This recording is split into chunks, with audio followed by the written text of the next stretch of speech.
My name is Sabrina, and welcome to my family farm. Hit it. Live from Organic Valley, it's the National Farmers Day live stream. We're glad you're joining us for Organic Valley Live. Casey, it looks like you're live from the pasture. Life is good. It's your chance to ask our farmers your questions. What is your best advice to someone who may want to be a farmer one day? If you're curious about food and farming, you don't want to miss this. I'd have some milk with me, so what do you know? You guys being 20 years organic, 20 years with the co-op, that's pretty unbelievable. So That's the good stuff.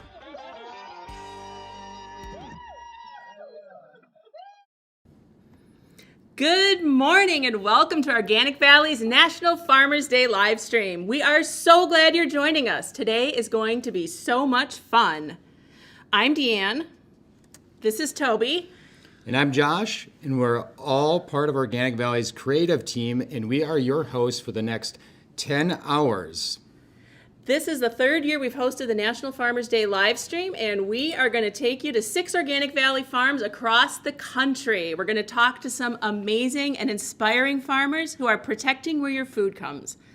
Of course, I don't want you to worry, we are going to meet some very, very cute cows. And we're going to be joined by some very special guests all along the way. So be sure and drop your questions in the chat so you can be part of the conversation too. And now, in celebration of National Farmers Day, let's kick it off Organic Valley Live with farmers Melissa and Roy, aka Melroy, who are joined by Chef Luke Zom of PBS's Wisconsin Foodie at their farm in Green Bay, Wisconsin. Good morning, Melissa, Roy, Chef Luke. Good morning. We can see you on the farm. Can you hear us in the studio? We sure can. Good morning. Good morning. Good morning. Welcome. So what are you guys doing out there today? We are having coffee with the cows right now. And a very special forgot my coffee. guest. Who's joining you on the farm? Well, I think that's me, right? This is a tremendous opportunity. Like, you put me on an Organic Valley farm with these rock star farmers, and literally all morning we're just kind of out here getting ready for this live stream. And I'm over the moon. I am so excited for the opportunity. I love being able to be out here to see where my food comes from, to meet the people who create it, and to take the opportunity to thank them for doing exactly what you do. You know, a lot of people say that farming is the most noble profession. And being out here with the cows this morning, you can really see and feel why. This is the best work. So tell us a little bit, Melissa, where are we at? If this is the state of Wisconsin right here, where's your farm located? So we are in Green Bay. So I think Green Bay would be here. Yeah. We are actually only probably 15 minutes from Lambeau Field. Yep, so we're 13 minutes. On the outskirts of the big city here. And we are out on one of the cows' most favorite pastures. If you did you notice some of them galloping down the lane? Yeah. Once the cows figure out they're coming to this field, they kick it up a notch. So Tell us about, did you grow up here in this region? Like, has farming been something that's in your blood, so to speak? yeah, so I grew up on an organic dairy farm, actually. Fun fact, Roy did not. So Roy does not come from a farming background. And I had always known I really wanted to be a dairy farmer. This is what I wanted to do. But I wanted to dairy in this way. I wanted my cows out on pasture. I wanted to be organic. And so if I'm not mistaken, Roy, I think the first week that we met, I said, by the way, I really am going to have cows someday. Like, I'm going to farm someday. And Roy's like, you should tell your version of that story. Yeah, sure. Here's where it gets spicy. I like this. So she hit the nail on the head there for sure. I mean, she was very upfront, very direct. And she said, hey, if you're going to be with me, you got to be able to milk cows. And I said, I've never done that in my life, but I'm willing to give it a shot for you. And all these years later, I got the girl and we got a herd of cows. Oh, man. It's a love story. It sure is. It sure is. So yeah, I had never, milked a cow before in my life. And, she showed me the right way to do it. So talk to me a little bit about the transition. Like, what was it like for you? Was it overwhelming? Was it scary? I would say it really wasn't scary at all. Maybe just her dad was a little scary because he's a go-getter, and But overall, it wasn't really that scary. I never really fit into like an office job mold kind of thing per se. Like, I could do it, I could do fine, but like I always enjoyed working with my hands and being outside. So for me, it's a good fit. So Great. Melissa, tell us a little bit about the ladies we have behind us. How many animals do you care for? So we are currently, we have a herd size of 90 cows. And fun fact, Roy and I don't necessarily milk them. We are operating on a 2-robot system. So we have something called the Lely A5 robots. So generally what's so interesting about that is typically you would probably see in a confinement system, you would milk maybe 60, 65 cows per robot. And we are intentionally understocked. We're understocked for 2 reasons: to grow in, where we have a growing herd with a lot of young stock coming up.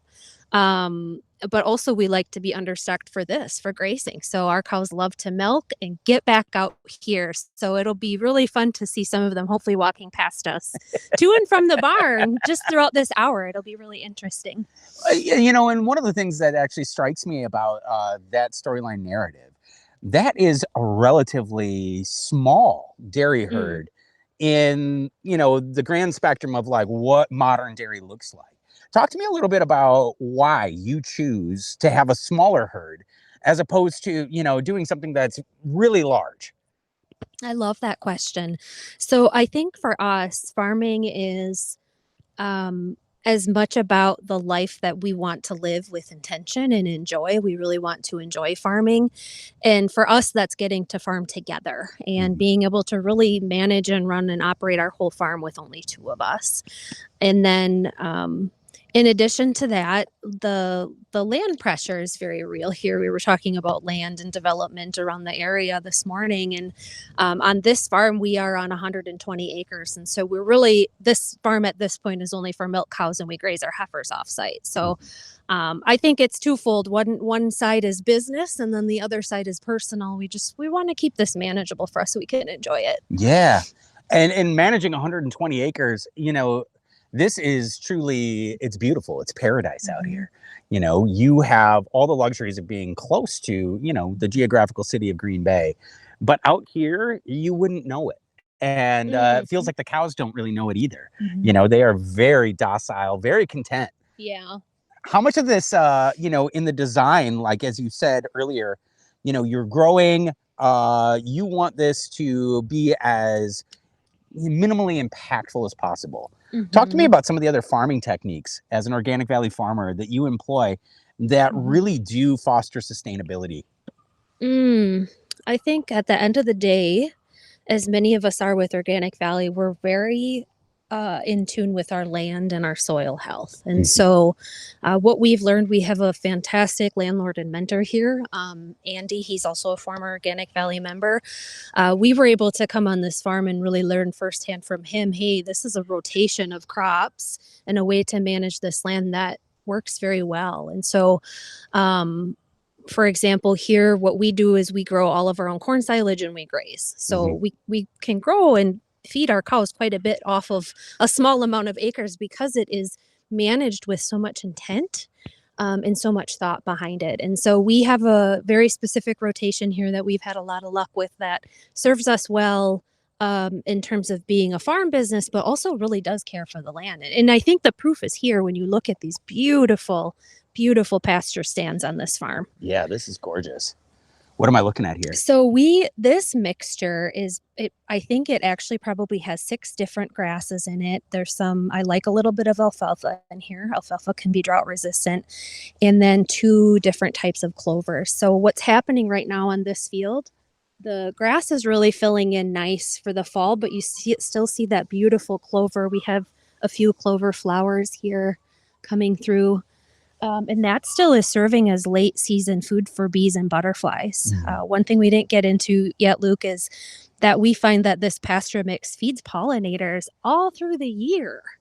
And so you can plant pollinator gardens and do all of these things. But when you look at having almost 100 acres of pollinator food, that's like really special to come out here and see them just flying around. Yeah. I mean, that whole idea of like sustainability and the interconnectedness of the soil health Walk me through, like, I guess, what makes a happy cow, but then how do happy cows make happy butterflies and bees and pollinators? Should we walk out with the cows, get Yeah, a little let's do it. closer, see who wants to visit this morning? Yeah, so what does make a happy cow? It's not as complicated as you think. They like to eat, so we keep food in front of our cows 24/7. They like to play and socialize, and they really just like to be calm. So I make the joke sometimes I think we have the most calm cows in the planet. Yeah, maybe go up to this cow. We'll see if she allows it. We'll test my theory. Hi. Roy, do you want to talk about this cow?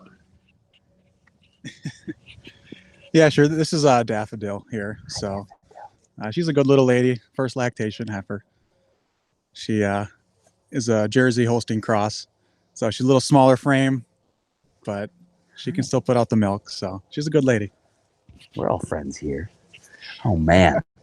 So when I look at a happy, healthy cow, Luke, one thing that I'm really looking at is I like to see a nice shine to the hair coat.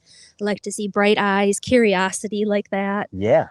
But more importantly, I just really like relaxed cows. I like to work with a relaxed cow. I like to be around a relaxed cow. So I guess one of our focuses on management is really just to keep these cows calm and happy, just as much as a good, nutritious ration and so on and so forth. Yeah. I've always found that, like, when I approach a cow, keeping myself calm, because I feel like they really pick up on that, and they're very, very intuitive animals. But talk to me about your relationship. Like, what's your day-to-day look like here on the farm? Yeah, so it can vary very much by day to day and season to season. Every season's busy, but let's use the fall for an example. So Roy and I tend to divide and conquer throughout the day. So Roy is specifically focused on keeping the bunk full, feeding, and dealing with manure. I say dealing with lightly because it's also a very valuable tool for soil nutrition out here. And then I am focused 100% on herd health, watching the robot functions. I often bring Roy in because we have to tag team to troubleshoot issues. Yeah. It takes a village. Yeah. At times. And I think I don't know what I'm missing. I say I'm really summarizing a very large list into a couple buckets of what we do in the day. Yeah, I mean, when it comes down to it, that's, the main goal is, like you said, to keep them well fed, keep them well watered, and keep them happy. And all the stuff that we do just helps us support that. Yeah. So, she comes out here and she looks and sees, how much pasture to give the cows. And, that also affects how much I feed in the bunk. So everything's related, everything's like, connected. And just on a day-to-day basis, we're always just kind of seeing what's going on with the cows and seeing what they need. So. Yeah. I have a question for you, Roy. Oh, sure. So real quick, I've often felt that farming, and specifically dairy farming, is not really a job. It's a lifestyle. Talk to me a little bit about the transition from you coming into the farm and, like, being a farmer. What has that lifestyle transition been about? It's been a lot. So, I was talking with someone last night. I was at a group meeting, and they were like, "Yeah, when's the last time you had a day off?" And I was like, "Well, it was 2 Aprils ago." And they just kind of laughed at that, and but it was, I think that's kind of like the biggest thing, is that it's not a job. There's a lot of jobs to do and a lot of tasks to complete, but it is a lifestyle. And obviously there's a burden of all the different things you have to do, but there's also the freedom of, like, I don't have to ask somebody to run to the bank in the middle of the day or whatever. We are our own bosses. Well, I guess the cows are technically our bosses. We got to do what they want and what they need. But as long as we manage that, then we kind of have our own freedom within all that work. Yeah. So. And Melissa, what's it like to bring someone into the fold of that lifestyle that, I think a lot of people just take for granted, like farmers, they just do their thing, but seeing someone that you obviously love and care about very much and bringing them into the fold of being an Organic Valley dairy farmer, how has that experience been for you? Well, it's really interesting. We started up in March of 2022, and honestly, we kind of threw ourselves to the wolves at that point. Yes, I grew up on a dairy farm. and Roy didn't, but we both threw ourselves into a brand new facility that we'd never been in before. We had bought cows and started up that night. And so I think it was just like a sink or swim. And for 3 years we've swam, if you will. So I don't know. It's just, I think farming has really disciplined me to be calm and not stress about so many little things in life. Yeah. Like life is short. If something breaks, which something breaks every week on a farm or sometimes every day on a farm, you just have to roll with it. Mm-hmm. Mm-hmm. So that makes sense. I mean, and Yeah. obviously he's adaptable. He's still here, right? yeah, well, Roy's taught me a lot of that calm because I wouldn't say that was a natural. For me, I'm very much a driver, get it done, do it right, Yeah. do it quick. And it's just, no, Roy has really helped calm me. So Mhm. that's been good. How does it feel for you to walk into just about any grocery store in all of America and see Organic Valley products? What's the connection to the cooperative like for you? It is unreal. When I see Organic Valley products in literally every store, which I was recently out in New York City with Organic Valley, and I got to see our products on every little bodega, store, shelf, everywhere that you could imagine.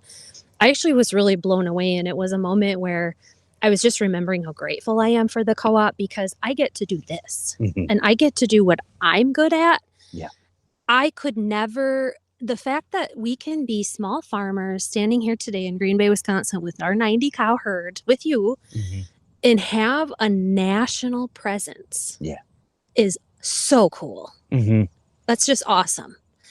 It's truly the stuff of identity. I know that when I was a kid, because I grew up in Lafarge and, frustrated teenager, I wanted to get out of the valley as quickly as I could. And I made it as far as I could, which was Chicago.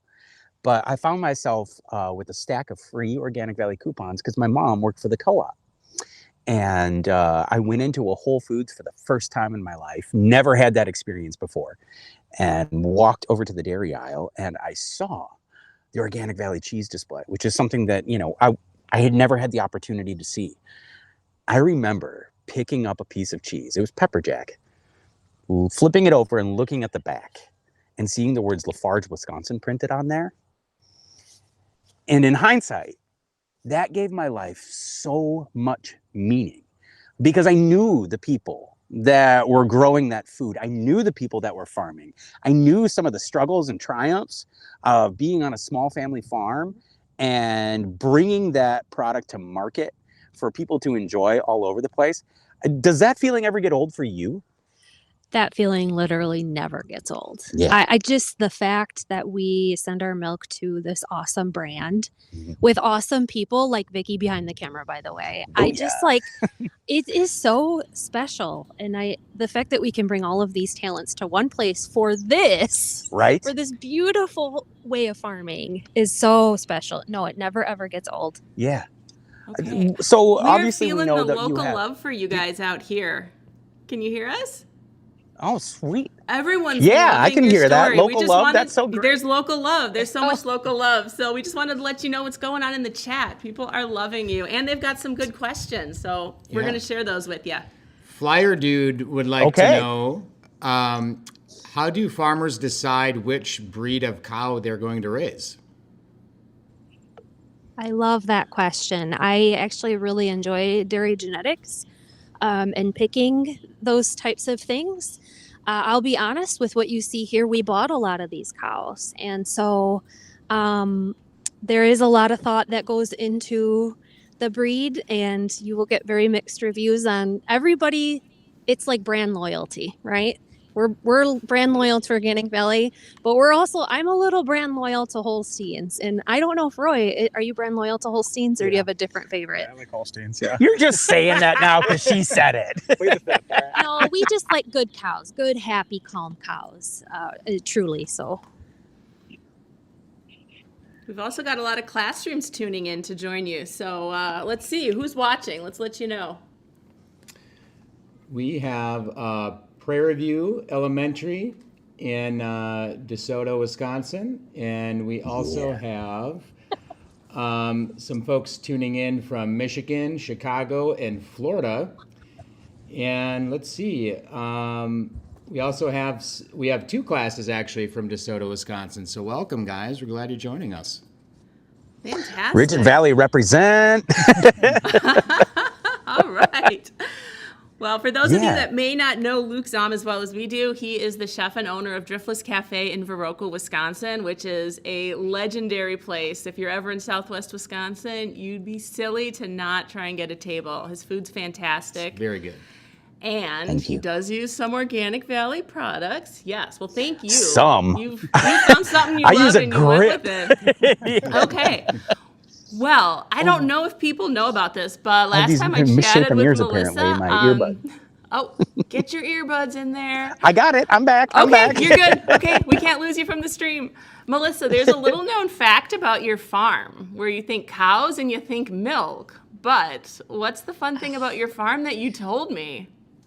Okay, so shout out to Wisconsin, because what state are we known for? What are we known for in this state? The Packers. Cheese. And cheese. And Packers. Football. And cheese. And cheese. Yeah. Yes. So by the way, every single day our milk leaves this farm every other day and it goes to cheese. So we have something really exciting. Yeah.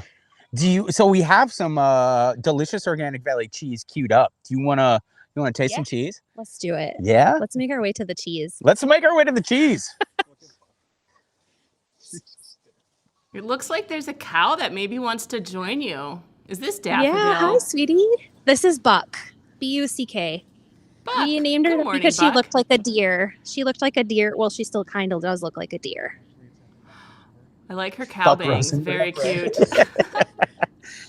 I like Actually, her bangs. it's a shout out to Buck Rosenberg. They share the same birthday, so that's why she got her name Buck. And that she looked like a deer. Love it. Awesome. We gonna duck under the fence We're here? ducking under. It's off. It's off. Okay. Famous last words. All right. So we have right here, of course, because it's National Farmers Day, we really wanted to roll out the love, and we put a pizza oven out here in the middle of the pasture, just so we could kind of put some food context. I think a lot of times when you go to the grocery store and you see these ingredients on the shelf, it's great. Of course we resonate with that. But this is the food that we put in ourselves to grow, to energize, and it keeps us alive. It's why I think farming is the most noble profession. You are literally growing food that people ingest and it becomes part of you. So I want to start with the delicious pieces here, right? What we have this morning, you can take a look at this, Melissa. What do you think this beautiful, delicate piece of cheese is? Oh, this is pepper jack. Yeah. And when we taste the pepper jack, is it super hot? Like, is it going to melt our faces off? No, not that hot. No, not that hot. All right. Right. So this is what we're going to do. We're going to do a cheese tasting quick. What I'd like you to do is, first and foremost, I always squeeze it just a little bit, just to get the texture, consistency. I like to pull it apart. And if I pull it apart, I'm going to have you come in here. You can see all those tiny little curds, right? We love our cheese curds here in Wisconsin. And these cheeses are curds that have been mechanically cut up and pressed and allowed to be just beautiful together. Now, the moment of truth. We should taste it, right? Here we go. Let's take a bite. Cheers. Cheers. Thank you, farmers.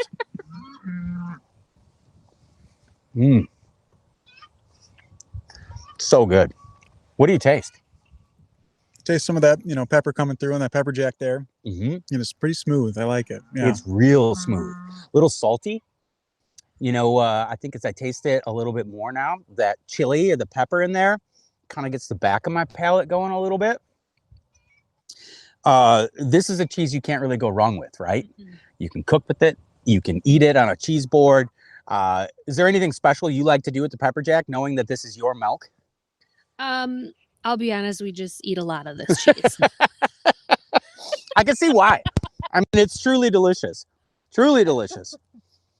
When milk leaves the farm here and it's made into cheese, do you know exactly which cheeses it's going to? No. Okay.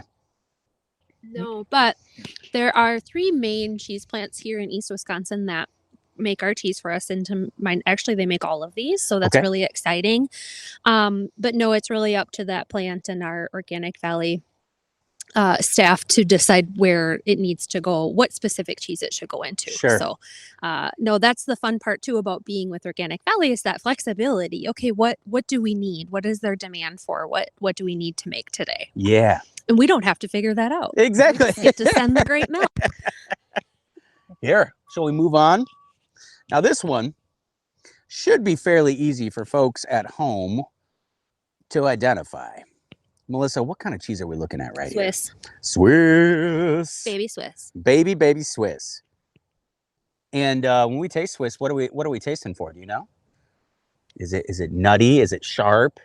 Is it smooth? It's not my favorite. It's not your favorite? Yeah, yeah. Maybe all right. Stinky. Yeah. It doesn't smell. No, I don't have a smell. Let's give it a taste. Use our objective brains when we describe it. A little less salt forward, right? I get nutty. You get some inherent I think umami is the word that I'm thinking of, right? That earthiness, richness. That salt isn't overbearing. You don't get it in the same way like you do with the pepper jack, where it's right there.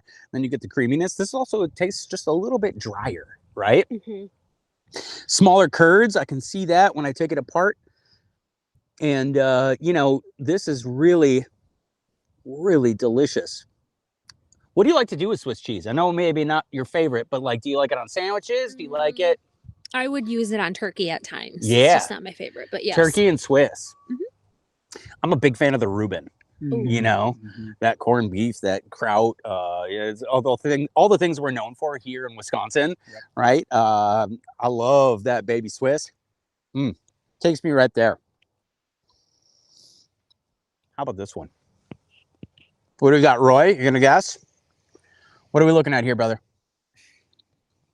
Cheddar. Cheddar. But which one? Which one? It seems mild. Mild. It's mild. It's mild. Now, you're kind of making the face like you're wrinkling your face a little bit. I love the sharp. You like sharp. Okay. Yeah, I like them both. This thing, cheddar, is one of those cheeses that's made all over the world. And the thing about cheddar is that it has a very uniform flavor. I love how our mild cheddar just kind of undulates in that warm cheddary goodness. It makes me feel like I'm home, actually. Luke, I love that you called it our, because it is your cheese as much as it is our cheese. Thanks. So thank you. I feel that love today. I mean, we're talking about interconnectedness. We're talking about soil health. We're talking about pollinator habitat. We're talking about these beautiful cows. We're talking about the milk coming from this place. And I do feel like I'm part of it. Love that. No, thank you. I love you guys. This is great. This is great. This isn't a farm, though, that just produces milk. You have other animals here that you tend to. And, I think, did you bring down some eggs this morning? I did. Yeah. So we just have a backyard flock. We were having fun this year. We wanted to try some interspecies grazing. So the chickens here, their layers, they do move with the cows. And then we had actually found out in a very short time frame that people love pastured, local, fresh eggs. And Yeah, so they do. These eggs are in very high demand. I bet. So we are seeing how they're fitting into our farm ecosystem. So far, it's just been fun. It's been a hobby, but there has definitely been interest in our local community for more eggs. So I also want to talk about the colors here. This was with a lot of intention. So as a farmer, I think that we should do things that we find great joy in. And for me, it's beautiful food, similar to the layout of the whole table here. I wanted to create a dozen eggs with beauty. And honestly, I did it with intention for ourselves at first. And so I specifically chose genetics, and we even drove a few hours to get hatching eggs at one point, because I wanted to get some of the speckled genetics in and some of the unique colors. And so it really just comes down to finding very special joy in food that not only tastes good, but is so beautiful. Yeah, this is like an artist's palette right here. I mean, I can't say that I've ever seen a more beautiful dozen eggs, quite frankly. And, you know, I do want to jump in for just 1 second. When you talk about like the chickens and the cows working together, you know, the chickens being where the cows are or were, how does that relationship come to be? And why is that important to you as a farmer? So their relationship at face value actually comes with a lot of humor. So I learned that the chickens and the cows pick on each other. They're like really sassy towards each other. In the pasture, the cows will jump at and chase the chickens, and the chickens will like run around them. No, but from an ecological standpoint, one thing that we struggle with and get frustrated with at times is pasture flies that would be on pasture specifically. That's a very specific type of fly that wouldn't be in barns, and they stay out in the pasture. And so what happens is, this is so fun, the chickens will follow the cows, and then they'll spread their manure pies out, and then if there are fly larvae in there, they go nuts, like they're just living their best life.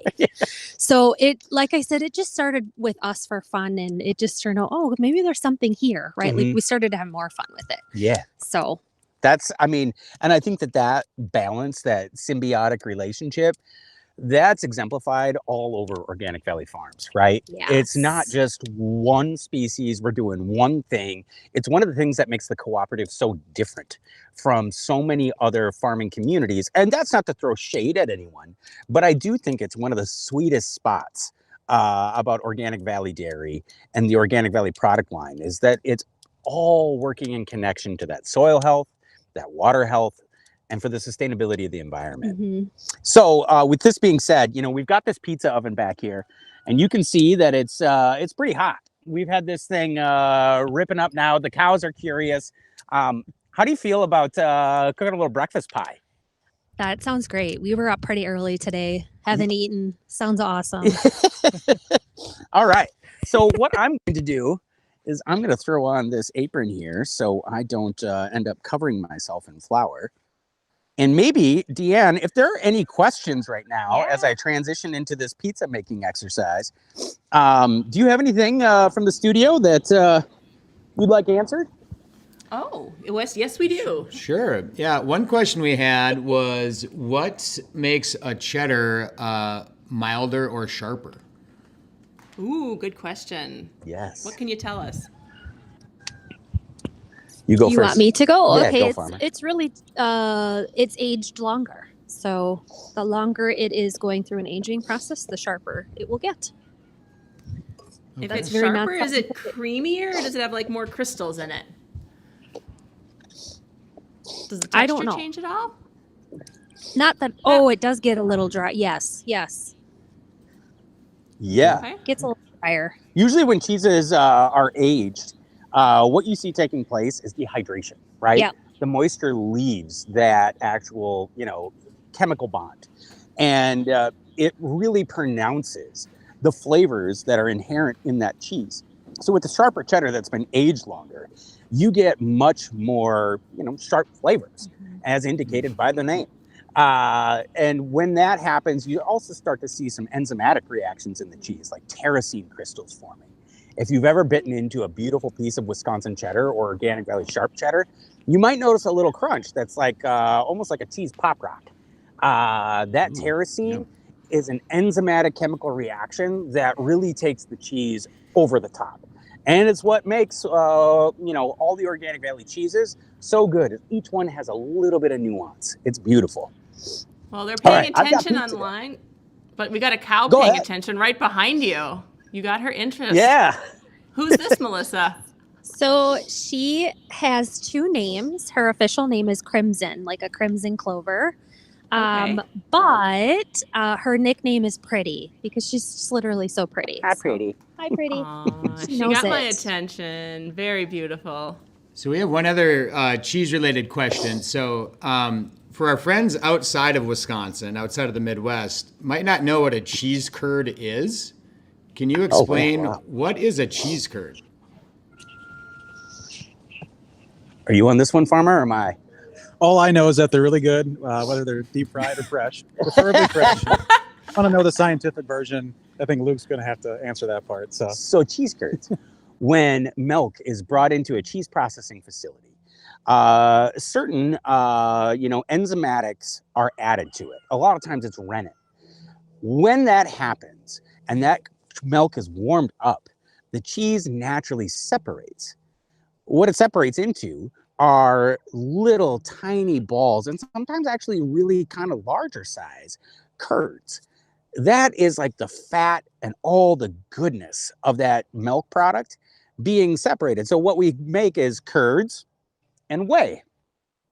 The whey is often taken and put on farmers' fields. Sometimes it's taken and spun into like sports drinks for nutritional value, because it still is very, very nutritional.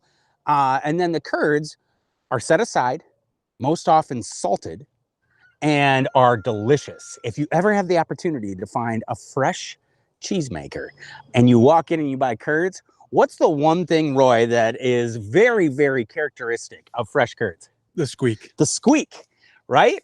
It's so clean in that process that it squeaks in your teeth. And while that might sound a little goofy, if you've ever had the experience of a really fresh curd squeaking in your teeth, it's delightful. It really is over the top. So, maybe for some who aren't in the upper Midwest, find yourself a local cheesemaker, go in there, thank them for doing what they do, because without the cheesemakers, it wouldn't be possible for Melissa and Roy to do what they do. And then do a little taste testing for yourself. Find out what cheeses make the best squeak. It's really, really up to us to be able to make those connections through our food and be able to understand the entire spectrum that the farming community brings, the sustainability community brings, the cooking community brings, and your flavor profiles matter too. Go check it out. I'm gonna get some sauce. All right. We've got does this look good? Like, you think we can knock this thing down for breakfast? Little brekkie pie? Definitely. All right. So what I'm going to do is I'm just going to throw a little flour on this guy. And we want this to slide on there just like that. You guys okay with red sauce? Yeah. Okay. We've got I would say farmers are not very food picky. At least we aren't. Now, Melissa, is this going to be first breakfast we or love second good breakfast? Quality food, but sometimes you run out of time to even eat. For Melissa, I think it's first breakfast. For me, it's second. I had 4 eggs this morning. Yeah. Are we eating like hobbits out here now? Like, I don't know if he's aware of second breakfast. All right. I've got some sauce. Can you hear?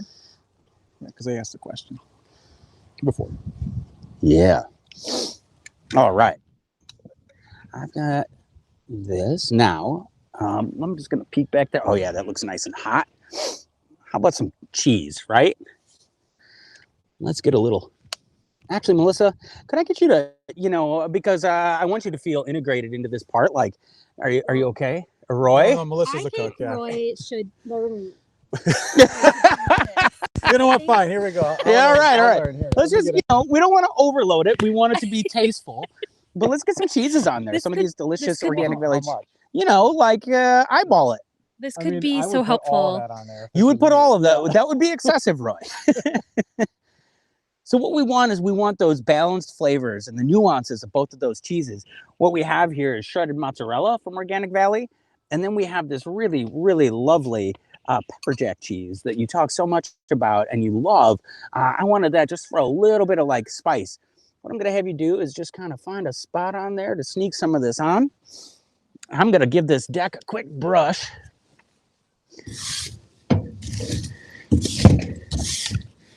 Oh, yeah. Okay. And I was kind of thinking today, in the spirit of the farm and the fact that it's real early in the morning, how do you feel about some eggs on your pizza? Heck yeah. Are you cool with egg? Yeah. All right, great. Here we go. I'm going to crack here. Look at that. Beautiful. That is a gorgeous egg. You know, I think eggs are one of those ingredients that a lot of folks take for granted. Like, you can really tell when eggs and have been raised with love and intention. And that beautiful, almost orange yolk. Yum. How about you at home? Any of you ever had eggs on pizza? This is very, very Italian. I never have, actually. Really? I'm excited to try this. Oh, man. It'll be good. It'll change your life. Okay, we're going to put a little bit of salt on there just to make sure, you know, and a little bit of black pepper. And how about just a couple dollops of this delicious ricotta cheese? Now, what do you know about ricotta, Roy? I apparently don't know how to pronounce it. I would have said ricotta. That's fine. It's like potato, you know. There really isn't a wrong way to do it. But we're just going to get this right on there. And ricotta is also known as like a farmstead cheese. It's very, very simple. Usually it's just milk that's been warmed and then acid, sometimes vinegar, sometimes lemon juice is added to it. And when it reaches that point where it's almost boiling, it breaks. And then all you have to do is catch all the cheese solids. It's literally one of the easiest cheeses to make at home or in the classroom. And it's delicious. A little bit of salt at the end just to keep it fresh. And then finishing with a little bit of Parmesan. How's that look? That looks awesome. Cool. All right, I'm giving it the shake here. The pizza shake. All I want to do there is just make sure that it's going to come off this peel. And then we're going to go right into the oven. And Vicky, I'm going to wait for you to get in here. You ready? Hot, hot oven. Hot oven. You can see it's a hot oven making a pizza. Hot oven, watching it cook. You know someday this will look like a breakfast pizza. Okay, I'll stop. Hey, if you guys can hear us, can you guys hear us? We got some more questions about eggs coming through the chat. Yeah. Does anyone want to take that? Sweet. Yeah. Travel Well Done would like to know, how do you get different colored eggs, or what goes into the different characteristics of an egg? How do you get different colored eggs? Really, I get different colored eggs through the different breeds. So all different breeds, from the heritage to the hybrid breeds, will lay different colors. So I found a breeder that intentionally was breeding for a lot of unique colors, and I actually hatched a lot of them. Ooh, interesting. Which kind of chickens do you get like the blue and green eggs from? I think those were really just amazing to look at. The blue and green were, a lot of those are either Easter eggers, olive eggers, all kinds. I'm not sure. Cool. Well, Pretty is still interested. Look at her. She has not moved a muscle right there behind the pizza oven. Yeah. Hey, baby girl. Lots of love for your singing too, Luke. Yeah. What else have you got for us? Oh, man, we could go all day. All right, Ooh, that stop. was fast. Yeah, look at this pie. I mean, this is the beauty of like wood-fired pizza ovens. You can get these things absolutely ripping. And Neapolitan-style pizzas, like, they're known for a little bit of that cheetah spotting. Like, a little bit of singe on that crust is not bad. I know that if you went into, your local restaurant and you saw it come out like that, you might be a little suspicious. But really, with the flours that we're using, all of these ingredients, it adds character and body to that pie. And, you get a little bit of that wood essence on there too. That's a chef's kiss. Literally. Okay, now I can see it. And I can see how those eggs haven't quite set up yet. So what I'm going to do is I'm going to raise this up to the roof. Roy, can I get you to raise the roof for me, buddy? Yeah, there it is. For those of you who can't see that on the live stream, Roy is raising the roof. And what that's doing is it's subjecting that pizza to the highest temperatures in this oven. And that will help really cook those eggs off and get this thing ready to go. All right, maybe about 10 more seconds. Oh, man. Roy, what's been the best part of your day so far, bud? I think it's about to happen when I get to try this pizza. Good. That's the right answer. I appreciate that. Just me and Pretty out here making pizzas in a field. I think she's ready to try some too. Seriously. Hey, beautiful. I'm going to give this a quick spin. We're going to go one more angle here. Melissa, we have a question in the chat for you. So you had mentioned you let the chickens and the cows roam together in the pasture. Do you let any other animals roam together in the pasture? They asked if we let any other animals aside from the chickens and cows in the pasture. No, we only have chickens and cows and humans. So just us, the farmers and the chickens and the cows. False. Yeah. I saw one goat on the way in today. One goat, the lone goat. We do actually have some goats here too, but they tend to stick around the barn, and they're not very adventurous. They they just like to sit and eat the cow food. So, well, when it's the best food on the planet, it's not that surprising. Here we go.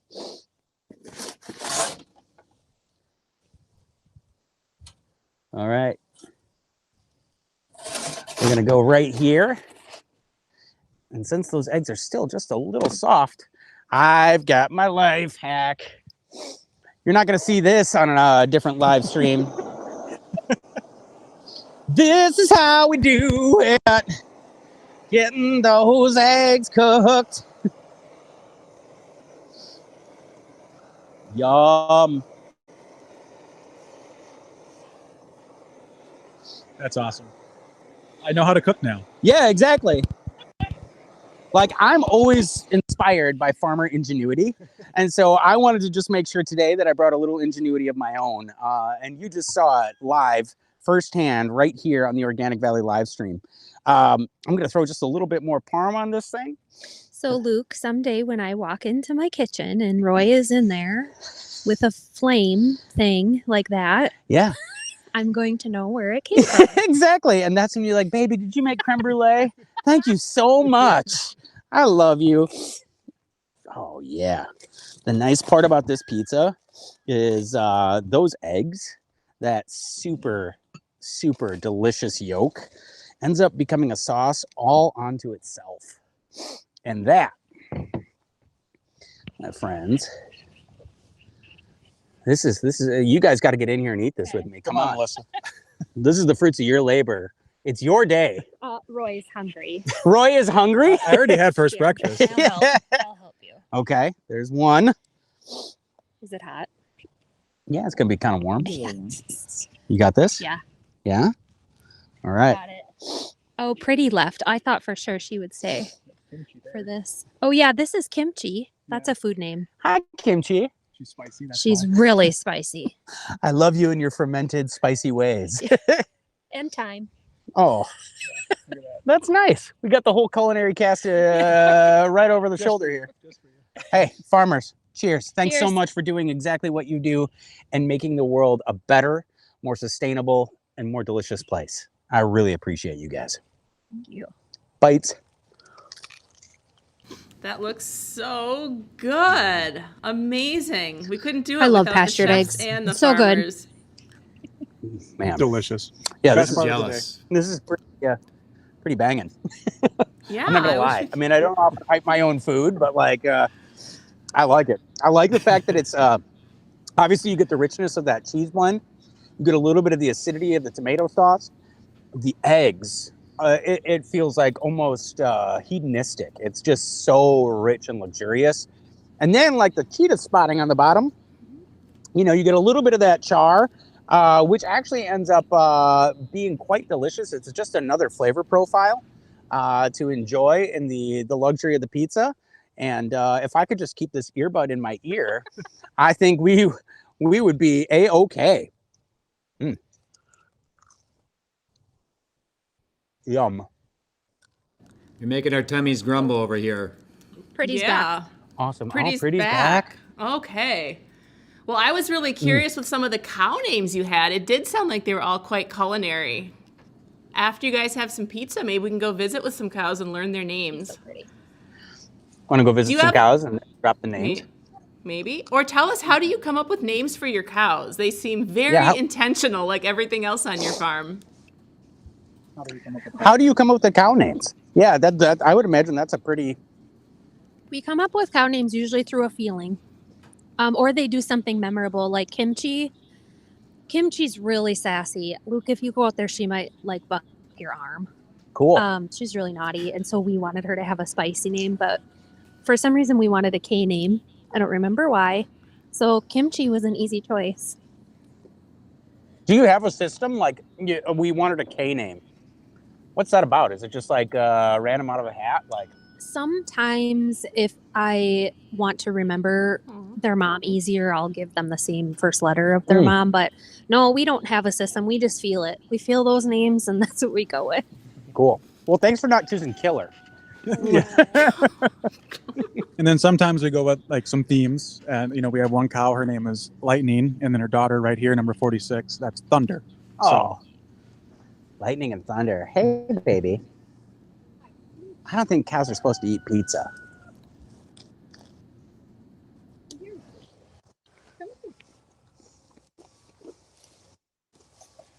Should we go over there with him? So Pretty is digesting right now. She's chewing her cud, which is a very important step in cow digestion. Essentially, she has eaten forage or hay or grass, and then she's going to regurgitate it and chew it. Can we and see her, swallow it, Vicky? and that's a process Vicky, she'll can do you several times. move over by Pretty? So she's digesting with us. Where is she? We got to see her. Here she is. Good morning. Good morning, ladies. Who's this cow right up at the camera? Who's the cow with the camera? Kimchi. Kimchi, okay. 14 is Kimchi, yep. Hello. Hi, Kimchi. See how naughty she is. Here. Come here. You can go in there. Yeah, she's just like, oh man, I don't know if I trust that You pizza. can go right on in there. Hi, baby. Come on in. Can I come with you? It's okay. I'm a good friend. I think we have insurance for this. Oh, yeah. Just a quick check. Can everyone out in the field hear us in the studio? 2 of the 4 of us can, I believe. Okay. Raise So- your hand if you can hear us in the studio. We can tell something's a little off. Okay. Luke can hear us. Okay. Chef Luke can Roy hear us. can hear and you. Roy can hear us. Okay. What? Hi, it's okay. All right. Hi, baby girl. Hi. Let's go pet some more cows. And we'll maybe, it would- Melissa, can you it would- put your earphones in the box and then try them back on again? Oh, yeah, Yeah, she's they're trying that in right the now. process of Okay, it. trying it. Okay, gotcha. Great. It wouldn't be a live There stream she without is. a couple technical snafus. It wouldn't be fair. So I really think, one of the things that is beautiful about our Organic Valley farmers, it's this undeniable ability to overcome obstacles and challenges. As you're seeing right here in the live stream, me and Roy, he's trying to eat a piece of pizza. He's scratching kimchi. He's getting sniffed over there by the other cow. Which one is that, Roy? This is Crimson, otherwise Crimson? known as Pretty. Okay. Hey, Pretty. Hey, girl. How you doing? And, we just keep going. You got to be able to adapt and overcome. And Roy, talk to me a little bit about, in that same spirit of farming, what are some of the challenges that you guys face on like a day-to-day basis running this beautiful 120-acre diversified operation? Yeah, it's a good question. I mean, everything goes as planned always, right? Yeah. No, there's a lot of issues that, come up just on a day-to-day basis, whether it's a blown tire on a skid steer or a wagon, or whether it's the pastures aren't growing as good as you want. We didn't get enough rain. Some things we can control, like, fixing those tires. Other things we can't, like the rain. So Yeah. it's really just kind of managing around the issues at times, because they're going to happen. Yeah. But it's just a matter of just kind of taking a step back, being a little calm about it, and just saying, okay, something's going to happen, but don't let it ruin your day, kind of thing. Sure. The resiliency. Hey, I got a quick question. What's up with the bling? Like the collars that is that like decorative jewelry, or what are we looking at here? Yeah. So the collars, each cow, has a number associated with them, as well as a name. But the collar actually has an RFID reader on it. So when the cow goes into the robot, it'll identify who that cow is, if she needs to be milked, and if she does, it'll milk her right there on the spot. Wow. So, and I would imagine that a lot of people are considering right now like a milking robot. I'm thinking of like Wall-E, you know, like, yeah. Is that what we're talking about here? Or is it something that's a little bit more sedentary and it's more stationary. Yeah. So it doesn't move with the cows. The cows are who does all the moving, but the robot is stationary in the barn. So the cows, as Melissa likes to say, are very athletic. They're very mobile. They go to and from the barn. They put a lot of miles on. So it's stationary, and we have not one robot, but 2 robots now. So. Should we show them this in our afternoon segment? Do you want to see the robots this afternoon? I want to see the robots. I mean, like, I want to know what kind of tech is taking us into the future, because I think that is truly a fascinating part of how Organic Valley farmers combine technology, the farming practices of the day, with an old time tradition tested of sustainability and, you know, interdependence on these farms. Yeah, let's do that this afternoon. Okay, cool. If you want to see Luke's reaction to robotic milking, see us this afternoon at 5:45. Something like that. Yeah, 5:45 or 4:46. Yeah. Whatever. Central Standard Time. Yeah. Awesome. Well, friends, we've got 5 minutes to go and find some cows, pet some cows, get some questions from the chat about cows or anything else you may have seen today. Yeah. What would you like to know from Melissa and Roy out in Green Bay, Wisconsin?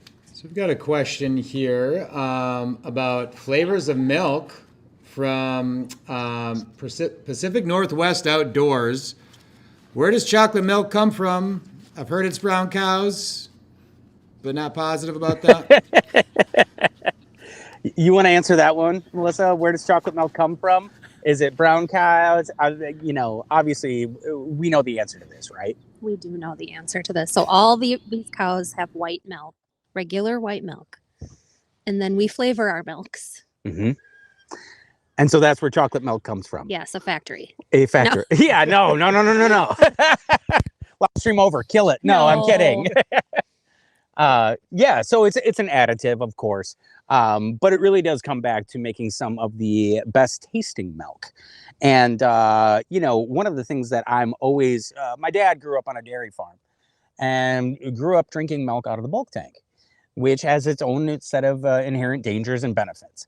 But my dad now will only drink Organic Valley's whole milk because it tastes the closest to his memory of what real milk tastes like. And when you start with that basic ingredient, you really can't tip it over. You could add, you know, all sorts of varieties and variability under the spectrum of the sun. You start with a good ingredient, you're going to end with a good ingredient. You know, it's truly one of those things that is time tested with Organic Valley milk. I love that. I want to show something really quick. And you're welcome to throw more questions, and I'm going to walk out here a little bit because there's something really special happening here. So this is very fitting for this time of day. These cows have had a breakfast and a brunch already. That's our schedule. And they're laying down to rest. And so this is really fitting, I think, as we wind down on this live segment, as the cows rest, and we'll take a break, but we'll see you back this afternoon. This is one of my favorite parts of the day. And fun fact, I often come out here with my coffee at this time because the cows are starting to rest. And now for your moment of Zen.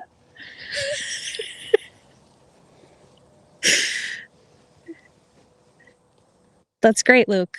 You're doing great. Thanks. This is why we do what we do. 1,600 family farms located across the United States, producing the highest quality and best tasting foods for people to enjoy all over the world. I can't tell you how much pride it brings me when I have the opportunity to travel, to see the Organic Valley logo just about everywhere you go. And being able to meet Roy and Melissa and share a morning on their farm brings me so much closer to understanding where my food comes from. This food doesn't come from a grocery store. Yes, you'll find it there, but there are real human beings waking up every single day with the sun and enjoying moments like this that make your food, our food, so delicious. Thanks for hanging out with us. We appreciate you. we are so excited to celebrate National Farmers Day. And we'll be right back here at 5:45 tonight. Come see what technological, disturbances we might have. Maybe I'll burn a pizza. I don't know. We don't know. It's unscripted. It's live.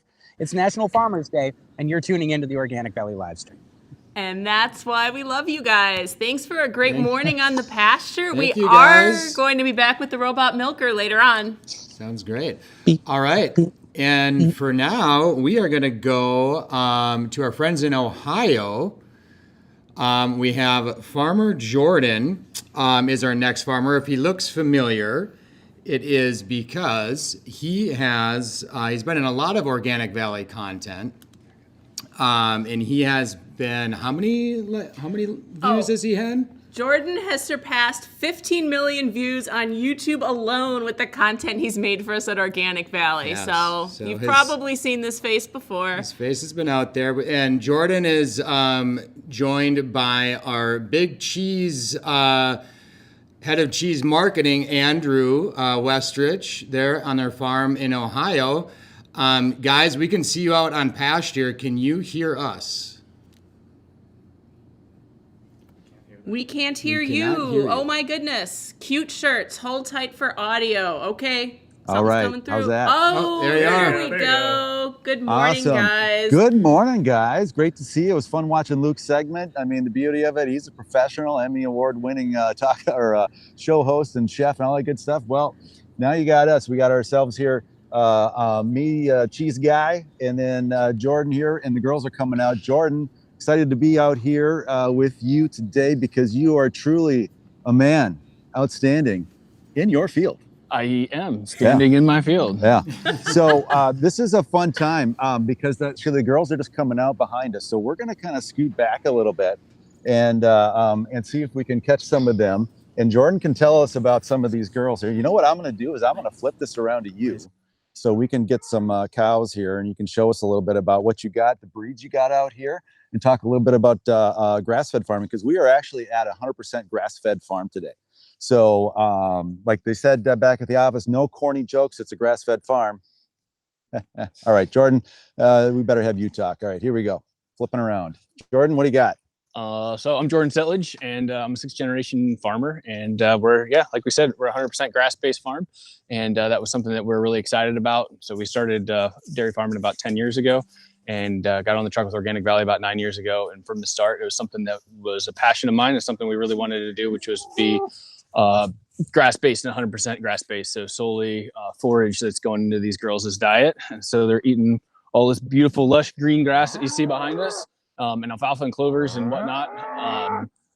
But yeah, so let's go check out. I see I don't see like a lot of the typical breeds that you might see on a dairy farm, Holsteins, the black and white. We don't see a lot of that. So we got a lot of different colors out here. Tell us a little bit about the breeds that you have and why that's important for 100% grass-fed farming. So everyone has their opinion on what they like and what they like best. For us, we're looking for an athletic build on a cow, and we have a lot of crossbreds. So we have Jerseys, Holsteins, Jersey Holstein crosses, and then a handful of Montbéliard crossed onto the Holstein and Jersey. So some of these, it's like solid black ones that are right here, are your Holstein Jersey crosses. Actually, fun side note: this cow right here, this is solid black cow. This is Dagny. Dagny's my favorite cow. And I've been accused of having more than one favorite cow, so she is one of my favorite cows. Oh, there we go. And she's been on videos before. She's a little camera shy usually. But this is Dagny. She happens to be 9 years old, and she was one of my first calves that I had raised 9 years ago. 9 years ago. So, anyways, right. She's a crossbred. We've got Jerseys. Jerseys are known for their butter fat, their higher components. So point us out like maybe one that looks a Jersey, a typical straight Jersey. Be this tan one over here, tan one over there, tan one straight ahead, tan one over here. And your Holsteins are gonna be more your black and white, like that one right there. Whoa. The one walking over there in the distance. This red and white one's probably a red Holstein cross. She might have some Jersey influence. And then we get into Montbéliards. It'd be like Banjo right here. So this is Banjo. This is the white straight on her face, and she has some Montbéliard influence in her. That white cow, white and red one down there with the more patch on her eye. She's a Montbéliard cross. And Mawingu, who's probably my favorite cow, she's got a white base on her. She's out here somewhere, and she'd be a Montbéliard cross as well. So yeah, lots of different cows. lots of different personalities. Yeah, and you got quite a few out here, and this is a lush green field. It looks fabulous for late season.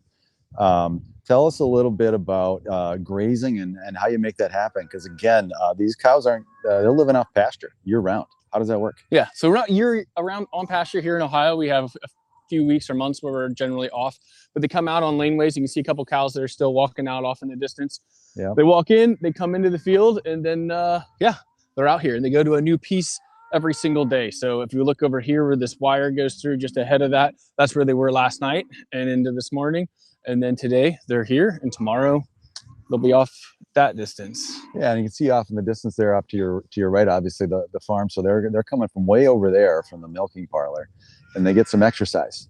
Yeah, they get to move a little bit. Come on out we're here. looking for athletic build on our cows. They walk to the field every day. We expect them to walk to the field and walk back. They haul their own manure. They go to the restroom out here, and they eat their own feed out here. And you can see this is what they eat. There's a lot of alfalfa out here, ryegrass, some orchard grass. So this would be orchard grass, your ryegrass, your alfalfa. Let's check that out here. The dandelion.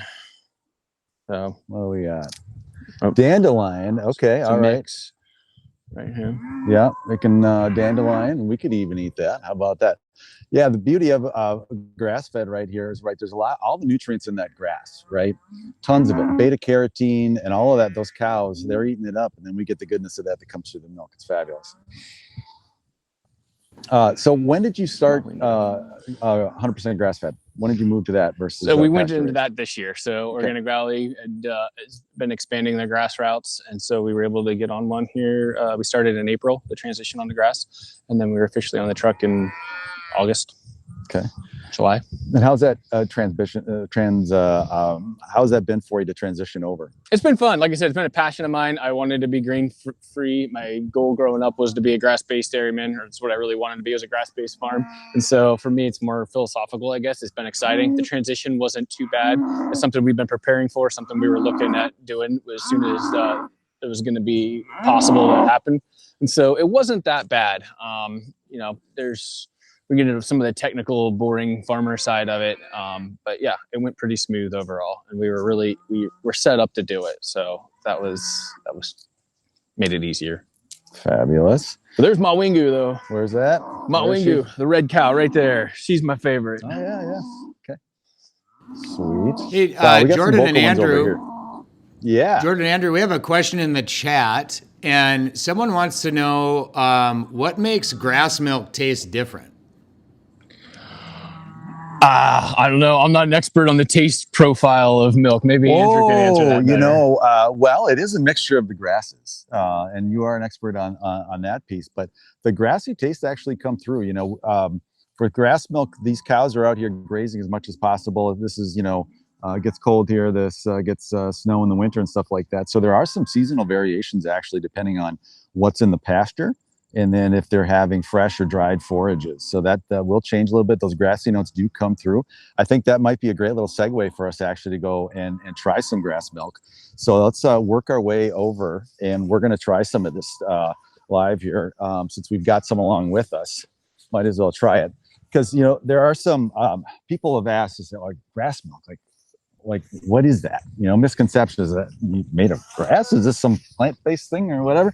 No, it's cow's milk, but it is from cows, of course, that are eating 100% grass, getting this, they get some little mineral treats here and there and like that. But the point is no grain. No grain. That's right. So that does come through in the milk a little bit here. So I'm going to hand you over there to our helper Rose, and we're going to pour a little bit. All right. Whoops, you still got them on there. Cool. All right, we're gonna pour Alyssa into a little glass here, and we're gonna try some. That looks good. Oh yeah, I'm gonna give you some too, because you know what, this is your work. You gotta enjoy it, right? So I'm gonna give you some of that. All right, and then so we're gonna swirl here. You know, yeah, really nice aroma, very milky on the nose. Oh, it's coating the glass, so full milk. Yep, full fat right there, baby. So we're gonna give this a little swirl, and we're gonna. Oh yeah, ooh, that's creamy. That's delicious. You know, getting some grass notes in there for sure. I'm going to say this is a 2025 Ohio pasture. That's what I'm getting. You getting that? Yeah, I think so. Yeah, it's pretty fabulous stuff. But yeah, it is it's whole milk here. We got our grass milk line. We got some milk. We got some cheese over here too, hanging out. We make cheese out of it. We got half and half. It goes in a number of dairy products, but it varies from the majority of the Organic Valley line of the pasture raised line, where those cows do get a little bit of grain. So we have some of the cheese out here today. And if I can cut you off real quick, you are the cheese expert. I am the cheese guy, and so we brought some out here. About the cheese. Well, yeah, always. So I got some of our raw sharp grass milk cheddar cheese here, and let's gonna have a bite of that. It's pretty good. Looks good. Now again, too, you get those grass notes coming through, and if you see the color on this, maybe you're not getting it fully, but it's got a deeper yellow hue, and so that yellow hue is actually from the grasses that the cows are eating. The beta carotene comes through in the milk, and so you get the benefits of some flavor from that, and you also get a higher level of omega-3s and 6s and CLAs, which is conjugated linoleic acid. Say that 10 times fast. Conjugated, no, it's not a grammar thing. It's just a good thing. So it's all kinds of good stuff that comes from the goodness of grass that these girls eat for us and make this great milk. So I think, Andrew, did you bring enough for Jordan to try? Well, or is that all for you? I took a hunk off that one. I took a hunk off the one side, and I don't know if he wants to eat off the other side of that or not. But here, yeah, there we go. How about that? Yeah, yeah, it's good. That sharp flavor's coming through. Yeah, it's really good stuff.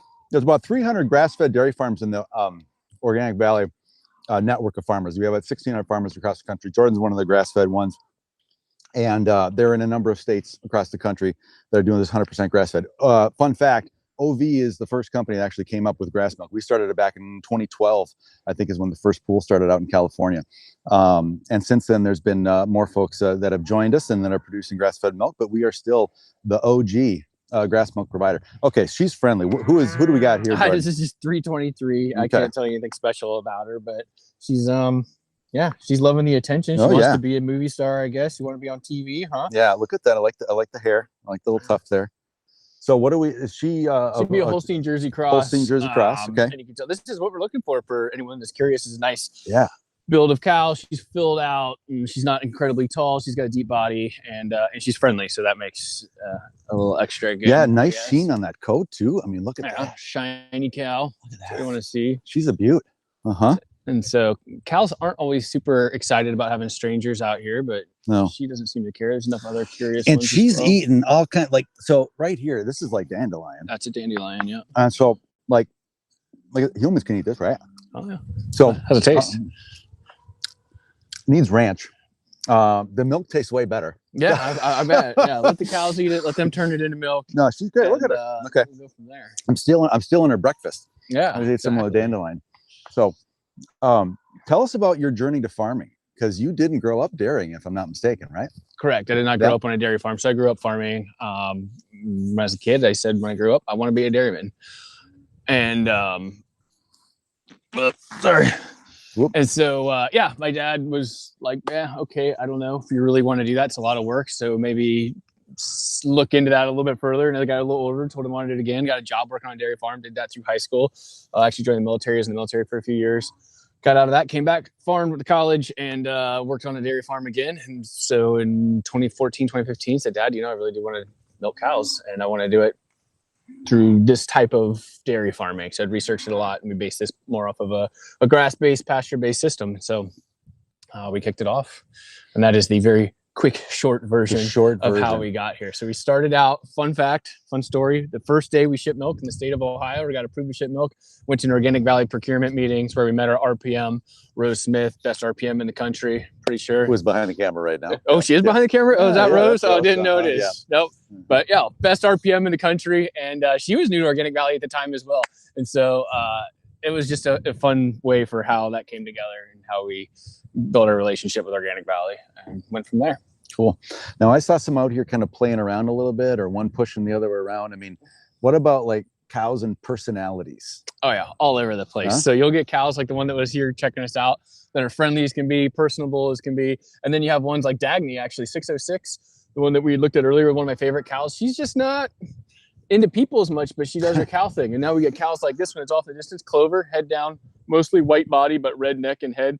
off in the distance. She's just a troublemaker. So she likes to open gates, jump wires, just do things that she's not supposed to do. And she's also a leader. So she'll break out and she'll break out the other 200 or 300 cows with her. And I could be wrong, but I think that Clover is the favorites of one or all of my children. So actually they might be watching. If I big shout out to Micah, Asher, and Nora, Settlage at New Knoxville School. So if you're watching, thanks for watching. If not, thanks anyways. Thanks for being my kids. There we go.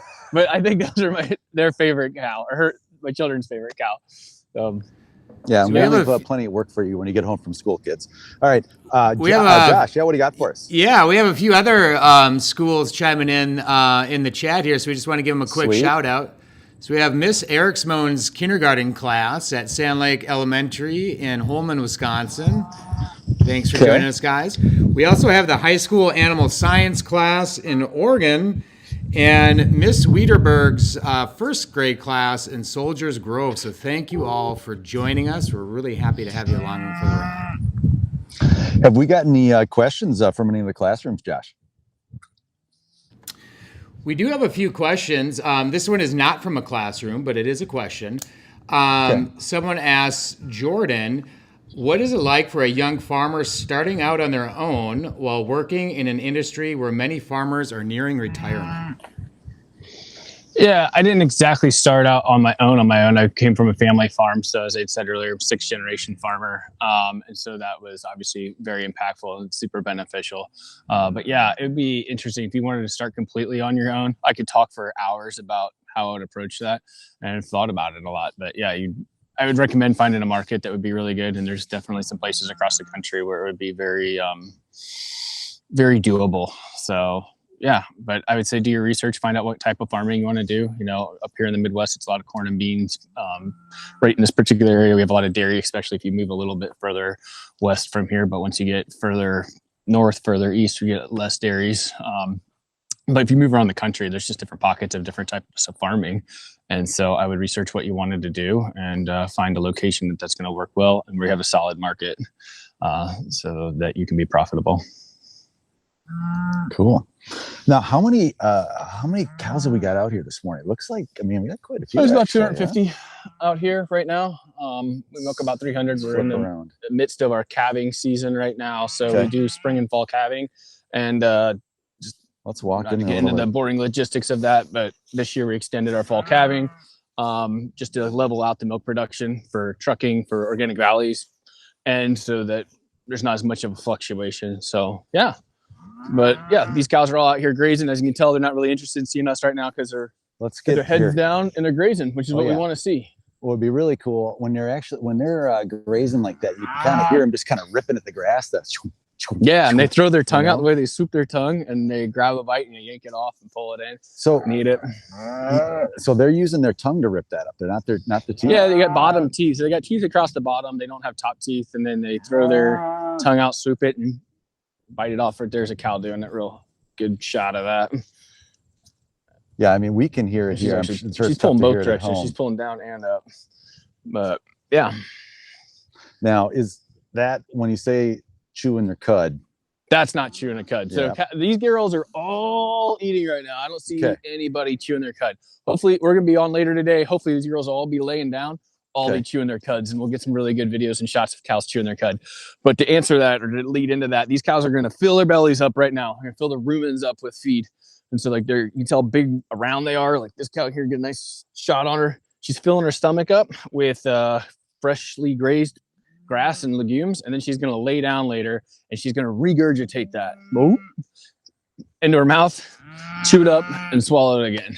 And that's just how cow stomachs work. Now, stomachs plural. How many are we talking? They got 4-chambered stomachs. So they have one stomach system, and it's made up of 4 chambers. So you got the rumen, the abomasum, the omasum, and the reticulum. So, and the rumen would be kind of like the big fermentation vat that we're talking about. It's the big round part that holds the majority of the feed, and the rest of it gets into the science. So the science class in there, they can talk about that and go into cow digestion. Yeah, and how write that down goes. those 4 stomachs that he talked about. Kids, will be a quiz at the end of this. Yeah, segment exactly. We're quizzing everybody. If someone can repeat the 4 back, they All should right. get some OB coupons or something. No, for sure. Okay, so all right, this girl, look at that lovely coat. Oh my gosh.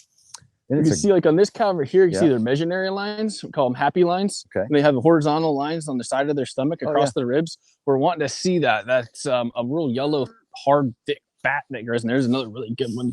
It's right there. Ooh. Look at all those sideways lines across their yeah. stomach there. That's a fantastic sign. Healthy cow. You see how shiny your skin is. Now with So the transition to grass, did you have? Oh, sorry, go ahead, Josh. Yeah, I was just going to ask Jordan. Back of the office, Josh. Yeah. Do your cows, are there cow cliques? Do you have cows that hang out in cliques? Do you have certain cows that are friends that hang out with each other? Yes, 100%. So I don't know all the clicks in here, but they say that cows in general have a friend group of 5 to 15 cows. And it doesn't exactly matter how many cows are in the herd, but that'll be their primary group. And we've definitely seen in the past where, let's say, one cow stays in the barn or she's pregnant and one's not or whatever, and you separate them, and then there's some distress there because they miss their friends. They want to be back with their friends. And generally it's not an issue or a problem, but you have cows that just hang out together. And I've told fun cow stories about that in the past, I think, but we had 2 cows that were like besties one time, and the one cow happened to be pretty much completely blind, and we didn't realize that. And she had her friend Nestle, so it was Nestle and Hazel, and Nestle would lead Hazel around, and everywhere they went they would be together. And so we didn't have any problems with the one that was blind as long as Nestle was in the group with them. And that was just neat. It was neat to see, but they were obviously friends and they had grown up together. So we see a lot of calves that grow up together will hang out together. So we actually have 2 calves right now that are the Montbéliard crosses that were born earlier this fall or late summer. And these 2 are like inseparable. So I imagine here in 2 years or so, when they're in the milk cow group, those 2 might get into some trouble together because they've already gotten into some trouble. They broke out and got into the pumpkin patch the other day and ate all the pumpkins, or smashed the pumpkins and ate all the pumpkin vines. And yeah, So even like, teenage cows smash pumpkins. Yeah, even teenage cows get into problems and smash pumpkins. They can. Now the downside is the sorts of Settlages don't have any pumpkins left for Halloween. Yeah, pumpkins there's like 3 pumpkins left in the pumpkin patch, and all the vines are gone. They ate everything, and yeah, it was quite the scene. And but it's what they did. Yeah, like kids. All right. We got some great shots over here. Look at those girls. Now, how long are they typically going to eat for here? And then when do they kind of settle down? What do they do next? So their primary eating times is usually about 4 hours, if I remember correctly. So they like to eat for about 4 hours, and then they'll rest for a few hours, and then they'll eat for 4 hours again. They eat generally 2 times a day. If it's up to them, they'll eat 2 times a day for the main. I mean, we get weather like this, perfect. It's cool out. They're happy. They're going to want to eat kind of 2 main meals a day. And then for about 4 hours. It takes a while to pack all this into their stomachs. As you can see how big a cow is, and the room in that big that big chamber of their stomach, it's huge, and you got to pack all this in there all chewed up. So it takes some time to get in there. How many days or how many times a day are you milking?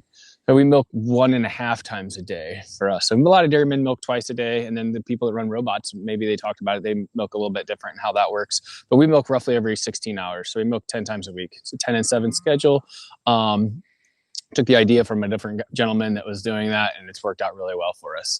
One of the things about being on the grass route is your production's not going to be super high. We're not trying to be super high production. We're not going to break any production records ever.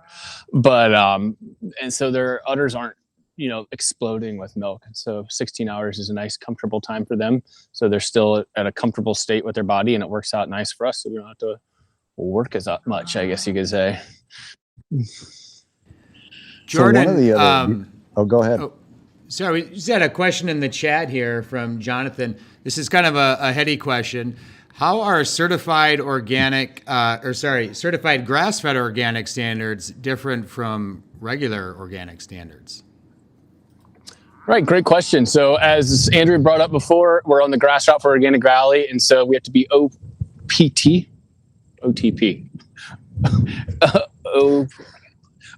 certified. And yeah, so we have to be regular organic certified, as well as the additional grass-fed certification. And so for that, they're making sure that we don't have any grain is the main thing, and it can't be any kind of starch. So you're talking ground corn, ground barley, corn silage, sorghum that would have grain in it. So everything has to be grain free. And that's something that we're testing for on the milk side as well, to make sure that their diet is fully grain free. And then the calves also have to be raised that way. And then there is some like carbohydrate additives that you can feed for cows, like sugar or molasses, but it's very limited. And so what you're trying to do is grow a really nice blend of pasture or grass, so you can get grass like this that's ryegrass is going to be higher in your carbohydrates, and then you're going to have legumes in here like this alfalfa, which are going to be higher in protein. So cows need carbohydrates and protein, and these also have some fat in it, and to have a balanced diet. Cows need to have a balanced diet, just like all the children watching need to have a balanced diet, and kids need to have a balanced diet, and adults Eat your do greens too. and vegetables, kids. Sorry, go ahead, Firehelm. So we got about 5 minutes left. Do you guys want to see if you can get up close to a few more cows and just check out how they eat? Yeah, let's see. Josh, why don't you pick out a good one? One you maybe a friend, one that you know is particularly social, and then let's see here.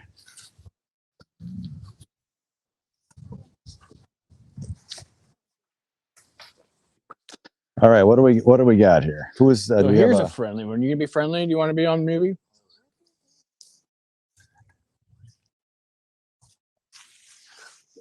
Where's she going? You guys hear me all right still? Yeah, we can hear loud and clear. All right, good deal. So there was a friendly one. Here's Clover that we were talking about earlier, and she's walked her way over. Look at that beautiful coat on her.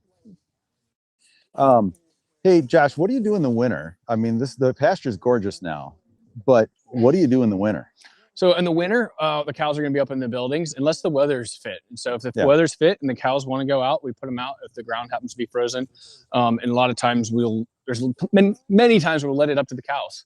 And so we'll put plenty of feed out so they have sufficient feed to eat out of the barn, but we'll open a gate and say, hey, if your girls want to go out and exercise or lay down in the field, you're welcome to go ahead and do that. So that is something that we like to do. But for the most part, they're in the barn. We want to keep them away from the snow. We want to keep them out of the inclement weather.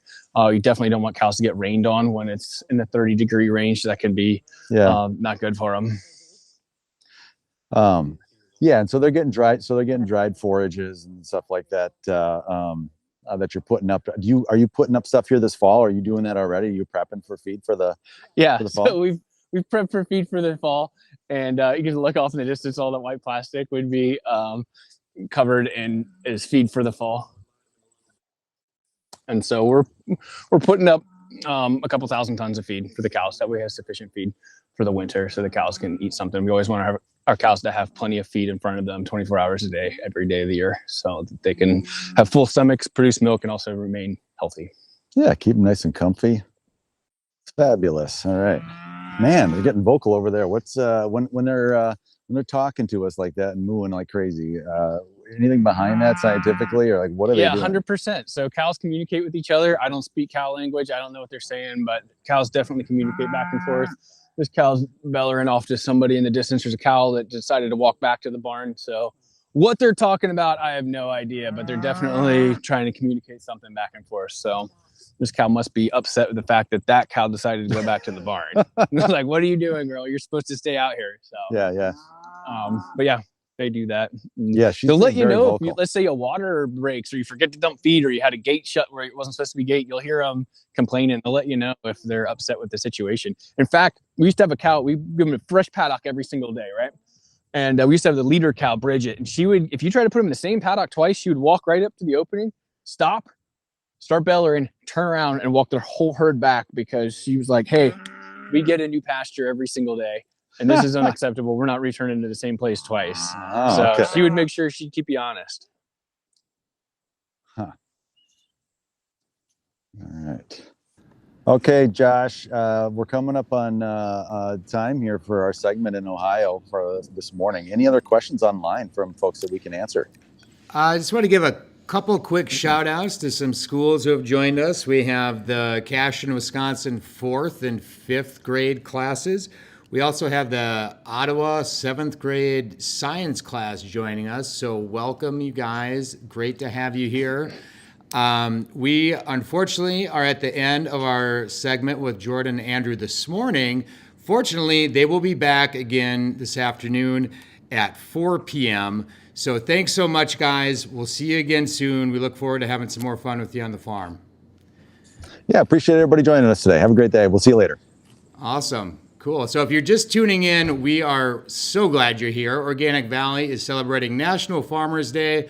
And before we go live to our next farm, let's take a quick look at one of our farmers with a very unexpected farm animal.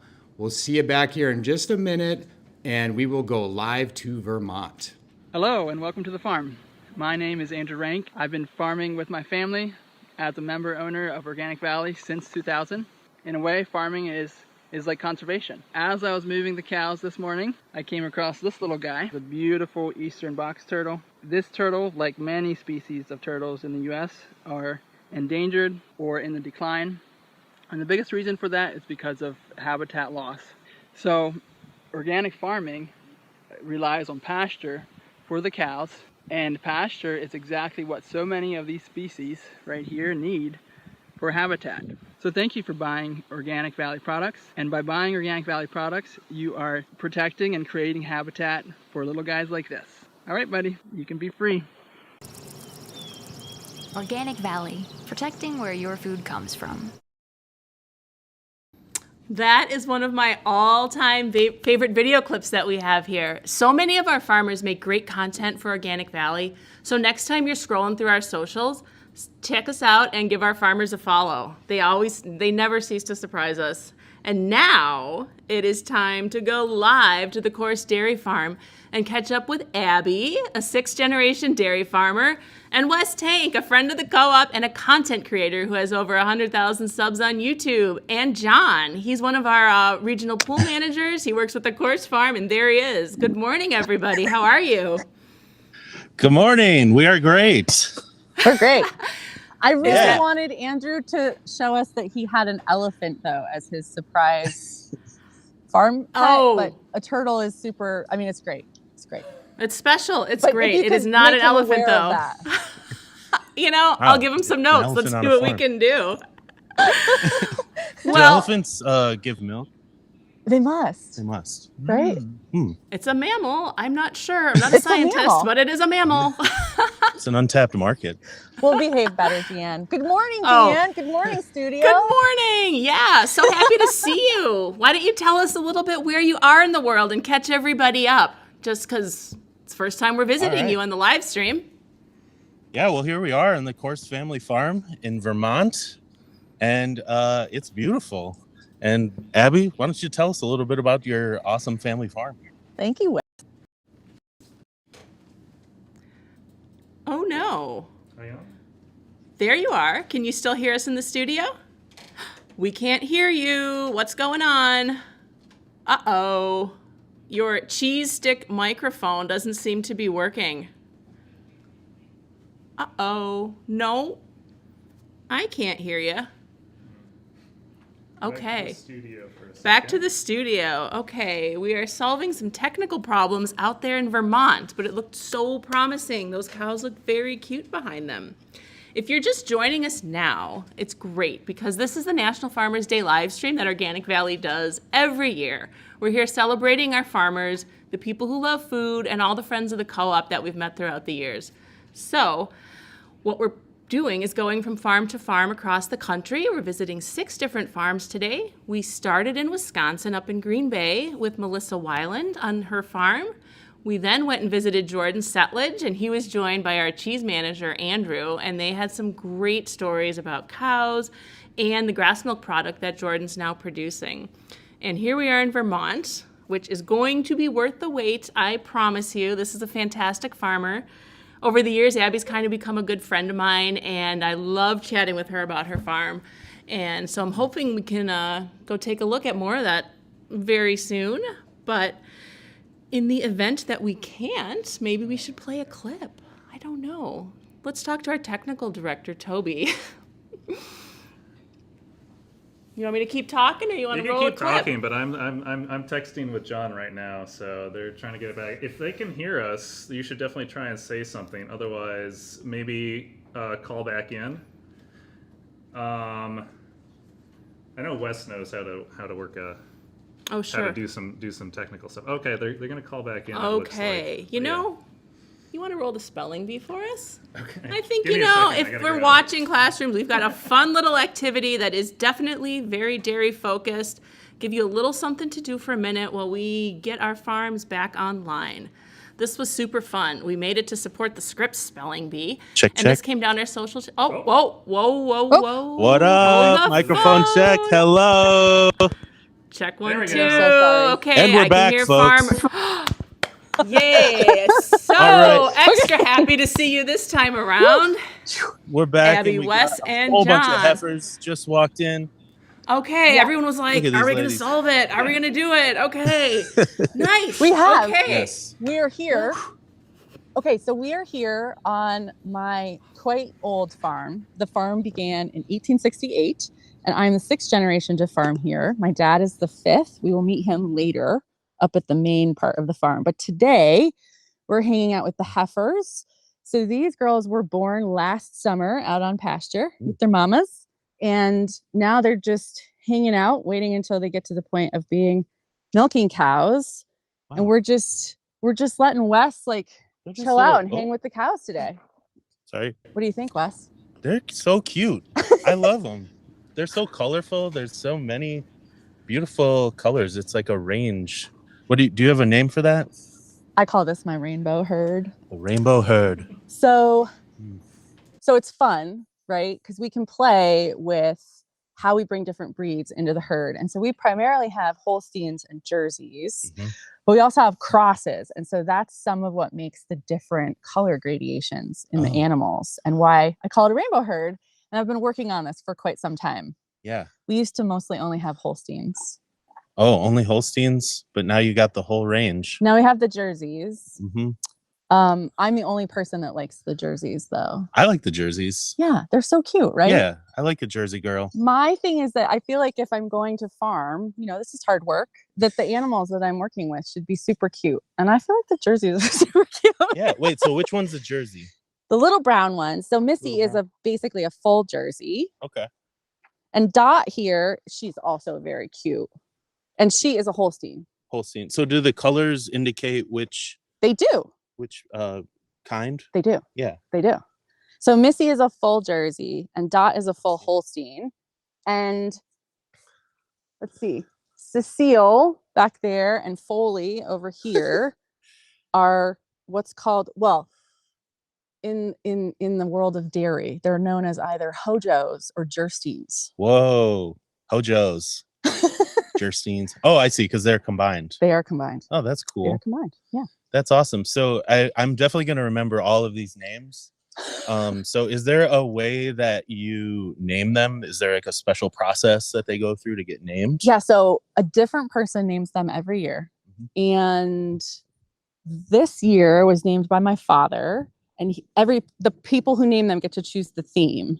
And then they have to meet the calf and then determine what their name is. And so my dad named these girls after non-family women that inspired him over the years. My kids have named different years. Those were mostly like candy and sweets. So we have like Fluff and Peanut and Cinnamon. And I don't know if we ever had a milkshake, but we do need a milkshake. I feel like you have to have a milkshake, right? I could go for a milkshake. Can you hear the studio? Actually, I don't hear the studio. Do you hear the studio? But- Can you guys hear me now? Oh, no, they're back. Now I can. I think Okay. they're just listening. I was just muted. You guys had me so entertained. Like, I didn't need to really jump in there. So tell me more. I just wanted to make sure you were still Well, I'm not leaving you guys. We certainly have a lot of powerful women out here. We do. And they power us all with their wonderful milk. So thank you for the protein, everyone. Thank you for the vitamin D. And maybe to help power them, would they like to eat anything? Are you guys hungry? Do you want an apple? Do you want a pumpkin? So in honor of the fall season, we thought we would bring out some pumpkins, organic pumpkins that I grew this year. So I have a piece of that here. We have some apples and some carrots too. And we're hoping to see maybe what their favorite fall treat is. I don't have anything pumpkin spice because, you know. But forgot this the is, pumpkin spice. you but know, we- this is cow's have pumpkin pumpkin. spice. Yeah. Yeah, I mean, this is like basically So pumpkin pie season Lottie, do anyways. you want a pumpkin spice latte? What do you think? They're not going to cooperate now. This is the other thing. Cows don't cooperate. Maybe we can, here, maybe you needs a bigger, like, it's kind of like, hey, buddy, want some good pumpkin stuff? Get in there, Wes. Ooh, Okay. Moving on. Yes, Lottie. Yep. Oh. No, not today. Well, Missy, what do you think? I mean, I want to eat some. Let's see. I'll Maybe bake it up Missy. first. Are you going to take a bite first? Well, I would bake it. Maybe I don't that's think the we're. thing. I think you shouldn't have to do that. You shouldn't have to. Missy, Yeah. what do you think? What do you think? She was licking this before, I promise. They don't cooperate, Dan. Well, See? what about an apple? So we should Try tell the apple. people in the chat, in the We have audience, a nice smorgasbord over here. how uncooperative these little creatures are. It's no Luke Zom palette, but you know, we do our best. And All right, would you what like? do you got there, Wes? Apples? I have a couple of apple Here's some slices. apples. Okay. Let's see how that Because- does in the fall taste test. That's what my mouth. Oh, that smells good though. Yeah, buddy. Oh yeah, Missy, get know that you. apple. Mhm. Shy. I think Here, she's should we shy. try this? Missy. It's okay to be shy, especially when someone's holding a strangle in your face. She's gonna look. Look. She's gonna eat my finger, not the pumpkin or my pants. She's very curious. Is this one of the jerseys you were Here, talking about? This is one of the jerseys, and they are far more curious than the Holsteins. So like I said, we didn't used to have very many jerseys. My grandfather got one as an experiment because his brother-in-law had jerseys and really liked jerseys. And my dad came in one day and was like, "Where did the Jersey cow go?" And my grandfather said, "I'm done with this. It's nonsense to have cows in the parlor that are smarter than me." And so wait a minute. they're very clever. The jerseys can smell a hole in the fence from like a mile away. They're very clever little creatures. But Sneaky. I love them because they produce this glorious, like high fat, high protein, amazing milk. And they're little, so they're really efficient grass machines. Or grass puppies. I call them my grass puppies. They're so cute. Grass puppies. Who's coming And up so to when I sniff your came- hand? This is Dot. Dot, can you say hi? Can you say hi? Say hi. No? Hi, Are Dot. you being shy? Come on. There you go. She's a good girl. She's a good girl.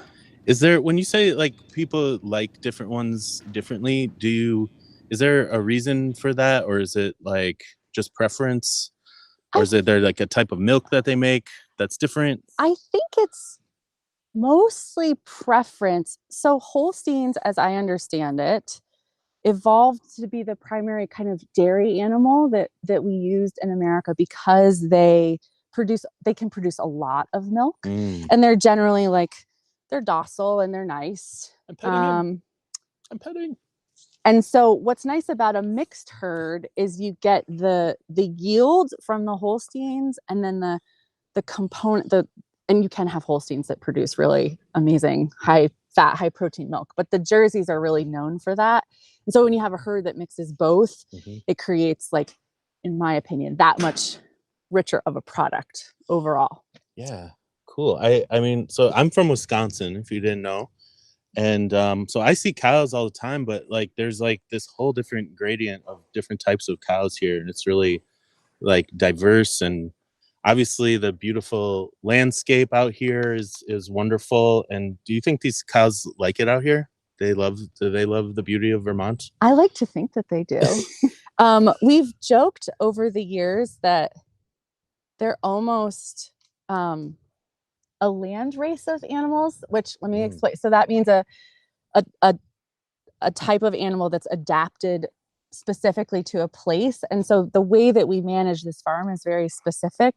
We have a closed herd, so we create, all of the animals are born here. We never bring animals in from outside. And so the varieties that you're seeing are from bringing in genetics from New Zealand. the Jersey genetics. So trying to really enhance their ability to graze here is something that we really focus on and works really well in this landscape. We're at 2,000 feet and very few things grow really well here in the soils that we have. They're really rocky.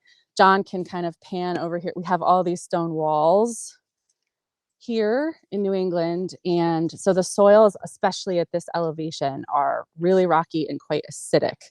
And so the thing that it grows the best is grass. And these ladies love their grass. And our grasses are all perennial, meaning that they reseed themselves and grow back every year without us having to do much. Yeah, it's like regenerative. It's very regenerative And so, organic. I noticed that there's all these rocky walls over here. Is there a reason for having that? Is that just because that's what's in the ground? Yes. So my dad jokes that for every rock on the wall, there's a million other relatives buried underneath, which sounds terrible. But basically, his point is, when they used to plow, we don't plow here anymore because of that reason. A plow and these rocks, it's not a great marriage. Oh yeah, you know, a plow kind of like it just like chunks them all up, and it just hits the rocks. Rock versus plow. Rock versus plow is not a pretty situation. I see. But the walls were created by the folks who came here and farmed the land, and they created all the rock walls. Those were their fences and their boundaries. Oh. And they had so many rocks to work with that they just kept building walls everywhere. So as you're traveling around New England, there's these iconic rock walls everywhere. And our farm has an abundance of them. They're really cool. I want somebody to eat this piece of pumpkin that I'm holding like it's my lifeline. I'm good. Do you? No. But, you know, I could go maybe for a little cup of Joe. If you have any. Well, let's turn ourselves over here. And if Studio, do you have coffee? Well, it would be great though. I do have coffee, but well, let's follow you know, I only want some if there's some like Organic Valley creamer in there. You know what I mean? Okay, so I'm friends, a little specific. We have my favorites today on tap-ish. So every morning, this is my lifeline. I drink dark roast coffee with regular Organic Valley half and half. Oh, perfect. Would you like to do the honors and hold this? And our family businesses. So my uncle produces his own maple syrup. Oh yeah. Which I buy generally by the gallon. It's so good. And maple syrup with OV half and half in coffee is the best thing ever. I highly recommend that you go out and find some of that for yourselves right now. And we're going to enjoy that. Wes is going to enjoy that. I'm just hoping one of those is small enough to take on a plane. Oh, thank you. Yes. Convenient travel size for a plane. Oh, here. Can I hold my Stringle? Stringle mic? Stringle mic. I mean. Okay. Right. I'm sorry, studio. We're not as polished as Luke was. It's all right. But we're getting there. You guys are doing amazing, and you're this. Oh, I want a second cup of coffee. All right, the OV half and half, beautiful. Sometimes I just want the half and half. You know what I mean? And I know some people love here. Here, let me hold the coffee cup. You pour your half and half. I know some people love the flavored creamers. My husband is a flavored creamer guy, but I love the classic. You want here? Half Let me and pour half. you some in this. Oh, okay. Oh, you want to put that top on? We'll go like this. Oh wait, I forgot to put coffee in here. Let's see. We didn't rehearse. I got so excited about the cream. All right. And you know, this is John from behind the camera, but I'll add one thing here too. You know, the same way that these grass-based dairies are producing food in a way that is sort of in harmony with nature. You know, the grass on these rocky soils is a sort of do you want any more? Kind of almost like a blanket on these soils to kind of keep soil in place, adding carbon back into the earth. Making maple syrup, as the farm does here as well, is also a very sustainable and regenerative kind of product. You're harvesting something that trees are collecting sunlight and water from the ground and turning it into sugar. And so organic milk from this grass-based farm, organic maple syrup from these woods, it's a great combination. It's a land-based coffee, right? That's right. Yes. Earthy tones. Earthy tones. Okay. Coffee cheers. Cheers. Oh, cheese stick, Mike. All right, ready? Cheers. Cheers. Okay. All right. Oh, yes. Mm. Everybody should go out. This, honestly, my uncle does do mail order, so you can order this. Anywhere and you in can the find world, OV everywhere, and you should do that. I love maple syrup. Oh, it's so good. Mm. Do you think the girls want coffee? Dot, what do you think? Remind us who these two are. This one? This is Dot. This is Foxy. Foxy was looking a little pumpkin curious there for a minute when the camera swung around. I don't know if you want to offer the girls a little fall snack. Come here, baby. Foxy, maybe? She's like, I will not cooperate with you. Now that we're giving her some attention, she's getting shy. Oh, shy. Foxy. Oh, honey. Definitely watching my step here. Yes. Yes. Move along the pasture. This is live Moving and real farm style. Live and juicy. We can turn around here. Maybe these girls will do a pumpkin slice now. Maybe if we put it. What do you think, Julia? So you said Hi, Missy. this farm's been in your family since 1868? Yes. Wow. 1868. And you're a 6th generation farmer. I am a 6th generation farmer, or so they've told me. Yeah. And we joined. Here, do you want to turn this way? Oh, yeah. We joined. Careful. Watch your step. Ooh. We joined Organic Valley officially in 2008. We were conventional before. So we began our transition with John, actually, in 2005. And then I came back to the farm in 2008. So I've been farming. I've only ever been an Organic Valley farmer, and I started when I was 25. So I've been with the co-op for 17 years. Wow. And so what made you guys decide to go full organic? So transparently, it's partially the economics of it, but also we were actually, and a lot of farms in Vermont are like this, these hill, they call them hill farms, these pasture-based little small family farms. A lot of them are fairly close to organic anyway. So we actually had to make very few changes, and it just sort of seemed like a really natural fit. And as time moved along and we, really got into this, philosophically, it's all I would ever do. And we're really couldn't be happier with the decision. Like, we've seen the health of the land. We were managing it, I think, well before, but we've learned so much after having transitioned to organic that it's, the biodiversity, the different populations of animals that have really come back, the birds of prey, and just the general health of the animals and everything is just, it's really amazing what a difference it makes. And we've been really thrilled with the results. Sandpaper tongue. I'll add one thing here about this farm. I've known them for 20 years now, as they've kind of made this journey becoming organic. And when Abby's dad Leon sends an email, one of the taglines on the email is the Corse Farm Dairy, home of Corse's contented cows. And it's really true. Cows do best when they're relaxed, no stress, and have the ability to sort of do the natural things that they want to do. And that's exactly what you see here. These cows, they lounge around in the sun. They wander out and eat fresh green grass. It's really exactly what a cow wants to do. Again, these are the heifers. So these are like the teenagers of the group. And as they mature, they'll join the milking string, which we'll see this afternoon. And so it's just great to see like cows doing what cows are designed to do. And the other thing I'll point out about them being raised on pasture, is these cows, they find their own feed. They drop their manure where it needs to be back out in the field. It's a very sort of efficient, natural system compared to, say, conventional farms that keep all the cows in the barn and are hauling feed back and forth. And so it's really a good fit for this type of hillside farm. Well, it's great. This farm is totally like getting the comments online. Do you guys mind if we ask a few questions that are coming in on the chat? Ask away. Okay. Let's see. Over here, the 7th graders at Ottawa Elementary School are wondering is there different kind of milk production from different breeds of cows?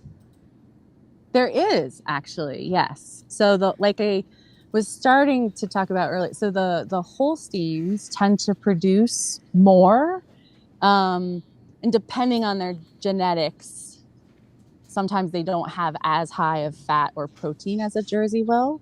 And then the Jerseys don't tend to produce quite as much milk, but the type of milk that they produce is very rich. And so we just really like the product that the product that we're able to produce by having both of those breeds here, to kind of marry those two components together. Right, balance things out. I love the high butter fat and the butter. And you know what else is actually getting a lot of love? People are noticing the microphone, the stringle mic, if you will. We're getting comments about that. So thanks for leveling up the technology out there in the field. We needed to connect to the satellite, and we needed to connect to the cheese fairies out here. And, I never leave the house without my stringles, Don't forget the stringles is what we always say. It's really true. And like on our farm, at least, it sounds terrible because we should really clean up after ourselves better, but the tractors that we use for haying in the summer have stringles wrappers like all over them. Yes. They're my primary source of protein during the summer season. Always throw away your stringles wrappers. Put litter in its place. And we got to take care of the environment. We do. But we love the stringles. We peel them with the fingers. And we when there's not a microphone attached. I think there may be an opportunity for Organic Valley to do a partnership with some microphone companies. You heard it here first. We like to do things first and different, so not a bad idea. But around the stringles, I have to ask, if you're eating a stringle, are you going to bite it or are you going to peel it? This is a philosophical question that we all must ask ourselves at some point in our life. And, I realized, I don't know what you do. I want to hear you. Okay. You go first. Well, what I do is I kind of take a bite at first because I can't wait that long. But once you bite, the marks that your teeth make kind of give it ridges that you can sort of peel easier. And it's a very nice process. I don't think I have another. So this is dual process approach because my process is identical. Is it? I take the first bite and then I string the rest of it. Yeah. When I'm really impatient, sometimes the strings, they don't break down very small. You get like a big chunk and then I sort of bite that chunk and then I string it. Right. Usually this is all done. Don't try this at home, friends, while I'm driving a tractor. Anyway. Don't eat stringles while driving. Don't eat stringles. Tractors. We need 2 hands on the wheel, 10 and 2. But you can hold it, and maybe in that situation is a good where you could just take bites if you can't wait until you get off the tractor. But you pull one off and it is a little too big, but it's at the same time it's just it's just cheese, and you're like, well, I am going to finish this faster than I had planned, but there's always more, John, what about you? How do you gnash down a stringle? Biter. Efficient, very efficient. There's no haters out there about that. Oh. He's just I need the cheese now. Yeah. Sound off we in are the comments if you're a biter or a peeler. Yeah, we do want to know. This will come up again, yes, I promise you. Yes, we have to know. We have to know. Are you a biter or a stringer? Stringer? Stringer? I don't know. Stringler. We'll see what the chat says, right? Stringler? One other thing we're getting in the chat is people love the cuddle cows. They said that you've made our day. Best thing yet. Aww. Hello, Cuddle baby cows? girls. Okay. They're just very not cute. Can we get now, no? We can't get more cuddles. Can we try? Come on, babies. Here, yes, we can. Let's see if the babies come over. We can give them some cuddles. Otherwise, some feed. We're going high what test. We got okay. Yeah. Here we go. On, the bucket. The bucket is back. The bucket. I've been standing so in unlike something this whole time. we heard some of Jordan's segment. So we are not on the grass milk truck. One of the reasons for that is actually the type of soils that we have. Nutritionally, our cows, it would be very difficult for us to meet their nutritional needs without having some grain. So this is organic grain. And this is like their treat. They love it. So even what they eat is organic? Oh, yes. Has to be. Wow. All of it. Even the apples and the pumpkins. I never would have even Come on. thought about that. Come on, loves. Missy, you're going to eat it all. Abby, what do you the want cows to normally eat? Can you talk a little bit more about their diet? We do have a question about that as well. Sure. So our cows are on a low grain ration. We feed them just as much as we need to meet their needs nutritionally. And the grain is like a mix of, barley and a little bit of corn and molasses and things like that. Missy, you're really getting in there, huh?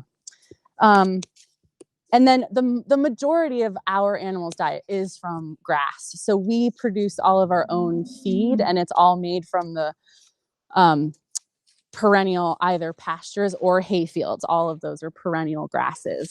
And so I'd say like it's still, 95% of their diet basically is grass.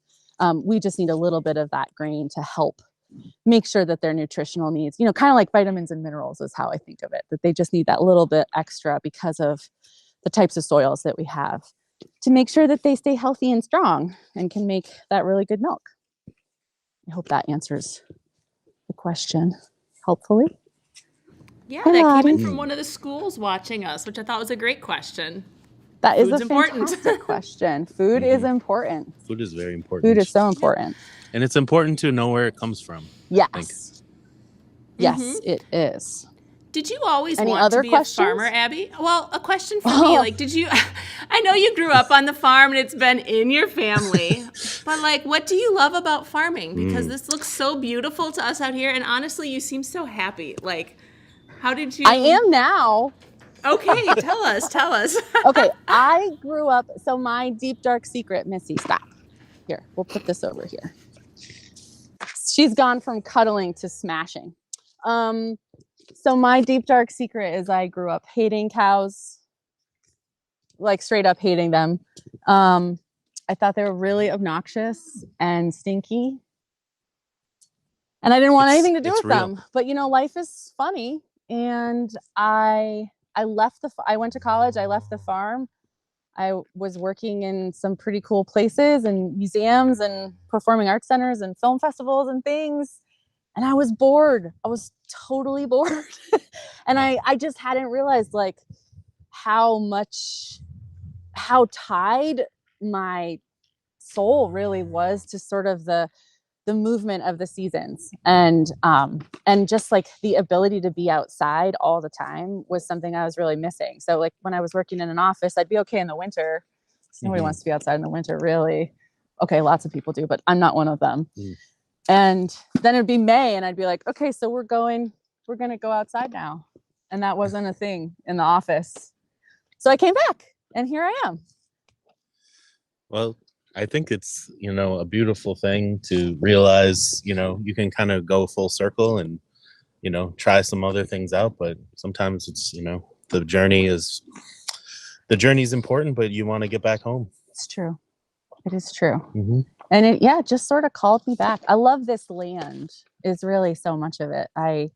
It's a really unique place. And I just feel like really committed to making sure that it can continue to both provide for the animals, but also just the way that we're farming here, having perennials, not plowing, conserving the land base that we have. Our farm is entirely conserved, which means it will be only able to be used as farmland for eternity. Mm-hmm. And That's all so of those cool. things are, I'm just really committed to that and making sure that this place can continue to function as this whole complete, like teeming ecosystem. Yeah. I'm really attached to that as much as the farming part of it, quite frankly. That was exactly the word I was thinking of, is ecosystem. because it's like everything kind of feeds itself, and the cows, they graze in one area, you move them to another area. I think we're gonna see them move Yes, later. we're gonna see some more of that up at the farm later, and my dad will tell some of that story of how he came to be the type of farmer that he is. So get to hear that story later. Tune back in. Cool. I can't wait. And yeah, do we have more questions, Deanne? Yeah. Since you are taking like an active part in like farm management, like what are some of the changes, or what's a change that you've brought to the way that your farm is managed that aligns you more with the environment and more with like herd health? Yeah. So we can talk about this. So we talked about apples. So one of the things that we've done is, so we have a lot of wild apples here, and a lot of the genetics of wild apples are kind of dying out. And so over the years, we've gone and tried to find some of those heirloom apple genetics and bring them back and plant those trees around. We haven't done a ton of that, but some. And then we've also just recently this year put in our first silvopasture planting. And so that's a very strategic planting of trees that will provide shade for the animals. The temperatures here have gotten a lot hotter in the summer, and so the shade for the cows is really important. And there's just something, I'm obsessed with what a pasture looks like with trees and the cows and the grass and the trees. I think it's the most beautiful thing ever. And so this silvopasture planting will provide that over time, both the shade, and cows actually like to eat leaves off of certain kinds of trees. And so the trees also, while they're growing and sequestering carbon in the soil and creating even more of an enhanced ecosystem function by being there, they also they also will provide an additional feed source for the animals too. That's awesome. So stuff like that. And Dad always says that my mom is the conservation conscious. She does a lot of conservation work, and I'm the organic conscience. And we keep him in line. That's cool. That's another ecosystem right there. Yeah, it's true. Do you feel like you have learned from them? You've soaked up all their knowledge over the years since you've always been with them. Yeah, and I think one of the coolest things that I love about my mom takes care of the calves, and she's so amazing with them. And then from my dad, I've really just he farms with, that's right, preach, girls. We all love Leon. It's true. My dad farms with this really cool mix of art and science, and he does it all observationally. So we've experimented with different, we've used different technologies and things like that over the years to sort of track how our grazing is working and stuff like that. But I think the most important thing that I learned from him was that ability to just sort of be in concert enough for the landscape that you can kind of witness it and observe it enough to then know how you can meet its needs. And so we're, just that delicate dance and that balance that's happening like with the land and the animals and the power of the observation and just being able to do all of that. He doesn't use charts or the computer, and he does it all just by instinct. And I think that that's something that we're kind of losing culturally. And that's one of my favorite things that I've learned from him over the years. That's why I was wondering if he's, how much he's passed down. I know we're going to get to hear from him in a little while. That's going to be cool. Stay till the end of the stream to get some wise knowledge from the farming world. These guys are both going after the same bucket here. I feel like we failed in our fall challenge. Failed in our fall challenge, girls. You didn't go for the pumpkins and the apples. Other years they have. I don't know what's up with these girls. They didn't get the memo about we're pumpkin spice you. Love. It's just because we're here. They're so soft. What'd you say, Wes? They're so soft. They're like pretty soft. I wish that you guys at home could. I know. Feel how soft they are. Touch of vision. Yeah. Touch of vision. Touch of vision. We don't want smell of vision.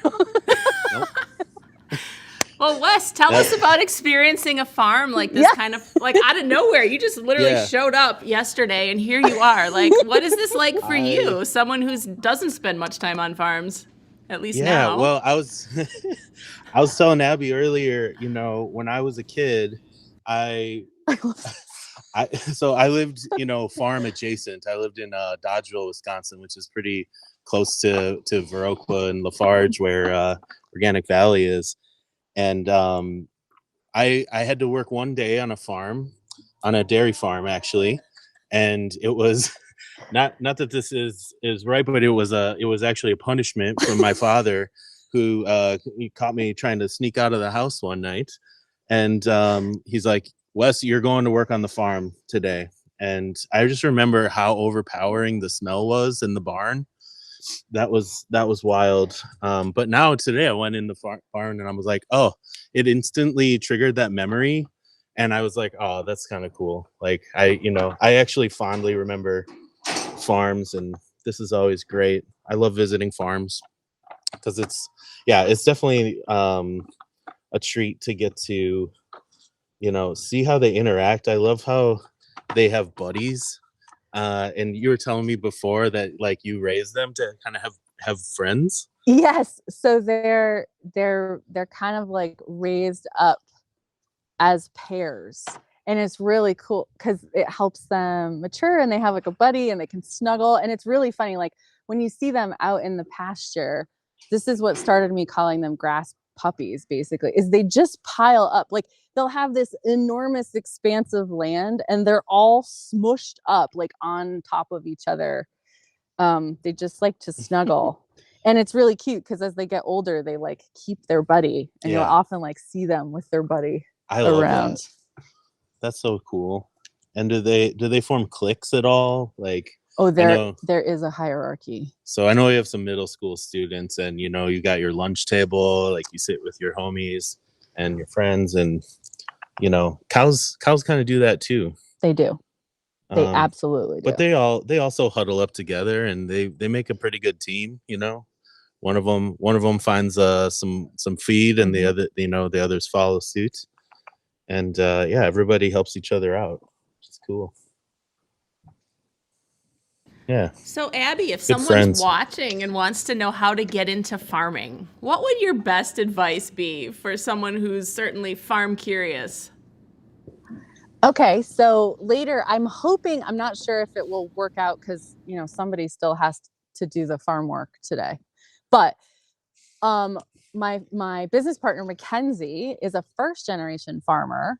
And I guess this is when I'll give like a plug for this incredible program called the Dairy Grazing Apprenticeship Program, which we became a part of, I don't know, 6 or 7 years ago, I think. And we've graduated 2 apprentices. Mackenzie was one of them. And as a first generation farmer, it is really, really difficult to start farming. And it is 4 times as difficult to start farming in dairy. And so I think the thing that I recommend most is to find a program like that where you can go and work. What I love about the Dairy Grazing Apprenticeship Program is you're taking classes, your hours are counted towards a federally accredited certificate. It's an actual program through the Department of Labor. And so you leave like so that you can graduate as a mentor grazer yourself and go on to take that knowledge. And I think that that's one of the things that I recommend most. Dairy is incredibly capital intensive. And so I think the best way to know that that's really what you want to do and how you want to go about doing it is to start by learning from another farmer, so that you can just get a feel for what that lifestyle is really like and whether it's a fit for you. And so what's like the youngest age that you can join the apprenticeship program? 18. Okay. Yep. So it's kind of like, oh, I'm thinking about what to do with the rest of my life. I'm getting out of high school. I might go to college, or I might become a farmer. And that's what Mackenzie did. So he decided that college was not the route that he wanted to go. And I think that there's a lot of kids that are like that, right? And we really need people to do trades. And so I think avenues like that are so important for technical education. And this is just one that you can choose and be like, yeah, I'm going to be a farmer. Yeah. lots of farmers go to college too. That's a great route, but it's a good not point. for everybody. And so, well, it depends on what, how soon you want to get started Exactly. and what area of farming that you want to get into. Exactly. And if you didn't grow up on a farm, if you don't have 6 generations behind you farming, you can actually just jump in and you'll put them to work, I'm sure. And it's true. Do they have to like sit in class, or it's just like kind of work study? Like jump right in? It's a lot more. They do take some online classes. There is some of that. This program is actually based in Wisconsin, and so like the classes take place online.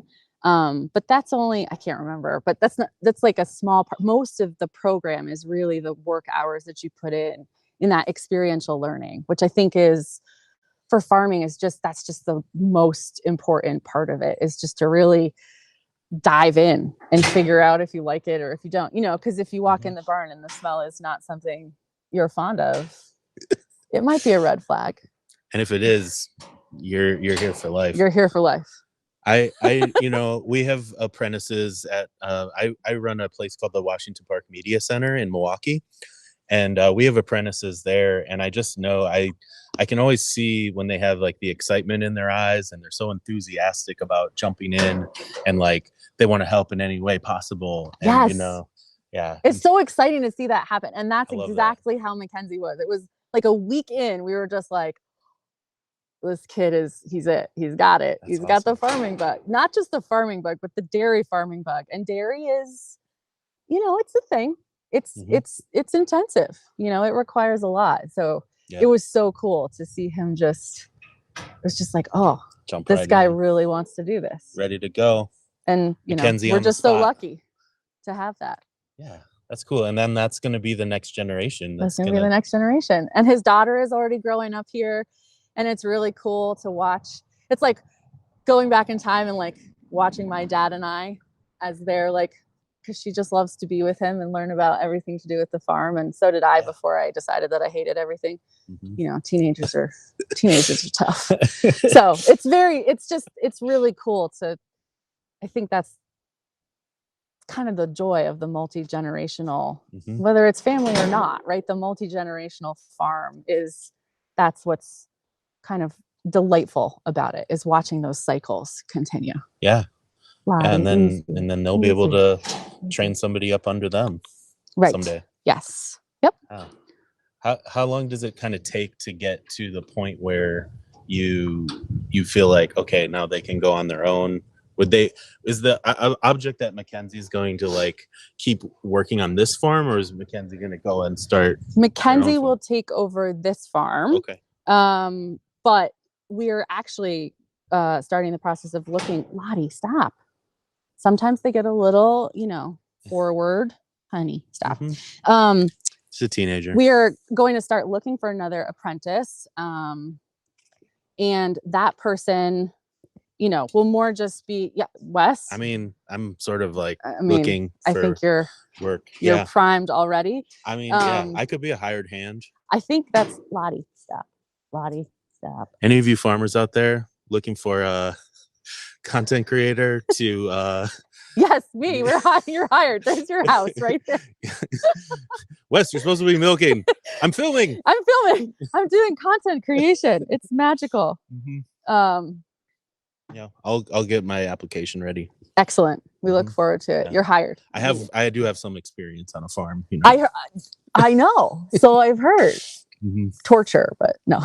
It was a good day. It was a good day. In the Excellent. end. Yeah. I appreciate it. It built character, I think, and it prepared me for this day. It does do that.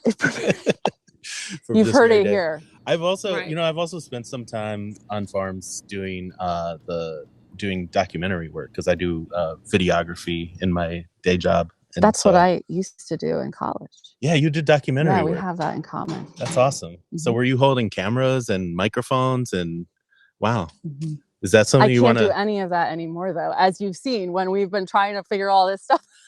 Well, luckily we have John helping us. and John, our camera operator, is also a farmer. Yes. And has been, helping us out both with the technical side of things, but also giving us lots of really interesting facts and philosophical notions of organic farming. Yeah, and I'll tell you guys just one thing about that. I'm so lucky. Part of my job is to go around to visit all these Organic Valley farmers. Sometimes, there may be some advice that I give, but truthfully, mostly I learn a lot from these farmers because the farmers really are the experts. They live this life every day. But my team, we're part of the group that goes around to visit all the farms to make sure that everything runs smoothly, that the cows are being taken care of as they should, that they're meeting all our quality standards and certifications that we require, and just to make sure that the milk is clean and fresh and healthy, getting on the trucks and out to the plants the way it should. So in my case, I go all around Vermont and into New York and visit these farmers. And because we're a cooperative, that same thing happens, all around the country. We have these pools of farmers that own the business and that work together to cooperatively produce this milk and get it out to consumers. And so all you out there that are drinking the milk, you're powering this. You're making it happen. Yes. Because you're buying the milk, our farmers can make a living, doing the job that they love to do. It's true. And so much of what you do, John, is also like the relationships, right? This whole big cycle, it needs the relationships to kind of like keep it going, right? And you've been with Abby's farm for 17 years. Like, can you talk to me a little bit about just your relationship with the farms and the farmers? Yeah. And truthfully, I remember when Leon, her dad, first called me about 20 years ago before they went organic. At that time, I was working for a nonprofit organization that did organic certification. And I remember him saying, John, look, we were almost organic. We're a grass farm. We rotationally graze our cows. But we just don't, quite know what it takes to make that final step to become certified organic. And there are a few, smaller changes they needed to make to meet that organic certification. And there's a 3-year process for land that has been farmed conventionally before that land can be considered organic. So I remember working with the Corse family through that transition process. And then I began working with Organic Valley and, sort of saw that the next step of that process, them joining the cooperative and beginning to ship milk to us. So, it's really a partnership. It's an awesome partnership. And like, just because it's the National Farmers Day live stream, I mean, we also have to say a big thank you to the people that have encouraged and educated the farmers along the way, because it's not just one farm by itself. It's a whole network of people and farms who care about this, who are interested in this, and who on some level, they love this. The joy of farming is sort of contagious. People keep talking about it, right? Like if you love it, you love it. And you're here for all of it, all the things that go along with it. So thanks for being there on the farm for longer than 17 years, right? This is your thing. You caught the farm bug early too, so thanks. Right. That's and really I think cool. that's something that's not talked about enough. That's really special about Organic Valley too. Is just the real reciprocal relationship that happens. I mean, the farmers matter, but we couldn't make any of this happen. The beauty of belonging to a cooperative is that it really allows us as farmers to focus on farming, on what we really want and need to be doing to do best by the animals and the land. And then it's folks like John and you, Deanne, and Toby and everybody at headquarters that allow for us to do that, because you're taking care of our marketing needs and all of these components, the distribution, the trucking, everything that makes it so that this product that these girls make can get to everybody. There's just a whole team that goes into that. And I think that's one of the things that makes Organic Valley just really unique and really special, is the relationships that kind of keep us all moving towards that common goal of getting this nourishing food out to people. Yeah, that's awesome. That was one of the first things when Organic Valley reached out about working with me. When I found out that you guys are farmer owned, it just made it sing to my ears, because it's just so cool. And I've always just really appreciated farmers. When I just remembered when you guys were talking about this, when I was a kid, we also had a day called Farmers Appreciation Day, which I'm wondering if that was tied to National Farmers Day, which is today. We don't know if you heard. Shout out, National Farmers Day. But we had Farmers Appreciation Day parade, and I would walk in the parade, and all of the tractors and all of the trucks and farm equipment would go through town, and everyone applauded. And yeah, shout out Dodgeville, Farmers Appreciation Day. I love it. Yeah, so cool. Yeah, we love Organic Valley. We love valleys in general, pastures, grazing, and we've got our a scratching post. Yep, we've got our cow posse behind us, backing us up here. Yeah. We appreciate you guys. Thank you for watching also. Oh yeah, the comment section. Let's see what we've got over here in the comment section. Oh, yeah. Somebody missed the name of the farm apprenticeship program. Can you just tell people again, Abby? Yes, it's the Dairy Grazing Apprenticeship Program. So I think the website is DGA. I'm going to forget. You would think it would be DGA.com, but it's not. There's a hyphen and a something else, and I'm totally spacing on what it is. But we could get that information to you later. We can do that for sure. Bring that back for your next segment. Yes, one other definitely question. Bring that back. Okay, one other question from a 6th grade class. How much does a cow weigh? How would you explain that to the 6th grade class? So that depends too on the breed. So Jerseys, when they're full grown, can be between like 800 and 1,000 pounds, sometimes a little bit more if it's an older, bigger one. And Holsteins are usually like 1,000 to 1,200, 1,400 pounds when they're full grown. Sometimes it depends on the breed of Holstein. Some Holsteins are also really tall, and so can probably be 1,500, 1,600 pounds. They're pretty big. Much bigger than the Jerseys, that's for sure. Yes, You'll notice they are. it if you're standing next to one. Yes. All right, one more question. Okay. Well, do you have a cow named Betsy? We do. Random question. But you do. Where is she? Betsy, where are you?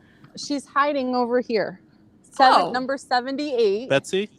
Is Betsy. Betsy? She's been very shy. She is very shy. Betsy, come here, sweetheart. Betsy, everyone in the chat is a fan of you. Betsy, you got some super fans. Can you come say hi? Betsy. Bernie, you gotta move. Come on, buddy. Betsy, come here. I was hoping she'd turn her face, but... Is she the white one with black spots or the black one with white spots? This is Betsy here. That one, the one who definitely literally is being running a little away from camera me. shy. Okay, well, Betsy's here. She's a little on the shy side, so let's see. I like the way they're kind of crisscrossed here. We have Coin Chaser saying, "I have your milk in my fridge." Heart, big Thank heart. you. Thank you, Coin Yes. Chaser. Oh, We Sarah appreciate you so saying, much. Me too. Woohoo! Okay. Oh, and Thank you, Sarah. Someone has seen our milk trucks on the highway, so that's something you will see that. We are a national cooperative, so good eye out there on the highway. Absolutely. And I also love that how some of our ads have the monarchs fluttering around. So in August, they're getting forward here. We're good. Okay. The monarchs really do that. They just like flutter up out of the fields, and as you're haying and things like that, they're just like dancing all over the place with the clover blossomed, and it's like magic. So that is real. That is based on something real. If we see any monarchs with you later, point them out. We'd love to share that with everybody. I feel like it's gotten a little cold for them, unfortunately. But if we see one, we will definitely point it out. Definitely seen a lot of pollinators. Oh yes, yeah, tell us what you've seen. A lot of pollinators. Well, we had a friend that thought I was a flower right before we started. Yeah, right before we started, we had a bee situation. We cleared it up. But that's one of the coolest things I think too about here is I've talked to people who've been in places where chemical agriculture is really prominent, and they say that you can't hear the insects. And here, like, it's never actually quiet. There's always that sort of gentle humming and buzzing of all those little pollinator species that make all of this possible. I mean, we don't really pay enough attention to them, but they really are the stars of the show and how all of this is possible. And what I love is the way that we're farming here too, with the perennials and all of the real biodiversity in our pastures. It makes that much more fodder for the, an increased number of pollinator species. Woo, easy, Lottie. So, gotta love those little buzz. You can really hear yourself think out here. It's true. It's so calm. I feel like the cows they're just in the zone. They kind of are. They're just like doo doo doo. They're just in the moment and enjoying the nice country air. So you can see how they're chewing like that? What are they chewing on? They're cud, which means they are currently contented. They're cud-tented. Cud-tented. Mm-hmm. Indeed.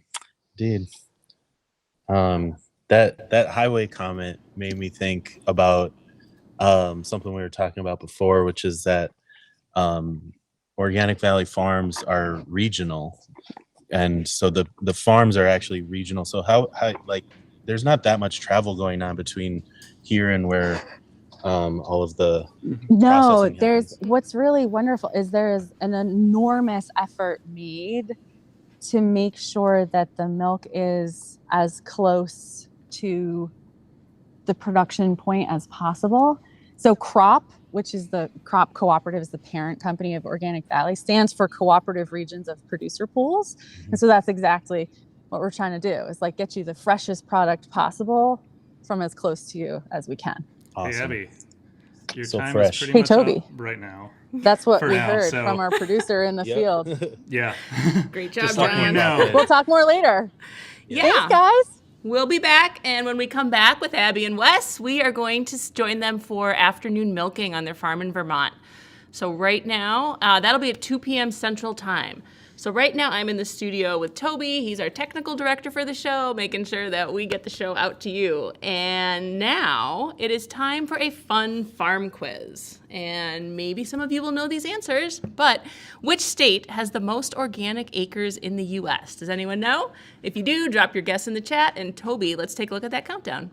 More than 1,600 Organic Valley farms are protecting hundreds of thousands of certified organic acres in the United States. Do you live in one of the top 10 states with the most Organic Valley farmed land? Find out right now.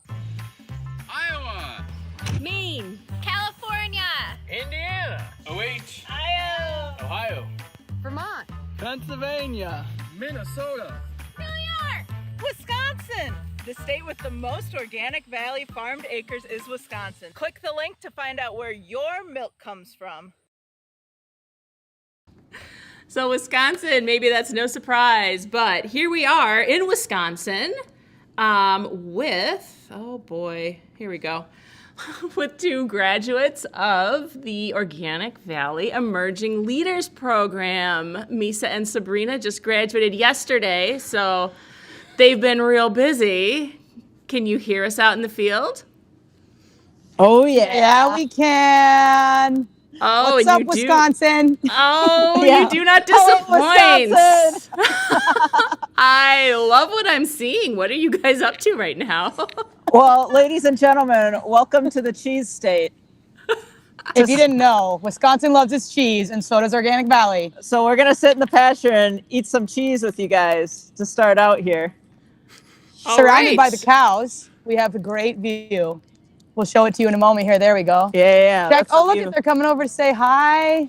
Love it. Yeah, we got a pretty That's beautiful view to awesome. eat this cheese. Yep. Cheers. Cheers.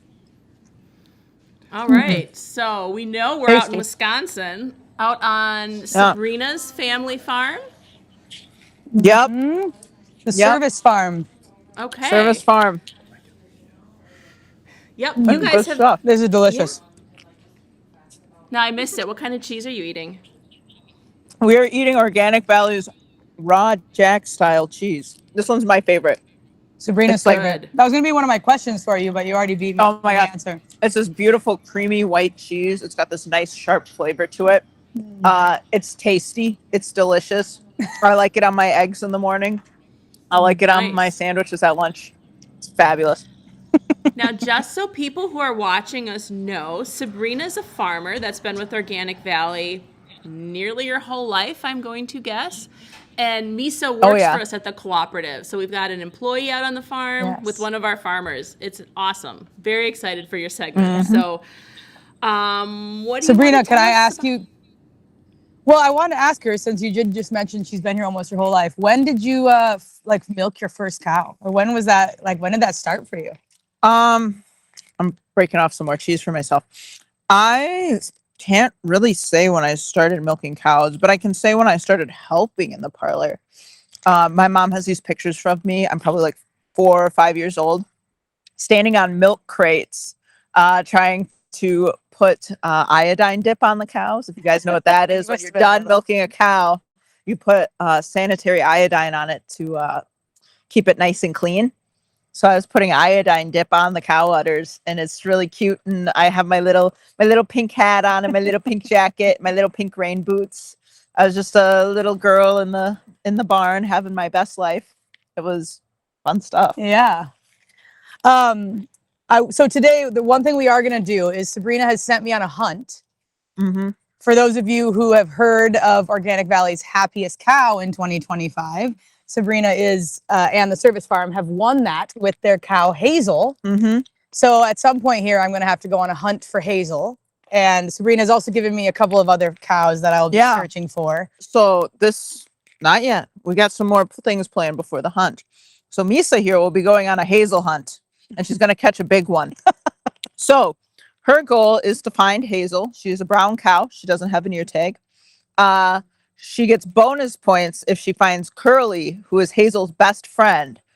But she has to look out for Marmalade, because Marmalade likes to show up and cause problems.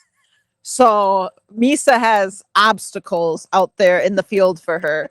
So find Hazel, find Curly, look out for Marmalade. Thank you for being so clear with that. That is great. Okay, we're going to go look for some cows.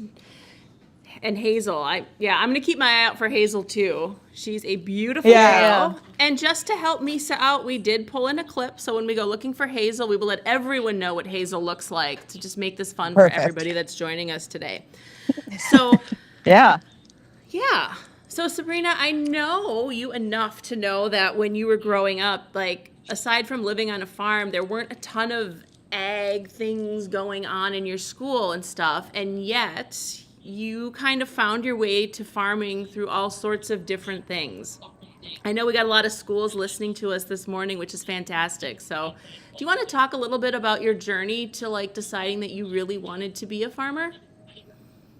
Yeah, so when I was growing up, I was very involved in 4-H, which wasn't a school thing. It was an outside of school thing that I did with my brothers.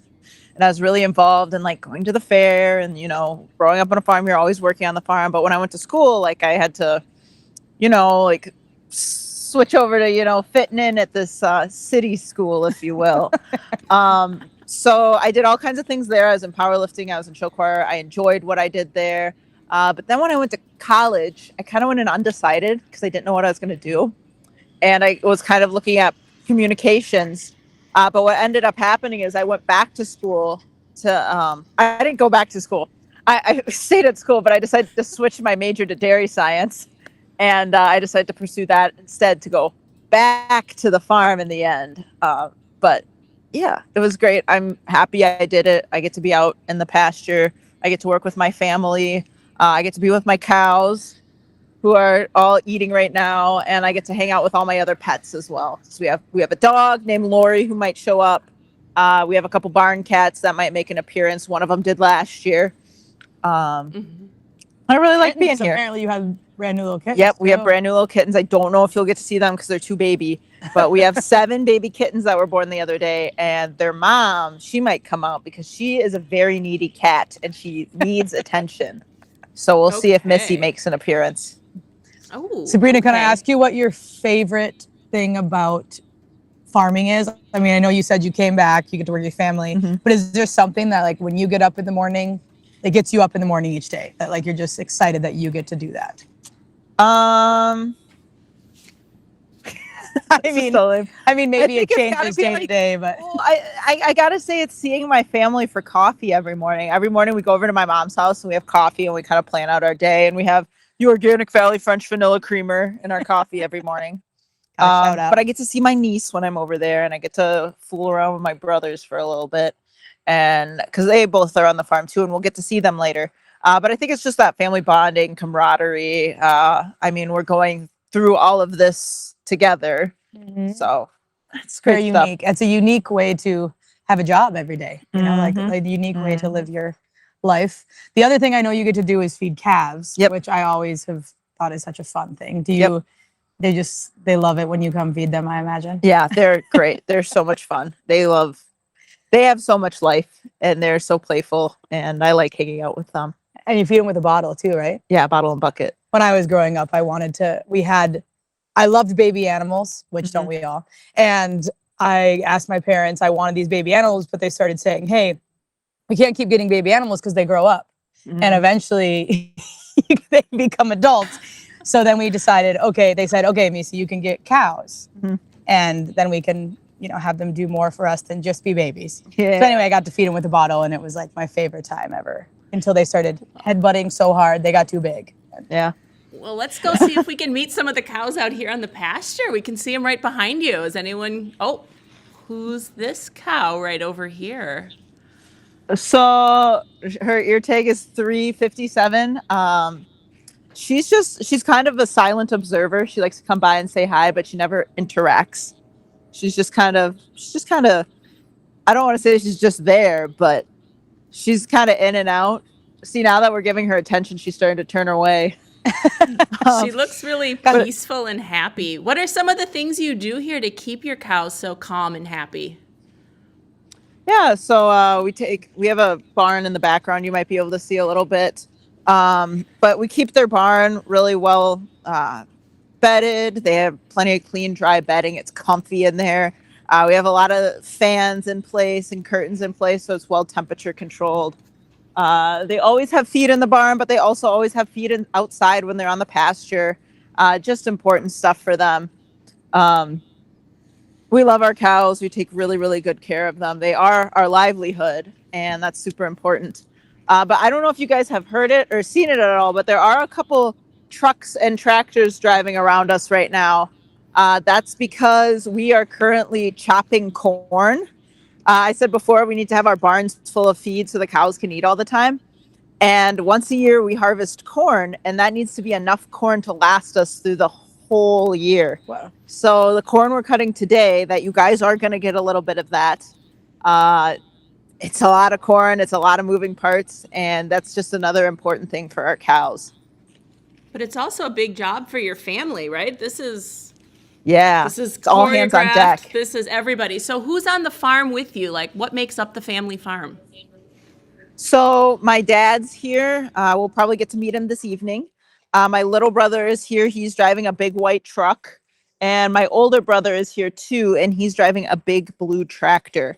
My sister-in-law helps out on the farm. She's just helping us out on pasture with cows this week. And my mom is on farm.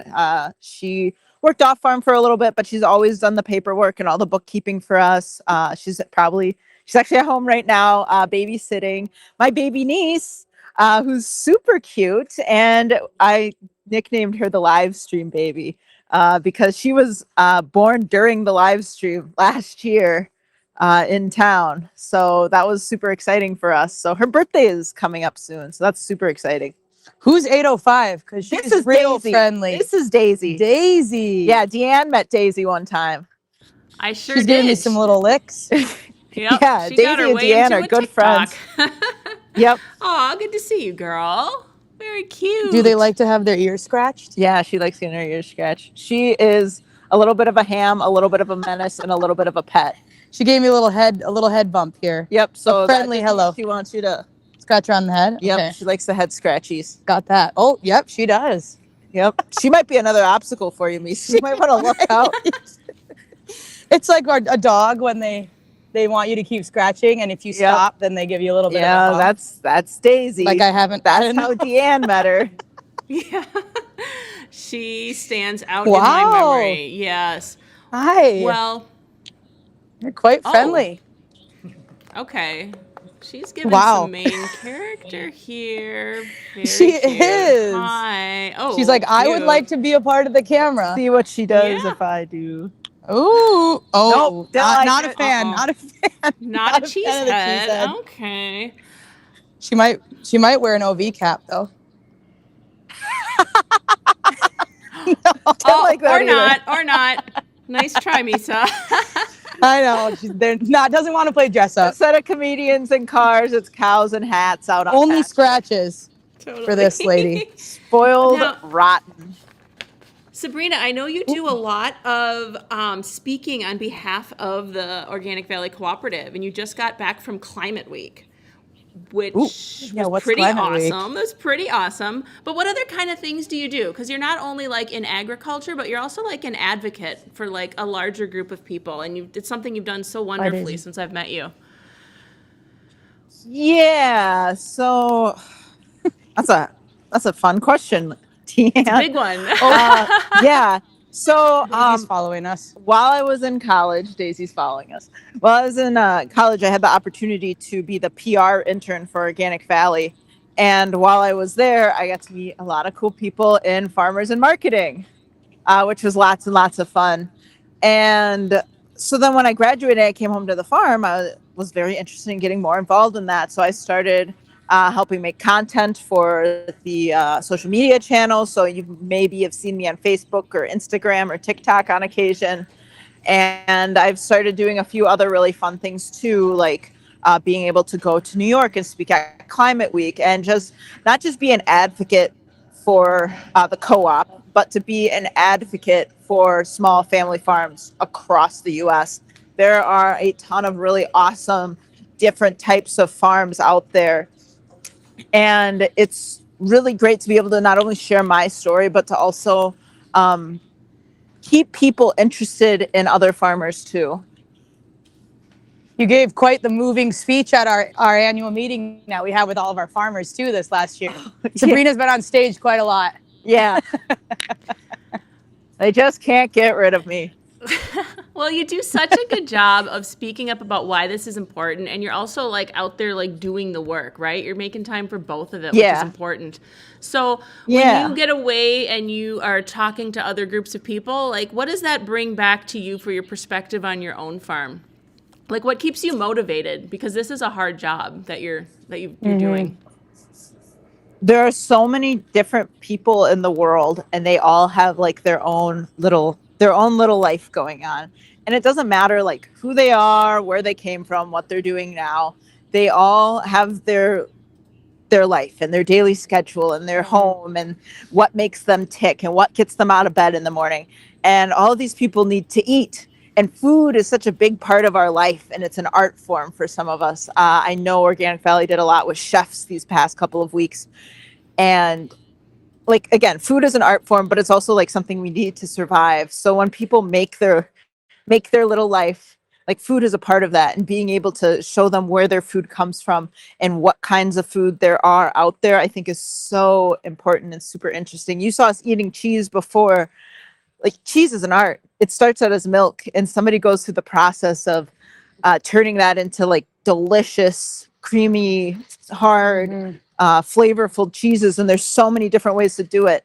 And there's so many cool people behind that process. So being able to just go out in the world, meet people, like see how they interact with food, and then bring that back to me. It's like a different type of feeling that I can bring home and just share it with my family and with my cows.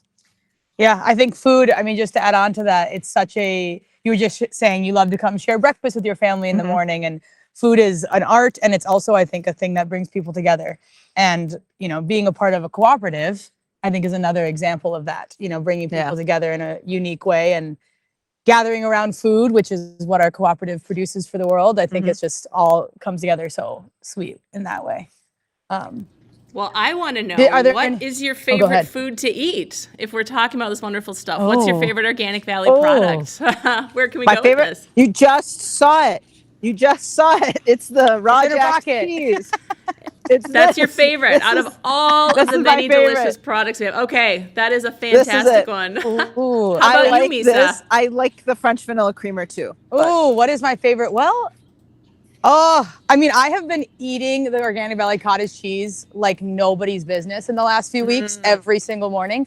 So right now that might be my favorite, but then I also might just say that classic whole Organic Valley milk might top everything. I like it with cereal, with cookies, just a good old glass of it. A true Wisconsinite I am here, just drinking glasses of milk. Yep. Some people don't understand that, but if you know, you know how good milk is. Uh-huh. I know. We're hearing a bunch of cows. Yeah, 75 right there, that brown one. That is the biggest cow on our farm. She's really, really tall. Yeah, she does look tall. Brown. Yeah. That's a trick question. She is mostly Holstein. There might be a little bit of Jersey and a little bit of Fleckvieh in her. So Fleckvieh is called a duo-purpose breed because it is both a dairy breed and a beef breed. So Interesting. that's I've fun been facts hearing with Sabrina. more people talk about bringing those into their herds. Have you had the Fleckvieh with you a while, or is that something new on your farm? We are kind of phasing it out a little bit. We had it for a while, and we did like them, but we like Holsteins more. So we do have Holsteins, and then a few like 75 that are crosses, and then there's a couple Jerseys running around. And then if you want to get really into it, those red cows that you saw, like 357 before, those are just called a red and white Holstein. Okay. Do you have a favorite breed or a favorite cow? I like the Jerseys. The Jerseys are my cutie patooties. They all have names. I've heard that whenever you have a Jersey calf, you want to. I remember I was last time, and you want to keep them, but you can't keep all of them. Well, I keep them all, but Any cute. good names over here on your farm? Yeah, I got well, let's list them all out. I have Hazel, Marmalade and Marigold. I have Cinnamon. I have Cupcake. She was named by my friend, is a teacher at Sparta, and her class named Cupcake. They were learning about the letter C, and I told them it needed to be a C name, so I have Cupcake.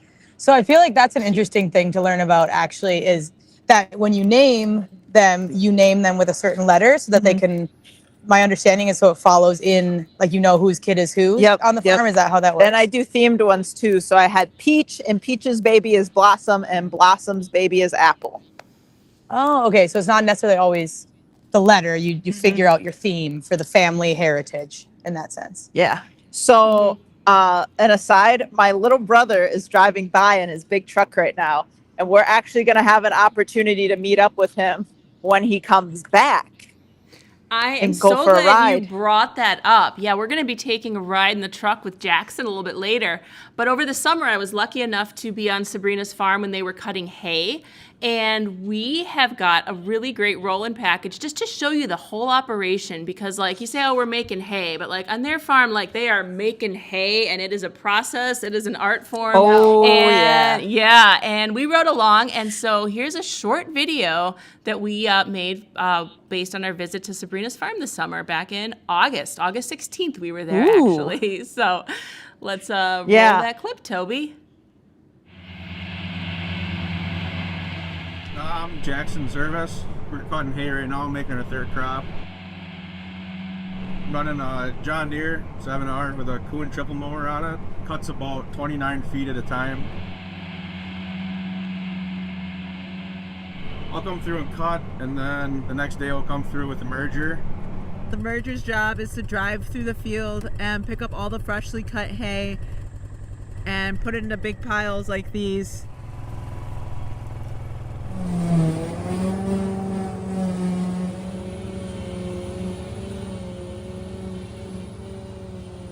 So right now I'm hauling silage. The self-propelled chopper will be coming through here in a few minutes. Get a load filled up. Then we'll haul it back to the bunker. I run the load off, and that's what we do all day. Back and forth, back and forth. So right now we're at the back of the farm in an area that's called the bunker, and it's where we store all of the feed for our cows. that big green tractor that is called a packing tractor, packing down all of the feed brought in from the fields so that there's no air pockets in it, and that allows it to ferment so that it tastes good for the cows and that is easy for them to eat. Depending on weather, depending on growth, that'll all determine how many cuttings of hay we do a year. Some people might get up to 5, some people will stop at 3, but right now we're hoping to do 4 this year.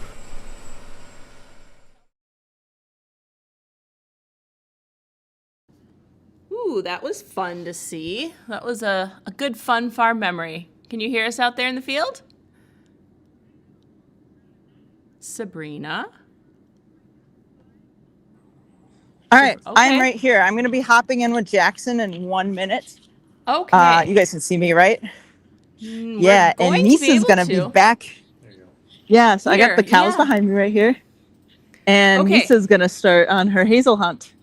Okay, so while Misa And a goes to short look for bit. Hazel, the happiest cow, Sabrina's going to head off in the truck with Jackson. And we are also going to take a minute to say hello to the Westby Middle School joining us from Westby, Wisconsin. They're one of our local schools.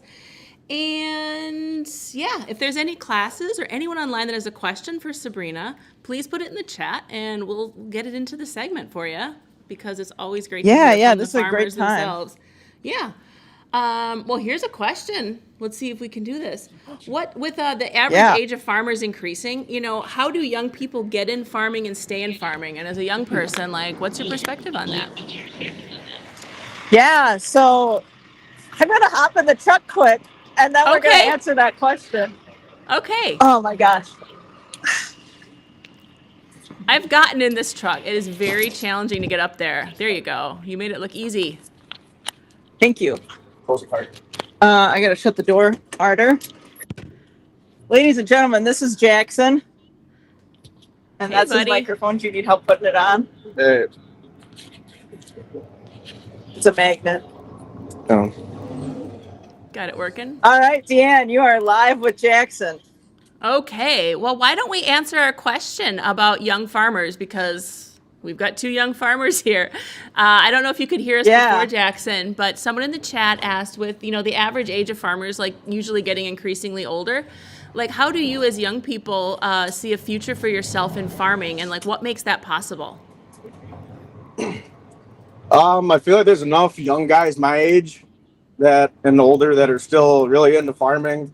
They love equipment. They love the animals. They love being outside and being with nature and running cool equipment, I guess. Is the equipment what kind of got you into farming? Oh no, my dad farmed, so that was pretty much my main reason for it. But I love the equipment now. That's my biggest That's what likability to do it, I guess. Mm-hmm. Yeah, Jackson went to school for diesel mechanics. Oh, okay. Yeah. And Sabrina, from your perspective, what keeps you wanting to be a farmer? Because I know you can do anything, and you chose this. I like being with the cows every day. I like being able to be outside and moving. I learned when I was in school, I don't like spending all day sitting in an office on a laptop. But I like being with my family and being outdoors. Mm-hmm. It makes a lot of sense. It's a lot to do, but it really seems like a beautiful lifestyle. Oh, yeah. Would you say? Yeah. So we got a minute, actually, Deanne, if you have a couple questions for Jackson. Well, sure, I've got some questions for Jackson. Let's see. I just want to not interfere with you while you are driving too hard. But I'm waiting right now. You're waiting right now. Oh my gosh. This is bad. I had questions for Jackson right here on the desk. And that's the one thing I can't find right now. Okay, here we go. I am back with questions for Jackson. All right. Let's see. Jackson, what's your favorite sound on the farm, and which one means trouble? Well, my favorite sound is equipment. Big diesel motors running, and the most trouble sound is when someone calls and says something broke, or hear something break, I guess. Yeah. Because then that's my department to come in and fix it. That means you're busy. Yep, I bet Yep. that's true. All right. And that if list never ends. What's the last thing you fixed? I just rebuilt the cutter head on our hay bine. So we have a self-propelled hay bine with a 15-foot head, and there's a bunch of knives underneath the spin, cut the hay, and it ended up leaking all the oil out, and the bearings inside grenaded, and all the gears that run the head got eaten up, and that was kind of a big project to fix, about a 2-week deal. A haybine is like a glorified lawnmower, for those who are wondering. I was wondering, thank you. But the next time I have a giant problem, I'm probably going to call Jackson. That sounds like that was quite the project. Yeah. So if farm chores were an Olympic sport, which one would you medal in? I guess probably, I don't know, on Sunday, me and my brother do grading water to all of our young calves. And I'd say him and I get that done pretty quick. So that'd be, I guess, my... Well, you're pretty good at stacking bales, too. And, yeah, stacking small squares. A hated job, but one that needs to be done. Yep, okay. So let's see. When I met you, you were out in a tractor for hours and hours and hours. What is the best meal that someone could ever bring you out in a tractor? Pretty much anything my mom brings us is always good. When you're sitting in a piece of equipment all day, everything tastes good, from a hot dog to a brat, burgers. Okay. Good to know. In case anyone wants to bring Jackson lunch, hamburgers, hot dogs, and brats would do the trick. Or Culver's. Culver's, okay. Spoken like a true Wisconsinite. Yep, that's Wisconsin for you. What is the weirdest I'm going to thing show ever... you guys real quick. We got a good view of all the cows from the truck right now. You can see them all out and about on the hillside. Oh, you want to come back there? I'm hoping you can see them all. We can. And Anyways. Toby is telling me we can also see something else very good. So he's going to fly that in. I think Misa may be making progress looking for a cow. A cow named Hazel. A cow that was voted happiest cow. Okay, be careful. Where is Hazel? Okay, I got it. Hazel's not we gotta go somewhere else. underneath. Cows actually are. Okay. No Hazel under the tractor. Don't hurt yourself, Nisa. Where? Oh, okay, maybe Okay, we're this is going better back to luck Jack. elsewhere.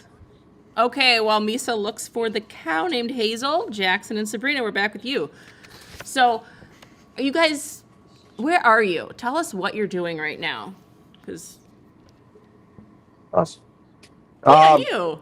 Right now, we're chopping corn, and I'm waiting for the chopper to get done filling my brother's wagon, and then I will take a load. Okay, which so is this almost that time. part of that choreography. So here in a second, you're going to have to hop in and be in the right spot at the right time. Okay. Well, if you won the lottery tomorrow, what's the first thing you would buy for someone else? I'd probably buy a new truck. For who? Be my first For who? thing. And then I guess tractors from there. I don't know. There's EP. He's driving our other tractor. Okay, for people watching, this is how corn is harvested. It's not just picking ears off one by one. It's this whole fantastic choreography of driving. and Deanne, knowing I where don't you're know if supposed we to can be. hear you right now. We might have lost audio with you. Did you lose audio? I am talking. Can you hear me? Jackson, can you hear me? I'm guessing that they've lost us in the truck. Can we cut back to Misa on the field? Thank you.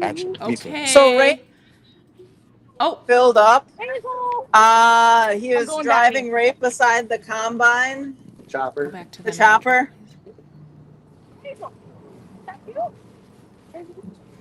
So basically, the chopper sucks all the corn in, and then it runs it through a processor, which crushes up all the feed and crushes the kernel of the corn, and then shoots it into my box.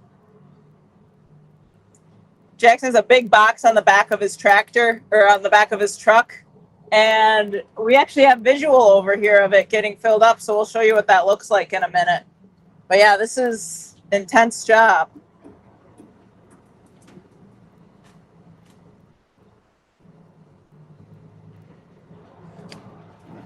Okay, Sabrina, it's awesome when you can tell us what we're looking at, if you can hear me talking to you right now. Okay, that's what she was talking about. You can see it's like a window into the bed of the truck, and you can see it fill up. So they have to know how full they are and where they need to be so that the thing doesn't overflow. Okay, I can tell they Jan, can't we hear still us in the can't hear truck. you over here, but the silage is getting filled up right now. Okay, we can see that. We know that the truck can't hear us right now. And I'm also going to mention it does not look like Misa has found Hazel, but there's an empty wagon heading back out.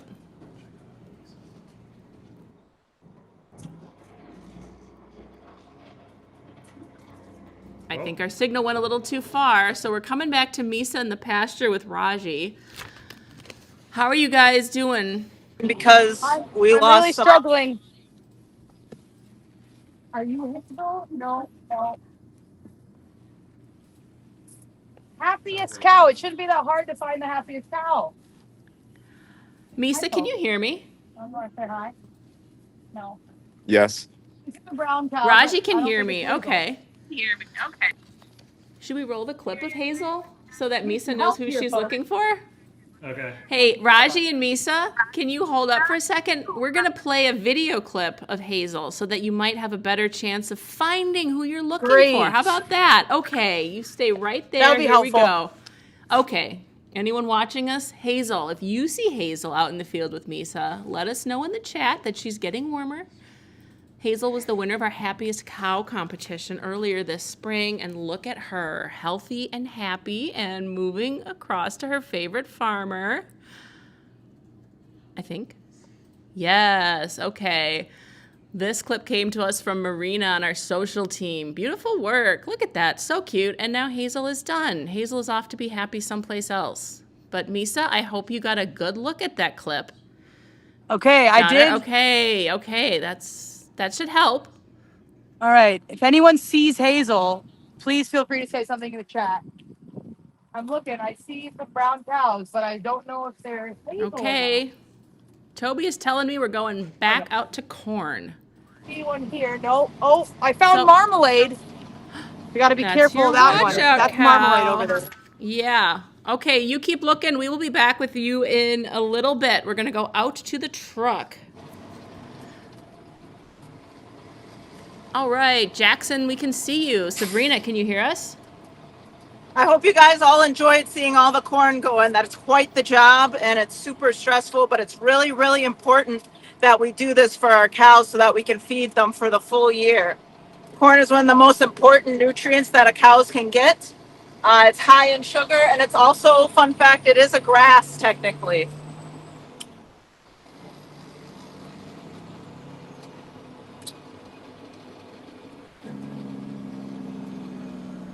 Deanna, I don't know if I can hear you right now, but if you have any more questions for Jackson, let him rip. Otherwise, I got some good ones I can ask too.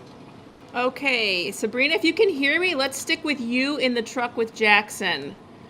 We do have a lot of love coming in for Hazel, saying she's such a beautiful girl. So if you can hear me, why don't you ask Jackson a question?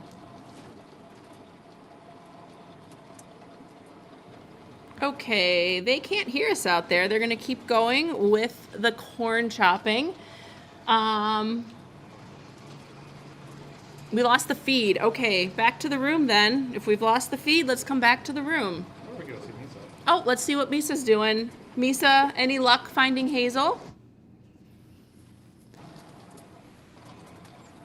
Raji, can you hear us? Mm-hmm. We can hear Okay. you. We're not sure. Okay. We think we might have found Hazel. Is that you, Hazel? Ooh. Jackson, what are we doing now? Do you want to tell us about Bronson?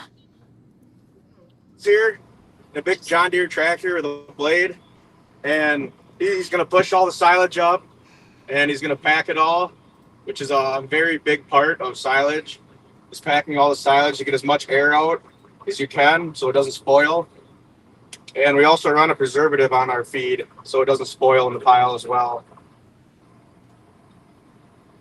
It's really important that we pack the silage down really nice and airtight so that it lasts us the full year.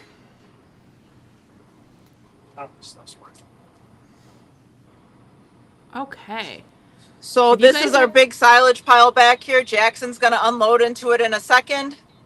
Okay. He's got a nice full load in here. And yeah, it's a lot of work.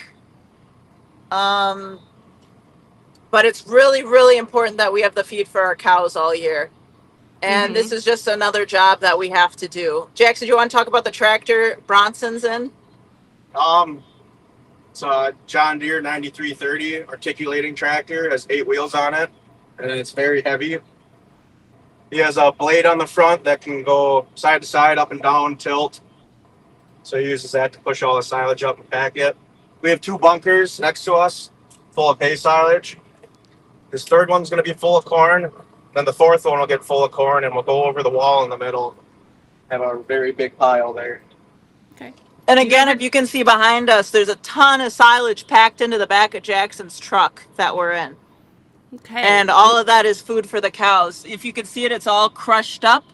There's little bits of corn in there, but that's tasty stuff. That's like a little bit of sugar icing on your cereal in the morning. This is the stuff that the cows like to eat with their grass. So well, we've got 5 minutes left on your farm, so I hope we can see. we got all that going on, and now we're actually going to start unloading everything. So this is going to take a couple of seconds, and then actually we'll be able to go see if Misa still needs help looking for Hazel. But if you see from here, look at that unload. It's all this feed is getting taken straight out the back. And you can really see how big the back of this truck is. 24 feet. Jackson says it's 24 feet long.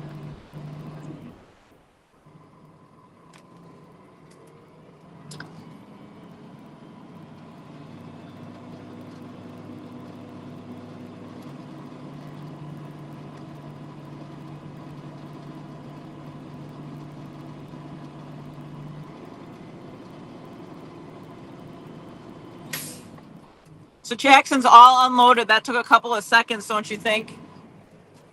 About 45 seconds is what it takes to unload this. And now Jackson's back on the move again, and he's going to drop me off, and we're going to go see if Misa needs some help with Hazel. That sounds fantastic. I don't think you can hear me, but Misa. Anything else you want to say, Jackson? I don't think so. We got her covered. Okay. Most of this equipment we don't own. We own a few of the tractors in this truck, but we hire a guy to come in and custom chop for us. And he owns that big tractor and all the wagons that the tractors are pulling in the chopper. Nice, nice. And did you have fun, Jackson? Yeah, I had fun. Okay, that's good. That's all that matters. Well, Jackson, I know your fan club's going to be sad to see you go because a lot of people logged on just to see you, but thanks for doing this, buddy. Yeah, no problem. And maybe we'll see you again soon. Thanks, Jackson. I know you can't hear us, but that was awesome Bye, to ride Jack. along with you. All right, help is on the way, Misa.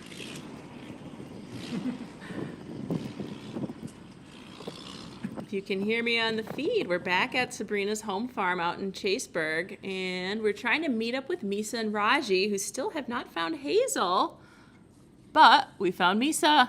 Nothing. Can you hear us, Misa? I need to take a quick nap. And Hazel's not there. All right, well, Sabrina's on her way back to help you solve this mystery before the segment's over in 3 minutes. So, oh, it looks like you found a nice buddy. Oh, she's chewing her cud. I did find some friends. Well, look how Does chill this they look are. like Hazel to you, or is... This is not Hazel. Sorry. This is not the clip we showed you. No, Are you no, sure? no. There's only 2 brown cows. Sabrina, I've given up. Sabrina's going to solve this for us. But Misa, you can hear me? I thought. Right. Is this Hazel? Yeah. Hazel, we've been hanging out the whole time. She's never there. Yeah, what's going on, Stinky? We took a nap together.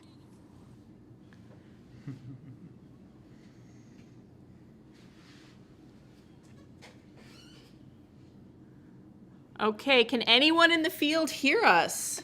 I wasn't sure. She looks like she was a little tanner in the video that you showed. Yeah, She looked like she's she got that lost a nice tan. summer sun bleach. Yeah, she looks like she's got bleach blonde hair now. Hazel, you tricked me. And nobody helped me very much. I was out here searching. All alone. All alone. Lisa against the world. Where I also wanted to find Daisy again to give her some more. And Curly at all. I did not find Curly either. I was looking for Curly. What a stink. We'll have to find Curly later, maybe. Yeah. But I did see Marmalade, and I avoided Marmalade. Oh, good. Marmalade. Poor Marmy. She tricked me because I thought Marmalade was Hazel. Because they look very similar. Okay, well, there we go. This was Hazel. Sabrina, can you hear us? Oh yeah, I can hear you now. You can hear us. Fantastic. Well, this has been so much fun. You've been all over the farm. We got into a There truck. goes Hazel, the happiest Found cow. the cow. And we're going to be back with your family around 5 o'clock tonight. Can you want to tell us a little bit about evening milking and what we might see here in the last few minutes of our segment together? Yeah, so we're gonna do evening milking. Misa's gonna milk a cow. It's gonna be lots and lots of fun.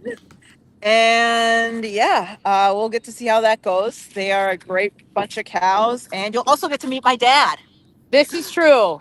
Loved him. Your dad, Can't wait. Tim Turbis will be there too. He's the big man in charge. So, Oh yeah, everyone likes Tim. So I hope you guys had fun with me and Misa and Jackson. I know Jackson had a lot of fun. If you missed Good to Jackson, hear. I apologize. He's pretty cool though. And I have to give a quick shout out to Miss Hoppy's 4th grade class. I'm good friends with Miss Hoppy, and she let me know that you guys are on there. So I hope you guys have fun in 4th grade today. yes, what a fun way to spend a lunch hour. Mm-hmm. Well, we'll keep looking for Curly. Maybe we'll find Curly, but we did find Hazel. So thanks for helping me, everyone. Yep. Hello. If you're just joining Organic Valley Live, we're so glad that you're here. My name is Samantha, and we're chatting with real Organic Valley farmers, meeting some very cute cows, and we're learning about how Organic Valley farmers are protecting where your food comes from. So right now, we're going to be tuning in to Washington State. We're going to be visiting a farm that's celebrating 21 years with Organic Valley this month. Maynard and Jack, a big congratulations and thank you for being with us all these years. We can't wait to hear what's new with you both. Can you hear us all in the studio, Jack and Maynard? We can hear you. We can hear you. Are you guys there? Hi. Hello. Hello. Good to see you again. Great to see you. Can you hear us? It's Maynard here, We third can't hear generation. you. Oh no. Organic Valley dairy farmer. Jack is We in the need back to there. reset We are the letting the headphones, cows I think. out to pasture. Maynard, if you can hear us, can you put your headphones back in the little box? Where's my speaker? You don't have them. Okay. Jennifer, can you hear us out there? We can hear you. Oh, I can hear them too. So, we're You seeing can some hear us, okay. beautiful, beautiful cows. Just gorgeous. Yes, they've been chomping at the bit to get out to the green pasture across the road. There they are. They're heading out to pasture. Fantastic. Such a beautiful view. It definitely is. Maynard, how many cows do we have crossing here? So we have 60 cows crossing the road right now. Look at them go. Oh, the spots is so pretty. Well, tell us a little bit about your herd. It looks like you have so many different kinds, and they're just gorgeous. So we'd love to hear some background about who they are, and just tell us a little bit about them. Yeah, so we are predominantly Holstein, which are the black and white ones. We also have some all black ones, which are Holstein Jersey crosses. And then the black ones with the white faces are Holstein Fleck Bay cross. So Fleckbay is a dual-purpose breed out of Bavaria. They're a dual-purpose cow bred for predominantly better production off of grass, and higher butterfat and protein content, and higher solids in the milk. Nice. Have they all finished And crossing the road?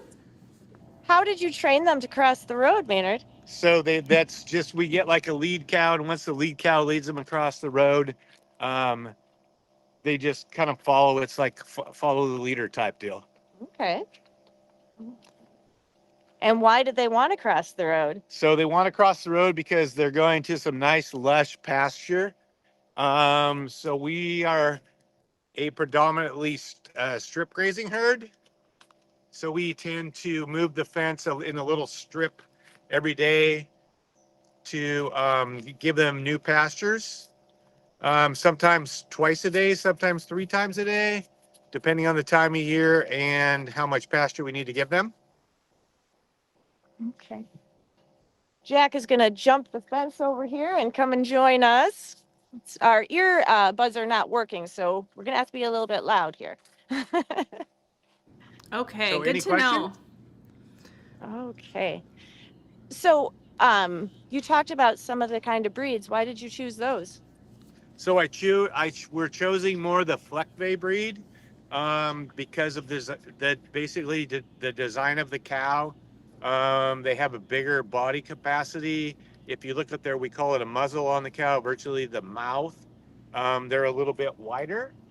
Could we get which closer means to that some cow cows? can get more intake of grass per bite, because a cow only gets so many bites per day. And the more bites they get means the more intake they can get off of pasture. Okay. Let's go see if we can get up a little bit more close to these gals. Yeah, let's go give them some pets and some scritchies. They're so friendly. Maynard, you mentioned the intake. Can you talk to us a little bit more about what are they eating and how do you think about the balance of what they're eating in terms of what they're actually producing? So being as we're an organic farm, we're required by the National Organic Program to get at least 30% dry matter intake for 120 days. On our farm, we strive to be way higher than normal, and most organic valley farms do.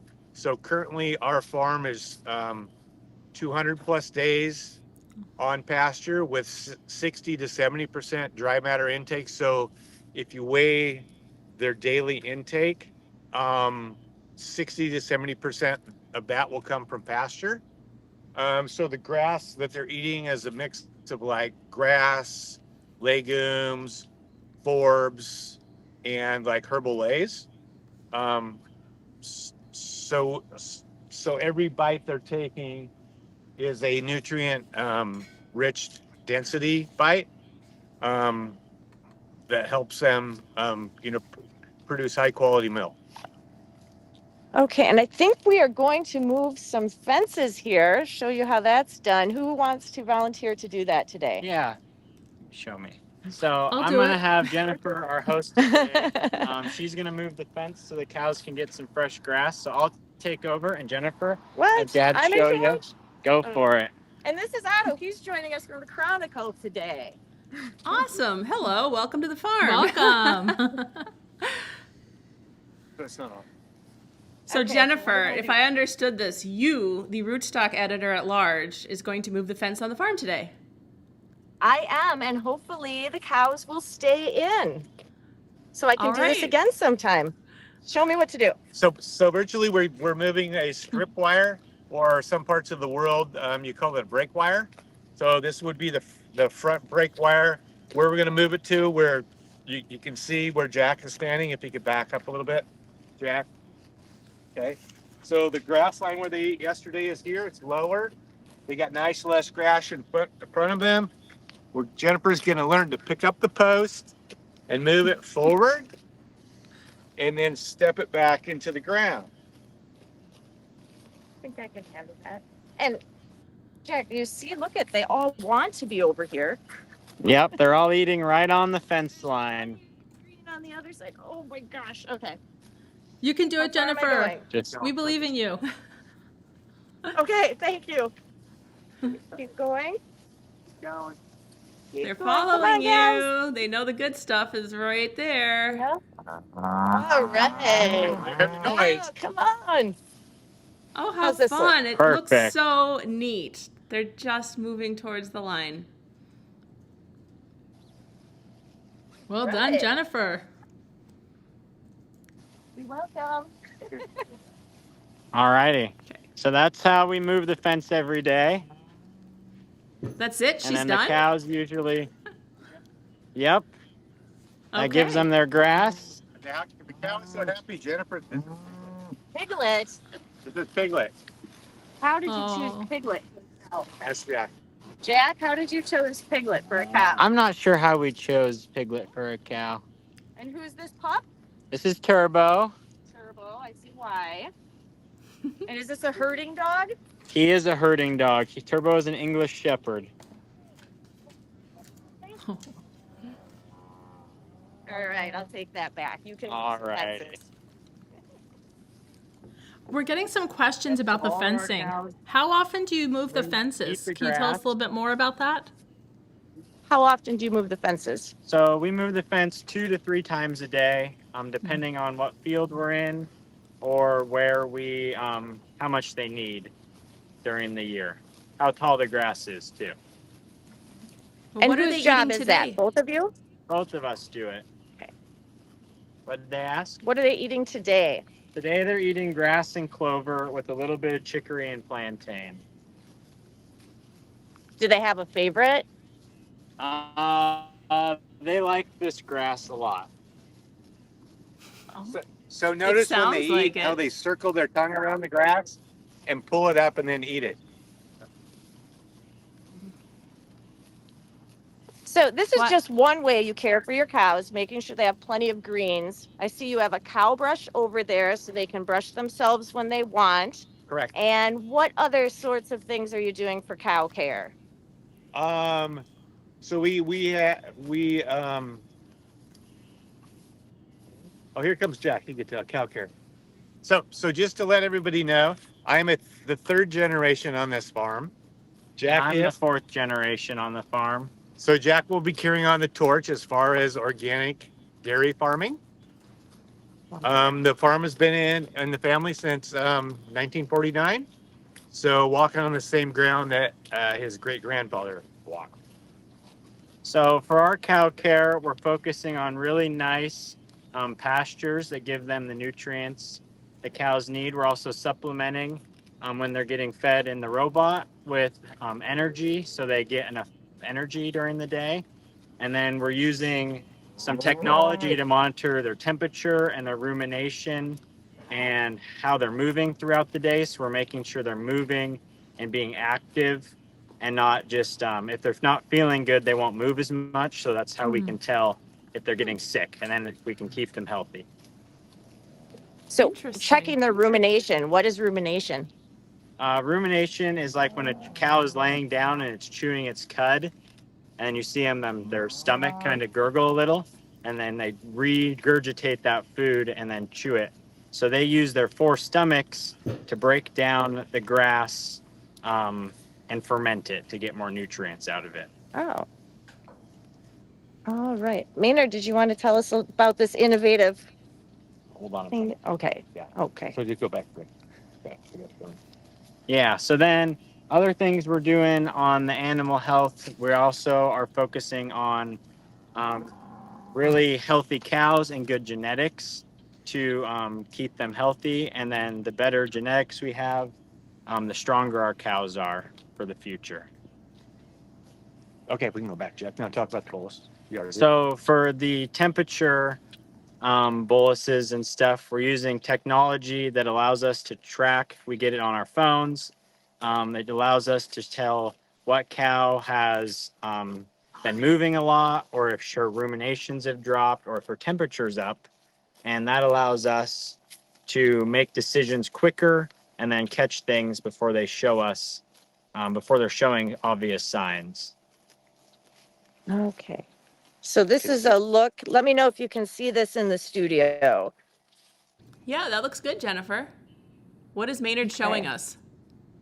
So that is the graphs we get of the cow diagrams. So that allows us to see how they've been acting through the last couple days. So the blue line is their temperature, the green line is their rumination, and then the red line is their activity. And the blue dips in the middle, those are the times when they go to drink water. So we know how frequently they're going to drink water. We also know by the length of the cycle down how much water they're drinking per day. Do you have a certain cow up? That one is 860. Can you pull up 836? She's right behind us here. Yep. Hold on. This is Crumble 836. Crumble. Hi, Crumble. So, can you move that one?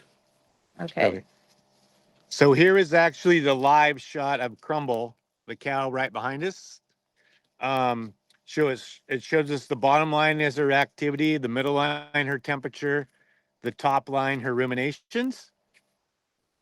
And if we go to poke this out, it'll tell you what her temperature was an hour ago, her activity, and let's see if I can get this, how many ruminations she's doing. So right now, Crumble is doing 535 ruminations in a day. Is that good? The average is 400. The normal healthy cow is about 400 is what they say. So that's So would be above average. she's above average. You can't have too many. Yep. Can't have too many. So go ahead, Jack. Yep, we're back to Piglet, and as we can see, the grass is nice and tall, and then they're eating big mouthfuls like Dad's talking about. So we like to graze our grass all the way to the ground. We don't leave a whole bunch, and then we'll let it rest for 28 days, and we'll be back on it. So our cycle is a 28-day grazing rotation. In the winter, summer, and fall? In the springs and summer and fall. Okay. We're on about a 28-day rotation. It rains 70 inches a year in Washington, so we're inside more. Oh. During the winter. So currently we're on 9th rotation through this paddock of grass. Okay. So why do they want the grass on the other side, though? I think they just want to see.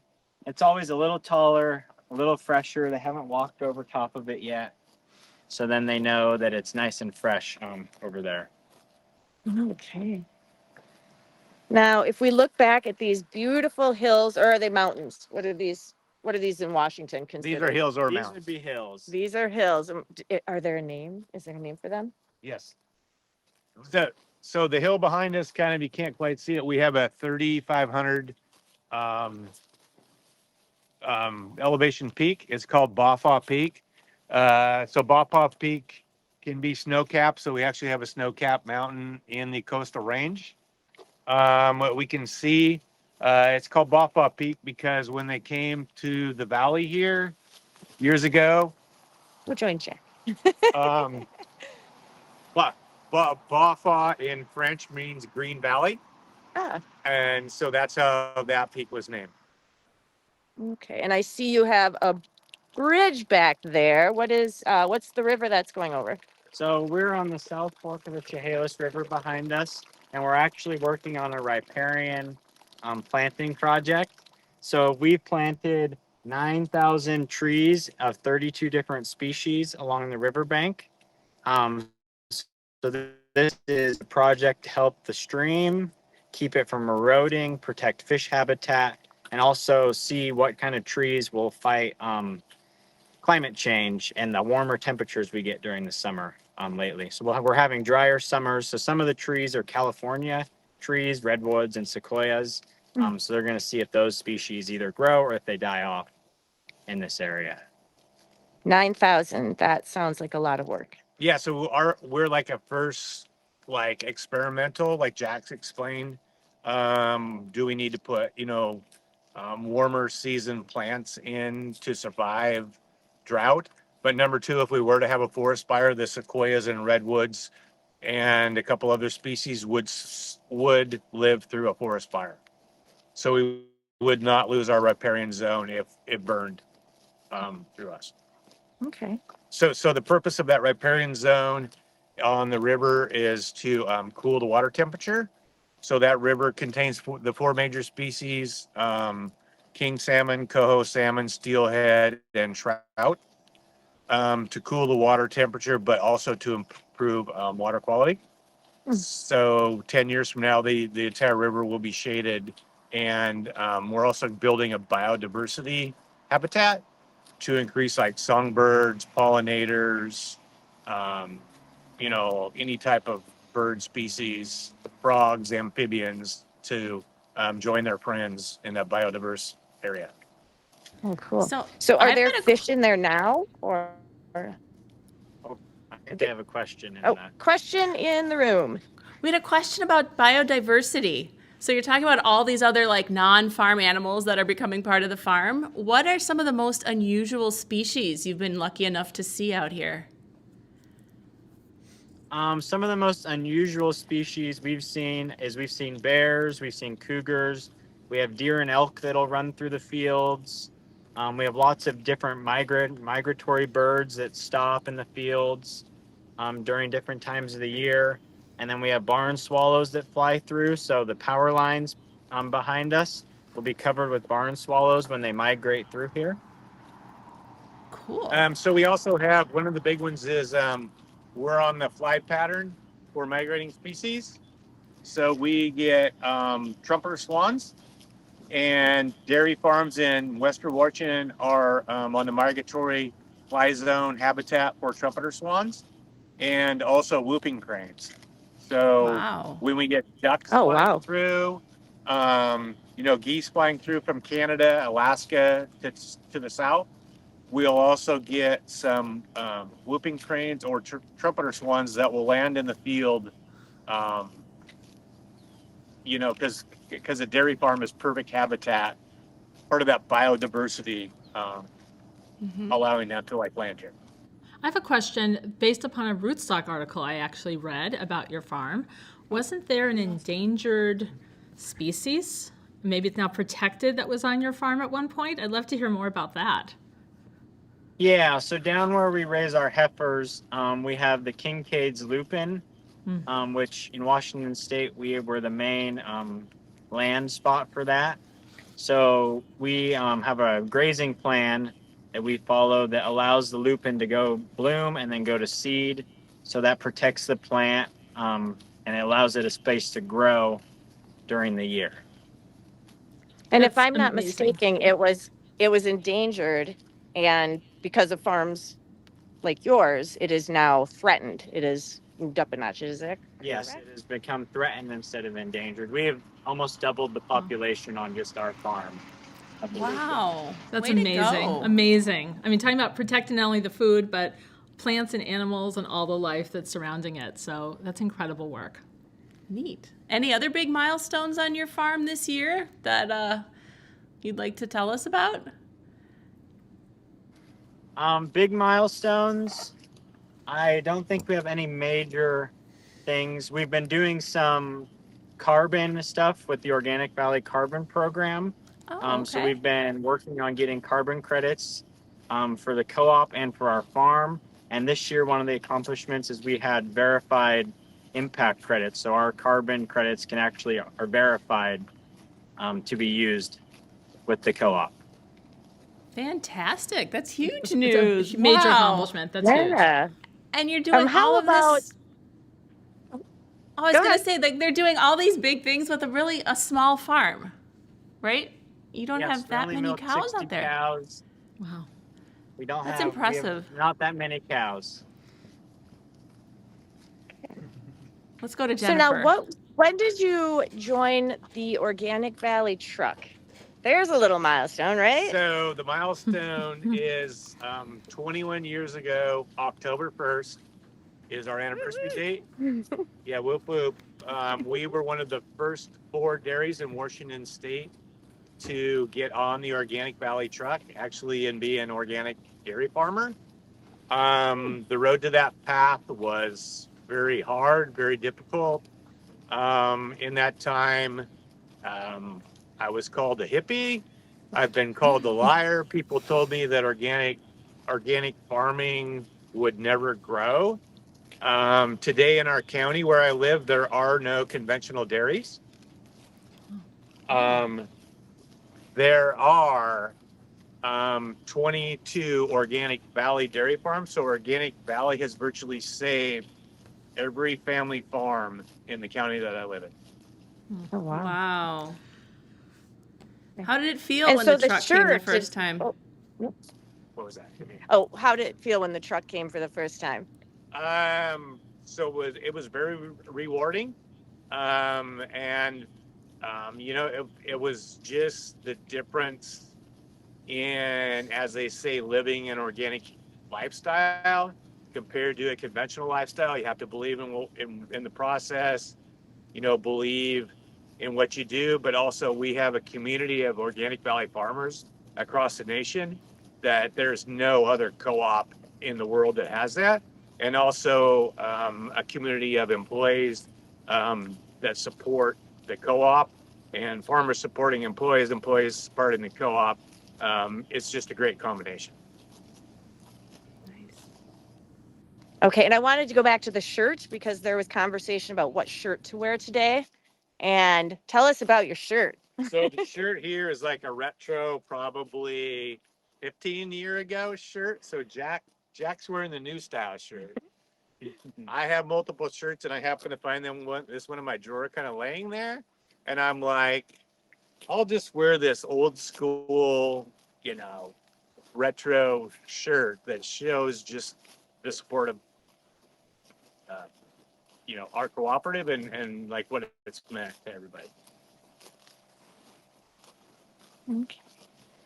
Now, can you talk a little bit about how you work together? Do you butt heads about anything? Or, I did get a chance to see you working on a piece of equipment yesterday, and you both gave your input, and I think you figured it out. Did you figure it out? I think we figured it out. I would say we butt heads, but in a constructive way, a way that we're able to make good progress on projects. And part of the reason we're probably moving the innovative pace that we are is because we work well together, but we also do butt heads. So it's a balance of both. You need the balance to be moving fast, but also moving at the right pace to sustain the farm and create that sustainability in production, animal welfare, and just be well-rounded. Would you agree with that, Maynard? Yeah. So part of the Organic Valley, motto is we need to be sustainable, but sustainable is mean we need to build the next generation. So in building the next generation, we have to, build a sustainable pay price, but we also have to, as farmers, be able to teach, but also to step away and let the next generation bring in their ideas, which a couple of my friends in Organic Valley, especially the Plain community, tells me it takes a lot of rope. So that means you have to make the younger generation be able to make decisions. And if they fail, you have to be able to just walk away and not say, I told you so. Just have them learn from their failures. So it's a learning process back and forth. Jack and I do a pretty good job of, but it's also, you can't be afraid of technology. Okay, which you certainly are not with your app and all of that. No, and we have a milking robot. I don't know if we covered that. So we don't milk our cows conventionally. We use a robot that hooks them up on their own. So our cows, when they're in the barn, they come and go on their own to get milked, and then we only fetch a few cows if they need to be milked. So we're almost fully autonomous on the milking side of our cows. So we do use a lot of technology to help us. Okay.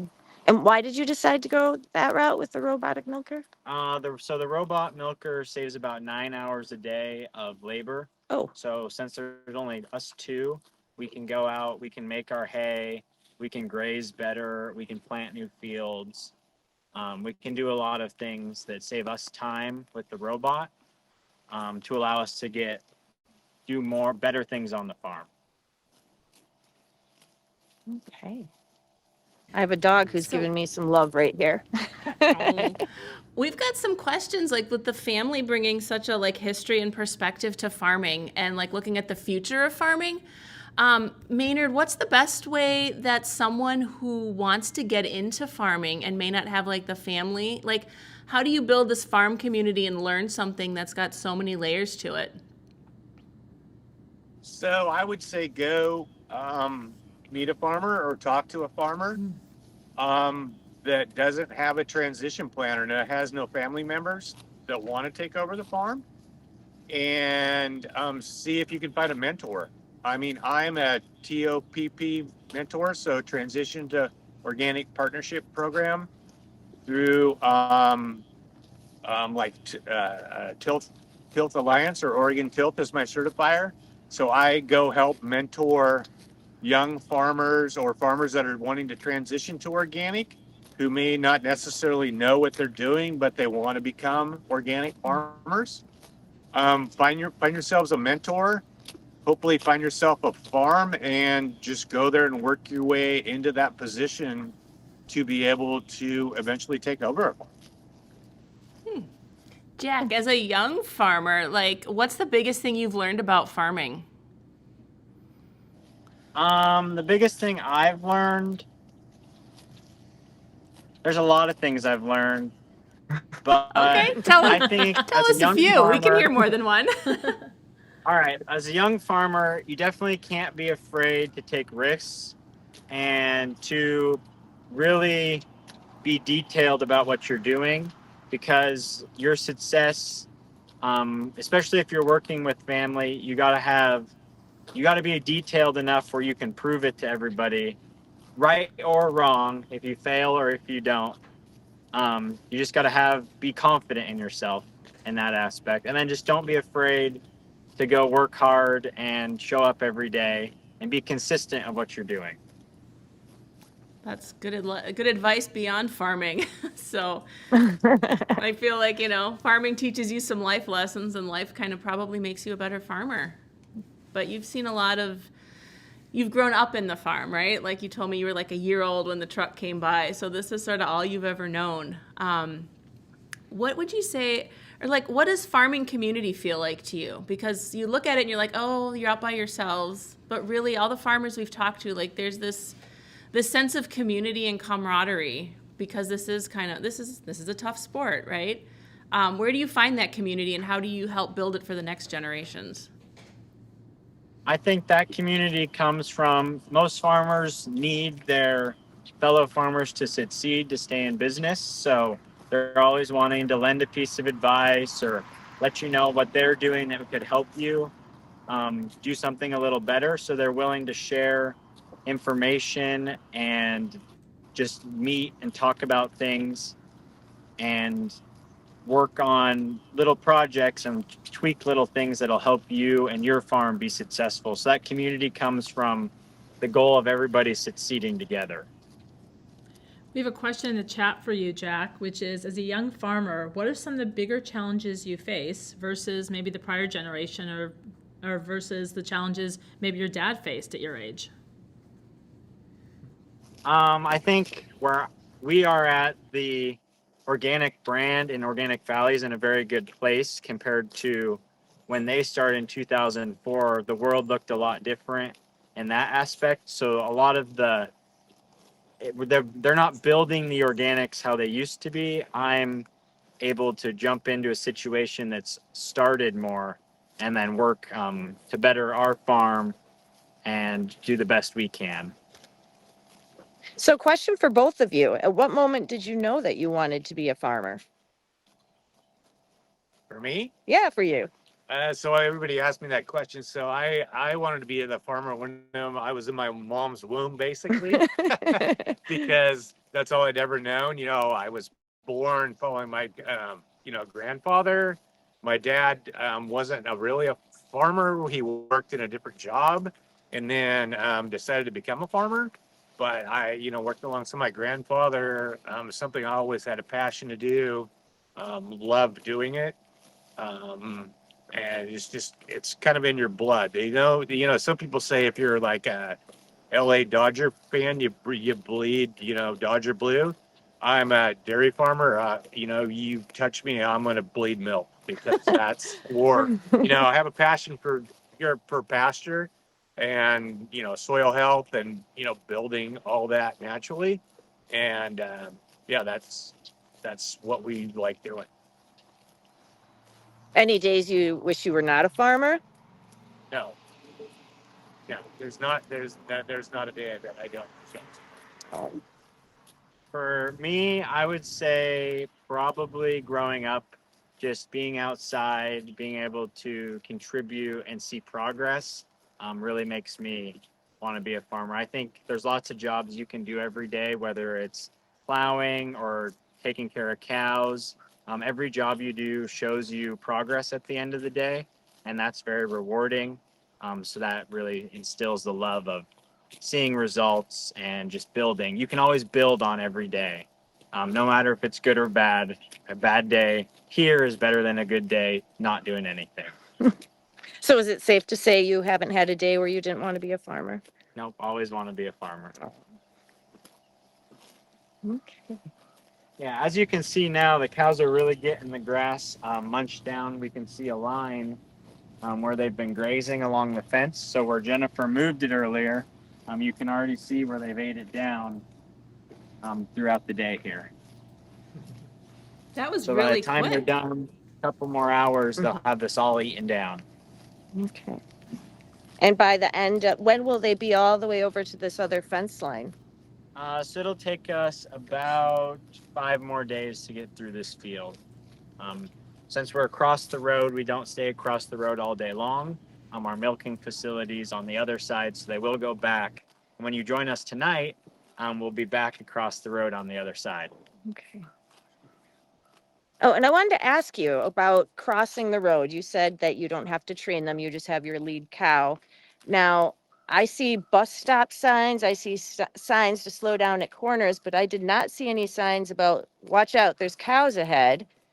So we do have one cow sign to the north side of the road. The south sign got taken a couple of months ago. So we haven't had a cow sign on the one side for a couple months now. But we used to have 2.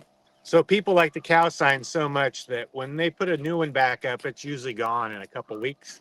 They just unbolt it and hang it in their bedroom or house or trophy room, if you want to put it, that you have a cattle crossing sign.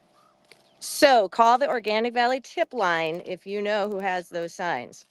Yes, Yeah, exactly. we could use our cow sign back, keep them safe.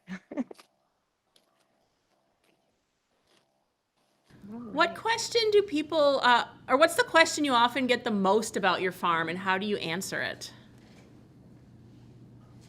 I think the most common question's a pretty boring one. It's usually, how many cows do you have? And we just tell them how many cows we have. Most people want to know, or they want to know what breeds of cows we have. So we have the Holstein Jerseys, the Holsteins, and then the Fleckvieh crosses. So they're pretty simple questions most people like to ask.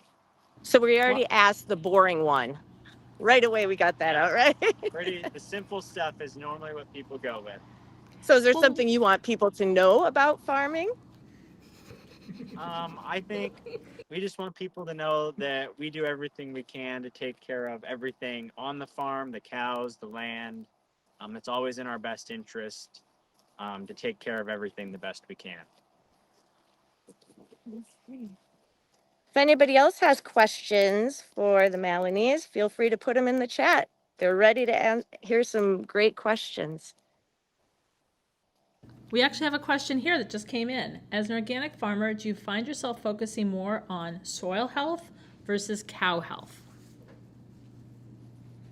I would say we're definitely focused on cow health first, but soil health and our grass and the nutrients in our grass play a huge role in cow health. So they're intertwined in a way. So we have to focus on cow health, but we also have to focus on soil health and what we're feeding the cows to keep them as healthy as we can. So what Jack said is true. So cow health is our number one priority, but our number two priority right behind that is building soil health. So versus like adding a mineral that the cow can eat, you know, on a daily basis, if we can build that in our soil to where the cows are grazing that pasture and taking those minerals in naturally, that is super important in building soil health. And when you come back later to the next segment, we're actually going to have pictures of soil building plants that we use here on the farm to increase minerals, to, you know, increase. And I said it earlier, so every time a cow takes a bite, you want the richest nutrient density product you can get into their mouth. You want a combination of protein and a combination of energy and built-in soil minerals that are mined naturally from the air and from the soil. Have you seen improvement in your soil health? All of these innovations? Yeah, over the last few years with really watching our soil tests and what we're adding, we have seen changes to our soil that's helpful, either producing more grass each year or putting more nutrients in the soil in the optimal ranges. Okay. So do all of your cows have names out here? Most of them have names, not all of them. There's some that do, but not all of them have names. Do you have favorites? Do you pick favorites? Piglet is one of my favorites right here. Yeah, she's definitely the favorite cow. That's how. And Piglet keeps coming back to you, so I think you're the favorite farmer. Piglet is very friendly. Let's see. There's a couple. There's Crumble. The one over there is Salt. The white-faced one. So her mom's name was Pepper. Okay. So when we choose a cow name, we try to stick with a line of cows. So we had like Honey and then Honeydew, and then we'll do Bee as a name. And then we started with Cucumber, was a cow we had like 7 years ago. Then we had Dill. Then we had Pimento, which is another kind. So we just do that. We'll do Relish on top with Dill. So we'll do all those type of name trees like that. Helps us keep our names focused. Do you sit around the dinner table at night and talk about the names, or? No, we don't. We usually do it when we're making the ear tags for the calves. Then we go off the names that way. And a question. Yes, we have another question in the chat, which is, do the cows prefer one type of grass over another? So I think they prefer the ryegrass that we're on right now. So it's a little leafier, not a lot of stem, but it has lots of good forage and tonnage to it, and it's really soft. So that allows it to, it just looks really lush and soft. So the cows like that soft, tall green grass when they eat it. And then we got some clover in there. So they like a good mix of grass and clover the best for the normal pastures. So grass is energy, legume, clover is protein. So like I said earlier, nutrient density bite. You know, you don't want your salad one flavor of your salad, you want multiple. So our cows are kind of getting a salad bar on a daily basis, as we call it. So a mixture, and then if we throw in the herbal plants, the plantain or the chicory, that's you know, just blending something in that they also like in their diet. Okay, so it's not just putting them out on grass and saying, here you go. There's really like an art. So actually, a lot of these plants, like chicory and plantain specifically, have minerals, like minerals built into them. So as we were talking about earlier, cow health, if you don't have to give them minerals, they can get it naturally. And then there are some medicinal benefits of like the chicory or the plantain. So you are chefs for the cows. Yep, we do sit around and talk about what we're going to plant to focus on getting the best results for our cows. Okay, but you don't sit around with talking about No, names. not cow names. They're not as important. Oh, yes, they are. Well, this has been a really, really fun and informative segment with you guys out on the field in Washington. And you too, Jennifer. Great job. Great questions, too. So we are going to come back to your farm later on this afternoon at 6:30 p.m. Central Time. But before we head on to the next farm, we wanted to show you something, a very special project that we've been doing out in New York. So we'll see you later, Melanies. Thank you so much. Thank you. We'll see you at Yes, 6:30. thank you. Bye. See you later. Bye. Okay. I do love Piglet. She's so cute. Here we go. Let's see. Oh, we're about to go somewhere. It's going to happen real soon.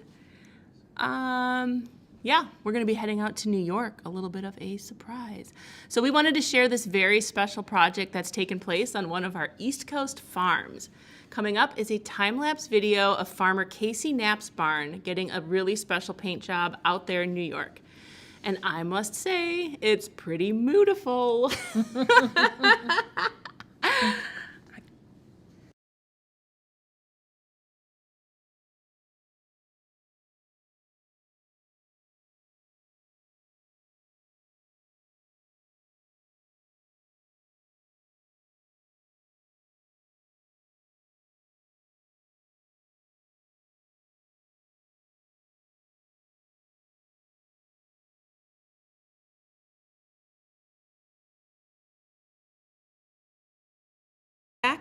And we're back in the studio. So now we're gonna stay on the East Coast and we are gonna drop in on a 157-year-old farm in Vermont.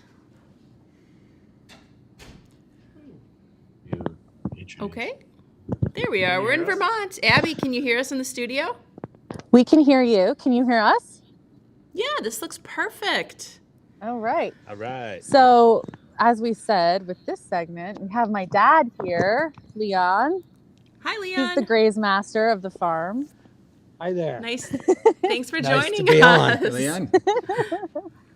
In the joining studio, I've got Josh with me. He's our associate creative director, and I work in the marketing department too. So we're going to join you. Cool. Okay, I am now where the technical director wants me to stand, so we're good. So at this time of the day, we're about to go into the time where the cows get milked. And so in a little bit, we're going to let the cows in. And sorry, there's like back. Okay. So we're going to let the cows are behind us, and we're going to let them in from pasture so that they can go into the barn to be milked this afternoon. And that's what's coming up. And then we have my dad to talk about some of the more historical components of the farm and more of the farm story. I'm so excited for this part. Yeah, This Wes is gonna be the psyched. magic. Wes is gonna like download some serious history. Yeah, I love history. I love milk, and I love the history of milk and how it's made You're in the right place, sir. and the people who make it. Yeah, I am in the right place. Vermont. It's beautiful out there. So are we going to start with the cows walking through? It looks like they are waiting for something to happen here. So they're waiting for Mackenzie Or me or to, Dad. to let them in, because if we just open the gate, there'll be all 50 of them in the barn in about 25 seconds. So we're going to try to slow them down so that you can see them a little more clearly as they go in. Nice. Cool. Thank you for that. Yeah. This will be fantastic. So we can start that if you're all set. Let's do it. Okay. Oh, so Can you Deanne, hear us? Are Deanne? you having problems hearing us? Yes, we are, because I think we're still hearing the sound from the farm before, from Maynard's farm. Yeah, I think So maybe they it's need like to a mute. little tough. So sorry, it's a little tough Okay. to hear you. Toby's calling Jennifer's phone. You are absolutely right about what you're hearing. We're still in Washington, and at the same time, we're here in Vermont. I mean, I'm psyched. so- I love that we can be in both places at once, but Yeah. it's making my brain do flippy floppies. Yeah. Okay. Oh, okay. Well, Okay. There we go. If you better. if you guys can hear us, we can go ahead and let the cows Okay. loose. All right, Okay. Dad. All right. Do the honors. We'll let the girls loose. Yeah, so they're all thank you. Okay. they're very habit forming creatures, cows, and so they are like, it is milking time and we are ready. And they have assembled. Okay, so you're gonna walk us through this as they run past us. And maybe they won't. Who let the cows out? Leon. Still out there grazing. Oh yeah, there are two still out there. There's two that are still grazing. They're taking in every last bit of grass that they possibly can. Come on, Here they Calendula. Abby, do you have like a this- special cow call that you do to get the cows in from pasture? Oh no. I do. I do. Let's hear it. I don't know why I'm always so embarrassed by this, but I don't know if I can do it on camera. Can I do it? Am I gonna do it? Do it. Come on! See, they put their heads up. And I talk differently to the little ones. You do. I've Come noticed. on! Wow. You can hear the call across the So countryside. you can. So what's really cool is you can find this on YouTube, I think. In a lot of the alpine countries where they graze animals in the mountains, individual families have they're like multi-generational historical cow calls that they have. Some of them have like full songs that they call to get the cows to come out of the mountains. And fun fact about this farm, and you might hear this. So Hazel here, Hera, sorry. Her daughter is Hazel. Hera here, number 6, has a bell hanging from her neck. So those bells are actually Swiss bells from the Alps, from farms in the Alps. And they help us when the cows are out on pasture to hear them where they are if they're in the woods. And you can hear the bells, and that's how we can tell where they are. Hi, girls. You're not going to slow down at all, are you? More They're cowbell, no. please. Yeah, more cowbell. Exactly, more cowbell. I can't do the Will Ferrell, like he contorts his body so fantastically in the more cowbell. We needed the cowbell. Come on, girls. Okay, so this is Ceres, the goddess of agriculture. That's Snapdragon. That's Tort, like a chocolate tort. Yum. That's Lavender and Brookie and Avena and Munchkin, I think. How old are these cows?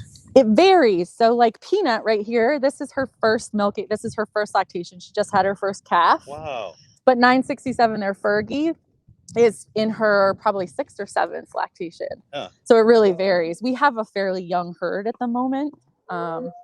Ooh, that's a big girl. Yeah, there's a big, yes. Can you imagine like hauling that around? That's what I Man. always think. It's just like, oh my God, it's got to get so Yeah. heavy. We got to get that into a Come carton. on, Lilac. This is Lilac. She's usually the last cow in, so this is rare for her to be in the middle. And Finn is pushing her out of the way. Finn was from the year of Star Wars, so we have themes every year. Like we talked about 77. What? 77. Oh, the year of Star Wars? Just when it first came the out. theme year. Oh. Mackenzie, my business partner Mackenzie, Got you. named the cows that year after Star Wars characters. So Oh, we have nice. some of those in here. So this is Skywalker. Oh, nice. Huh. Oh, And wow. Skywalker is actually Peanut's mom, who we pointed out earlier. He definitely has she definitely This has is the Peppermint force. Patty. Peppermint Patty. Yep. She was from Aw. a Nico Sweets and Treats here. This is Jelly Bean. Jelly She bean. is tall. Jelly Bean, come on. Come on. And then you have the stragglers who, like I said, they're going to just take advantage of Jelly Bean. It's okay. Do we, are you hearing? It's all right. We can Studio? hear you guys. We're just really good. enjoying Okay, the cow cool, cool. parade. Yeah, you're doing great. All right. Cool. Okay, now we got some slow pokes Leon. here. Okay, so we'll just hang out here and they'll just walk by. They got to when get they're some lunch. ready. Okay. So we have, like I said, we have the master. Well, technically, what are you called? A mentor grazer. Yes. We talked a little bit earlier about the dairy grazing apprenticeship program, and I was supposed to find out the website, and I know it has a hyphen in it. It's not just DGA, and I couldn't remember what it was. DGA National .org? .org, I believe. Yes. Yep. Okay, So, thanks for bringing that back. Approved as a mentor in 2017 in that program before Vermont had the program through the program in Maine, where it had been for a couple of years. It originated in Wisconsin, and it is now active in, I believe, 11 states, mostly in northern North America. And we have hosted 3 apprentices. 2 of them graduated successfully. We're currently in a search for a new apprentice, and our second apprentice came back here eventually to become part of the farm succession plan here. He worked out so well that we decided to bring him back. We talked about him earlier. We actually have to be approved to be part of that program. A person came and spent the day here watching how we operate the farm and asking a lot of questions to decide whether we would be an appropriate farm to work on training the next generation of farmers. Come on, Cupcake. Within a couple of years, I was asked to serve on the National Apprenticeship Training Committee of DGA, which approves mentors and also approves graduations. When the apprentices complete their 2 years, they go before a committee of farmers who determine whether they have adequately met the criteria to become what are called journey workers. Oh, that's right. The program is set up similar to apprentices in the plumbing and electrical trades,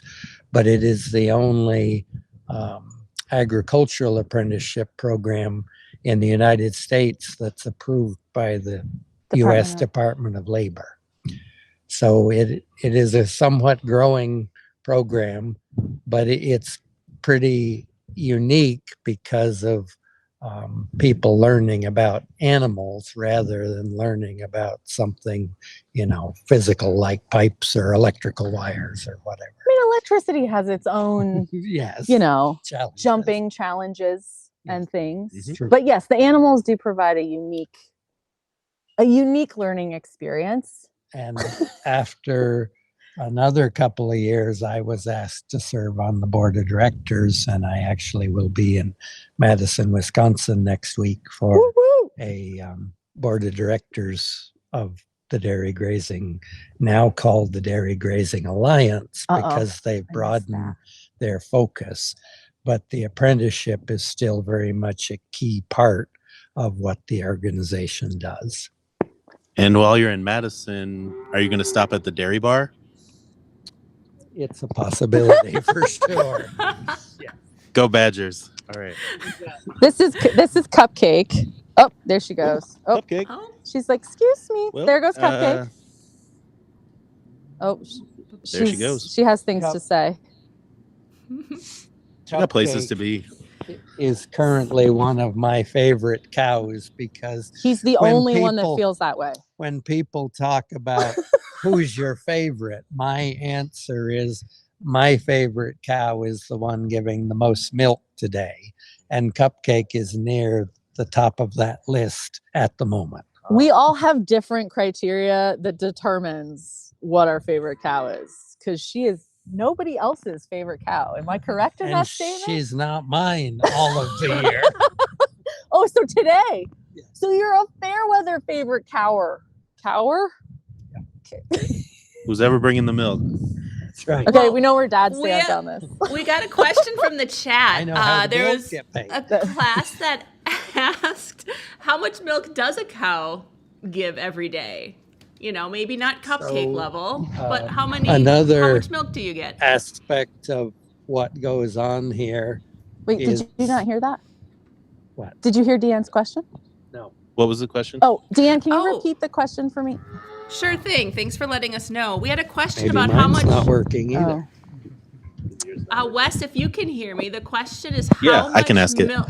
Okay, how much milk does a cow give every day? Maybe not cupcake, but what are we looking How at? much milk in general does a cow give every day? It varies greatly with how recently they've had a calf and their genetics. Our highest producers get up close to 100 pounds a day, which is about 12 and a half gallons. But we have lots of cows that don't even quite give half that much.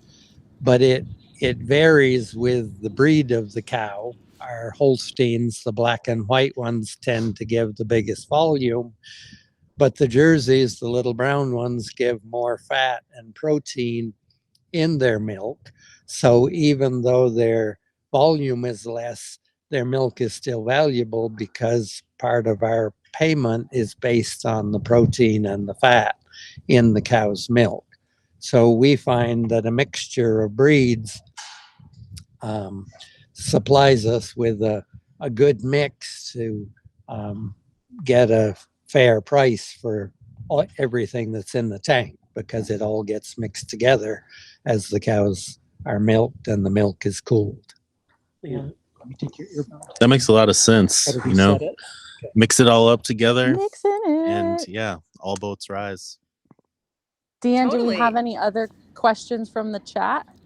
Well, we do have some classrooms that are watching us. A lot of Oh, people are you have here to some- learn about dairy farming. So we want to give a shout out to Miss McGee's. Miss McGee's first grade class at Harrison School in Wonder Lake, Illinois is watching us today, right now. So I hope you We guys have are having a good cow who time. enjoyed seeing us on her way in the Oh. barn, so she's coming back for another visit. Yeah, so here, sorry. Oh. Brookie has decided that she's not ready to be milked. Brookie, Okay. come here. Can you come say hi? No? She's my favorite. Is she a 'Cause she's Jersey? so She looks cute. curious. She is a Jersey. Yep. Hi, cutie. Did you come back out? Can you say hi to the class? She's like, no, I don't perform on demand. Okay, so we'll let Brookie hang out. She might come back later. So we had a question, I think, from Do we have a the class? question from the class? Well, we're hoping they're to get a just saying question hi? from the class. Well, they're saying hi. If you've got a question Hello. for Farmer Abby and Farmer Leon and Wes, drop it in the chat and we will get that answered for you.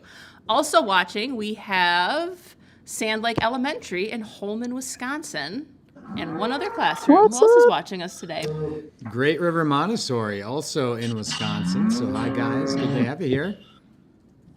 Wow. Let us Hey know if guys. you've got questions. Thanks a lot for of watching. Wisconsin love. Yeah. You get Oh, to we watch a also- live stream during school. That's amazing. That is And you get to amazing. be teleported to a farm with real farmers.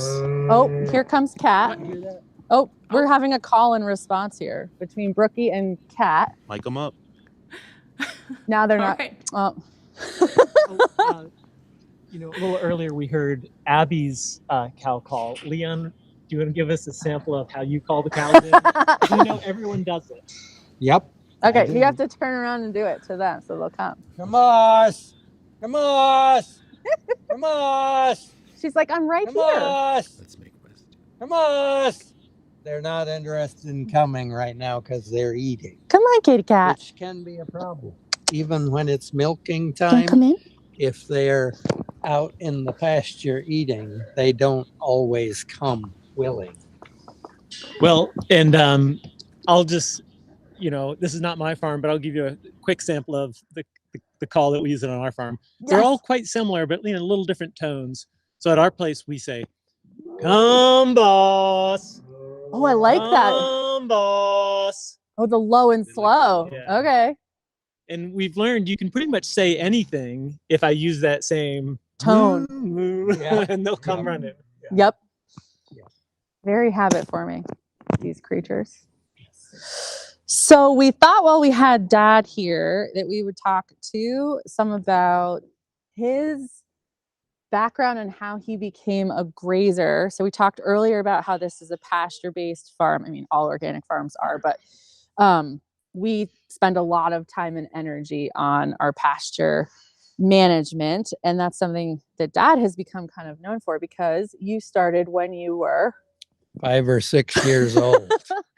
My father started rotationally grazing cows about 1960, before it became a thing.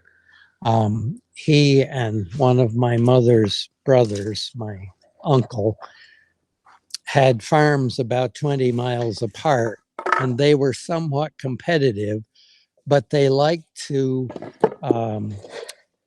try ideas out on each other. And I don't really know which one of them started rotationally grazing their cows, but it was before it was commonplace. And I know that when I was 6 or 7, my father used to put the cows out in the summertime before he came in the house for breakfast. And then after breakfast, he would take 1 or 2 of us kids, there were 3 of us, out with him. And our job was to hold the then 25 milking cows back from the fresh grass while he moved the fence. And in those days, this was the fence post. This was the wire. This is steel wire. Steel wire, which is quite heavy. And the hole in the ground that was necessary for this was made with this iron bar, which is quite heavy. And my father got so he didn't want to take a hammer with him to drive the wooden fence posts in the ground. So he turned the iron bar sideways and pounded the fence post like this. And if you look closely, this bar has a bend in it. And I don't know if that's from pounding fence posts, but I do know that's the bar he used to do it. And this is how we get our reps in here, you know? Yeah. This is the farm plan. And at one time we had, I would guess, somewhere in the neighborhood of 800 of these fence posts, and probably somewhere in the neighborhood of 10 of those rolls of wire. And one of the most dreadful jobs in the fall was rolling that wire all back up, because there was no easy way to do it. You had to hold the roller with one hand and roll. And literally roll. See, this is, see, he tells a new thing every time he tells a story like that. I've never heard that before. I would guess it probably took us most of 3 days to take down the fences. They were put up over the course of the summer, so it didn't seem as time consuming when you were putting them up. But when the cows went in the barn for the winter, suddenly they all had to come down. So that evolved over the years. There were quite a few iterations, but sometime in the 1980s, I spotted what are called step-in metal fence posts. And I don't have one of those today, but they're the worst. They're my least favorite. They were way better than those wooden posts and the iron bar, because they did have a little triangle on the bottom that you could stand on to drive them in the ground. So we evolved to that. And the way that happened was my father was not always easy to convince that you should try some new idea. So there are animals on this farm in multiple places. And in the fall of the year, the milking cows go down the road to where Abby lives, which is where I lived for 34 years. So I bought 25 of those fence posts and some of this, what's called polywire. And I put up the daily move fence down there. Explain that. So we move the fence. So every 12 hours, the cows, get new grass. So I put up one of those cross fences with those metal fence posts and the polywire. And I used that for a couple of weeks, and then I was gone for the weekend. and my father needed to move that fence. And on Monday morning, he came in the parlor after I was done milking, and he said, "Those fence posts you got down there, I want some." That's way easier than the way I've been doing this. So sometimes you can sell something a lot better by putting it in use than you can by trying to convince somebody that it's a good idea. And the cool thing, as rotational grazing has sort of gained more traction, as because there was like a period of like confinement dairy being the thing, and then people started to kind of go back to pasture, and so now we have these, which are fiberglass, which are really lightweight and have the triangle on the bottom, and so they're much easier to move around and put in and move the fences. And there's some farms that you'll see where they have the cartwheel things where you can just like pull. Nico, you're in your pajamas. No, I'm not. Where, sorry, my son just showed up in his pajamas because that's how you show up at the farm. I saw it, and then I realized that you guys were up there. And what was I saying? So we have a lot of these now. They're way easier. That was the moral of the story. Evolution is adaptation. We have probably 25 of these rollers. Yeah, and miles and miles. Miles and miles of polywire. And how often do you have to do that? We move the fence typically twice a day, night and morning. So during the day, they move around, you know, they're over here, and those fences get moved every 12 days. And then back here are the night pastures. And so they get a fresh section paddock of grass every 12 hours. And we keep them on this side of the road at night because that way they can bring themselves in the barn. And they're typically in there waiting to be milked when we get to the barn at 3:30 or 4 in the morning. That's pretty early. That is early. That's a good segue into a question we have for you guys. What is your favorite farm chore, and what is your least favorite farm chore? Oh, this is always a good one. I enjoy milking. As I've gotten older, not so much in the afternoon because I'm tired by then. But I still do 3 to 4 morning milkings each week, and that's one of my favorite jobs. But I pretty much like the variety. I don't like doing the same thing all day long, and on the farm, typically you don't. You have to come up with one thing that you don't like doing. Because I don't know this answer, so I want to know. You have to tell me. I am not big on repairing machinery. You've heard it here live. First time. That is not my favorite pastime. It's a necessity, but it is not something I enjoy doing. I think the hardest thing for me would be waking up early. It can be a challenge. Well, I'm not very good. I have never had a problem with that. It's okay, Swella. But we have a rule among everyone who knows me that you don't call my house after 8:30 at night. That's a good point. When I was a kid, my friends used to get in a lot of trouble because, you know, we had landlines. I'm an elder millennial, so we had landlines. Also, we still live in Vermont and there's no cell service, so we still have landlines. But they would call, and then it was like a thing, and they heard about it the next time they're at their house. Why did you call my house after? Yeah, there was no put it on silent. No silent. Not a thing. Whole house was not waking a thing up. at all. And the reality is I had a phone right next to the head of my bed because sometimes I got phone calls in the middle of the night when the cows got out. So I needed a phone there. So when Abby's friends called, the phone would ring right next to me. That might be one of my least favorite parts is when the phone rings. This summer, it was 1 o'clock in the morning.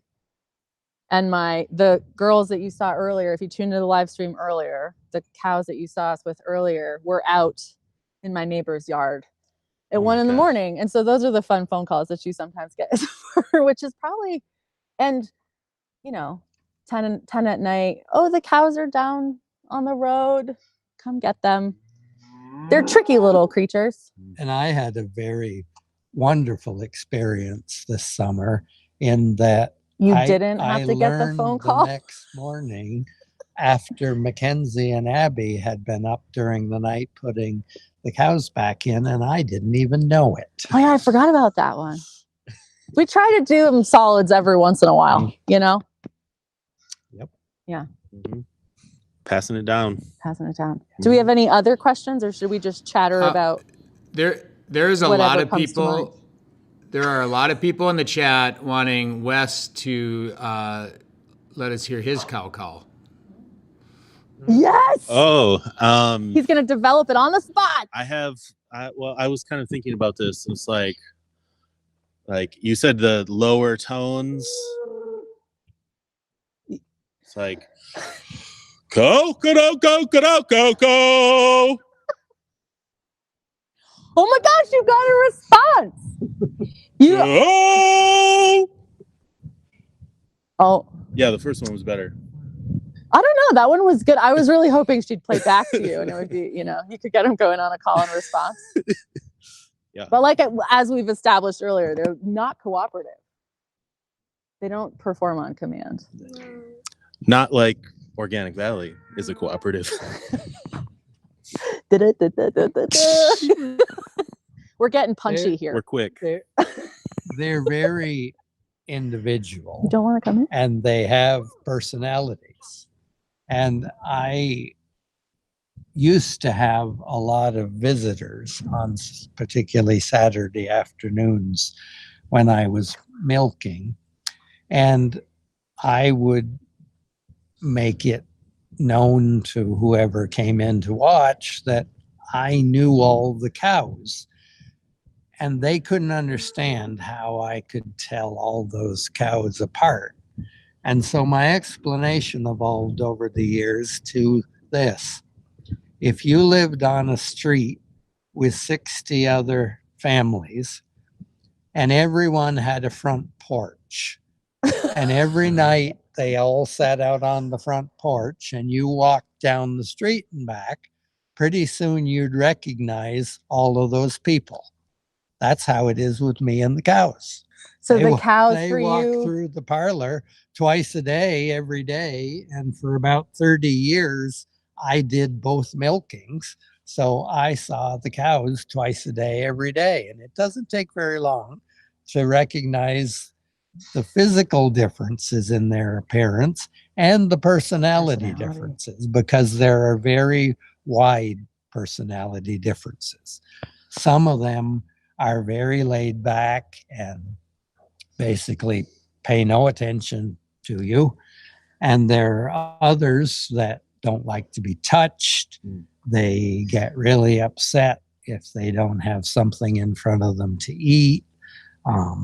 They get upset if the cow behind them is pushing on them. but your favorite of all is when they turn around in the parlor, right? That's your favorite. We had one who made a habit of that.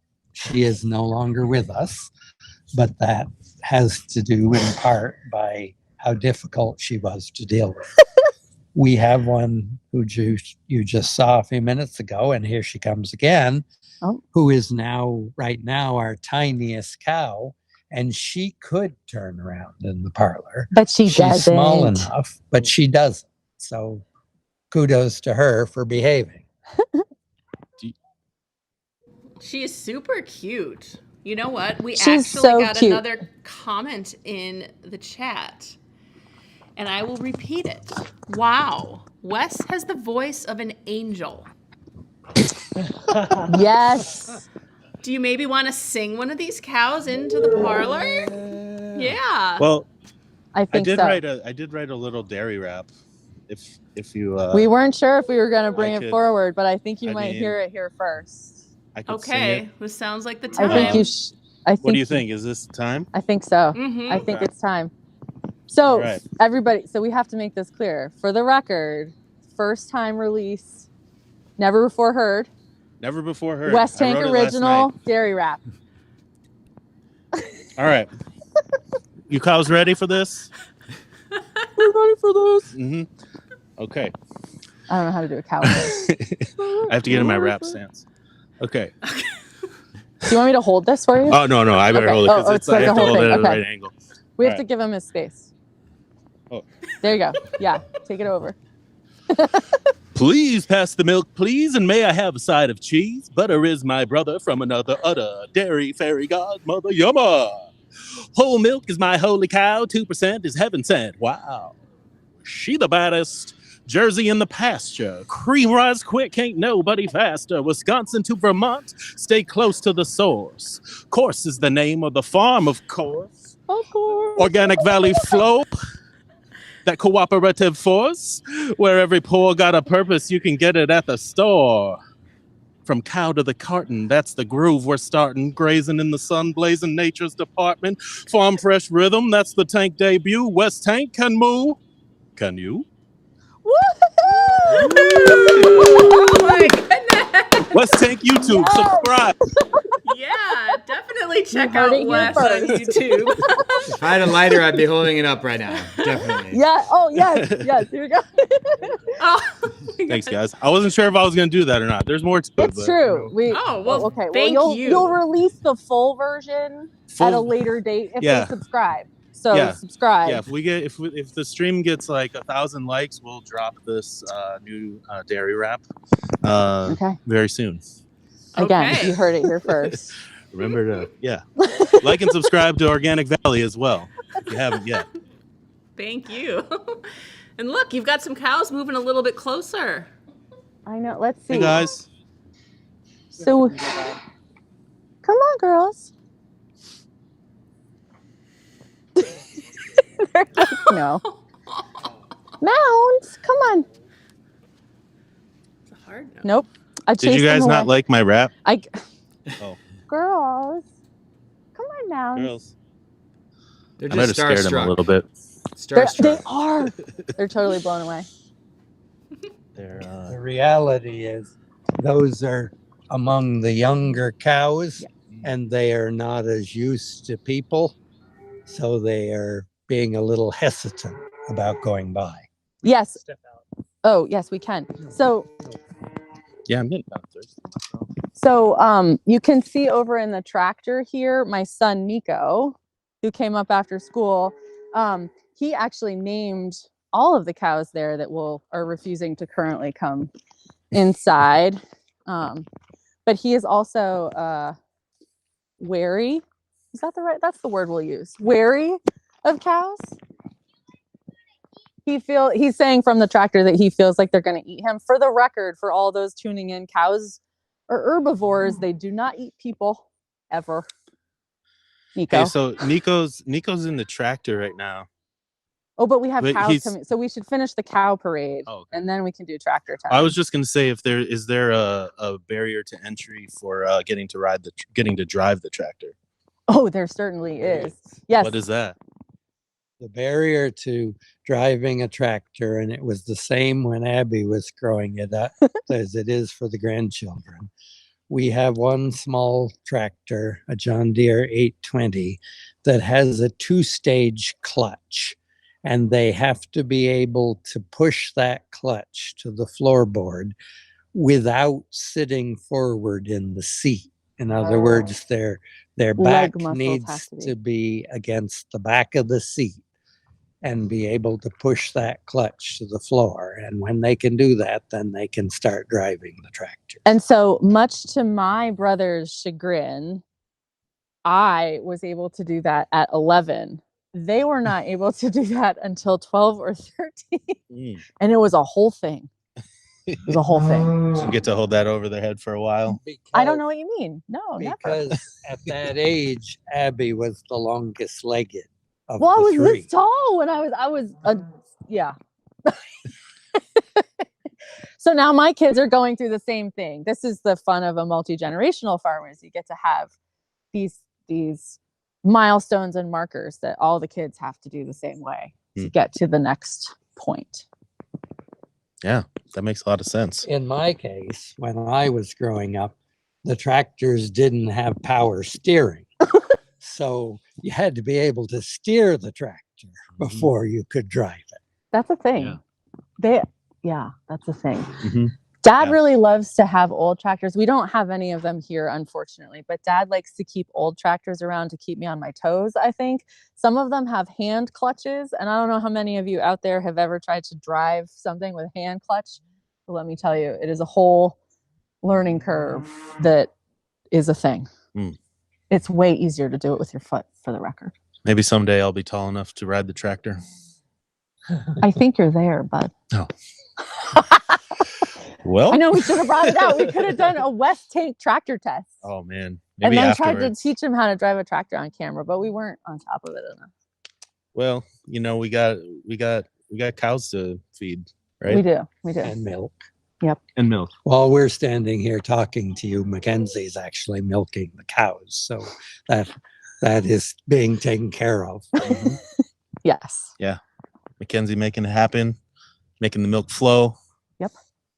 Helping the cows do their thing. And the cow parade is slowly continuing. Hey, what? I just noticed something. There's a big pile of sand over here. Is that what is that? Okay. Oh, it's Lime. lime. Yeah.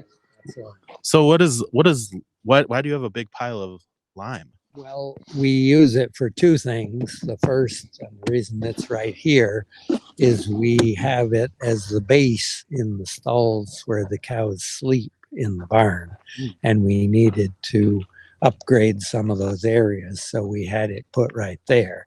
We have already done that, and the rest of that pile will be spread in some of the pastures to raise the pH. We tend to have very acid soil here, and the grasses that the cows most enjoy tend to need a higher pH to successfully compete with the weeds.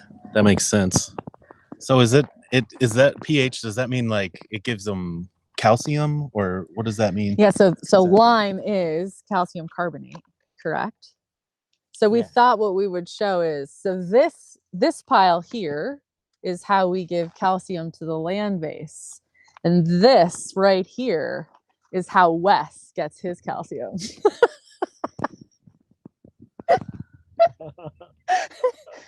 Okay, you don't have to do the whole thing. Oh my gosh. Oh, he's going Oh. So pure, so whole. Wes, so pure. And he doesn't have a milk mustache, he has a milk beard. I know, this is impressive.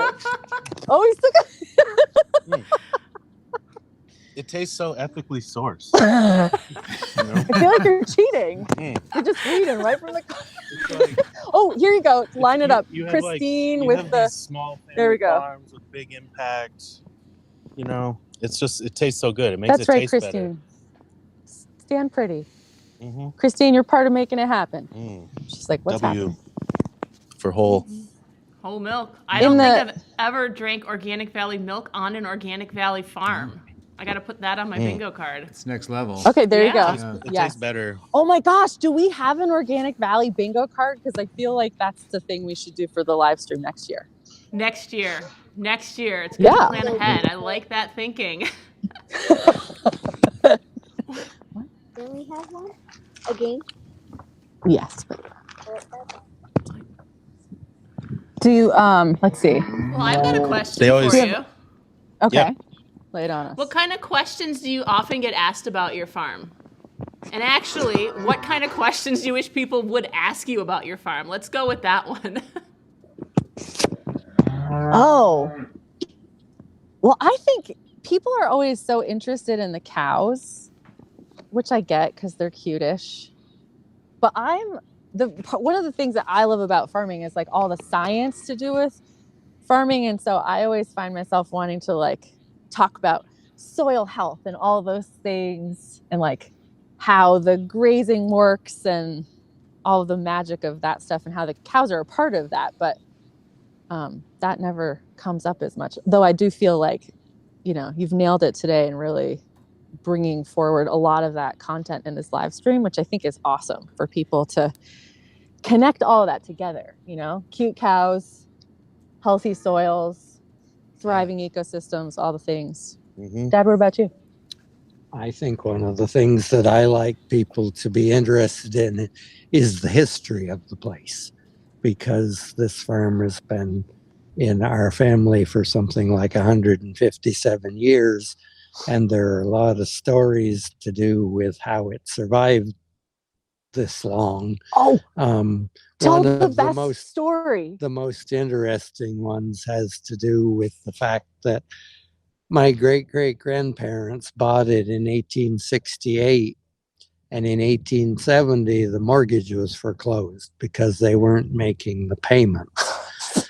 And so apparently the mortgage holders didn't kick them out.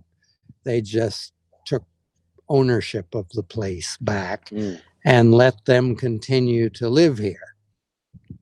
And at some point in the late 1870s, the mortgage holders decided that was long enough. They weren't ever going to save the place. So my great-great-grandfather told my great-grandfather, who was then, I believe, 19 years old. And in those days, you weren't even an adult at 19 years old, or considered one, that if he could save the place, he would give it to him, if he could save it from the creditors. So my great-grandfather, after some thought, agreed, but he told his father that there was one condition, that he would make that attempt. And that was that he had to give my great-grandfather full control, that he be able to do whatever he wanted to do in order to save the place from eventual foreclosure. For the record, never agree to that, ever. So my great-great-grandfather agreed. And the first thing my great-grandfather did was he had 4 sisters who were married and had children, and all of them lived here. And he kicked them all out. And I live in the house where they all lived at the time. And it had to be cozy with 25 people living. 25 people? But anyway, my great-grandfather kicked them all out, his own sisters and brothers-in-law and their kids. And the town records show that the farm came into his name in 1880, 2 years after this occurred. It came into his name, and the mortgage was totally paid in 1896.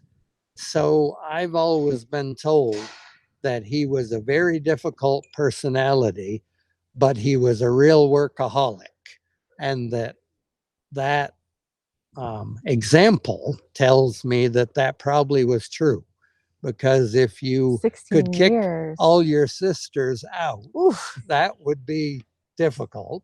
And it must have took a workaholic to pay for a farm.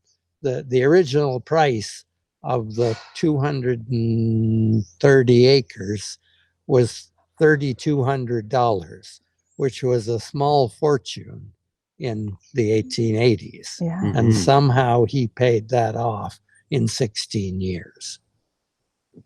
Wow. His sisters never spoke to him again. No. You think they could have paid him off in milk? Yeah.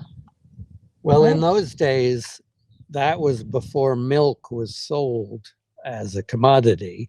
The only thing that was typically sold from a dairy farm was cream, and it was used to make butter, because butter was a storable product. And there was actually a creamery at that time in this town, and my grandfather later became the president of that creamery. It closed sometime in the 1940s because every small town in Vermont in those days had a creamery, and they eventually consolidated for efficiencies. But they typically sent the butter to the Boston market, because we're only about 120 miles from Boston. And so that's where all of the butter from a lot of the small town creameries in Vermont went in the late 1800s and early 1900s. It wasn't until sometime in the 1940s that fluid milk actually became what was sold from a dairy farm. Many of the farms in Vermont in the 1880s and 90s, the mortgage was actually paid with maple syrup because that was the product that you could sell for cash in those days. Yeah. That's wild. So it was milk kind of like water? It was just, did people drink it then? Yes. It was like, it just was expected. You had But milk. most families there was a family cow, or neighbors would have, somebody would have a cow and they would share the milk Pass it around families. When the Corses bought this place, there were 4 farms on this road within a mile. All of them had cattle at the time. Most of them had between 2 and 7 cows. The barn on this farm that was here when the Corses bought the place held 13 cows. So it was a large farm for the time. And that was part of my great-great-grandfather's struggle, was he was not capable of managing a farm that big on top of letting all of his children live here. Wow. Amazing history. Love to hear about that. That's so cool.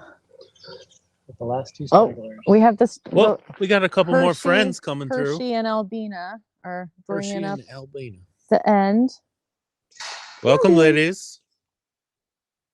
Come on, girls. Come on through. We do have a question in the chat as these two lovely ladies make their way to the milking parlor. Yeah, Lay it on us.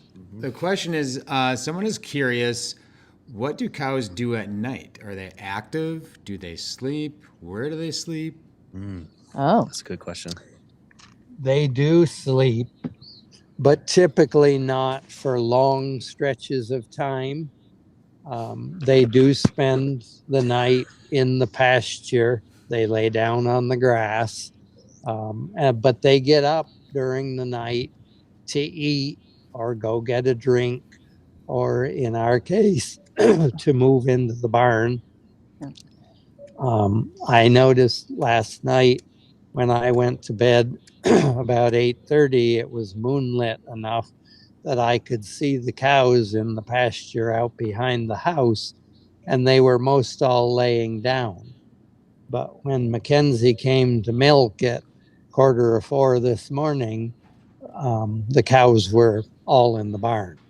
I went out at 6 to make sure of that, but there was no one left in the pasture. So they had migrated themselves to the barn during the night. But they definitely aren't they don't get 8 hours of sleep. No. Type of a situation. If you notice in the summer when the days are long, they'll be up eating again at 8:30 or 9 after they've laid down for maybe an hour.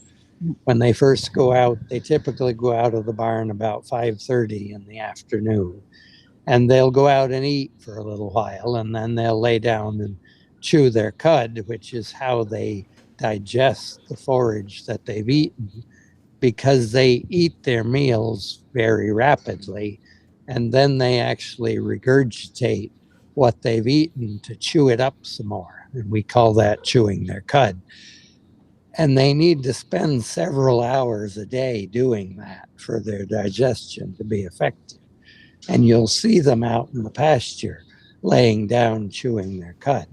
But there will be some of them that are actually laying there with their head around on their side, sleeping. So there is a variety of things that they kind do. of like cats, like they curl up. Yeah. With their, I can't do it. With their heads around. Yes, exactly. You get it. That's just there you go. You have to lay down on the ground, Nico. And occasionally you will see them out in the pasture sprawled right out on their side. Yes, just like that. Laying completely flat out. And that always makes us nervous until they move. Pop their head up.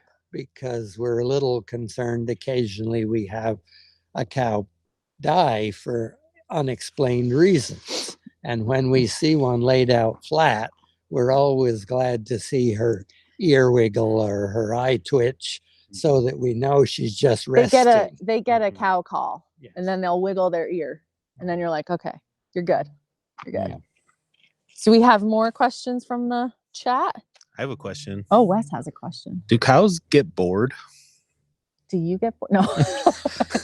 I just wonder because they kind of like to eat, they like to hang out in the grass. Oh, I wish then I they knew walk that. somewhere to another. Did they ever like? I feel like they're a species that has really nailed the contentment. Yeah. You know, like they're not like, I mean, there are happy cows and it's like adorable when they like run out and they get so excited about a new stretch of pasture and they kick their legs and all the things. But in general, I do think like if as humans we were trying to look to a species to be like, how could we better chill? Yeah. How can we learn from Attain cows? contentment? That's what they do really well is they just kind of, they're very habit forming and they have their routines and they just kind of seem content to hang out. They just be. And we call the cows here Corse's contented cows. Yeah, we talked about that a little bit earlier. That's great. Are you asking Yes, Candy he Cane just if asked she the gets cow. bored? Candy Cane, what are your thoughts? Nico named Candy Cane. Cute name. It sounds like you learn a lot I from wondered raising if- animals. Like, if you had to say quickly, like, what's a big lesson you've learned just from raising like livestock on the land? Leon or Abby, what would you say it is? How to feed cows. Well, I think for me, the kind of clarifying moment, because as we talked about earlier, you know, I didn't want to come back and farm and I didn't like cows and all the things. But when I became a mom, you know, when I was pregnant and walking in the walking with the cows as they had their calves or they were pregnant, and there's a lot of parallels in lactating mammals. And I think, I don't know, it was just there was a ton of solidarity for me in those years when I became a mom and then was also dairy farming and sort of came to just understand them on a completely different level. And that was a really formative and kind of important point for me as a farmer to be able to create those parallels there. But I don't know about Dad. Well, for me, the cows will tell you a lot about their wants and needs if you learn to read their methods of communication. And one of the primary ones for me is I measure how much milk is in the tank on a daily basis. And if the production is going down and there's not some explainable reason, such as that we have dried off some cows to give them a vacation, or we've sold some or something like that, then it's telling me that they are not being completely satisfied with where they're grazing or the feed that they're getting fed, or we brought them in from pasture too soon, or we didn't give them a new section of pasture as large as we should have. So there's a lot of different things that we monitor regularly to try to make sure that we treat them as well as possible, because then they treat us as well as they can. Yeah. So it's kind of a circle that, you know, you get back what you give both ways. Yeah. Yeah. I love that. That's a great way to live. Great. Yeah. There's a lot of milk in this tank, I got to tell you. Excuse me. So I think our time is almost out. Did we have any like last questions for the courses before we say and Wes before we head out for the evening? Or should we just like do a little happy dance? So I will tell you, even though Wes is now drinking the milk, that I typically have drank a half a gallon of milk a day throughout my life until my cardiologist told me that that was more than I should be drinking. So you cut it back to we compromised on a quart. So now I drink about a quart of milk a day. Dad's doing his duty. Yeah. He's making That's legit. Quart of milk a day keeps the doctor away-ish. Keeps the doctor happy. Keeps the doctor. And I'm a really big fan of cheese, and I have often said that no day is complete without ice cream. But I have a lot of not complete days since the cardiologist got involved. But I still like ice cream pretty well. I was gonna say, I feel like you do a solid job of keeping that industry chugging along at a solid pace. But I have a goal of living to be 100, so I have to pay some attention to the cardiologist. Another Nika, do you good have a life favorite? lesson from Leon. Favorite cow? Favorite dairy. What's your favorite dairy? What's your favorite? I don't know. I really like this milk. He does really like that milk, the whole milk. We like to make it really in. like this milk. Sometimes we buy the chocolate milk, and sometimes we make our own chocolate milk with this milk. Meme makes really good chocolate milk. Meme, my mom does make the best chocolate milk. That's true. I also do like the cow's milk when mom can get it straight from the source. Straight from the source. Or Yeah. tank. A purist. I All right. love it. You ready to give up your microphone? Yeah. Thanks for The appearing milkraphone? today. Yeah. The milkraphone. The milkraphone. The milkraphone. Yeah, well. Yep. Awesome. That's Well, good. thank you We're guys gonna write that so. Okay. Thank you guys so much for showing us around the farm, letting us hear your cow calls. John, Leon, Abby, West, super fun. And you guys stay sunny out there in Vermont, all right? Thanks for hanging with All us right, today. Till next you on the time. We flip loved side. every minute of it. Take care. Bye.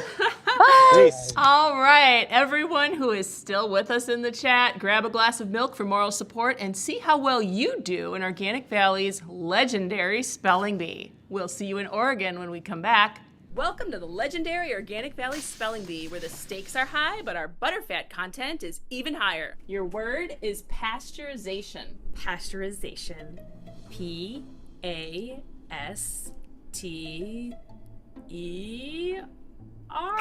Ooh, utter failure. I'm sorry.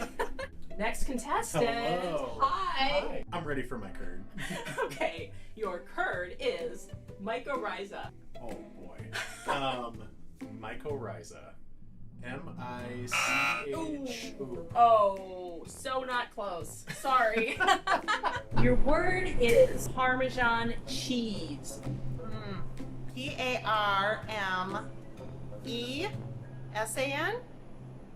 Cheese. C-H-E-E-S-E. Awesome! Your word is abomasum. Abomasum.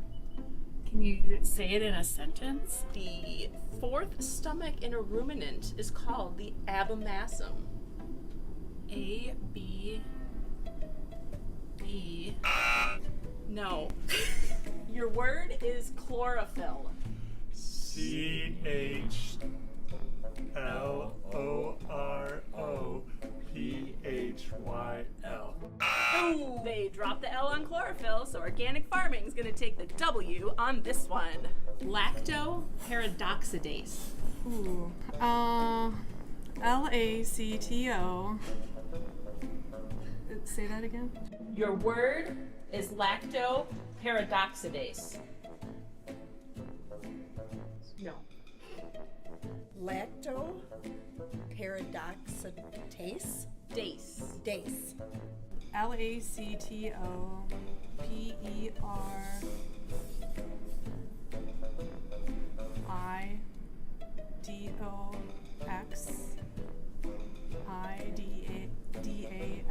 Yes, you got it. Oh my gosh. High five, Sonia. Woo!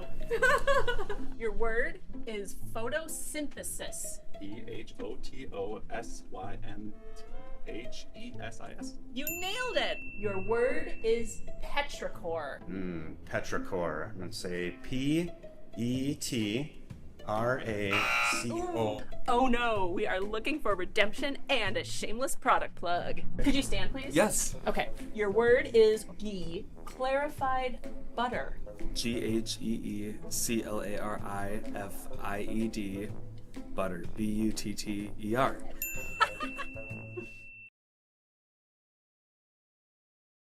And we're back in the studio. Let's be honest. How many of you out there got lactoparadoxidase right? Anyone? If you're in the chat, let us know. And if you're just joining us, we are 5 hours into Organic Valley Live. This is our annual live stream to celebrate National Farmers Day. And a big welcome to our friends, our farmers, and anyone out there who likes to eat food. Yeah, and we are so pumped you're here because we're just about to head out to Oregon to the Banson Farm, where Ross and John are joined by content creators Colleen and Kelly, who you might know from TikTok. Let's jump out there. Can you hear us out there in Oregon? We can. I can hear you. Hello. Hello. Hi. John, Ross, Colleen, and Kelly, as promised. Great to see you out there. How are things? Great. Things are great.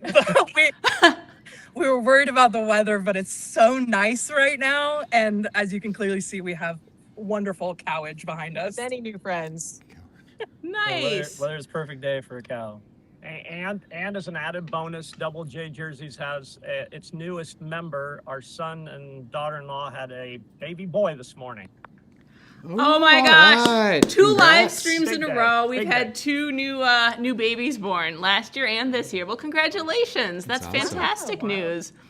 I'm glad you're still spending some time with us.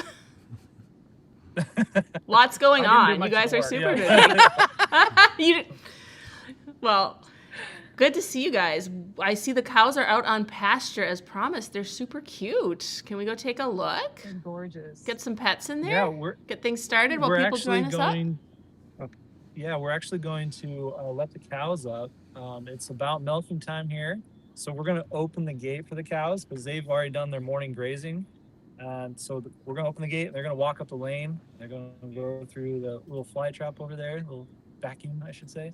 And yeah, so we're going to do that right now. And the second segment, we'll see the cows out on pasture because they'll be back from milking time at that point. Come back at 5 if you want to see the rest of the show. Oh. It's really I'll be two-act here. structure here. There's an act one and an Okay. act two to this. Yeah. Now, for people joining us, I want them to know Colin and Kelly have not really been on a farm. So the Bansons are their tour guide and their introduction to farming. So Ross and John, you take we're the very- lead. We're very And- excited to be here. We're very excited to learn and enjoy. Absolutely. Yeah, All right. absolutely. We're going to let them All in. right. So.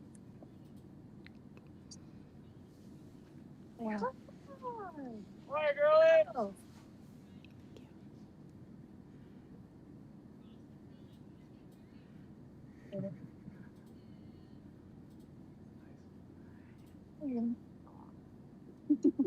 I love the cow parade. You guys want to tell us some of their names or what they're up to as they're going past us?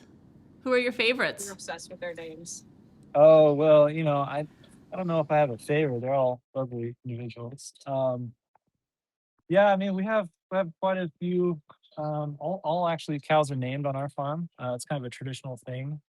My great grandfather, I think, named grandfather, my dad, and now carried on as well. So, yeah, I mean, we have some of the cows. Fox right in front of me here. Who else is Falcon? Yeah, Alder. So yeah, I mean, we got all sorts of names. As Colleen and I were first getting to meet the cows, we found a few of our favorite names, one of which is Egg. There's a cow who's just named Egg. Fox is a personal favorite. That's my favorite animal. Vixen. There's also Vixen. Did you happen to, however, meet Karen? No. No. We've been still looking for her though. Yes. I do know where she is. She's coming up. So you just gotta keep your eye out for her. So serious. Yeah, so they're just coming up for milking time now. Just meandering up the lane. We do this twice a day, every day. So they kind of know the routine here. Just nice little stroll to the barns. And the cows are named with the same first letter as their mothers, so we can keep track of families. So if you see a F cow, they're probably all related in our herd, and that just helps us keep better track of who's who by seeing cows, so we can make those connections with family. And she snuck by you. No, I think I saw them. Right? Wait, Let's find Karen. is that Karen? Yeah. That's Karen. Are we looking for Karen? No, Karen. Karen. We found Karen. Should we talk about our bingo? Yes, we I should. think we need to know why it's so important you found Karen. So Yes. what do we have going on here on the farm? So in our friend group, we like to make an annual bingo card that we try to accomplish all 24 things or as many as possible by the end of the year. So we decided we would make a farm bingo card for our day here. And we have some exciting things we're trying to cross off. We're not going to tell everything because some things we don't want John and Ross to know. In case they do them, then we can cross them off so we don't tip them off. But if you're interested in taking a look at what the full bingo card is, you can find them on Colleen's social media or my social media on specifically Instagram. Yeah, Instagram at McCandless Live. Okay. So at I am McCandless marking Live off. So on we marked off Instagram. Find Karen. We're off to a great Okay. start. 1 down, 23 to go. Yeah. Correct. Okay, great. I like having a and goal. I won't cheat because I don't have an Instagram account. So Perfect. I don't get to Okay. see your bingo. Or so you say. Yeah. Hooray. Well, I'm so John, excited. what might you guess is on their bingo card? What can you show Colleen and Kelly first? Or what do you want to tell them? Boy, I haven't a clue what they would think I might say. We don't have a clue what you might say. So like, we're on equal footing. Yeah, we all took a guess. Yeah. This is all guesswork right here. So this is the last of the girls here coming in. We're actually going to set the field up for the second grazing here. Because every 12 hours, our cows get a fresh piece of pasture or grass. So we're gonna show Colleen and Kelly how to reel a real fence. And the first thing Colleen and Kelly need to know is watch your step. That's good. That's a good. As you said, I don't think I'm gonna. There may be nutrients do happen here. I brought my stomping boots, so I think I'm gonna be okay. Okay. Yeah. I am going to be overly confident about that. Yeah, I can tell you had your cuffs way low on your pants. That's cute. Yeah. You're going to be taking the prize home with you. All right. All right. So if we want to meander this way, we're gonna walk, and if you guys have any questions, shoot it at us, and we're gonna walk over and start interacting with the fence girl. So Let's do it. you can go through All there. right. I'll shut this. Let's meet the fence. Sure. You We do guys have come one. my way. We do have one question for you as you're Hold on just a walking. sec. I don't want to get too far. Okay. Or you can hear that. Oh, for me, I guess. Ross, can you hear me? I can hear you loud and clear. So is it true that the cows actually like to be milked? Is it true they like to be milked? I think they enjoy to be milked. That milk builds up for a little bit during the day as they're eating, so it's kind of a relief as far as I've gathered as a dairy farmer. So they like to come into the parlor and go out because the incentive is a fresh new piece of grass out in the field, and that's what they really like. So. Yeah, and cows are creatures of routine, and once they have their routine, they always want to stick to that routine. So lots of times the same cows that come in the parlor the very first, even though they can come in random, however they want, will always be the first cows, and the last cows will always be the last cows because they just follow their habits. And they get used to it, and they expect it to happen every day at the same time. Yeah. Stability is good for everybody, you know? Absolutely. And I guess our, do you want to do? Yeah. I guess our little new dog, our addition to the farm here, will be joining us on the walk here. Her name is Luna. We're obsessed with her. Luna. She's a great little dog. She's a great curious. So she's kind of out learning the, the area of our farm. We just had her for 2 weeks now, but she's a lovely dog and very chill. Yeah, I think I'll pass. I'll keep my eye on that mouth of hers. So this is the pasture where they just came out of. They were came out at about 5 a.m. this morning to start grazing this. So this is the first 12-hour chunk, and we can see the after and before. So we'll see where they're gonna go. Very lush, very green. But this is the aftermath of them grazing here. I have a little question. Yeah. I keep seeing all these beautiful little purple flowers. Do the cows eat these? What are these? The purple flowers are not to be said what they are now, because that's part of your quiz. Oh, You're all right. cheating. All right. I'm not looking at your Instagram, and you're not getting the answers. No, I'm not giving you the answer. All right. That's So stay that's tuned. next. I thought I had you. Stay tuned. You will Next segments. on your seat riveting. See, rats. Nice try, Colleen. I am rooting for you guys. I truly didn't think of that. I truly was just. Yeah, you did it. I know which one of these two is the cheater of the bunch. Finally, at least it can be admitted. Oh my god. I think the true lesson here is never trust someone who plays the ukulele. I think that's it. And I've always said that. Yeah. It's true. Yeah. Yeah. We can be honest about that. And only that.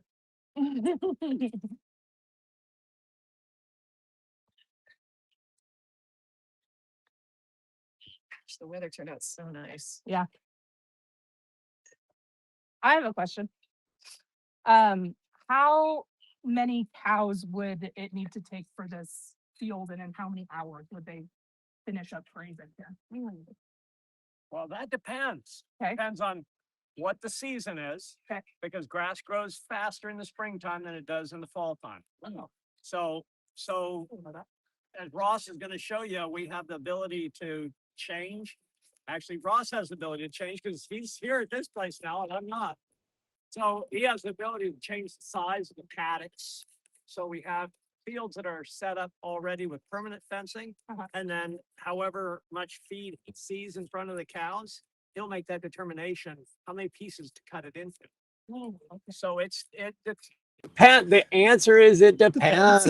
Yeah, it's a bad answer, but but accurate. So it is accurate. Yeah.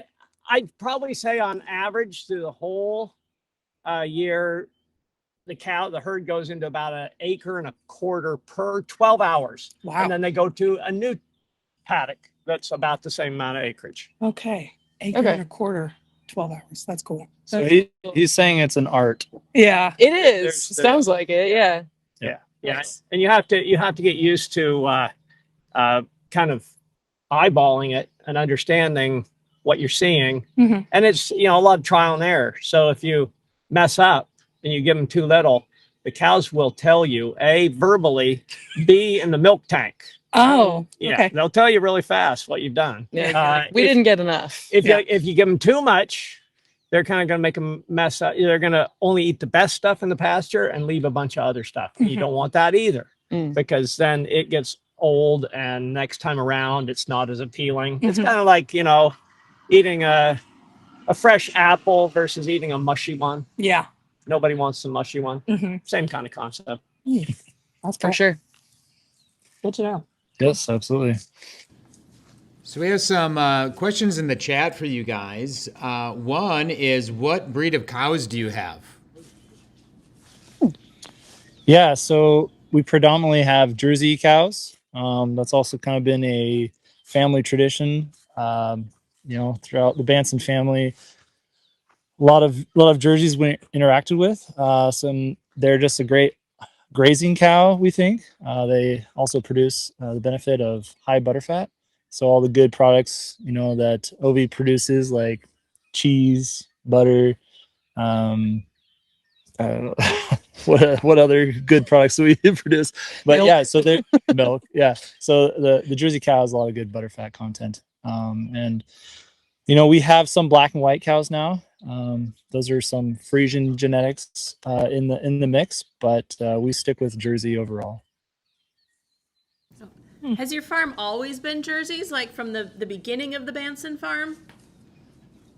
From the time my great grandfather was milking, he was just milking a handful in extreme Northern California, in Ferndale, California. He was milking Jerseys, and then my grandfather, he milked Jerseys, had a bigger herd, and then my father milked Jerseys, and my uncle milked Jerseys, and my brothers milked Jerseys, and my cousins milked Jerseys. So yes, I would say it's very deep-seated in the Banson family. Love that. It's a strong history. Cool. We have one other question. So Ross, Go. Ross is just showing how he takes up the fence for the next feeding. Well, yeah, so we're picking up the real fence right now, but I'm going to let Colleen and Kelly, I don't know if I need that microphone. I'm going to let them actually hold this handle. Okay. And try to see how they interact with getting stud wire from the pigtail. These are a special kind of posts we use for breaking our paddocks. It's a very simple tool we use for this farm, but it's also one of those things that's kind of dealing with loops and curves. So I'm gonna let them at it and see how they go. And it's not gonna go well. And what a key part of this is Ross already took the handle off, so this wire is not electric. Okay. But if it was hooked up, it would be electric. Okay, good. Yes, Good to yes. know. And we're taking it easy on you today. Not making you learn everything. Okay, so. good. All right. Appreciate that. So we just all right. Take So you want to take both of them? Yeah. You take that. There we go. So we're gonna walk down the line here all the way back to the reel. There's that big reel in the very corner there. So we're just gonna follow the fence line, and we're gonna pick up the posts, and you're gonna take the wire off and carry them like so. Sounds good. So I'll let you at it. All We'll right. see how the first post goes we here. got this, Kelly. Yeah. Sure. Should it already get caught? It's Oh, you can just drag it. I mean, you tug it a little bit, and it'll come. Yeah. Are you ready for my It genius? should. I'm ready for Unless your you've done genius. it wrong. Let's see then this. it won't. She got it. Hey. Hey. I'm not going to show you how I do it, Colleen. You have to do the next one. Okay, that's Now fine. you need I don't to know if I can now pull you need it to figure out how to pull it out. There you go. Okay. I just had an idea for a bingo. Oh no. But you might have just done it. What?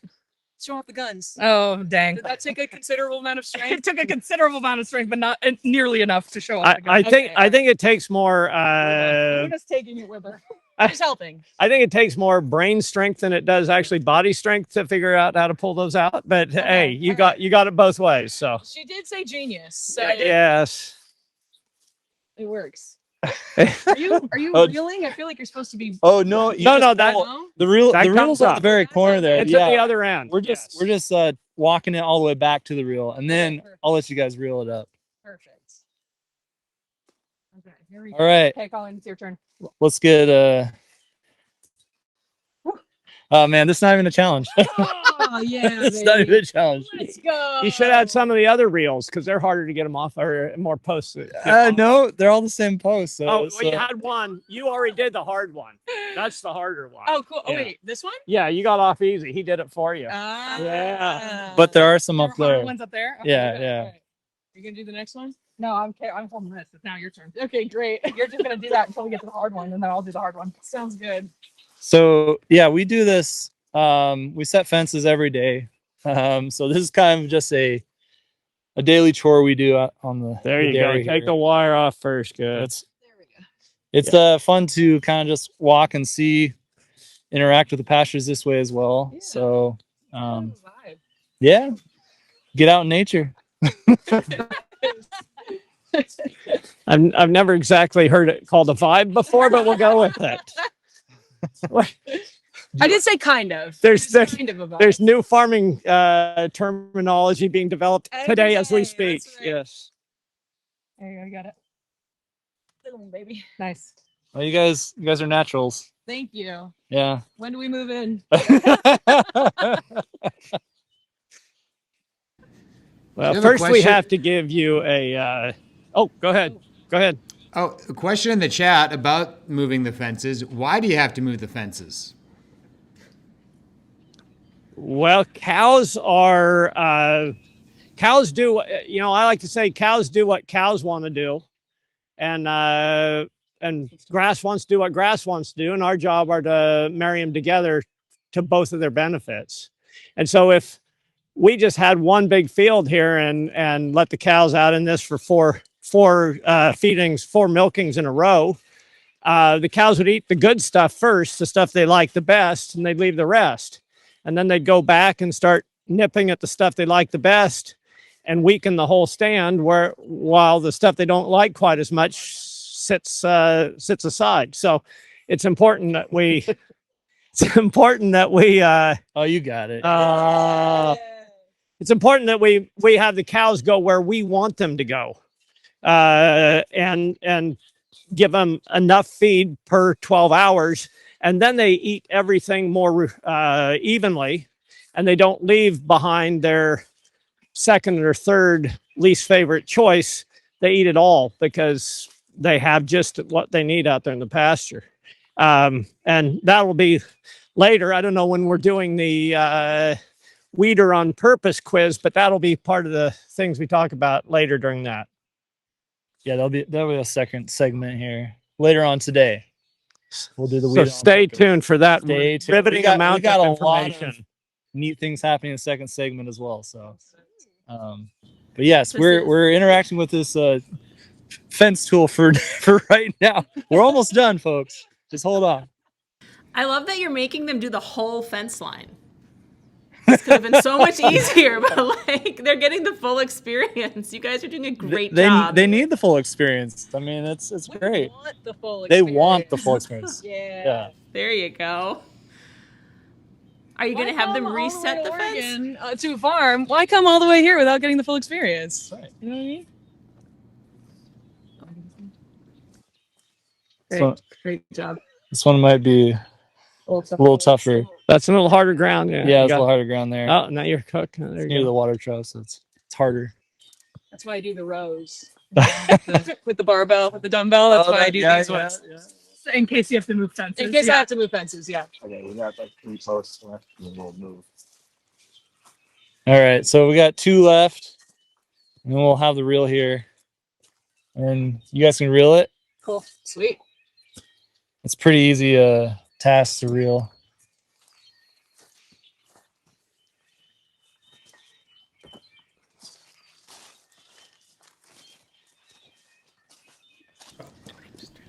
Another question for you guys, and I think I know the answer, but let's ask it anyway. Does seasonality affect milk production? Oh yeah, quite a bit. When the grass is growing fastest in spring is when the cows milk most. In the wintertime, they usually slow down a bit, but the difference between the seasons is in the springtime, the cows have a lot lower percentage of butterfat in their milk. In the wintertime, they have a higher percentage of butterfat. So it's about the same amount of nutrients, whether it's springtime or fall time. It's just in different components of the milk, depending on the season. So you get a thicker, richer milk in the wintertime, but you get more milk in the springtime. Let's go. Okay, now you 2, you're on. Right. Reel it up. You're on. Reel it up. This is the important part. Now, don't do it wrong, or you're in trouble. We'll just. Oh, here, I'll take these posts. Sounds good. You can take this back. All right. Okay. Do you want to try something? Yeah, I'm going to try it. So with my big smart brain, I'm going to try and figure this out. Something It's like there's in a crank situation. It is a crank situation, but why would we carry this all this way? My heart is saying something like we need to There's a little.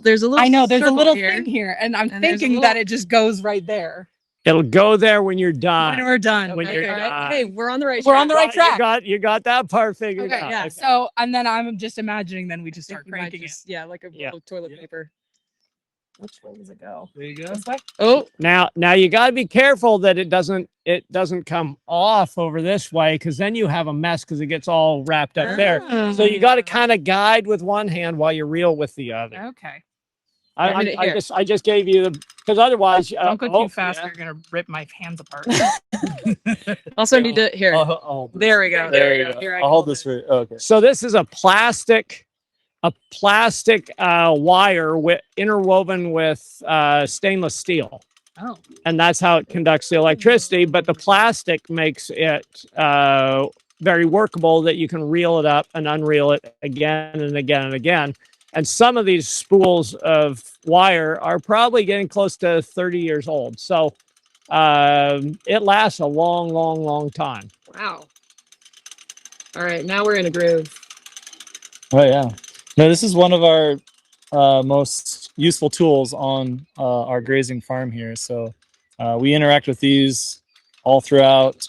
March is when the cows usually go out. Yeah. All the way through November. All the way into November. Yeah. Yeah. This is a amazing tool. We have one of the most valuable tools, to be honest. So when my grandfather was doing this, they'd have to have permanent fencing, and the cows would go out into a bigger chunk, and they couldn't subdivide it because that was the size of the field.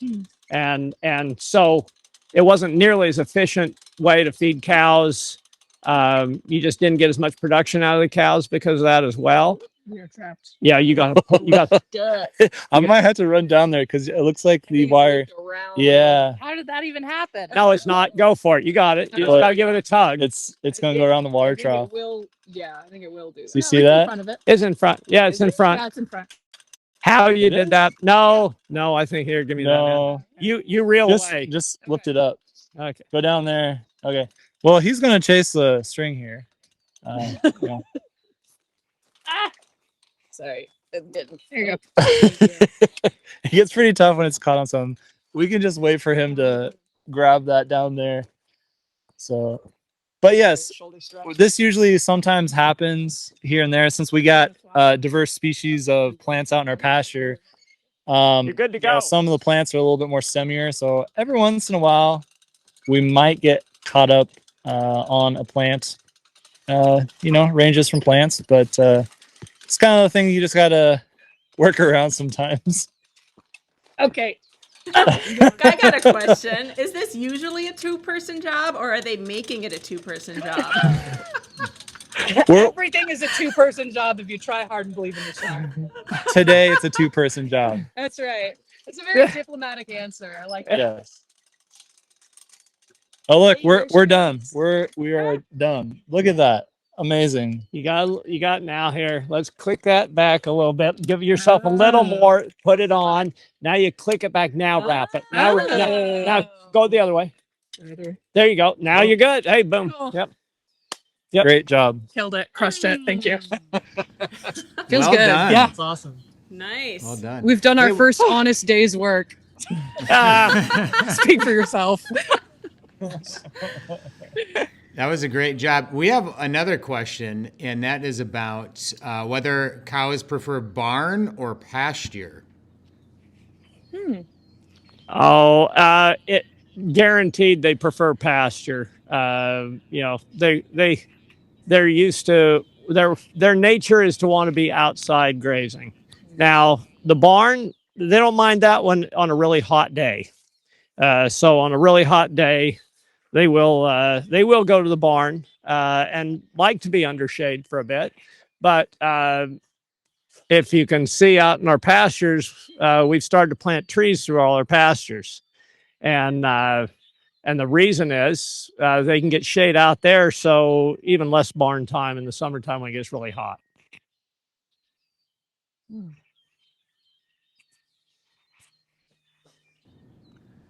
So you guys keep it real nice and cozy for the cows year round, huh? Well, that's our job. If they're happy, we're happy. That's kind of the deal. Have you always been a grazing farm? Oh, hang on. Like, has rotational grazing always been the core of your management?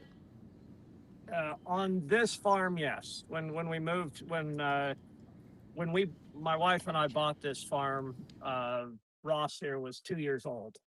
My other daughter was 10 days old, and we knew the size of the farm. We needed to get as much efficiency out of it as possible on the grazing side. So I started rotationally grazing from day one when we moved in here, and and then just refined it over the years, where now Ross has just purchased the farm, so now he gets to do some more refining. Were you with Organic Valley when you moved to this farm? No, we were conventional dairy farmers for the first 8 years after we bought this farm. And now going on 26 years, we've been with Organic Valley. Wow. So, yeah, we've been with Organic Valley a whole lot longer than we were with anybody else. That's awesome. We are glad to have you here. Now I gotta Well, ask. we are glad to have been with Organic Valley all these years. That's how Ross and son Kai can come back to the farm. Yeah, it's important to be thinking about the next generation, right? You're always planning way, way, way ahead with farming. I kind of think, as a non-farmer, I think that, but to see these family farms that have been with Organic Valley for so long, I mean, it's got to be a goal. Like, the longevity of the farm is as important as like the immediate day to day. Well, Ross's young son is spooking around here somewhere. He's Brooks is in training right now. So Well, that's great. Yeah, he loves the farm. It's a great place to raise a kid. I grew up on said farm here, so yeah, a lot of great memories, and yeah, just amazing place to have a family. So I guess we'll go look at this difference between the grazed piece and the new fresh piece real quick. And I think if I know, you guys have a little ditty you might want to play. We Yeah, do. Just okay. a smidge. Okay, so we're gonna look at the grass, and then I think they'll entertain us for a little ditty here. So Yeah, you bet. Oh, very different. So I don't know if this is gonna come through in the picture here, but you can see where they've grazed here and where they're gonna be going to for this afternoon. And so and this is the line here, this is where the fence was, okay? So when we come back for the second segment here, they'll be in this fresh piece of grass. They'll be grazing, and they'll just be coming out from the milking parlor. Is there anything else? That's very cool. I think currently the ukulele is being tuned up. Oh, yes. If that indeed is possible. Yeah. Yes. Okay. So I have a question that is not related to anything. Yeah. If you could be any kind of cow, what kind would you be? Oh, a Jersey, of course. Of course. Of course. Any kind of cow? Any kind of cow. Oh man, yeah. I mean, I think I want to say Jersey, but I kind of like the Fleckvieh, even though we've interacted with some Fleckvieh. I just think they're pretty. Yeah. Cow, so Plus, they're a lot bigger, and as you see, Ross is a lot bigger than I am. So, yeah. So he's just picking his body type cow. Now, what would your cow name be? Oh, mine would definitely be Brutus. Brutus. Yes, there you go. I would just probably. Well, you have to pick a bee name, right? If you're in the same family. Yeah. I'd be boss then, since I'm boss. That's really good. Wait, did you come up with one for yourself? No, absolutely not. Okay. You start with the same letter. We're not part of the same family. I know, but aren't we in our hearts? No. Oh. I'll be. I saw tulip earlier. That's my favorite flower. I'll be tulip. All right. And I will be Daisy. Oh, okay, that's good. There you go. Cool. If you guys probably want to move over here, Sure. we get sounds the good. coast range in the back here. Let's do it. Should we introduce Probably. what we're doing? I would love that. That'd be great. What are we in for? Right here, Colin. Right here. It's a surprise. Yeah, right here's good. Yeah. I just broke my ukulele strap as I walked away a second ago. Love that. So it's just gonna kind of dangle over Sure. my shoulder. But it's fine. Ukuleles are notoriously not heavy or cumbersome. So Okay. I'm happy. What Colleen and I, what we did about a year ago. A year right? ago, yeah. We wrote a song, and this song actually started our relationship with Organic Valley. Yeah. Because the lovely Deanne saw us on TikTok singing this song, and she reached out to us to help with the oat creamer campaign. And here we are. And we're so excited to be here. Yeah. So we figured we might as well just start from the beginning. We'll play the hit. It's called Start from the beginning. That's nice. I know. And so this song is called I'm a Catch. Okay. Ready?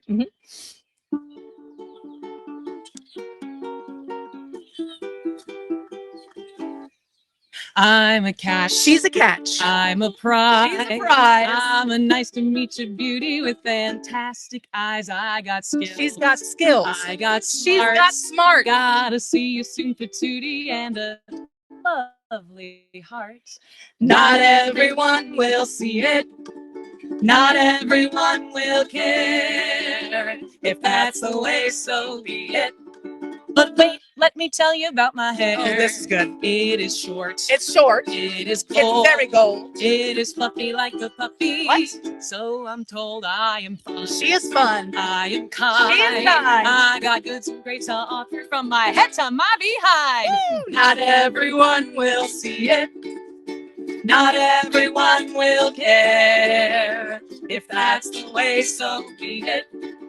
I still got my blue sky love to share. Aw. So it's cool. It's cool. It's alright. It's all right. If you wanna be my friend or wanna stay the night, I'm a prize. She's a prize. I'm a catch. She's a catch. If you wanna play your cards right, you can be my match. Not everyone will see it, but I don't really care.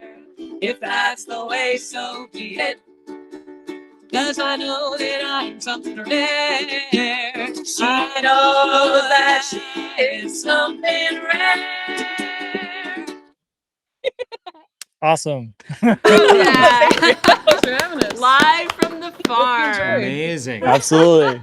Absolutely. That's great. Thank you. Thank you. I got a question for you. Oh, Yeah, I got a question for you guys. Oh, wow. How the turntable. So I know. So that song, Uh-huh. it was used for an OV campaign? No. No. Oh, it was not. No, That's how you got noticed? Yes. Oh, that's okay. That's how we got reached out to and brought Okay. in. And then we wrote a totally separate song, which you might hear a little bit later. So you did not compose that song just hoping to land a gig with Organic I mean, I can neither confirm nor deny. It was a calculated attempt to work for Organic Valley. I heard nothing about milk or cheese or anything in that ditty. You probably should have maybe spiced it up a bit with Next that. time. Next time. I think we might be in for something later. Maybe. All right. You have all to right. tune in later Tune in. to our second act. Yes. Yes. Plus you have to see if Kelly and Colleen can pass or fail the weeder on purpose. I am shaking in my I boots. wouldn't bet on us. Which that game has the subtitle of "Are you as smart as a second grader?" And the answer is no. We'll But we're gonna try, gosh darn Yeah, it. we are. Absolutely. and by the way, I'm the sole arbiter of whether you are or not. Oh boy. It may be a rigged game. I don't know. We'll see. Perfect. That's the energy I'm looking But for. you remember that I am a cheater, so Yeah. Yes, I do. I'm watching. I'm watching very carefully. yeah. Perfect. Fantastic. Well, we wanted to show John what they actually wrote for Organic Valley. Would you be Yes, interested to see we- how they turned all that talent into something that's so brand focused and forward? It's only going to take 30 I would. seconds. Okay, let's Yeah. play the clip All right. if we're ready.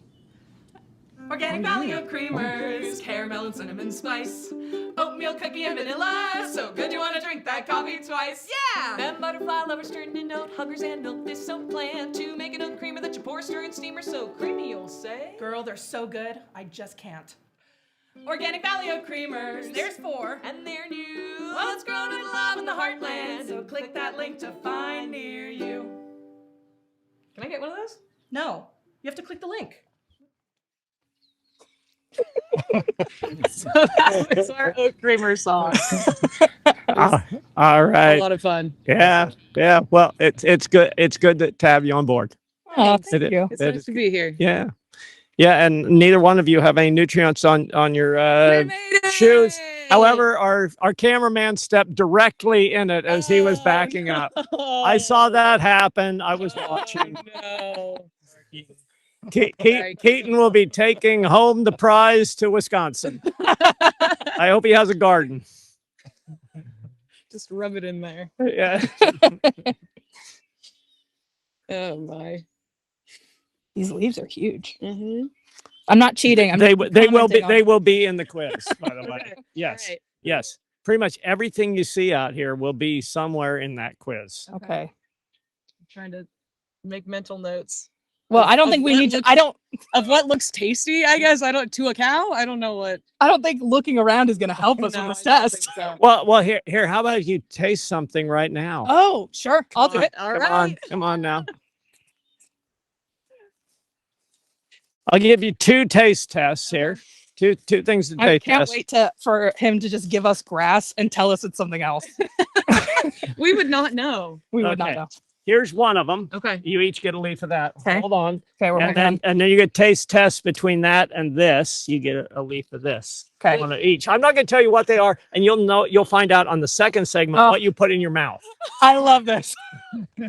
So Cheers. Small one start first. with the big one. Start with the big Start one. with the big Okay. one first. Cheers, Big one cheers. first. Click. Yes. Wow, it tastes like a leaf. Oh, come on now. It's a Use little your bitter. it's a little bitter, isn't it? Yeah, It's a really little bitter. bitter. It's plenty bitter, isn't it? Yeah. Yes. You get a bitter flavor to it. Okay. Okay. Okay. All right. Okay. Now finish it. You got to we have to to finish finish it. Yeah. The whole thing? Yeah. No, not the whole leaf. Oh, no, thank just you. one bite. Just one bite. Okay, No, one bite. I'm good. If you want to, you can just go dunk your head in the trough to get some water to I'm cleanse, sure that's cleanse more the nutrients palate. in there. Yes. There will be more nutrients in there. Yes. You'll be sharing some cow spittle. Okay. Okay. Good. Cheers.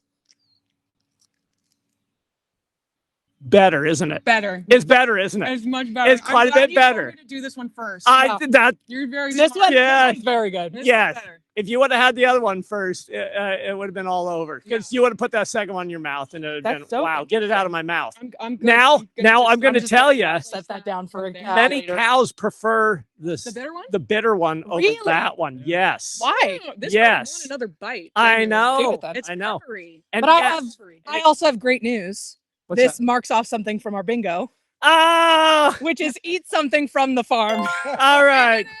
All right. Bingo number 2. All right. You got it. I wasn't expecting to eat Grass. Yeah. No, but you know what? It works. Hey, Exactly. the good news is we moved into the fresh bit. We didn't eat I where the did cows notice that. were. Yeah, I Yes. clocked that. I Yes. appreciated I'm that. thinking you wouldn't have wanted that stuff over there. Would have been a little bit more hesitant. Yes. Yeah. And you should be. I'm good. I actually like that second one. But neither one are grasses. Okay. Oh, okay. And of course, you will find out. That does leave. Okay, I don't know if this is cheating. Yeah. That leads me to a question. How do you define a grass? that's a good question. Well, how there are certain species that are actually grass, Mm. and so in this pasture we have grasses, Mhm. several different types. Mhm. We also then have clovers, Mhm. a couple types, and we also have forbs. Orbs. And some are on purpose, some are weeds, and some of the grasses are on purpose, and some are weeds. Okay. I think you're Yes. giving too much. Now I I'm haven't not gonna- seen. Help me, honestly. You said you have Forbes, but I haven't seen a single magazine out here, so I have. Boom. And Is your- my clovers are tongue is, in is the your legume tongue is my tongue green? Because so- your tongue is green. Yeah, the clovers are in the legume family, and there's a lot of different legumes. Some are on purpose, some are not on purpose. And what I consider a weed, Mhm. what for real purposes is anything that cows don't want to eat. Okay. But Gotcha. you know, we didn't plant it, it came on its own, and the cows eat it really well. We don't consider a weed, but for the game, it's considered a weed. Okay, so weed So- is anything you didn't explicitly put there. Plant. Yes. If it came on its own, It's a weed. Gotcha. Okay. Right. Any kind of anything out here. So Okay. yes. Okay, good to know. All right. I'll keep an eye out for a Vogue too. See if that's out here. I'm You proud of yourself? I'm very proud of myself. Good, That was a great joke. Yeah. For all of you who are over 60 who remember what a magazine is, that's your joke. That's good for you. As content creators, I think you should get your jokes a little younger. That's true. Absolutely not. I don't know. I know my audience. They can grow up. Yeah. Yeah. Yeah. Okay. Well, That's so funny. so do you have a like Minnie Pearl or Jack Benny references in your show? Okay. Yeah. What will I do for a Jack Benny reference? Oh. Okay. Okay. I'm getting a little too far out in the weeds here. Too far into the weeds, you might say. Yes, Yeah. I am. Yeah. Yeah. Good. But a chunk. Yeah. We're full of them. Yeah. Wow, it's a really nice day. It's gorgeous. So do we have any more questions from those folks? Back in the booth. Back. Yes. Yeah. Back to you, They- Booth. We would like to know, not we, but the people in the chat would like to know, what is each of your favorite OV products? Oh, mine guaranteed the sharp grass milk cheddar. Ooh. Sounds so good. Grass milk butter. Ooh. I mean, I feel like I gotta say oat creamer. Sure, if you want. I mean, there's so many delicious flavors. So good you want to drink that coffee twice. Sure. And my favorite is Stringles. I love Stringles. I will eat them every single day. Follow-up You and question. every 10-year-old in the country. Listen, I got jokes for the 60-year-olds and I eat with the 10-year-olds. So, so we have a follow-up question to the Stringles. Yeah. Do you pull or do you bite the Stringles? I pull like a real human being. I don't chomp into it. I mean, if I do a chomp, it's because I have to be somewhere. But to really enjoy it, you gotta pull. Yeah. Why deprive yourself of the joy Correct. of pulling? I love that. Like a real human being. Hey, you know what? We can check off another bingo square. What? Make a farmer genuinely laugh. Yes, we can check off another bingo square. A couple of times. Yep. Oh my gosh. I'd say that We're would be killing good. it today. We are. Just because we're keeping track here in the control room, is that 3 bingo squares you've crossed off already? That is 3 bingo squares currently. Okay. Anything else? Nothing You could else. try to estimate an acre. We could try to estimate. As we, Okay. I mean, Where the cows came from. Okay. Okay. Or we could go. No, you're not getting off that easy. No, okay. No. So Okay. there's a line of trees right in front of you here. Yeah, You this see one right that? here. Yeah. And there's another line down there. Correct. You can see. Yeah. That piece in between, how many acres would you? Well, based on information that I have been provided previously, I'm going to say that's about 1.5 acres. I'm going to say that's 3 acres. That is 9 acres. What? Swing and miss. No bingo square for you. 9 Wow, no, acres? you So don't where get the that. cows came from was 1.25 acres to 1.5 acres. Okay. Okay. That section Oh, that's you like reeled up. here. They- Okay. Yeah. Okay. So the gray section. So that, Oh. Yeah. wow. So yeah, from tree row to tree row right there. Is 9. That's 9 Every acres. one of those tree rows to tree rows are 9 acres. Wow. Wow. Yeah. I'm terrible at estimating distance. But you know what? Now we know, and knowing is half the battle. So from up here by the house all the way down to That the tree bottom line. into the pasture where that last row. Okay, wait, don't tell us. Don't tell us. How many total acres? Okay. Well, So- it's just, all you gotta do is math now. Well, yeah, I guess that's true. Now that's going to be on you because I don't do math. Hey, I got a theater degree. Yeah, so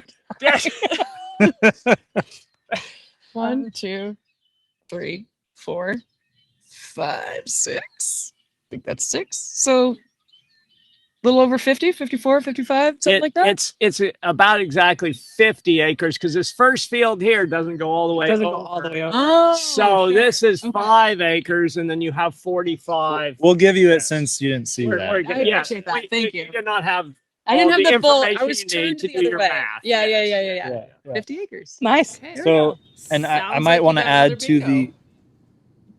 No, I don't think we do. You know what? I The band appreciate sits have that, to tell Deanne. us That if was we very get generous. this or don't. I'm keeping track here. Yeah. Ross and John, did they estimate an acre or? No, not No. close. No, not at all. No, that's a no. Yeah, Okay, great. Keep it honest. One said 9 acres was 1 acre, and one said it was 3 acres. So Okay. off by a factor of 9 or a factor of 3 if I'm doing math correctly. Yeah. We could try it later. But again. it was a good try. Thank you. Yes. But I want to point out, I don't know if we can see that far, but we have these tree rows. This is kind of a new addition to our farm. How long ago? 6 years ago? Did Yeah, we about start? 6 years ago. We started planting tree row breaks throughout the pastures. And so what we're trying to do here is add some plant diversity to draw in some more species of wildlife, but also it gives cows shade. And I guess a third, it gives cows food. So we have apples and we got trees that we could coppice, that we can, cut the branches and they eat the leaves, because cows, some of these trees are really edible and delicious for cows. Like poplars. But so we got all kinds of varieties. We got native trees to Oregon here. And we got all kinds of other varieties. The one I'm looking at is Ross planted chestnuts. So I'm going to come steal Ross's chestnuts here shortly. Yeah, I tried out something, and I always thought it was kind of neat to grow a chestnut tree. I never have, so try it out, and they're doing phenomenal. I mean, they're kind of more bred for the Northwest region here. And I thought that should prompt Kelly and Colleen to start saying chestnuts by an open fire. I was also thinking about waiting it. for you to stop talking. That's all it was. We were both thinking about it, but it was I'm up also here. like, you know what? We're still haven't gotten to Halloween yet. We gotta wait. Yeah, thank you, respectful. By the way, we've dropped about 4 different lines out of songs while we've been walking that you haven't picked up on any of. Yeah, no. I know. Ross said one up there. I'll have to. I'm not- I'll have to do some memory recall. But Okay. I'm not recalling. I those. keep thinking of songs every time the phrase is said. Yeah. All right. I was too focused on trying to make sure I didn't mess up the fence line. Yeah. Or find any nutrients. Or find any nutrients. Yeah. There's always the second. There's always the second time, second act. Yeah, second Yes. act. That's right. It's a little harder when it's in tall grass because they can be hidden. That's right. Nutrients there. Yeah. It also can double as a slip and slide. It could. I'm knocking on wood. It doesn't start raining. Not, yeah. But yeah, so anyways, yeah, it's kind of an added aspect that we're kind of playing around here on the dairy with, and I think there's a lot of potential with this, and a lot of optimism around it, because they're starting to kind of come into themselves, as you can kind of see the dots out in the field, and I'm really excited just to see them grow every year. I think the lesson is that to do farming really where you're successful in organic farming, you have to treat it as part art and part science. And you have to keep trying new stuff. You have to keep trying new experiments and keep what works and throw out what doesn't. But that's a big part of the enjoyment for me, and I think for Ross as well, is trying to get new things in place here. That sounds like a great life lesson, truthfully. Yeah. And that also checks off a It's if you think about it, it's all a balance between art and science, you know? Yeah. Isn't it deep down? Find out what works. Keep trying new things. I thought you guys were gonna start a song here. I thought so too. She thought started that's what nudging it- me, and I was yeah. like, "What song lyric was that?" I was just excited. So what was the bingo square? Was a life lesson. Oh, okay. All right. Yep. We're doing great. We're killing it. Yeah. I mean, we still got another hour left after the next segment. So okay, we're good. We're doing great. We're making good progress. Yeah, it's gonna be so much fun. Yeah. So, Another is question in you the guys have chat any for you questions? guys. Yes. Yeah, perfect timing. Chat would like to know: do you have any other farm animals other than cows? Yes, we do. Right behind us, if the cameraman wants to pan, we have the hoop coop. I enjoy designing chicken coops. So this year I designed the hoop coop. It's a pole bowl type hoop. And this will be pulled throughout the farm. But yeah, so there's chickens here. We have our dog and cats, and cows, and I don't think I'm missing anything. Not at this time. Every now and again, we'll bring a few pigs in, but not very often. Every now and again. Yeah, so it's pretty simple, but I do enjoy the chickens. Yeah, most of the animals that we actually have on our farms are, I don't want to do the weeding on purpose, but they would be maybe in the weed department because they were not Invited. We did not bring them here. They were native. And so we have a lot of wildlife. We probably have, You can hear them actually. in the yes, trees. we probably have 30 or 40 species of birds at least. We've got bunches of different species of small mammals, larger mammals, coyotes, cougars, bobcats, deer. Sometimes some elk run through. Hopefully not too often because they ruin all the fences. We have skunks and Bald eagles. I mean, I guess possums. you guys birds. Yeah, we got raccoons by the bunches. Lots of raccoons. Yeah. Yeah. So we have a lot of things.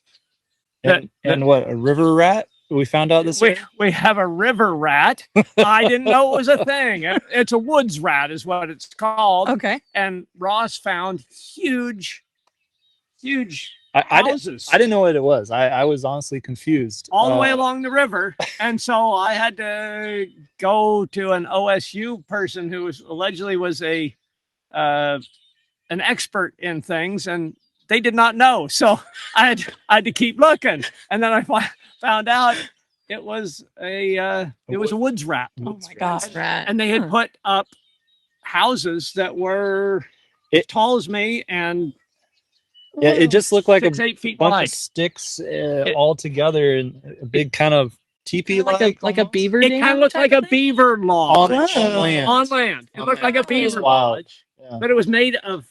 The one was all made out of little pieces of blackberry briar that had been dried, and they chewed them and stacked them.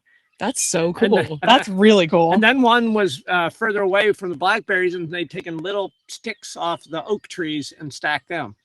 Whoa! And there were tons of them out there. That's so resourceful. Wow. It's Thank you guys. I think it's just fascinating. For teaching us about wood rats, yes. which is something I always wanted to learn more about. So I know you did. That's why we said it. That's why we said it. I really appreciate that. Well, unfortunately, guys, our time for now has come to an end. Fortunately, we will see you back at what time? 7 p.m. Well, That's Central. 5 hours. 7. 7 Central. Seven- Not West 7 p.m. Coast. Central. 80s? We can't 6 hear you. Mountain Time. If you haven't figured it out, we can't hear you. Can you hear us? Oh. Yes. Yes. Yeah, we can hear you. It's just me. I can Okay. hear you loud and clear. So anyway, thank you, Ross, John, Colleen, Kelly, so much for the fun. We can't wait to come back here in a little bit. So peace out for a little while. Before we go to our next farm, we would like to share a quick message for National Farmers Day from our friends at National Co-op Grocers. So stay tuned. My name is Sabrina, and welcome to my family farm. Hit it. Live from Organic Valley, it's the National Farmers Day live stream. We're glad you're joining us for Organic Valley Live. Casey, it looks like you're live from the pasture. Life is good. It's your chance to ask our farmers your questions. What is your best advice to someone who may want to be a farmer one day? If you're curious about food and farming, you don't want to miss this. I'd have some milk with me, so what do you know? You guys being 20 years organic, 20 years with the co-op, that's pretty unbelievable. So That's the good stuff. 2, 4, 6, 8, don't hate, cooperate. We love Organic Valley farmers.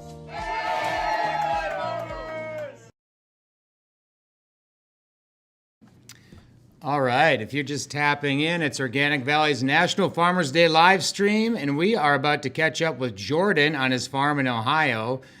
Jordan and Andrew and the whole crew is out there. We can see you out there. Can you hear us? You may need to unmute, guys. We think you're on mute.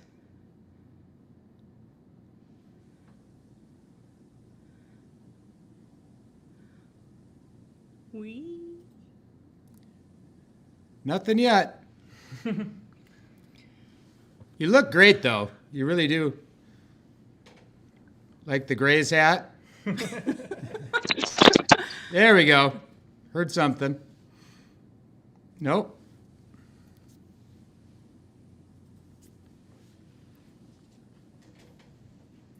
If you click, still nothing.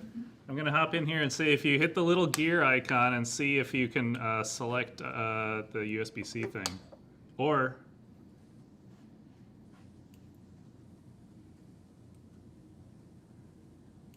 if you don't see lights on your microphones, you may need to put them back in the box and take it back out again. You got this. No pressure. There's not hundreds of people watching you, waiting for you to talk.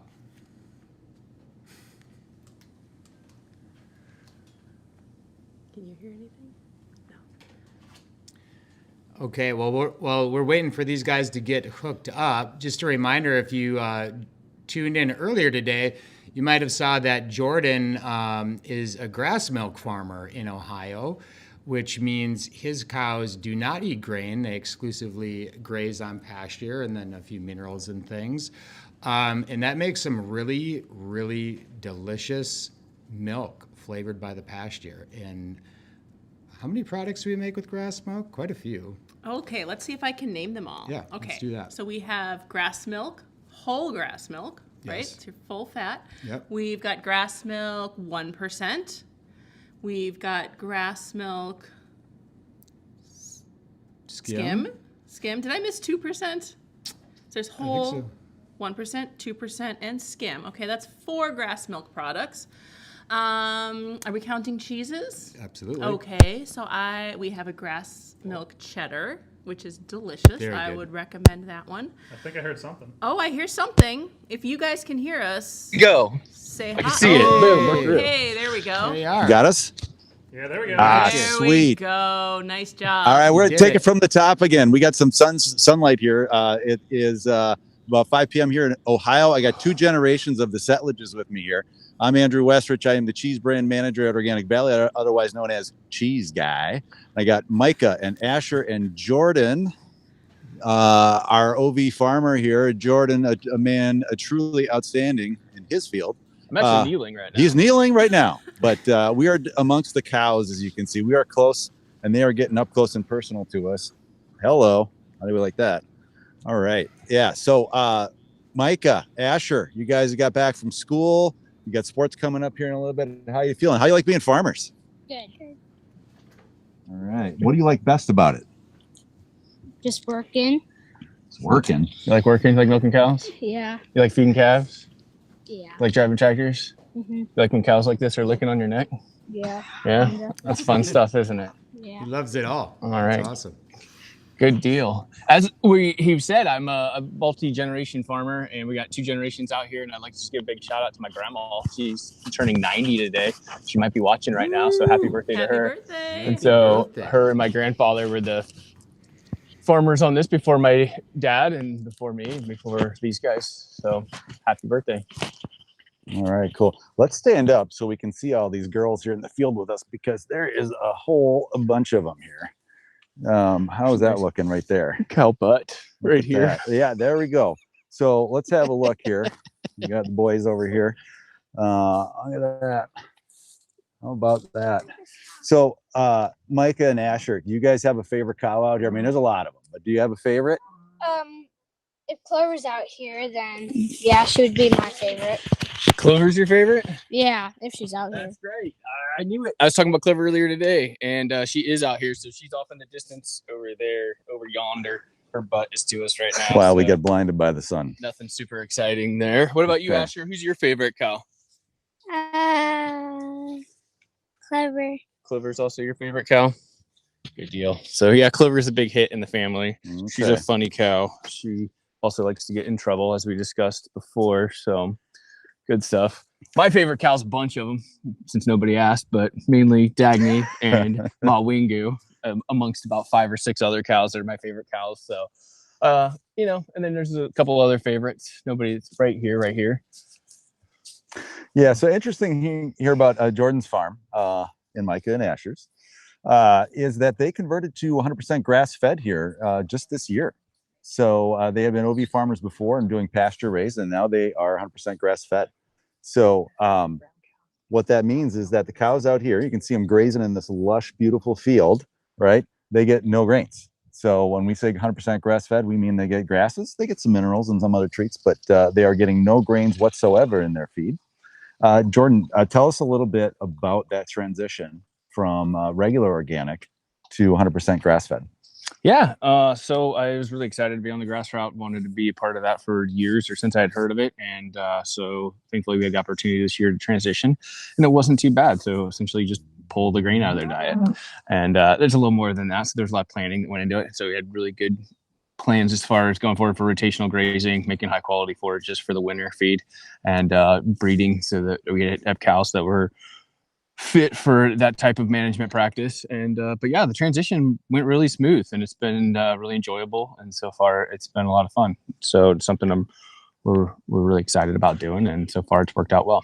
What has that meant for the milk, as far as like how much are you getting, maybe the flavors, the qualities of the milk? I don't know how much we're going to get. I mean, we know how much we're getting right now, but as far as like on an annual basis for what the cow production is going to be, it's a little too early to tell. For us, we didn't see a huge dip. I know Organic Valley's had been prepared for anywhere from 15 to 30%, and we saw roughly 7% down into about 12% once we got through the nasty heat this summer. And so some of that could have been weather related as well. But and our components have been higher, and some of that's more the technical farm side stuff, so it's maybe not super interesting. But as far as the flavor goes, yeah, it's got a little bit different flavor. So from everybody I know, it sounds like it tastes fantastic. So I enjoy it. I'm a huge fan of drinking milk. Drink about half gallon to a gallon every day. And then and these guys too. Yeah, it's also supposed to be healthier. I'm probably not supposed to get into on that. I'm the farmer. I'm not the scientist here, but I'm going to say that I think grass milk's healthier, better for you. So everyone go out and buy grass milk and start drinking it. But you know, maybe that's not exactly true. So did the transition you guys did it this summer, same herd, so you didn't have to adjust the cows, or maybe you were prepping for that for a while? Yeah, we did cows for years that really worked well on grazing. So we have shorter statured cows. They got deep bodies, short legs, athletic build, short necks, muscular. Like, look at this brown cow right here. So this brown cow right here, she makes chocolate milk. Just kidding. She doesn't. Brown cows don't make chocolate milk. They all make white milk. But yeah, that's the kind of cow that we're breeding for. And so you can see a lot of these that are standing right here. They're all kind of that same thing. We don't have a bunch of rib hanging out, and they got body condition on them, and they got muscle on them. They're not super tall. So if you get into some Holsteins can be big old tall girls. And we got a couple of those out here. But these girls are just shorter statured cows. And yeah, this is what we're looking for. So something just like this girl right here. Oh, yeah. Look at that coat. It's fabulous. So yeah, shiny hair. We got friendly cows. They're not all. This cow doesn't have a name. We'll call her Princess. No, we got a lot of princesses. So my daughter loves naming them Princess. So we've had Princess, another Princess, another Princess, Princess Peach, Princess Anna. Is that a princess? I think that's not a princess. Probably like Snow White and Cinderella and all the other princesses. All the other Disney princesses. So yeah, this one could be Cinderella maybe. Okay. Hey, well, girl. I tell you, one of the things we wanted to do. Oh, I had a grass milk question. I was wondering if switching the farm over to grass milk, do you milk cows more or less often? Did it make a difference in the way you transitioned? So for us, we didn't change anything as far as our milk schedule goes. We milk 10 times a week, which is a little different. So we're kind of the oddballs anyways. We milk roughly every 16 hours. So there's 168 hours in a week. Break that down into 10 milking. So it's a little more than 16 hours on average, but it's the same set schedule every single week then. But no, we didn't change for when we went to grass milk. Just kept our schedule the same. Cool. Well, we've got Micah and Asher here just for a limited time only. And we actually brought them some Organic Valley chocolate milk to sample. And so we wanted to give these guys a little chocolate milk here before they head off to their nightly sports. All right, Now this is not give that a taste this test is here. not from our grass milk line. This is our pasture raised organic. There, he's going straight for it. You know, mom's not here. He's going straight for the carton. Get after it. How was that? Good? Was that good? Good enough to drink, huh? Okay. Oh, look at that. Kid Micah got approved. stuck with the glass, but then Asher's is going for it with the jug. That's classic. Love it. All right. Yeah. Jordan's getting a shot All right, too. we're gonna want to That hear sounds your good. review. All right, what's the review, boys? All right, wait. What is it? Out of 10, what do you give it? 10 out of 10. 10 out of 10. Nice. What do you give it? 10 out of 10. Nice. 10 out of 10. Look at that. 2 10 out of 10s. Would Okay. recommend to friends. Would drink again. Yes. High marks from the experts. Good work, fellas. All right. You know, I think we were thinking too that way we should try some of the actual some grass milk here that comes out of the farm. So we're going to work our way over here to our little tasting booth.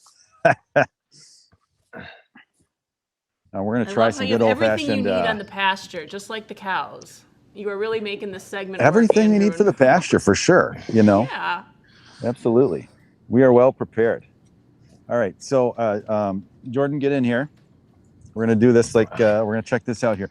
So, you know, this is a very fine milk product. So we're going to do a fine milk tasting. All right, we're going to give a little sounds good. swirl, get some of that aroma. Oh, getting the grass. Grassy notes, very herbal. Yeah, I'm liking that. See how it coats the glass? Look at that. Oh, yeah. Oh, yeah. I mean, look at that. It looks fabulous. Nice color. And so we're going to give a little swig here. Oh, Hick, who we got here? Just curious. Wants to say hi. All right. So I think let's take a sip. Yeah. Oh, super creamy, refreshing. There's that grassy note. The color too. You know, you should notice the color. It is going to be a little creamier than your standard milk, which tends to be really bone white, but really nice creaminess to it. And again, that grassiness. This is it's fabulous stuff. And I'm going to say this is probably a 2025 Ohio pasture. It was a dry year, but it's that concentrates the flavor. So just excellent, great milk. Good work, guys. You. Micah, Asher, good work on the milk. And we also brought along some of our grass milk cheese. So we make a number of products with our grass milk. So we do the milks, of course. We got the whole, the 2%, and so forth. We got a half and half. We have a heavy whip as well, and we have as cheese guy, one of my favorites, our grass milk raw sharp cheddar. So one of the things that you'll notice about this when you look at it, let's see if we can, how well you guys can see that. But see that nice golden that golden yellow hue? That comes from the beta carotene in the grasses that these cows are eating every day. So that comes straight through into that milk. And not only does it give it that beautiful golden color, it also gives it great flavor and higher levels of CLAs, that's conjugated linoleic acid, say that 10 times fast, and also the perfect balance of omega-3s and 6s. So that is something that within a lot of the Americans' diets is a little out of whack, but within grass-fed dairy, 100% grass-fed, those omega-3s are in perfect balance. And like I said, it adds some nice flavor to it. Oh, on farm right now, I may be biased because I'm the cheese guy, but man, you know, like it's good cheese. I mean, it's got good depth of flavor. It's a nice sharpness coming in there. And you know, if you want to try, we got the other side of this here. We're going to cut off a little piece. So you're going to try that too, but it's fabulous stuff. Yeah, try it, but oh yeah, going all in. That's pretty good. Well, no. Kids and all on it. Yeah. We're just living like wild men out here in the field. All right. What do you think, boys? Well, we were raised in barns. Good stuff, yeah. Pastures. All right. Cool. Let's have a look at these ladies out here. I'm going to switch the camera around actually because we have got a field full. Just do a little panel. Sorry on the sun there. Jordan, how many cows do you say you got out in this field right now? Oh, there's about 250. Whoop. I think. Yeah, something like that. So we're right in the middle of calving right now.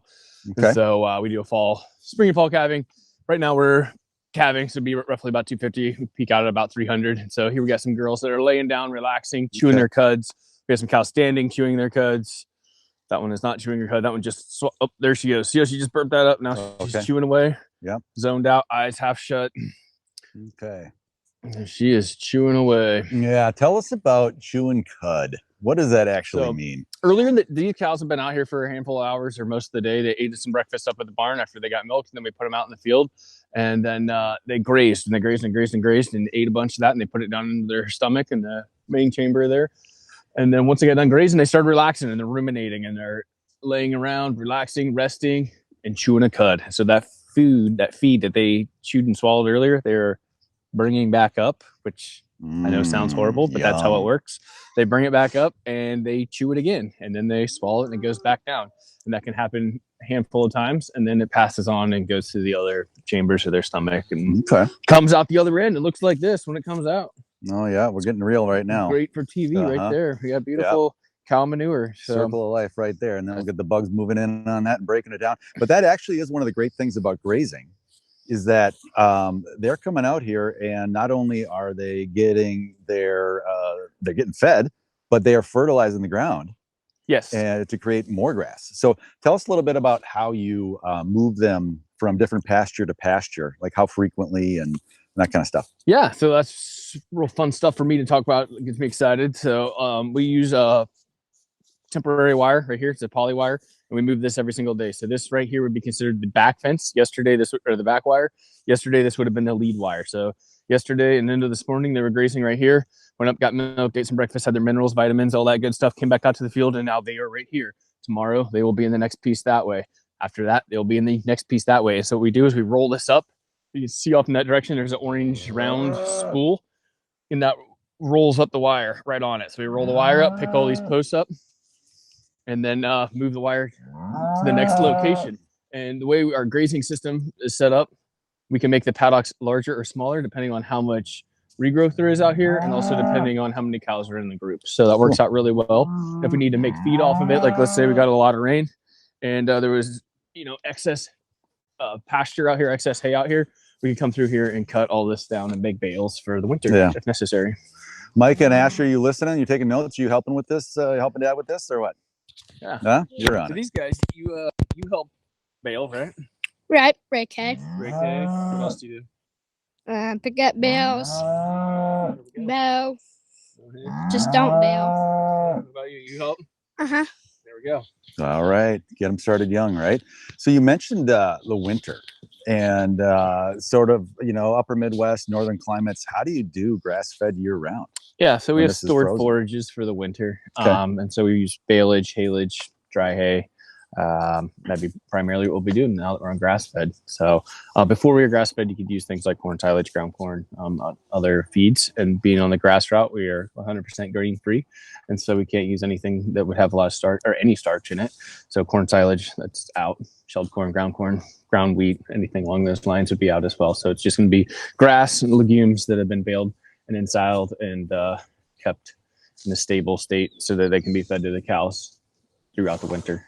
Yeah, and that's all certified by a third party, the grass-fed designation, as far as what you can and cannot feed. And then, they check on you every once in a while, making sure you're on the up and up? Oh, yeah. So we're OPT certified, and which is Organic Plus Trust. You got it. And that's the grass certification. And so, yeah, we had to go through a certification process similar to that of the organic certification process. And yeah, they check up on you, do on-farm audits, and look at what your feed is and what you have on hand, and all that good stuff. Paperwork, lots of paperwork. So that's not the exciting part. The exciting part is seeing the cows out on pasture, seeing them out grazing. That cow over there grazing away. She's going to graze and turn that into delicious, nutritious milk. So that is exciting to me. 100%. I should note, because we get a lot of questions about on how we graze. We set up the temporary wires, and then we also have a water point. You can see the water tank off in the distance. There's a buried water line out here, and the cows in every single paddock, no matter where they're at, they'd have access to fresh, clean water. So that tank is moved every single day as well, and there's various points that it can be hooked up at. So they always have fresh water at the edge of their pen and a bunch of feed in their pen to eat.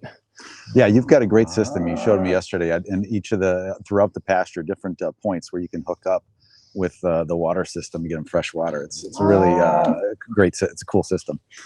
So let's see. We've got a bunch of different cows out here. We got the chocolate milk cows. And then we've just got a wide variety. Tell us a little bit more about the breeds. We've got some jerseys, we've got some Montbéliards, we've got some Holstein Jersey crosses, we've got some Holsteins. Right now, in this slot right here, you've got a Jersey, a Montbéliard cross, a Holstein Jersey cross, and what looks like a Holstein. I doubt she's straight Holstein, but a Holstein there. So that's like the primary mix right here. And you can't get a more perfect shot than that. And then we've got a red mix over here. Right here is another Montbéliard cross, a Montbéliard cross.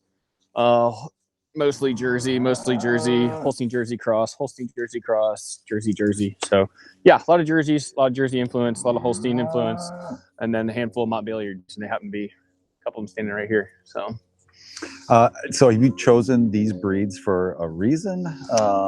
So as we were talking about before, I want a shorter cow, or we're looking for a shorter cow, athletic build, something that's going to come out to pasture, graze, and graze well. So they got to walk back and forth. Their bodies need to hold up, and they need to have deep, thick bodies. So some of these cows, and there's some out here that aren't the ideal cow for us, but most of the ones standing around here are like this cross right here. Nice, thick, deep body, a lot of space for lots of feed in there. And this cow can pack a lot of feed in this area here, which is where their feed goes. One thing you told me found really interesting yesterday was like the broad faces too that you're looking for, because these are grazers. Wide muzzles. So we're wanting cows that have big, fat noses, so they can get all kinds of grass in. Yeah, it's like a big lawnmower on the front of their head. So like this cow here's got a pretty nice wide muzzle. This one's chewing her cud. You want a wide muzzle. Every once in a while you get one that looks like an anteater. And you're like, that's not what we're looking for. There you go. Yeah. So look at that beautiful face. Big Can wide you boop around the nose? Boop. Yeah, whooping around their nose right now. Don't worry, honey, you're beautiful. Even he's saying you got a wide face. It's beautiful. It's great on you. She's beautiful. Okay. All right. What else we got out here? We got any online questions? We've been talking for a while. And you guys are talking so fast. We are getting so much show in this time with you. It's fantastic and amazing. I guess I've got a question for Jordan as we pop here through the questions. How should someone get into farming? Like if someone wants to be a farmer, how do they do it? How did you do it? What's the best advice you could give to someone who's interested to be a farmer? I grew up on a farm, so that's probably the easiest route into farming. But there's other avenues into farming, and I think one of my favorite avenues, or one of the best options, would be to get involved in the dairy grazing apprenticeship program. And that's, I think, probably the best avenue that I know of for here in the United States for getting into dairy farming specifically. And so that's a program that's, I don't know if it's nationwide yet or not. I believe it started in Wisconsin. Organic Valley is a big supporter of it. And it's a way to connect people that don't have access to a farm or maybe never been on a farm and get them on a farm. And so we've had a handful of DGA apprentices on the farm here. And we've had people that had no farming background at all and thought that they wanted to get into farming. And so it was a great way to, get a taste of that. And so we've had success stories where people have gone on to stay in the dairy industry. And we've had people that haven't, which I still would consider a success. We had a gentleman that after being on a dairy farm for a couple of years, he's like, this just isn't really a life for me. And it's like, well, this is an excellent way to find that out versus going and spending a bunch of money to find out. This way you got paid for a couple of years to do hands-on job and learn that, hey, that's not really something that you want to do. So DGA, that would be my recommendation for how to get involved. What's your favorite part of the farming now? Is there a typical day for you? I mean, what does that look like? I mean, obviously you got to milk every day. Yeah, so but then typical outside of days, that, I stand out here with the video camera and just talk to people. right. No, typical days, we get up, we milk, we feed them, we feed calves, we mix feed, it depends on the time of year. It's a lot of seasonality overall. So in the spring and summer, we're making a lot of hay for the winter feed. In this earlier spring, we're hauling a lot of manure into the fields. In the winter, it's more milking and stirring compost. We do compost pack barns. So all of our cow manure is composted. And that's a pretty cool system that we've been doing for the last 4 or 5 years, 6 years. I don't know, maybe longer. It's been a while. So typical day, it depends. Like I said, a little bit seasonal there. But we milk every single day, feed the cows every single day. Check these cows every single day. You come out here and give them their scratches every day. You got to go through. And now what's great is you get one that starts getting a lot of attention like this. And we have one that's super jealous. And so she'll come over here. And if I'm not watching, she'll probably come up and ram right into my back. But she might also just be off chewing her cud somewhere. I don't know where she's at. But it's amazing. Yeah, they're super curious. You know? yeah, they're curious, they're friendly, they're like big dogs. And then they all have their own unique personalities. So you got, obviously there's a handful of them that just don't even care that we're out here. You got ones that are cleaning themselves over there. Some friends, the one friend is cleaning the other one's face. Yeah, just cows in a very natural cow environment. And that's something that we're trying to replicate as closely to nature as possible, is cows that are out in pasture and eating greens. So the farm's been in your family for 150-ish years. Yeah, that's a long time. Yes. Did you guys notice any differences when you switched over to organic from maybe when you prior to being organic? Yes. So our life exploded as far as I realize that's just kind of a vague statement, like, oh, it's more life. But and I can get into some deep philosophical stuff here, but yeah, overall we had an explosion of life on the farm, and that's more than just the cows. We're talking dung beetles and earthworms and spiders and salamanders and frogs and snakes, which I don't like snakes, but whatever. We got snakes and coyotes and red fox and bald eagles and birds. We got birds flying over right now, different species of birds. And yeah, so it's one of those things that just was unexpected, I guess. I've heard people talk about, you're gonna have these different things show up and you're like, well, where do they come from? It's like, I don't know where they come from. It's one of those things, I guess you build it and they come, but they just show up. So yeah, that was probably the biggest change overall. I have to say, while you were doing that, my arm was getting licked by a cow. And that is a really rough tongue. Yeah, so their tongues are like sandpaper. It's like exfoliating. Aggressive. Yeah. Yeah, that was crazy. Every once in a while they get you like right on the neck or something like that, and yeah, it feels like it's going to take your skin off. No, she went straight for the elbow, so that's good. My elbows are no longer rough; they're smooth now. Hey, Jordan. So, okay, you're out here in the field every day. You're working hard. There they go again. What is it with my elbow? All right, you're out here every day, working away, long days. What's your connection with the consumer, the customer that's out there buying the product? How does that make you feel that your milk is going into a carton, into a block of cheese, whatever that's going on a shelf? How does that make you feel? Do you get to stores where you see the product and you're going, hey, I made that? Yeah, that's always really, really fun. And so anybody out there, you can look up your plant codes. It's on the packages and you can see where your milk comes from.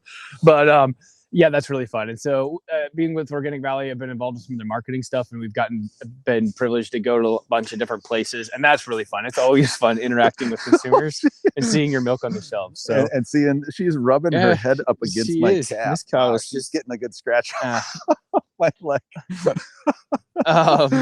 yeah, it's fun to interact with the consumers, and it's fun to see your product that's out there. And so we feel really good about what we do here. We feel really good about the milk that we produce on the farm.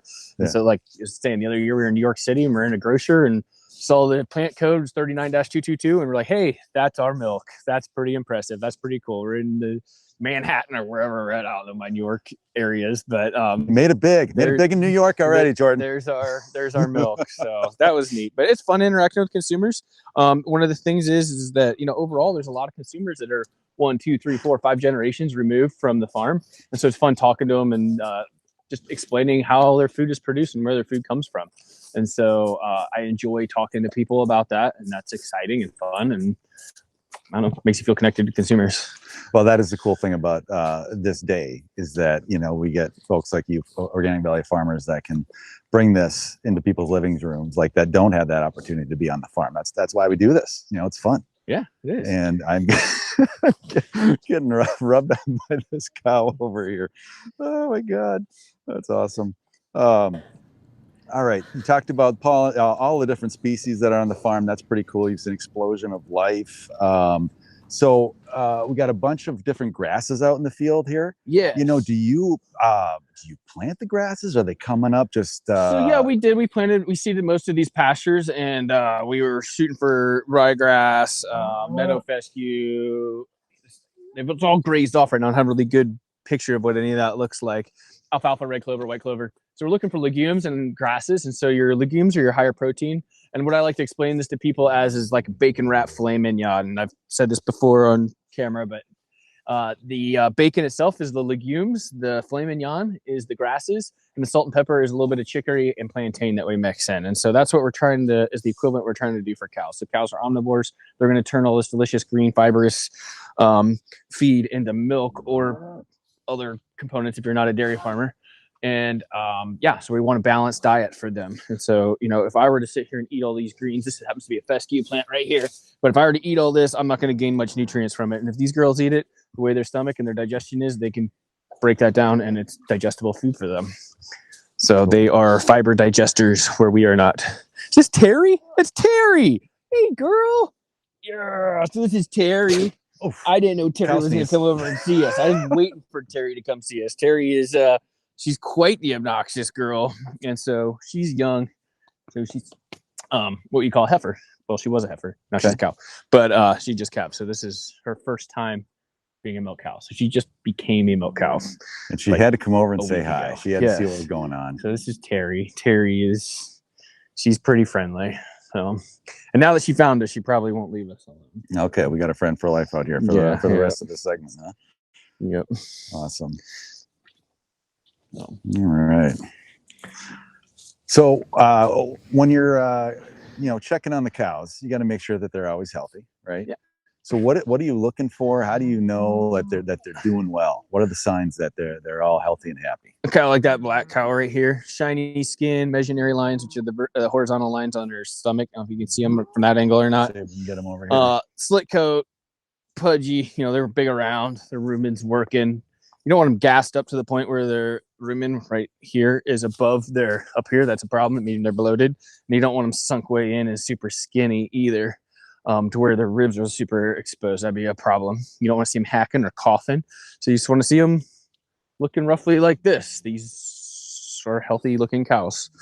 So yeah, look at that. I can see it through the camera and live here too. It's just that nice deep brown coat.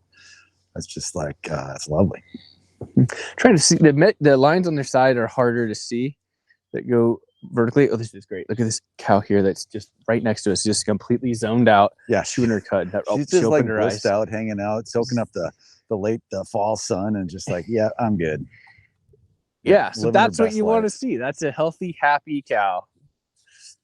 Right there. There, how you doing, girl? You just don't mind us. Yep, look at that. All right. Sorry again, folks back in the office. Any online questions that we can answer for folks? We were really hoping that we could hear Jordan's cow call, actually. Oh, I do not have a cow call. So now I don't want to say what we did. When I was a kid, we had a call, but I don't know if it's like a bad word in a different language or something. So I better not even say it. But yeah, we don't. We used to say, "Come on, girls, let's go, cows. Smoke time." And that cow's ears went straight back. She's like, "No, it's not. There's a cow right here. Look at her. Come on, girls. Oh, milking time." Ears are totally back. Oh, you're like, no, it is not milking time. That is funny. But no, this one's confused. Oh, you're yep. So here the ears back like that there. They're like, come on, we just got here. Yeah, we played back here for like 8 hours. It's not milking time yet. Yeah. So Jordan, yeah, that's my cow call. Okay. That was a good one. Hey, you had a cow in the happy cow. This is a grass-fed farm, no corn, but corny jokes are allowed. What are you waiting? Huh?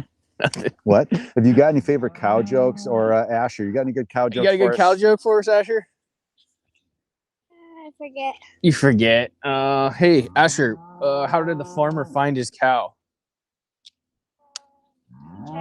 He tracked her down. Tracked her down. That's right. Mm-hmm. Good one. Yep. That's always a good one. I don't have any other good cow jokes right now. Okay. But no, who's on there? Were you asking about the Happy Cow Showdown? Is that what you were about to ask about? We got Josh had Daisy out here here in the studio somewhere. Where is she at? She just calved about a month ago, and now I don't see her right now, but she is out here in this group somewhere. Daisy, she's probably just chewing her cud, relaxing somewhere. Yeah, but yeah, she was in Happy Cow Showdown. Yeah, Daisy was a top contestant in this year's Happy Cow Showdown. Almost took home the gold. Not quite though, but very respectable showing. Almost. That's right. Don't see her. She's hiding. She's hanging out somewhere. Well, we'll keep an eye out for her. Maybe she'll pop up. Sounds good. So we got a cow here with a heart on her head. That's always fun. Look at this. Oh, cool. This one has a, way heart over on there. her side. Way This over. one has a Oh, heart. right there on the side. Look at that. Oh my goodness, it's a perfect heart. Look at that. That's perfect. Wow. We might need her for get some outta here. Valentine's content. There we go. Okay, yeah. That we're gonna make her a star. a Look at perfect that. heart. What's her name? Cupid. It is You just now, made right? that. It is That's now. right. So this is Cupid, the cow, and she has a heart on her side. So yeah, look at that. That's pretty cool. Never noticed that. So you do get cows with really unique markings. The other day we had a couple calves that had like lightning bolts down the side of their face. It looked really cool. I've never seen calves that look quite like that. And so in fact, one of them was right here. Was the mom.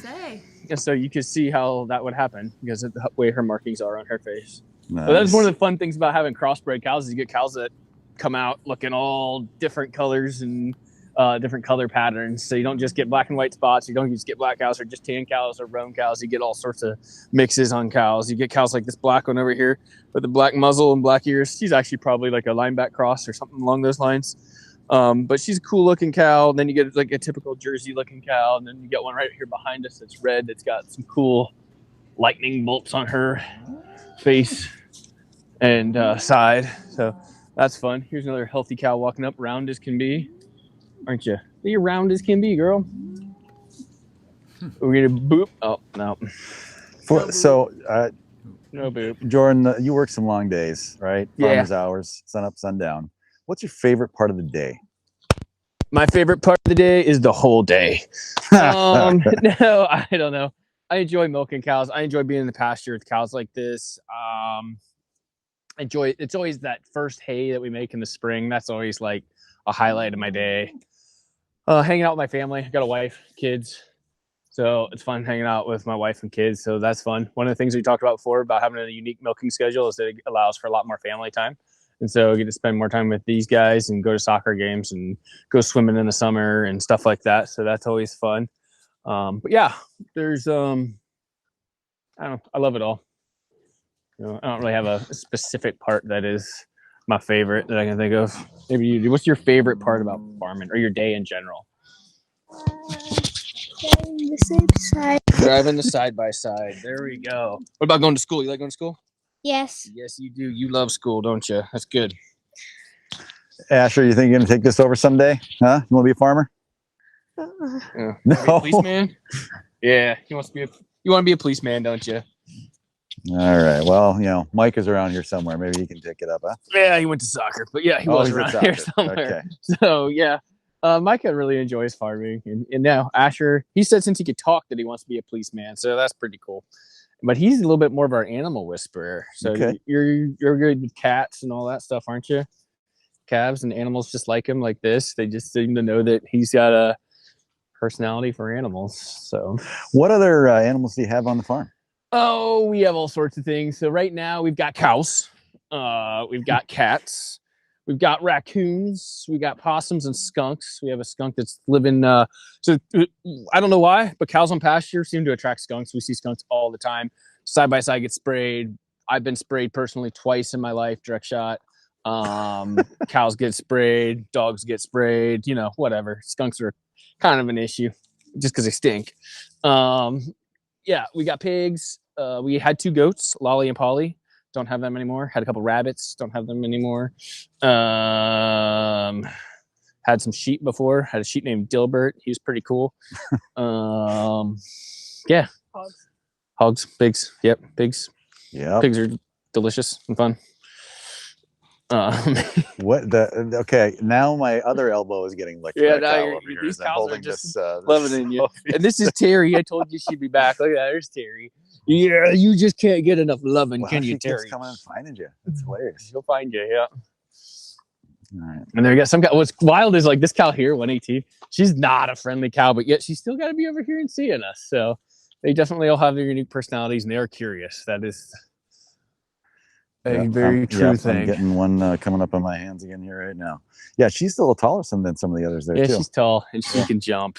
Unfortunately, she can jump. Yeah, she can jump. Cows can jump. Yeah, cows can jump. That girl she can jump.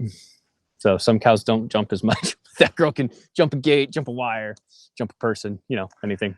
Is that something they do? Like, do they play? Like, yeah, they play. There was some just a minute ago that were wrestling. They do all sorts of animal games. I don't know how to explain it, but they butt heads and run around, and calves especially run around and play some sort of, I don't know, tag, let's call it, but chase each other. And you get cows like this here. Look at her. She looks mad about something, but she's an angry cow. She's an angry cow. Ooh, he's an angry elf. That's right. Yeah, maybe you could get some mileage on social media with angry cow. Yeah, there we go. How about like in the spring, right after they've been cooped up? Do they get? Yeah, like when you let them out in the spring, like what happens? Do they go crazy love or what? being out for the first time. They go berserko. So they'll run, they'll kick their heels up, they'll jump, they'll run through wires sometimes. Usually they behave pretty good. But then they get their heads down. They usually get their heads down and get to work pretty quick. They're pretty excited about grazing. The worst thing is our cows, anyways, love to be out on pasture. And when it gets to be like April 1st and it's a little bit green out in these fields, or even March 20th, they'll just stand at the gate. I'll dump feed for them. And they're like, no. Yeah, just like that. They're like, no, we're going out to the field. It is time to get in the field. So they want the fresh stuff. Yeah, they want the fresh stuff. So they like it. They get their heads down. They get to work. They get to grazing, and then they get to chewing their cuds. So yeah, you're just loving that, huh? Yeah, they're getting their scratches today. Hey, Jordan, we think it'd be a great idea to give Andrew a little taste of the pasture. Show him what the cows are. Yeah, let's compare it. 100%. This all looks clean as can be too right here. Find some. Yeah, he's kidding about that. Yeah, let's find some dandelions because they eat dandelions. That's good. We'll see if we can prefer eating the pasture directly or if we getting it indirectly through grass milk. Here's a clean alfalfa. Okay, what do we got? Clean alfalfa. Clean dandelion. So we'll pass them around. See if Asher wants a bite. You want one? All right, here we're gonna flip this. Asher, you and me, we're gonna do a taste test here. Go. Okay. All right, I can. All right, you and me. What do you got? Dandelion? Dandelion. Let's see. All right. How good is that? You ready to go all in? Go all in. All right. Okay. Well, how's that taste? Thumbs up. Needs ranch. Kind of dressing, some balsamic, maybe. I don't know. What are you tasting, Andrew? Give us the profile here. It was a dandelion leaf, which it's a little bitter, but you actually can find that at some farmers markets to purchase. So it was a dandelion leaf, and now we got some alfalfa. There we go. Ready to go all in? All right. Chomp. That's a little sweeter, actually. We got any clover? We do. Look at this. Coming right up. We got white clover right here. Just eat the top. So the tips of a clover is kind of, they can be a little sweet. So so eat the flower. It's right there. Pasture salad for dinner. Just needs dressing. I think the alfalfa actually was a little sweeter. You think? Okay, are they going to move in on us and start chomping on our shoulder? I have a feeling. We're going to get licked. I got a question for you, Jordan. Do the cows seem to have a preference for one pasture grass over another? They prefer different things. Now you guys are trying chicory, though. I want to see their faces on this one. Oh, yeah. Chicory. That's bitter. That's bitter, yeah. Oh, yeah. Oh, boy. That's awful, isn't it? Yeah, you don't want to eat that necessarily on a regular basis, do you? No, yeah, cows have, they seem to have a preference. There's certain grasses that they'll graze a lot more aggressively than other ones. So you can see even on the ground here, like right here where I'm pointing around, this has been grazed down almost to the dirt. And they've been out here this morning when this stuff was all 8, 12, 10 inches tall. And they really aggressively attacked the ryegrass in here today and the other fine grasses that are growing in here. And a lot of the legumes, the alfalfa and the clover, they still grazed it pretty good today. But like this here, they just topped it off. So they just took the top couple inches and left all this bottom. But on some of this other grass, they really grazed it down tight, which is honestly a little tighter than we'd like to see them graze it. It's just, that's what they did. Can't control what they do and where they eat. So if they would have grazed this a little more uniformly, it would look a little nicer out here. But it still looks good. How do they actually eat? Is it their teeth? Is it their tongue? What are they doing? Yeah, so they just swoop it off with their tongue, and then they jerk it back with their bottom teeth, and they jerk both ways, so they go front, back. But their swoop with their tongue is like horizontal to the ground. So if you ever watch like a deer eat, a deer in the woods, their tongue goes vertical or up and down, like back, and they grab it and pull it in. And cows goes horizontal. So if you ever put a cow in the woods, it's hilarious because they can't figure out how to get a leaf off of a tree. But yeah, if you see a deer just eats it. And but they act similarly. And they just swoop it off with their tongue and raise it up, swallow it down.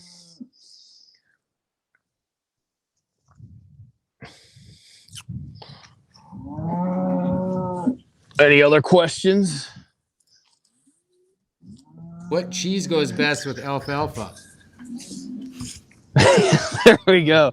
I don't know. I like I don't think I like any cheese with alfalfa, but I like most cheeses. What I really like is a good blue cheese. She's a tall one there. Yeah, she's really tall. They're anyways, yeah, I like a good blue cheese. That's like my favorite, a blue cheese crumble. And otherwise, any other American or Organic Valley cheese is going to be fantastic, in my opinion. Yeah, I like the American cheese, the singles. Those are awesome. On a pasture salad, I would say the blue is a good call. Blue, but for people that don't like blue, you could do like our feta crumbles. Yeah, feta crumble. Feta crumbles in a pasture salad, the dandelion, the chicory, the alfalfa, a little bit, put some flowers in there for some color and a little bit of sweetness. Yeah. Sounds good. I'm not really a salad eater, but if I was, I bet that would be delicious. Sounds good. With a little ranch, right? Yeah, for sure. Douse it. Yeah. Maybe douse it in ranch. Need some dressing for sure. In order to get me to eat it, I have to douse it in ranch. Hey. Maybe a meat. We got a little cat over there. Yes. So we have a hypothetical question for you, Jordan. If you could have one person in the whole world visit your farm, any person, who would it be? In the whole world? Yep. Roman Atwood. There we go. He's a YouTuber. Send this to him. Tell him to come on out. He's from Ohio. All right. Okay. That would be fun. All right. What's the best kind of lunch someone can bring you if you're out in a tractor? Oh, I don't know. It's just something delicious. And something cold to drink. That's always the worst. You have bottled water or whatever you got out there, and you've been out there for hours, and your water's all warm. You're just in the cooler. And then just some sandwiches. And so, yeah. Long days in a tractor can be rough. I'm not really much of a tractor driver anyways. It doesn't excite me. I'd rather be out in pasture. I'd rather see animals and livestock out in the field. So, just something good, fresh. All right. Rapid fire question again. So the grass-fed cows, right? What do they eat in the winter? How do they eat grass in the winter? So we harvest hay several different ways. So they can eat dry hay, like hay or grass that you'd see that's been dried, and which has been cured. And then they eat baleage, and then they eat haylage, which is like a fermented version of the pasture that's out here. So it's the same grasses that they're eating now, grasses and legumes that have been ensiled and stored for the winter. And so we feed that every single day, along with their vitamins and minerals. And that is their diet. And so, as we were discussing before, cows are fiber digesters, and that's what they eat. And I'm going to pipe in as a product guy and say, actually, that difference from the fresh pasture to the pasture that's been put up over the winter actually does have some seasonal variance for product. So think about like our cheese. I showed that nice golden hue that comes through in the cheese. And that can actually vary a little bit because there's going to be less beta carotene in those dried forages than they're getting, say, straight off the pasture right now. So there's actually seasonal variability to the grass milk products, which really kind of speaks to it as being almost kind of an artisan type milk, and with some seasonal variation. If you're a regular purchaser of it, you might actually notice some of that. It's still always going to taste great and have a great balance of omega-3s and 6s, but there is definitely some seasonal variation that comes through in the milk and the cheese and the other products that we make with it. Organoleptically, that's a good word to look up. Organoleptically. What is that? That's kind of comes down to flavor and that flavor experience. So that will change a little bit through the seasons, which makes it, I think, like, again, a really interesting, artisan type product. Well, there we go, straight from the cheese guy. Yeah. Exciting stuff. Organigleptically. I think we'll put that in the legendary spelling bee next spring. Yeah, there we go. That one. We should just try to spell it right now. ORGL. Organoleptic. It's pretty close. Yeah, okay. I'm going to knock over back out. I'm not a spelling guy. So. Let's not spell it now, but that's quite a word. Let's see if we can spell cow. COW. There we go. Got one. Now look at these. Now these girls here are a little smaller. Yeah, these girls are a little bit shorter. Yeah. Look at them. There was a question I think that was coming through though. What was that going to be? Yeah, you had mentioned when we were visiting you earlier today that you had a couple cows with a really special, unique relationship. I remember one's name was Nestle, and I can't remember the other ones. Could you share that story? Oh yeah, Hazel. Yeah, Hazel and Nestle. They were pretty cool two cows. They were besties. And one of them was blind, like blind. And we didn't realize how blind she was until we took Nestle out of the group. And Hazel was lost. And so we had to put Nestle back with him. And so Nestle was like her seeing eye cow. And he took her around and they would lick on each other and sleep next to each other and hang out together. And just everywhere Nestle went, Hazel went along too. And it was a pretty cool story. Cool. And they lived to be pretty old cows, but neither one of them's with us any longer. So, but yeah, it was a fun cow pair. And we've seen other cows. We had these two, they looked like twins, and they were just both these escape artists. And so they were like, I don't know, Bonnie and Clyde or something. And they were constantly, the two of them together, knocking gates open, breaking chains, and pushing gates open, just like breaking them. But the best part was they just stand there and own it. Like, you knew they were guilty and you'd be like, hey, did you just do this? And they'd just be standing there with this dirty look on their face, like they're guilty as can be. So, yeah. They got funny personalities. Sounds like you have a lot of pasture breakers in your group. Yeah, we got some rule breakers. One of the cool things is that we raise these cows in a very natural way. They're out on the field 300 days a year roughly, and the calves are in the field and the adolescent cows are in the field, and they just know their way around and they do these cow things. And yeah, sometimes they get into trouble, and but they don't generally run off far. Just for instance, the other day we had a group of calves that got into the pumpkin patch, and they just destroyed this pumpkin patch, like ate everything, smashed a bunch of pumpkins, and it's just, yeah, I don't know. They didn't, they're like teenagers, and yeah, got into some trouble together, and whatever. Yeah, I mean, it's heartening to know that teenagers, even teenage cows, are still smashing pumpkins. Yeah, exactly. Yeah. So the best part was they had an adult cow watching them. Like, it just looked like the situation where this cow was like chaperoning this activity, and they're smashing and eating all these pumpkin vines. So fun stuff. Yeah, well, there she goes. If you're around your cows all the time, you start seeing their behaviors come out, their personalities come out, and you know them. And it's actually, to answer the question from earlier, not the favorite part of my day, but one of my favorite parts about dairy farming is you're around these calves from the day they're born, and some of these cows live to be 10 or 12 years old, and you've gotten to experience their entire life and been alongside that. And so that's a pretty cool journey to watch on some of them and see, especially if you've got a cow that causes problems, or a cow that has a unique story, or just cows that do different things. That's fun. So we had a cow, Dolly Mama. She raised a bunch of babies, and that was just her job. And one of the babies that she raised is named Bambi, and Bambi is still in the herd, and she was one of the first cows we started with 10 years ago. So she's 12 years old now. So that's pretty cool. Cool. Earlier you were asking about grazing. Here's a cow right here grazing, right behind me. Oh, you can hear him ripping the grass. Yeah, you can hear that even in the studio. Cool. You've been with Organic Valley about 10 years, Jordan, isn't that right? Yep. About 10.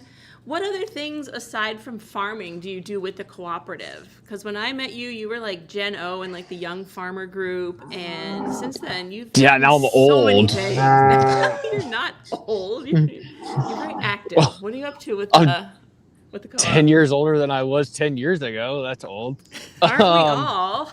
Yeah, I've been a huge fan of Organic Valley from the start, and I love Organic Valley. I love the mission. I love how they support farmers. I like the organic farming practices, and I believe in the products that we produce. But I've been involved with some of the marketing stuff, YouTube stuff, different marketing events. Been in New York and California and other places, and gotten to be alongside or talk with consumers. That's really fun. That's rewarding, as we were talking about earlier, getting to talk to consumers and explain where your food comes from and how your food's produced. That's exciting. It's fun. It's different than farming. Just getting to see the other side of it is fun. So but yeah, that's how I've been involved. Oh, sorry to cut you off. With all this stuff that you're doing, have you ever been recognized in public?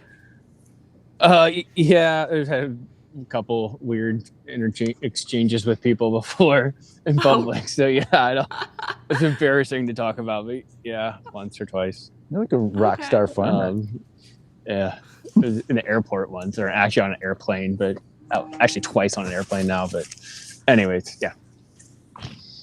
Well, yeah. How about questions that aren't about me? Questions not well, we're talking to you. Yeah, I know, but people in the chat are loving how mischievous your cows are. So yeah, we've got Cowdini. That's pretty good. Oh, that might be a good name, right? Mm-hmm. Yeah, we should. The one cow that is part of the group I was talking about before, we should name her Cowdini because she's still. I had this Jersey too that would push. Our gates have automatic latches, and we had this Jersey that would push her head against the gates, and she'd ram against the gates, boom, and like punch it open with her head, and then she would just stand there too. She would just own what she just did. Well, I shouldn't say own it. She just stand there like with a guilty look on her face, like, yeah, I just did that. What are you gonna do about it? And you're like, you gotta be kidding me. While the cows are running out of the gate.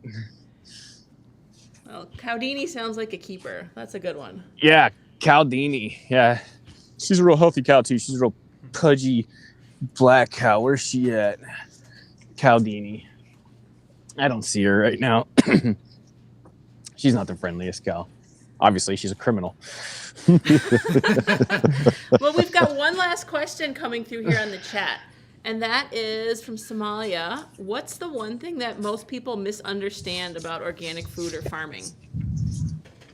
I think in farming in general is they don't have a real understanding of where some of the products come from or how the products are produced and what the interaction with farmers to the animals or to the land is. And I think farmers across the country, whether they're organic or not, do care about their animals. They care about the fields, the ground, the pasture, the soils. And so I think that there's definitely a misconception or a gap there between how farmers feel about what they do and how some of the consumer perception of that is.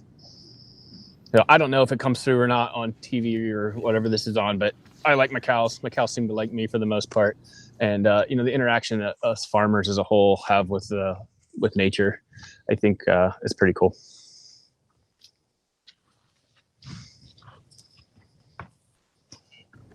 Cool. Well, you guys, I hate to say it, but we are at the end of our time for today with you. But thank you so much for showing us around the grass farm, showing us the ropes, introducing your cows. You guys are always a lot of fun to hang out with. And this is 3 years now with these guys? For Jordan, Andrew, and Rose. I want to say all three of you have been with us 3 years in a row for the live stream. So thank you. For sure. Yeah, no problem. Awesome. Yeah, I mean, I think I speak for all of us when I say it's been utterly amazing for us to be part of this. And yeah, it's been great. Awesome. Well, thank you guys. We're going to jump to the next farm here, so we'll see you later. But before we do, we just want to take a quick minute with some Organic Valley employees to show you some of the fun things we do around the office. So we'll be right back. Toby, how much does a gallon of milk weigh? 7 pounds? No. No. How much does a gallon of milk weigh? 5 pounds? No. 4 pounds. Wrong. Catch.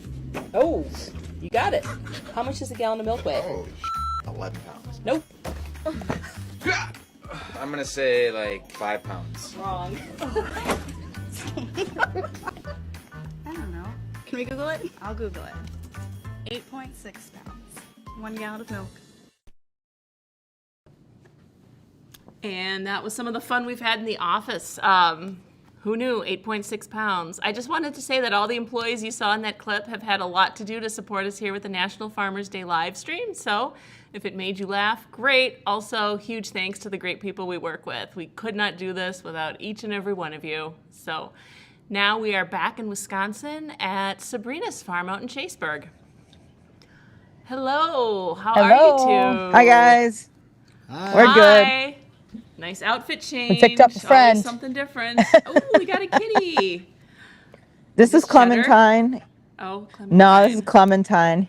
He came up to say hello real quick and he got roped into this. He's purring right now, but I think he's ready to move on. Okay. Well, how's it going? He's just a silly little guy. Harvesting going? Corn is good. They're moving on to the next few farms here. We have a couple different areas we work on, so we just call them farms. So they're done where we were before, and now they're on to the next spot. My mom is actually going to go out, and she hand delivers food to them.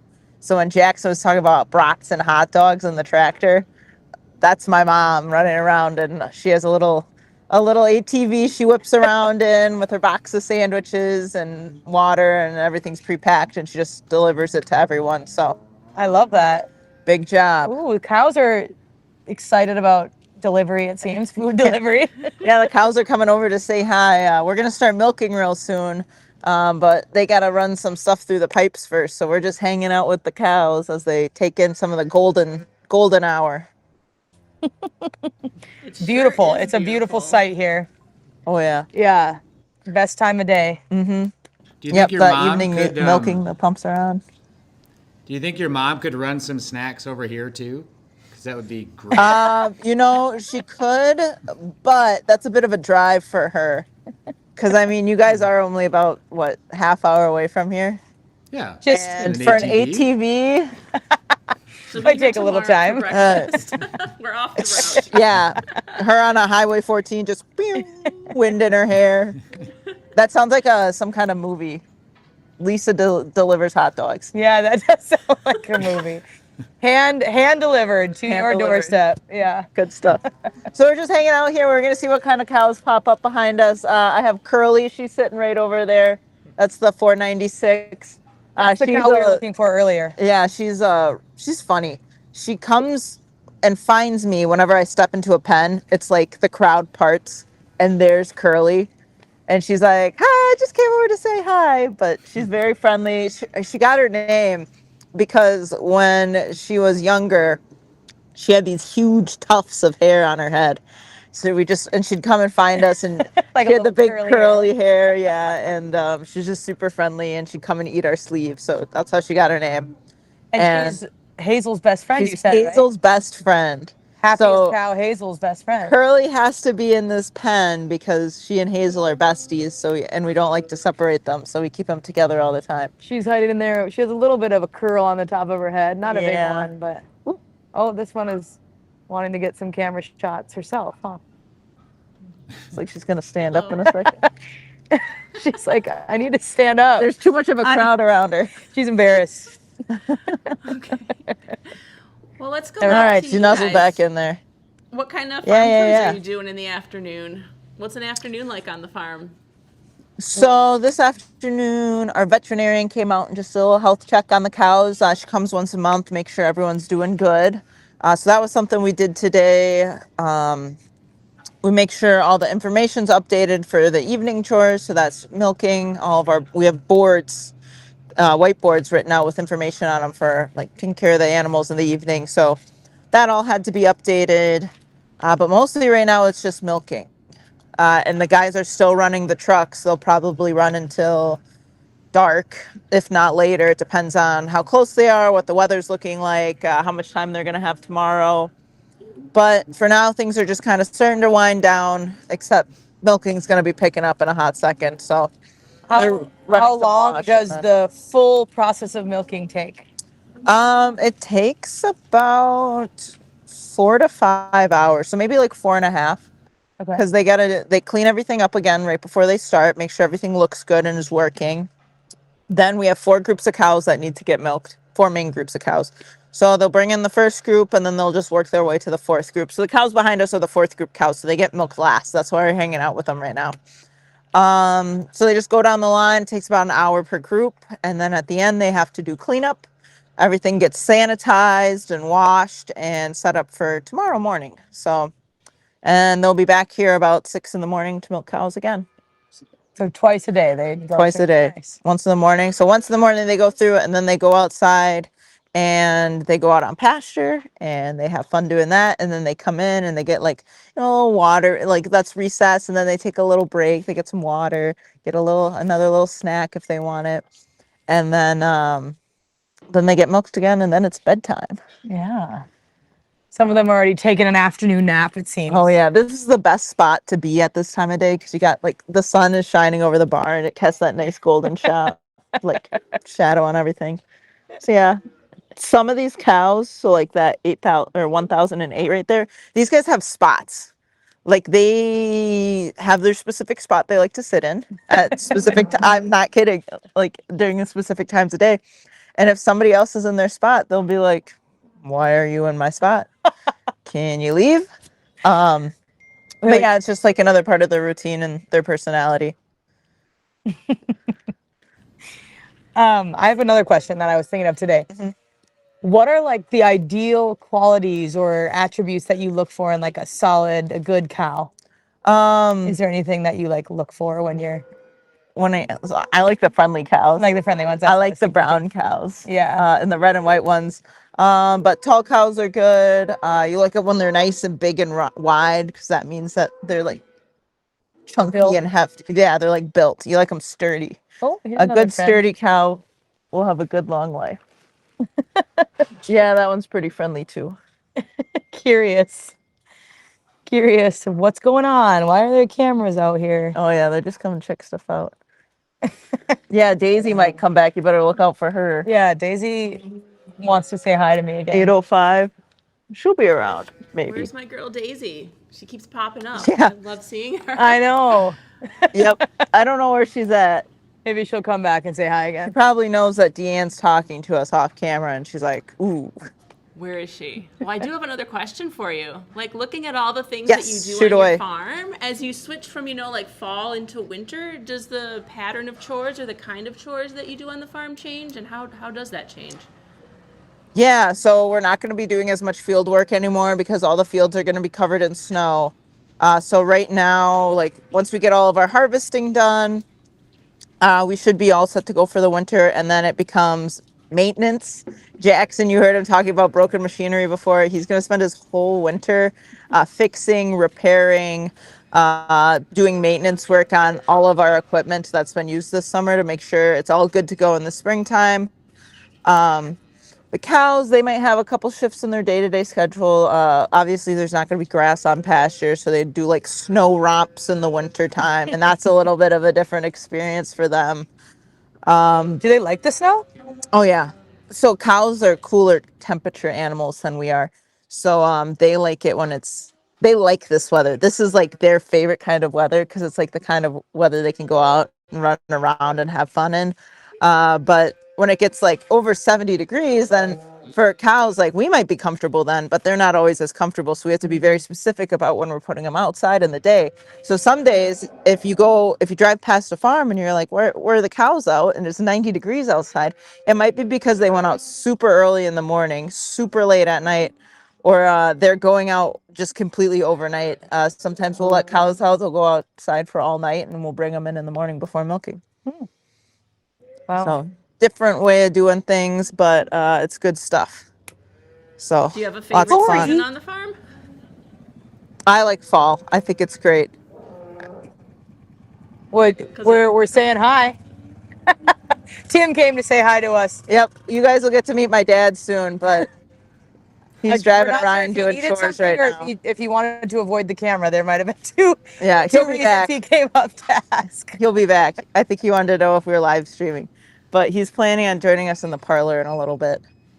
And Lori, the dog, I don't know if you caught a glimpse. She's chasing Tim around. Oh yeah, that's her favorite thing to do is chase dad around, chase grandpa around, and hang out with my brothers. Jackson has a specific like whistle. I can't whistle, but Jackson has a specific whistle he'll do.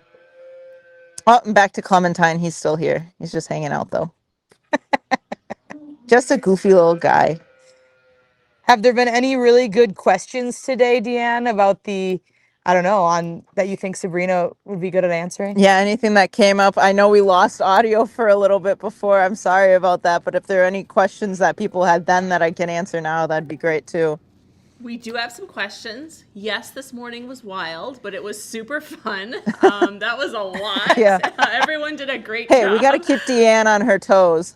I know. We like a challenge here, and that takes the cake. But we did have a question from Jordan's section, actually. Like, what do people misunderstand about organic? Like, what question do you find yourself always answering? Yeah. I think one thing that people ask a lot is, or like people assume is they like, how do I put this?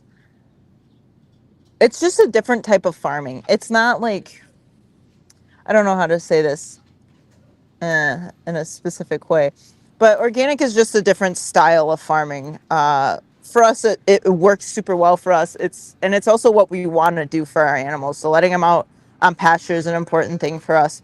But just because we do things differently doesn't mean we're doing things poorly. I think sometimes people assume that since we are limiting ourselves to organic practices, it means that we aren't taking care of our animals or we don't do things as well as we could.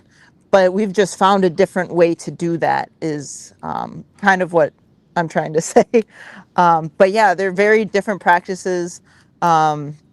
I know I saw a question in the chat earlier, from earlier, and it was the conversation of grass milk versus just regular organic milk. So in order to be organic, our cows have to go out on pasture 180 days out of the year. They need more than, I believe, 32% dry matter intake because we were chopping corn before. And corn is for us is a very important part of our cows' diet. It's like cows need their macro and micronutrients as well, and corn is a very important, like it's a superfood for them. So for us, like, yes, we feed grass on pasture. Yes, we have tons of hay and alfalfa and these great grasses that we raise and feed our animals, but we also give them corn because it's an important part of their complete diet. Our cows have a nutritionist. I don't know how many of you guys watching have a nutritionist, but our cows have a nutritionist. And he I comes wish out I had here. a nutritionist. Yeah, That's awesome. he comes out here and he balances all of their nutrients and all of their vitamins and minerals and their protein, and all of that is balanced for these guys because it's so important that we're giving them the nutrients that they need to have a happy and healthy life. And although some farms do use grass only and they achieve the same results on that diet, we just decided that we like growing corn and feeding it to our cows because that's what's best for us. It really kind of depends on your goal, your purpose, and like the land that you're working, because everything works together. You raise cows differently. If you had rocky soil on the top of a mountain versus where you are with lots of grass and the seasons. Yeah, and like you said too, it depends on where you live. We have a lot of good pasture land. You saw it before. Yeah, it's gorgeous. But we also, because of the way our field structure is set up, we have to use what's called contour strips. So we have to have stacked rows. Our fields aren't just one big square section. They're rows that run along the side of the hill. They contour the hill to make sure we don't have runoff.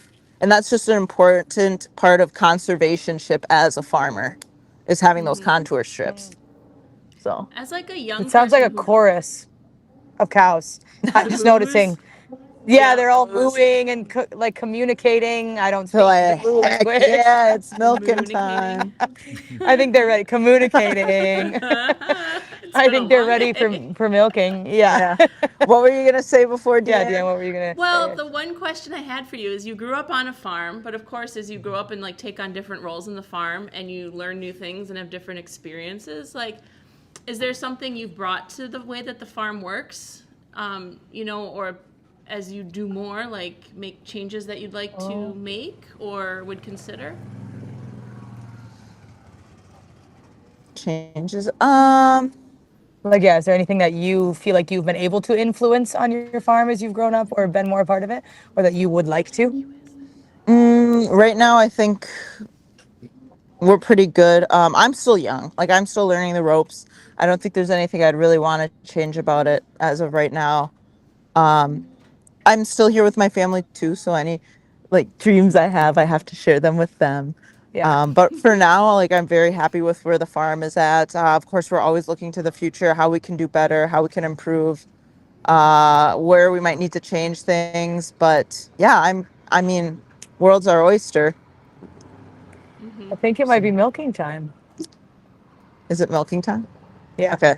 We're actually going to head over to the parlor right now, but we have one more question. Yeah, you can ask us what luck. Very, very important and very fun. Sabrina, do you ever sing to your cows? Shauna would like to know. Shauna would like to know if I sing to my cows.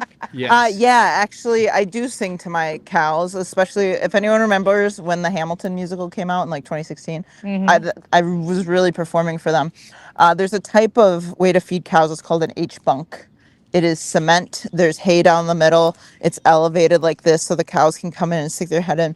So when I was a kid, we had this barn that had an H-bunk in it.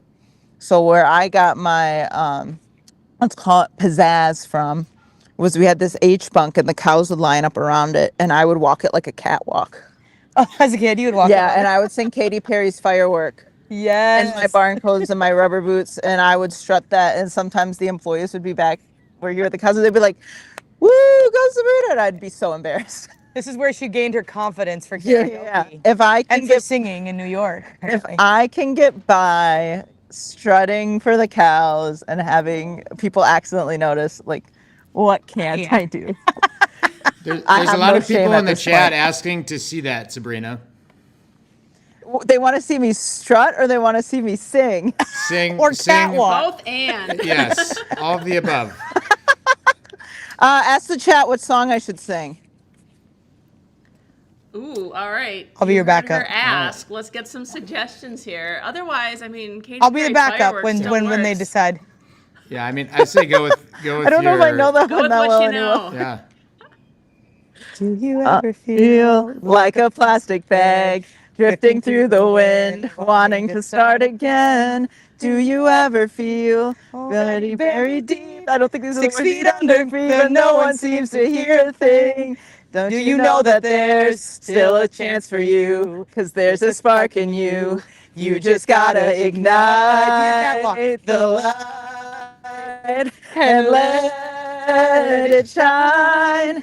Just overnight, like the 4th of July. 'Cause baby, you're a firework. Come on, let your colors burst. Make them go as the Cows are all watching us. All right, that's There we go. That was amazing. I'm done All with right. Katy Thank Perry's you. firework for a while now. Off to the milking parlor. All right, we're That gonna was head into the milking fantastic. parlor. Yeah. The cows are all staring at us, Yeah, they really think I'm wondering what crazy. we thought we were doing. But I guess I still haven't changed. Look at him. and here's Lori. Maybe I can throw a stick for Lori. Oh yeah, this is Lori the farm dog. Lori, ready?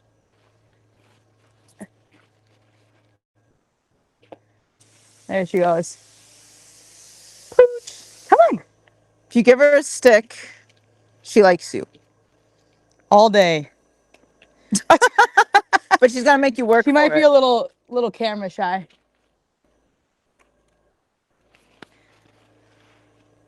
All right. All right.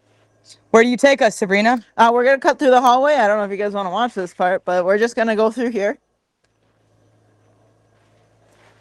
We'll stick with you as long as we can. Okay. All right.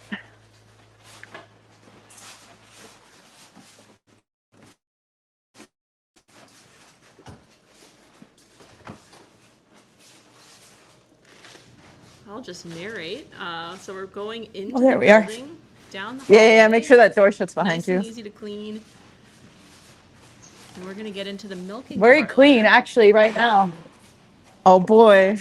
Here we go. And here we are. We're in the You milking guys parlor take with all the over. cows.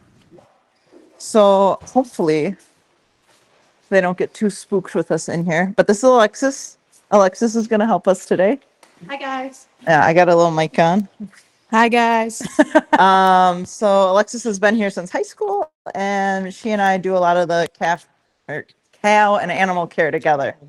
So Fantastic. we. Questions for her while we're. Yeah, does anyone have a question for Alexis? We'll pass it along to her real quick. Can't hear him. Oh. All good. That's fine. What? Okay, we what got you made guys. you want We to can get hear you. involved in farming, Alexis? What made you want to get involved in farming, Alexis? I actually grew up on a farm. I'm neighbors with Sabrina, actually. And all the neighbors up here are farmers. So I've been on farm my whole life, basically. And just needed a job when I got out of high school and just kind of worked out that I came here. Second home. Yep. And then she went to Awesome. college, and she still decided that this place was the. I know. She went out to see the world, and she realized that this was the best place to work at. Yeah. I tried to go away for college, but it didn't work out so well. She's shoot. Yeah. Yeah, both of us tried to leave, and look where we found ourselves. Back here. Back Yep. here. So prep work is done on these. You want to show us how to put a milker on? Yep. So she pressed this button and turned on a vacuum system, and it just hooks right up to the cow's udder. And if you see right here, that's milk going in. You want to get this bottom part right here. Yeah, there we go. Pretty slick, right? So this is called a double 10 parallel milking parlor. And that just means that there's two sides of 10 on here. And so we can milk 20 cows at a time. So Roger, can you follow me for a second? So I'm going to go over here. We have this nice gray cabinet. And I'm going to grab a pair of milking gloves. So it's important that we wear gloves before touching cows because this is a sterile environment. We are working with a to-be food product. So I'm just going to wear these. Misa's taking a back seat for... I'm going to watch and see what happens. Yeah. So these guys here have just been stripped. So he came through and you just take a little bit of milk out. And this is just to help prep the cow for milking. Just doing a nice little hand strip. And then Alexis is going to be back down here in a second. So I'm just going to pick this up. This is our scrub brush, and it runs a chlorine solution through here. And what it's going to do is it's going to clean the cow's udder before we put the unit on. And it's also going to dry it all in one. It's a really neat system. I will show you how it's done quick before passing it to Alexis, my helper. Might get this out of the way. Wow, that's cool. Yeah. It's been a while since I've run one of these, so I hope I do it right. I might need to do it a second time, but it's pretty slick.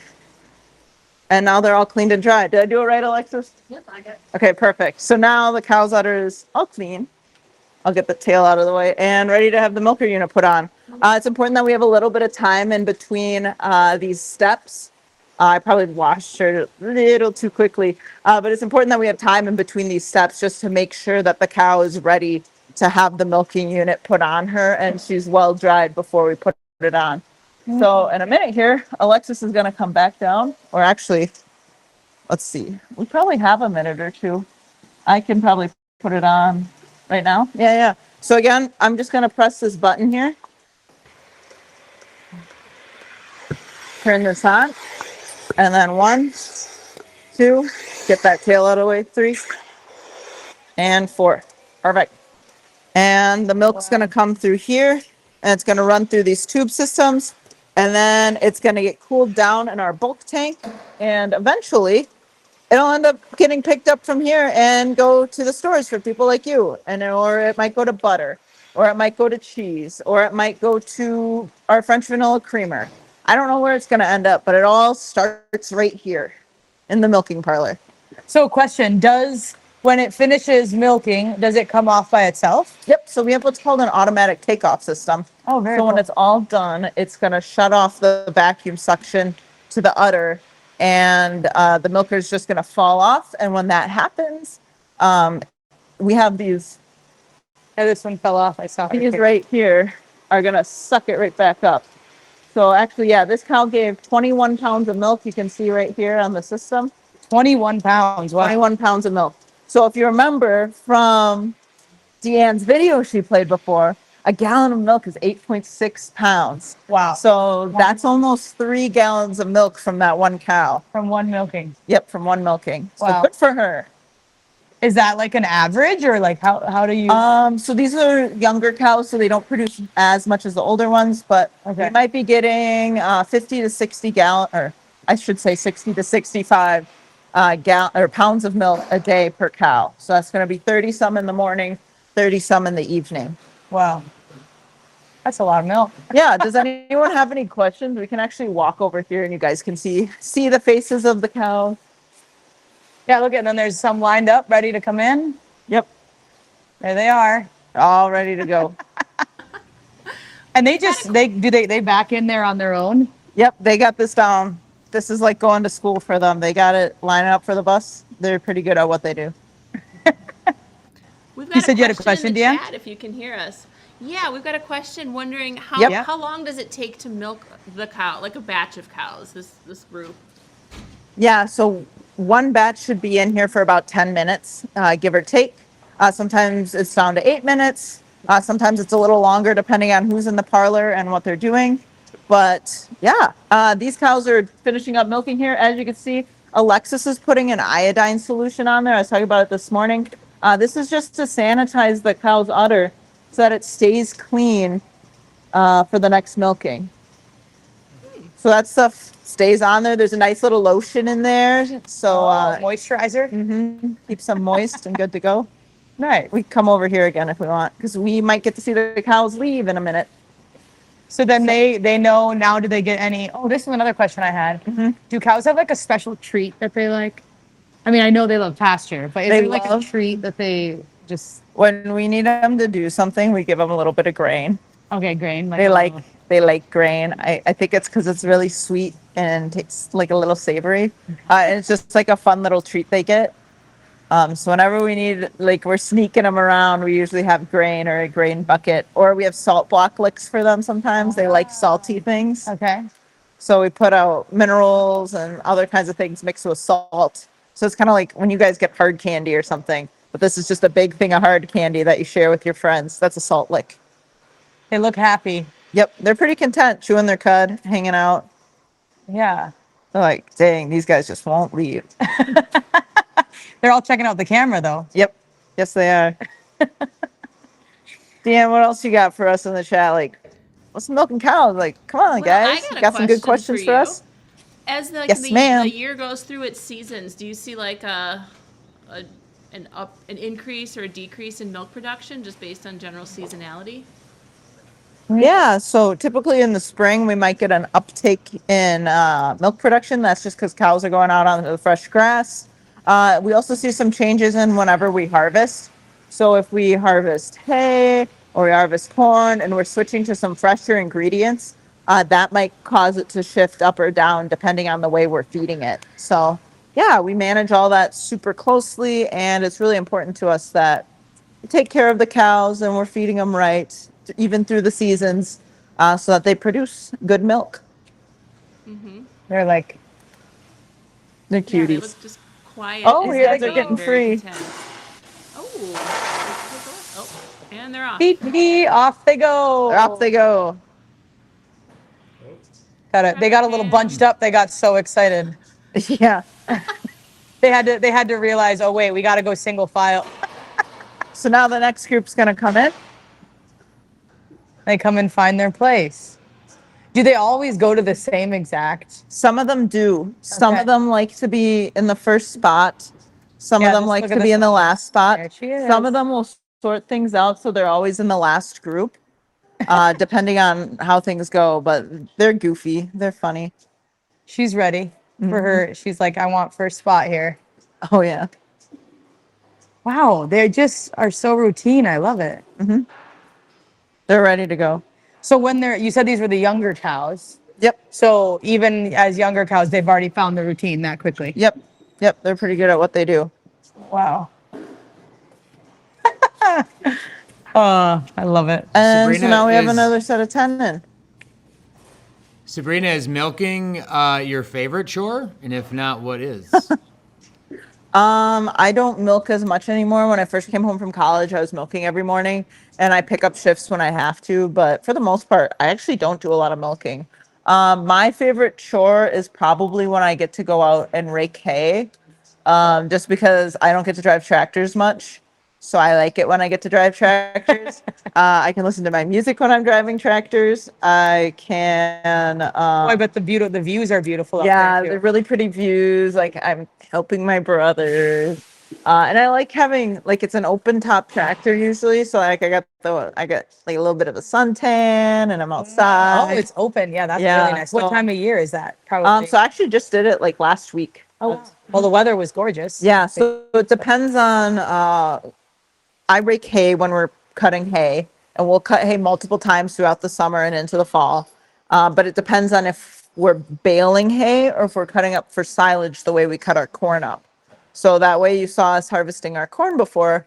We also do that with our hay, and that goes into what's called silage, which is fermented feed. I see. But if we decide we want to save it for bales, then that's when I get to rake hay.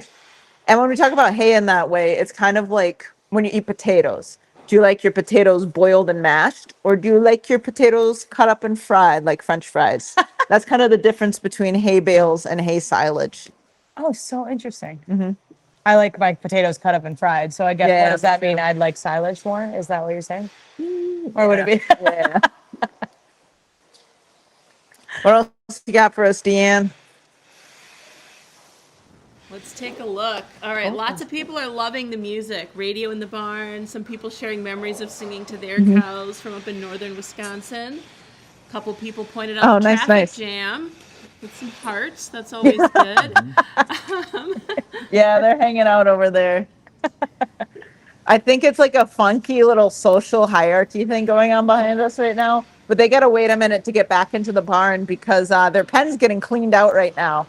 While we're milking the cows, we actually go through and clean out the whole barn. So when they get back from milking, like they got all their feed right there, they got their water right there. Everything's been cleaned. We bed them like every few days, so they got like a nice made bed, and it's just chef's kiss. That's nice. That seems like a nice little routine for the evening. Evening routines are so important. Yeah, they also get cleaned in the morning too. So it's like every time they like go to get milk, they come back to like a freshly made bedroom. Oh, sounds lovely. I could get used to that. I'd love to go. I know, I was gonna say, how do I clean sign house up after a good for- dinner. Yeah. Nice. So Sabrina, you were talking about the differences in organic farming earlier. Can you touch on some of the benefits of organic farming? Yeah, so I think mainly for me, the benefit of organic farming, organic valley farming, its own conversation. But the main benefit is just the lifestyle change for the animals, being able to go outside every day. Although some conventional farms do let their cows out, like organic, it's what's a requirement. Yeah, it's very often, and it's really an important part of the way they live and their lifestyle. In addition, it's taking care of the earth, making sure a lot of these farms are living in the mindset of leaving things better than the way you found it. So taking care of the soil, taking care of the earth. We were talking about, I was talking about to somebody about those contour strips before, but in between those contour strips, we have what's called waterways. And it's just areas where we didn't plant anything or we didn't work up the soil at all to provide a natural path for water to flow. So because we live on very hilly land, sometimes we have where the two little hills meet, we have a little dip, and we'll leave that untouched to allow for water to run off the hill and not ruin our plants. But also we won't touch it because the natural growing grasses there provide the soil with the structure it needs in order to prevent soil erosion. Oh, wow. Very cool. Does it make, I mean, you might not know this, but does organic farming have a higher production? Like, is there more milk that's produced from that or not necessarily? No, I didn't think so. Or sweeter. I feel like I'd love to like taste test all the different milks at some point and see if I can. I've never really caught the taste, but a lot of people do say they're like, oh, organic milk tastes better. Like, Well, Organic Valley milk tastes yeah. specifically good to me, and I don't know if that's just a Well, we preference. can't throw it out there. We got that chocolate milk, right? We do. And then the newer flavor. Yeah. Everyone's super excited Everyone's about loving it. the new flavor. The new chocolate I will milk. say. So if you haven't tried our chocolate milk, make sure you try our chocolate milk because it's really good. And there's a couple different varieties because I know there's the grass milk variety. Yep. And then there's your regular variety. And I think is there lactose free, Deanne? Do you know? Yeah. There's so many don't know if varieties. Oh yes, our The chocolate milk is lactose It is free. lactose free. Yeah, chocolate. So even if you're lactose intolerant, you can have that Organic Valley chocolate milk. Something for It's everyone. also I forgot about the other earlier we were talking about favorite products. Yeah. And I think like seasonally Organic Valley eggnog is pretty high up there on the list. But you can't find that all year round. So it's kind of a specialty experience. I do know our behind the scenes man, Toby, has a really cool video of the eggnog that he made a couple years ago that's on YouTube. Maybe you'll have to show that at some point, Toby. Yep. Maybe re-release it on socials this year. Not a bad idea, and So- I did just hear that the Organic Valley eggnog should be findable in some grocery stores already. So And some, eggnog it's like- season. Heck yeah. Yeah. I was it's searching so for good. Hazel earlier. Now you can search in the stores for Organic Valley eggnog. Take a picture. You guys of are so yourself with it silly. and send it to us. It's always fun. Who will find it first, Yeah. right? Post it on Instagram too, and see if you'll get shared onto the Organic Valley social page. So this next group of cows that came in, they're actually almost done milking now too. So again, we have two sides going. So we have one side that's getting milked right now, and one side that's just kind of finishing up and will be let out and let loose again. So, wow, it does go quick. How many cows do you milk again?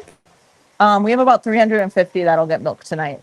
So 350, wow. Yep, we're a little bit bigger than the average Organic Valley farm size, but we're still a small family farm. We have 5 people that our farm supports in the family, and then we also have my sister-in-law and my niece, so that makes 7. And my grandparents also still live on the farm, so that's 8, 9. And then we take care of the community around us as well.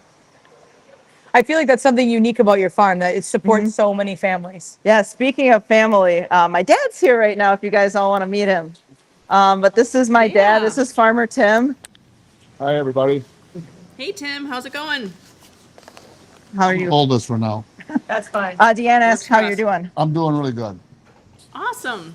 How'd corn finish What did I up? miss Are you here? done for the day, or are you just taking a break to hang out with us for a minute? Now you'll be able to hear them talking to you. I'm here now. Are you done doing corn for the day, or are you taking a break for now? We're hoping to get done tomorrow night, probably 10 o'clock. I'm looking at right now. So if we go till 8, 9 o'clock tonight, the chop all day tomorrow, we'll get done. I'm hoping tomorrow night. So that's the plan. All right. Well, I got to ask you about farming with your family. You grew up on a family farm, right? Was your dad? That's right. working? Okay. My dad milked cows, and there's 4 of us, 4 siblings. I was the oldest, so I always had to do things first. I'm the one who stayed. I guess I had the passion for it. It's quite a commitment to be a dairy farmer. I stayed, and here I am with my own kids here now. They all stayed. I think we made it exciting enough for them. Farming's really hard. Somebody made a comment about being in the office and being in a lot of meetings. Well, today's a beautiful day out here in Wisconsin, but there's not always nice days here either. There's some days I think a lot of days it'd be better off being in an office and standing out in this cold weather and the rain and the mud. There's just some days you have rewarding days that the sun shines and it's dry and we get a lot done. And ran into a situation today where I had some problems pop up and somebody said, "Oh, you didn't get excited." I said, "This happens all day long." So you get adapted to it, I think, as you get older in your years. One part of your life we're in, but as you get older, you just handle things better than you do when you're younger. I will say, while I'm running around doing the live stream, and it is fun and everything, Dad's really behind the scenes making sure everything gets done with my brothers so that we have the opportunity to do fun, cool things like this and show off our farm. And kudos to our help. We have Alexis here. She's helping milk tonight, and our milkers, there are a lot of stuff goes on behind the scenes that they take care of for us. I'm blessed to have them. Very good people, and it takes all of us to make this happen. Yep. So, They met Alexis before too. She helped show them how to milk the cows. okay, good. Yeah. So Deanne, do you have any more questions for Dad? Well, what's the thing you love most about farming at this stage in your life? I love farming more now than I think I ever have. It's just nice to know what you worked so hard your whole life for, and now your kids are here taking on with you. I was asked this morning, I think, the question from somebody about what's the best thing about farming, and it is bringing that last crop in at the end of the season with your family and having that behind you. People don't understand the stress there is behind bringing these crops in. And it's just like I can feel the stress relieving from that. Okay, tomorrow there's gonna be a new stress, but that's just the way it is. But it's in the spring you start out trying to get that crop in the ground and trying to make sure everything is harvested on time. And there's a lot of stress behind that. Working with the weather, it was a wet spring, and it just puts you behind more and more all the time. And it's a challenge to get over those mountains and keep on going. So I remember one year it rained and it rained and it rained and it rained and it rained. And I woke up one morning, it was pouring rain. I just didn't even know what to do with myself. And a friend of mine in the same business calls me and says, "Can you believe this is happening another day?" It felt good to hear it from somebody else other than have it all balled up in your own self. So that's some of the challenges and some of the good things in this business we're in.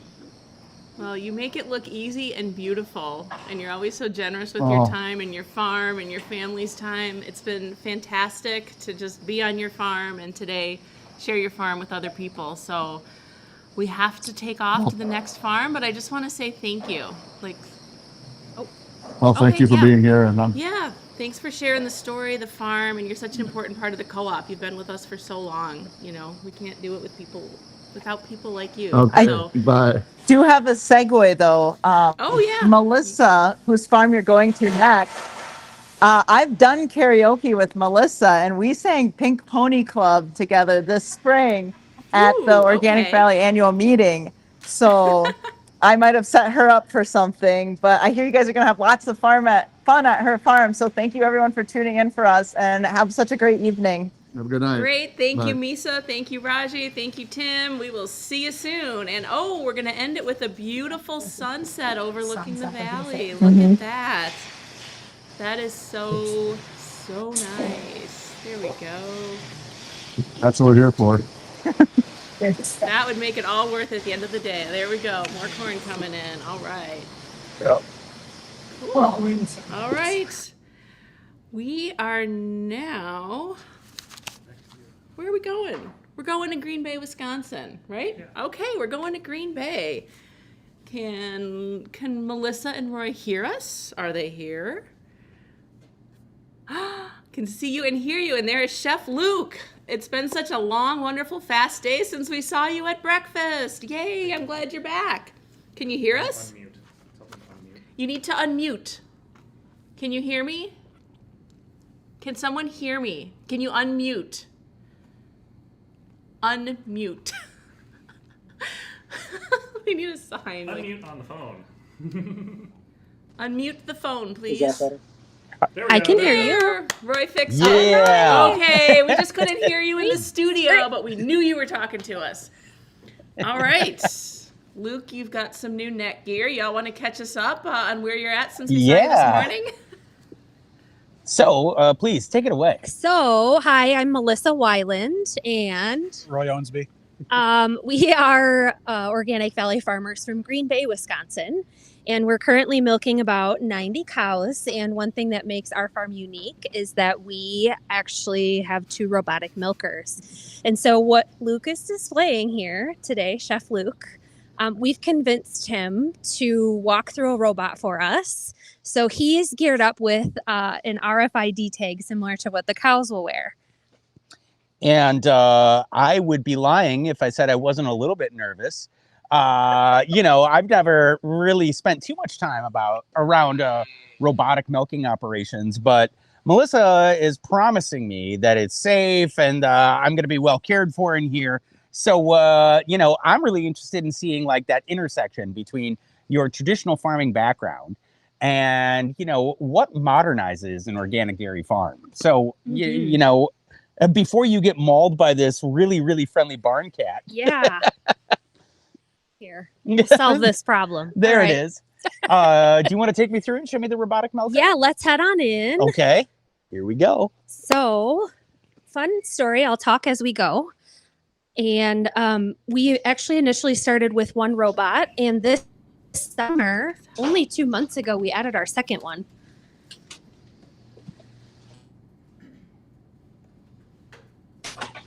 So this is a should we- two-robot system. Yes. So, one aspect of our project was we had to redo our gating when we went to 2. And not to brag, but I nailed it. This gating is so great for cow efficiency and cow comfort and cow flow. Roy will confirm that I nailed our gating. Thank you. So let's actually go this way because this robot is available. Okay. So this is what the outside interface of the Lely A5 system looks like. So when we say Lely A5, just for perspective, robots are not new to dairy. There are 30 years of innovation and work that has gone behind designing these systems for cow comfort, for a very comfortable milking.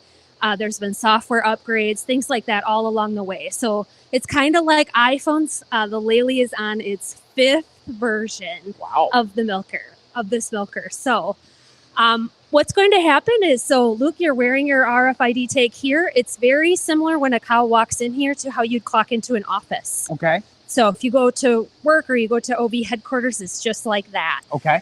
We did enter you as a cow, but we are going to see how this goes because you're not a cow. So we have to somewhat trick the system. So Vicki, I'm going to have you come over here.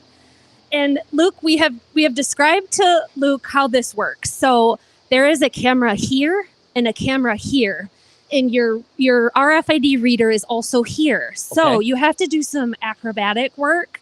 And let's see if we can get it to scan you. Okay, so I'm going to go in right over You're going to go in there, yep. Okay, here we go. One quick question. What is Chef Luke's cow name? Yeah, what is my cow name? It's Luke Zom. It is Luke Zom. Yeah, they were generous enough to give me my own name, which is kind. All right, so let's see if you can hit both cameras. Okay, so I need to like really stretch it out. Oh my gosh, it worked. So It that works. this gate is closing. Luke, you're doing great. Thanks. So what's happening now, Luke is a new cow. We've never milked this cow before. So the system is waiting for a human, Roy or I, to map him. We're not going to do that today. Luke made me promise. But Luke, if you go ahead and just stand upright, it should let you out. So that front gate is going to open, and then that's how a cow exits. This is open? We didn't fool it. You can go back out that way. Okay, I can go back out this way. Yep. Which is something that a cow wouldn't normally be able to do. Would they back Correct. out of it? They cannot back out of it. Okay. But since it couldn't read your cow rump, so it opened back up. It didn't detect a cow there anymore. I guess that's a good thing for me, right? It's a great thing. So let's go in the room. Okay.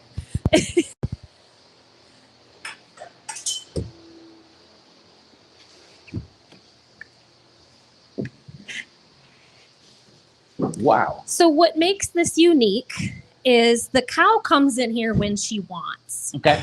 So what we have found is that we have cows that will choose to walk through this robot up to 4, sometimes more times a day. We also have cows that choose to only come in once every 18 hours.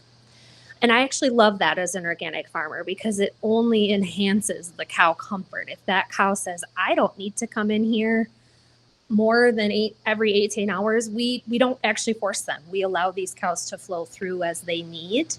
And it's also really fun grazing with this because these cows love to come in. They actually get a snack. Nice.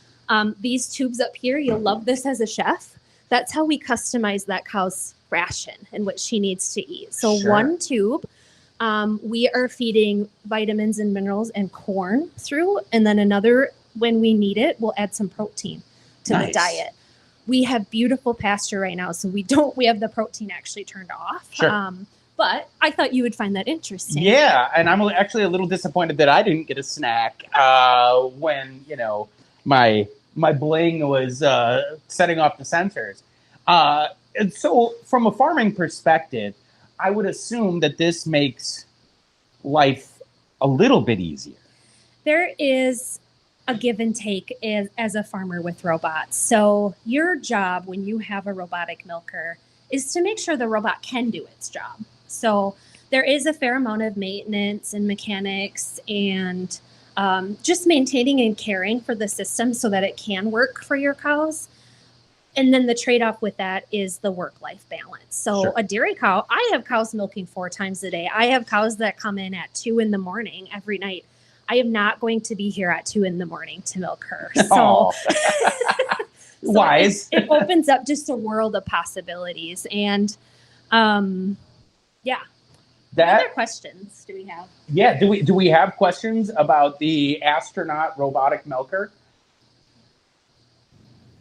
We do have one question about new cows coming in, first-time Okay. milkers. Sure. How do they learn how to be milked by the robot?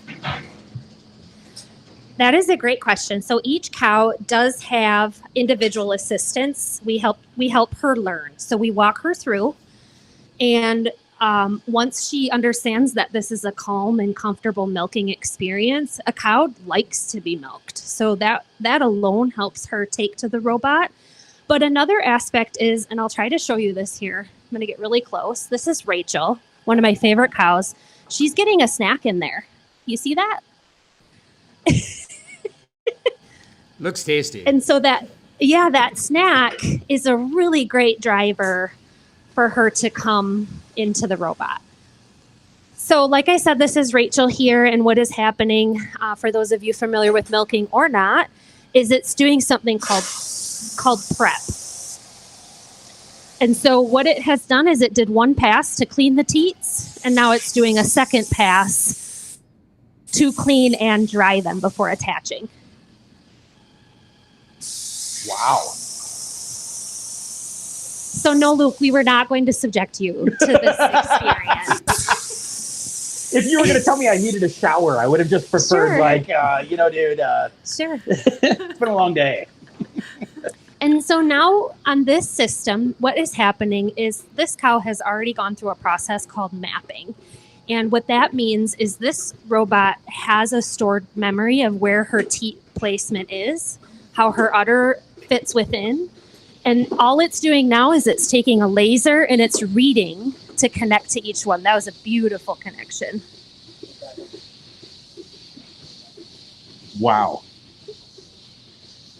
And that's that. That's how we milk a cow in here. That's really cool. That is really cool. And I can see on like the clear tubes right here, you can actually see the milk going from the animal to be collected into a bulk tank, which will most likely be shipped out, when the milk truck comes. That's right. Fantastic. Yes. What happens to your milk? Okay, this is so exciting. Our milk goes to cheese. Like every other day, every pickup. It's very rare in East Wisconsin that our milk doesn't go to cheese. Are we going to use some cheese later? I'm hoping. Is it a secret? Yeah, I don't think it's a secret, but yeah, of course. I mean, what fun is it to actually see where your food comes from, to meet your farmers who are involved in the lifestyle of bringing you delicious, nutrient-dense food, but then also getting to see that food enjoyed and consumed. I mean, for the folks who are tuning in, this is the reason why people look to Organic Valley to be a thought leader in delicious, wholesome, organic, sustainable food production. And that's exactly what we're doing here. We're in Green Bay, Wisconsin. We're learning how to robotically milk a cow. We're with Melissa and Roy, and I am Chef Luke Zom. And this bling, bling, bling, I'm like the Flavor Flav of cows today. Yeah, boy! I don't know where we go from there. I didn't think I'd see that today, but I'm glad we did. Yeah, exactly. Yeah, we do have a good question. So it's kind of a two-part question. One, does the robotic milker, obviously it saves you time because you don't need to be in milking the cows yourself, correct? Yes. It is just the two of you running the farm, right? So it's two people, Yeah. like 4 hands, and this is quite a bit of Yeah. help with that. I mean, I love that because Roy and we're almost at 100 cows, and it's just us running the show here. So I do love the flexibility along with the cow comfort and the balance of work life that comes with this. I think that is actually, that speaks volumes to the ingenuity of the dairy industry and quite frankly, the ingenuity of Melissa and Roy. To understand that, it is literally 4 hands trying to attend to 90 plus animals. That's a big, big endeavor. And specifically when you farm the way that they farm, you need to be paying attention to a lot of different variables. And if there are ways that you can increase your efficiency by the use of technology to make delicious, wholesome food, that's a home run.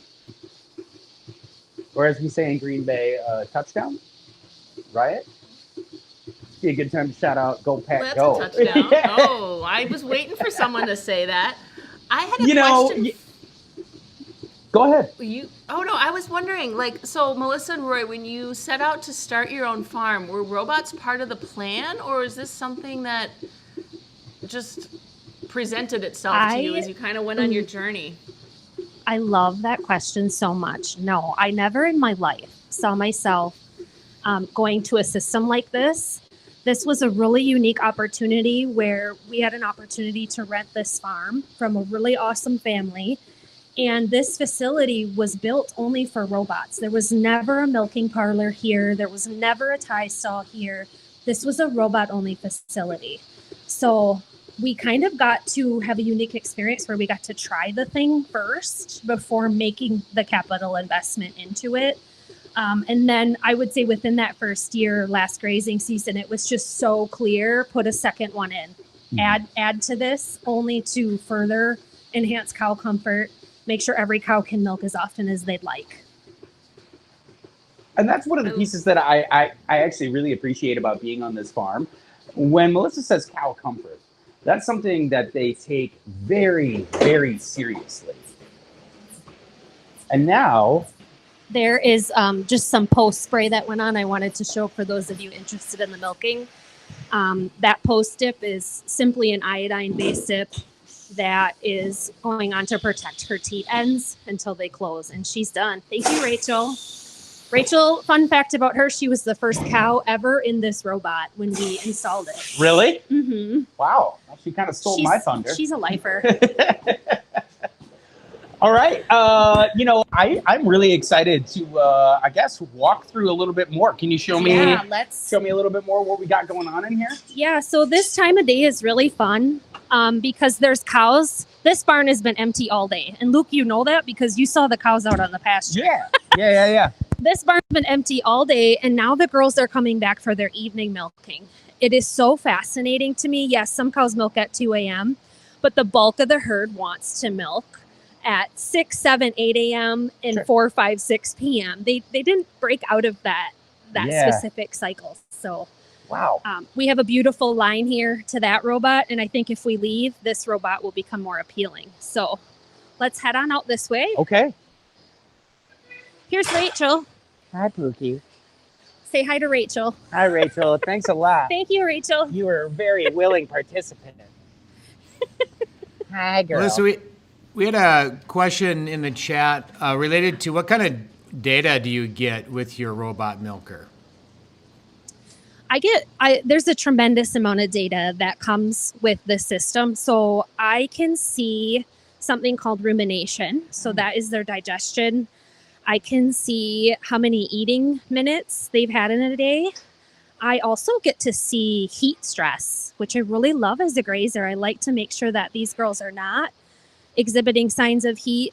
And then in general, all of their behavior is tracked. So if a cow's activity drops, for example, or something seems off, the system actually alerts me.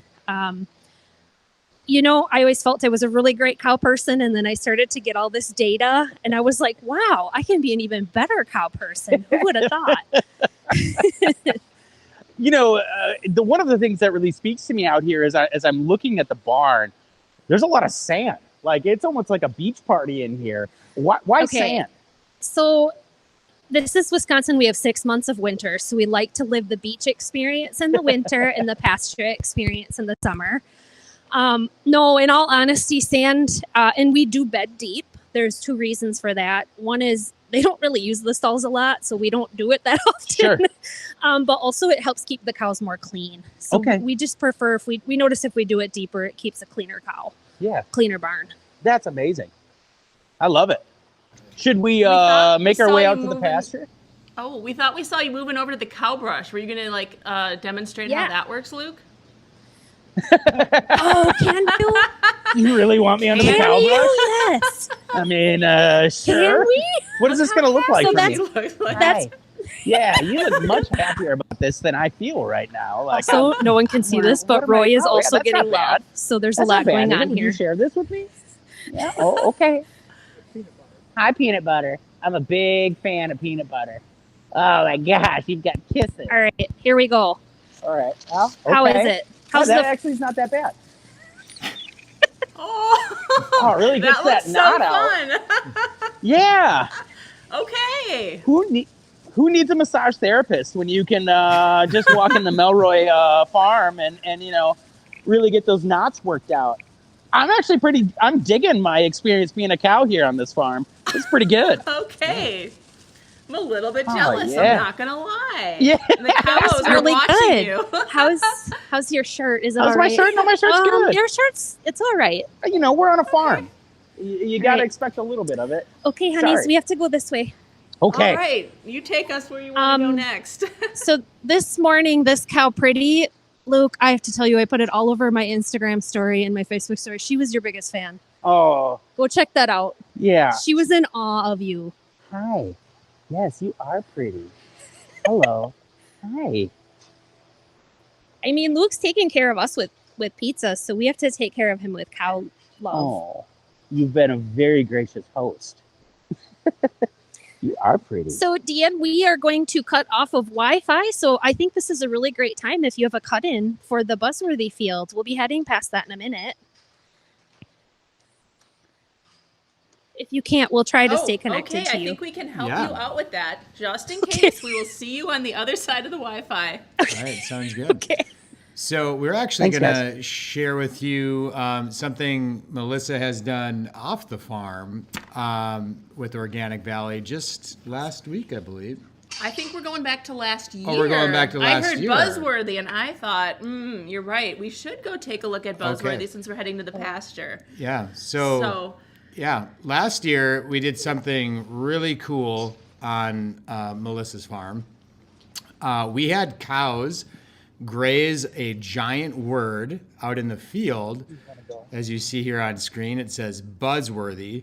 This was 100% cow made, except for the farmers and Organic Valley staff who put up the fencing around the letters. And Toby, who's here in studio with us, was one of those people putting up the fence. And it turned out really cool. So we like to call it the greenest ad ever, or the first ad ever made by cows. So it turned out really beautifully, and really what it was meant to represent was that our farms are truly buzzworthy in more than one sense. One sense is that the pasture-based farming, it allows for pollinators to live on the farm, to come, they have food, they have shelter, and that's just a benefit of organic pasture-raised farming that you find in all of our farms. And that's making a really big difference in the food system and our environment. So pretty buzzworthy. Pretty buzzworthy, and one cool thing, Melissa and Roy's farm is near an airport, so people flying overhead could see this, and that was just a really cool way where you're not expecting to see something so interesting, and it was right out there. And if you're outside, that's a beautiful sunset. Look at that. Okay, we got distracted. We have one more thing to show. So Luke, the cow, is going to show something called our graze way. So what happens, and this is a completely customizable system with the settings, if a cow has milked, she can go out to pasture. If she has not milked, the gate will reject her, and she will often get angry at that and run back to the robots. So Luke, let's see what's going to happen, because we didn't technically milk you. So Yeah. it's okay. It worked before. Put my arm back. All right, here we go.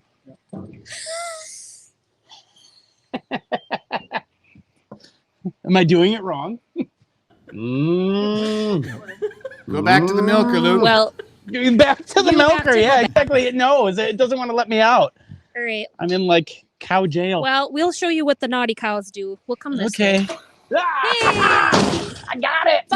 But Woohoo! All right. Now I'm here.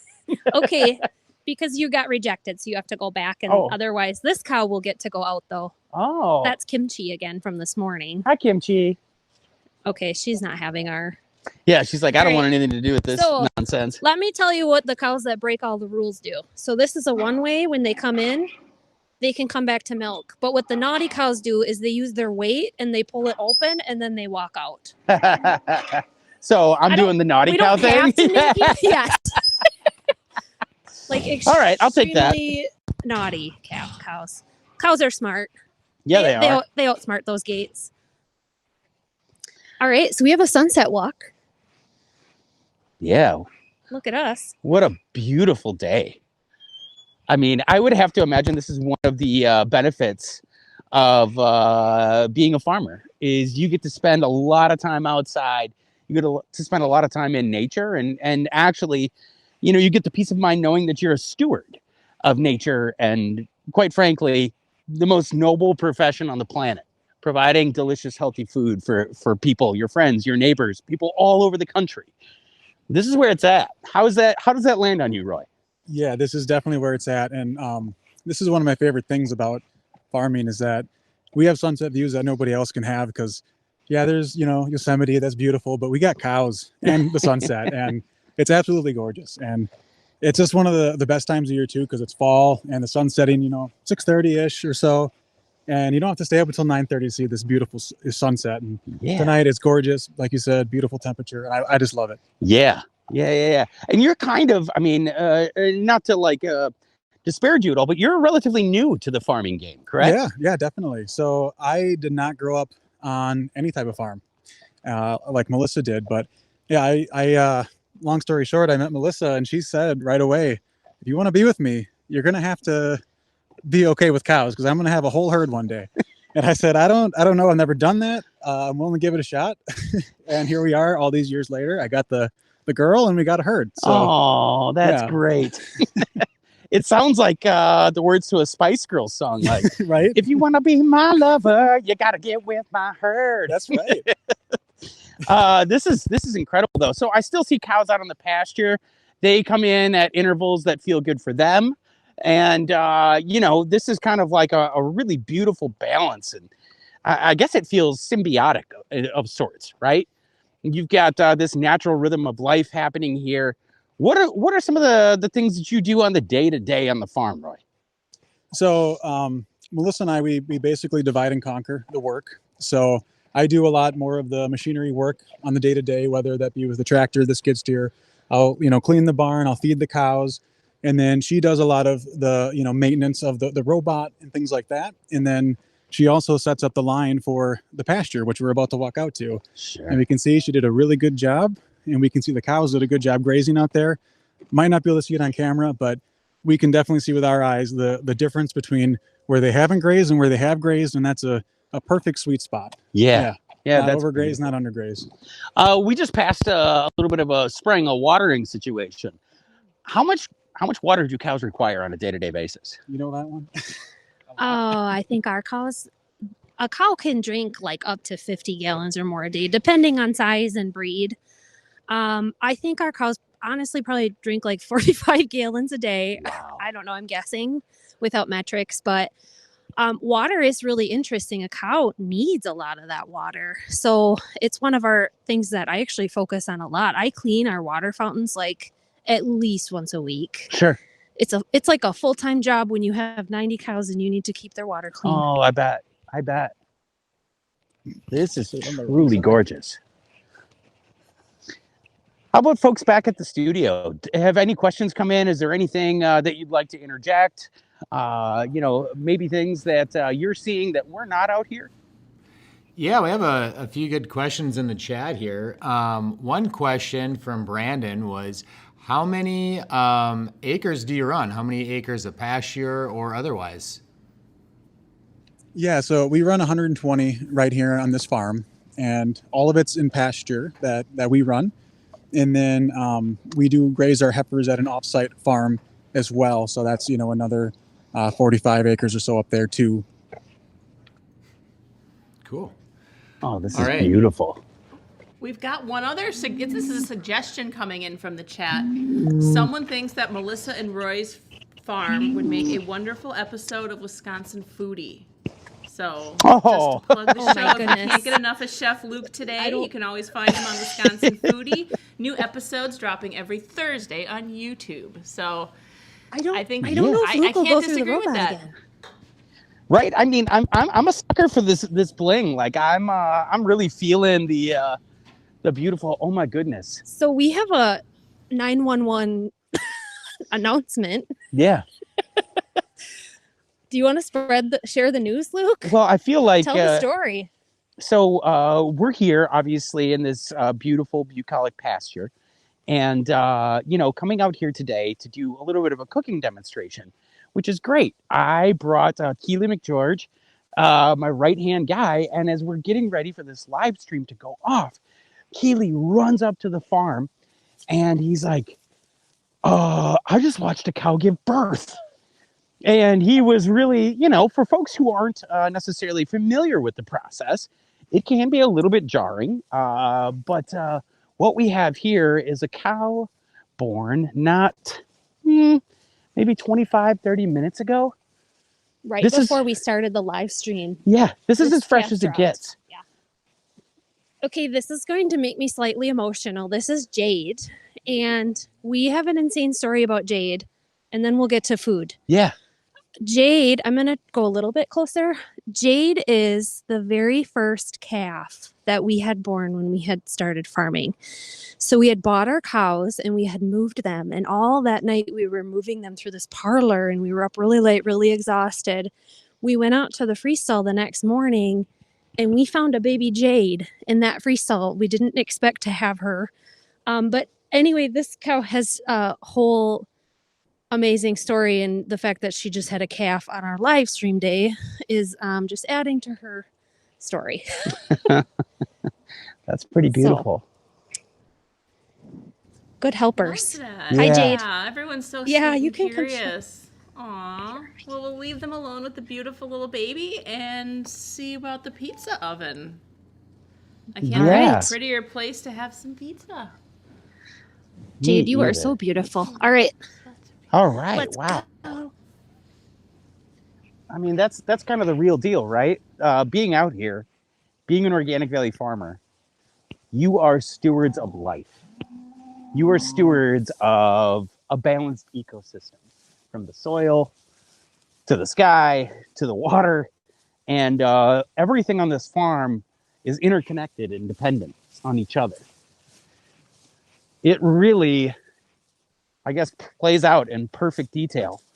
Being able to walk into the pasture, see a baby calf born on live stream day, National Farmers Day. Happy National Farmers Day, guys. What a gift. Yeah. Best gift ever. Best gift ever. Happy, healthy mom and a happy, healthy baby.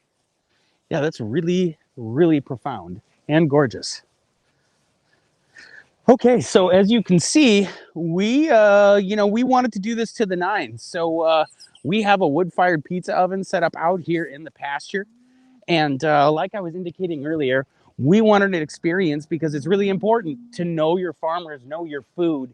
And we felt really, really excited about the idea of being able to do a wood-fired pizza in Melissa and Roy's pasture with all the beautiful ladies all around us. So, without further ado, what do you think, farmer? I think that Roy and I left the fence off all day so that no one would get zapped, and we've created a catastrophe. So one of us needs to unmic and go deal with that. Me, I'll go deal with it. Here you go. Okay. All right. All right. Well, safe travels, bon voyage. Good luck with that. Now it's just me and Roy. We can do it. Okay, we Roy. Can hold down the fort. Okay, I'm sure we can.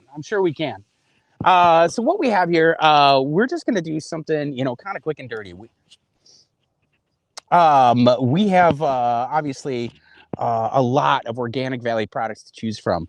Obviously the dairy, but then our produce pools as well. A lot of vegetables are grown under the banner of Organic Valley, and they are found all over in grocery stores. So what we want to do is take some of these delicious, nutritious vegetables. Indeed, we are making a dish on camera. It's like I have the voice of God chiming in my ear right now. I was saying that. All right, I'm going to pound this out a little bit.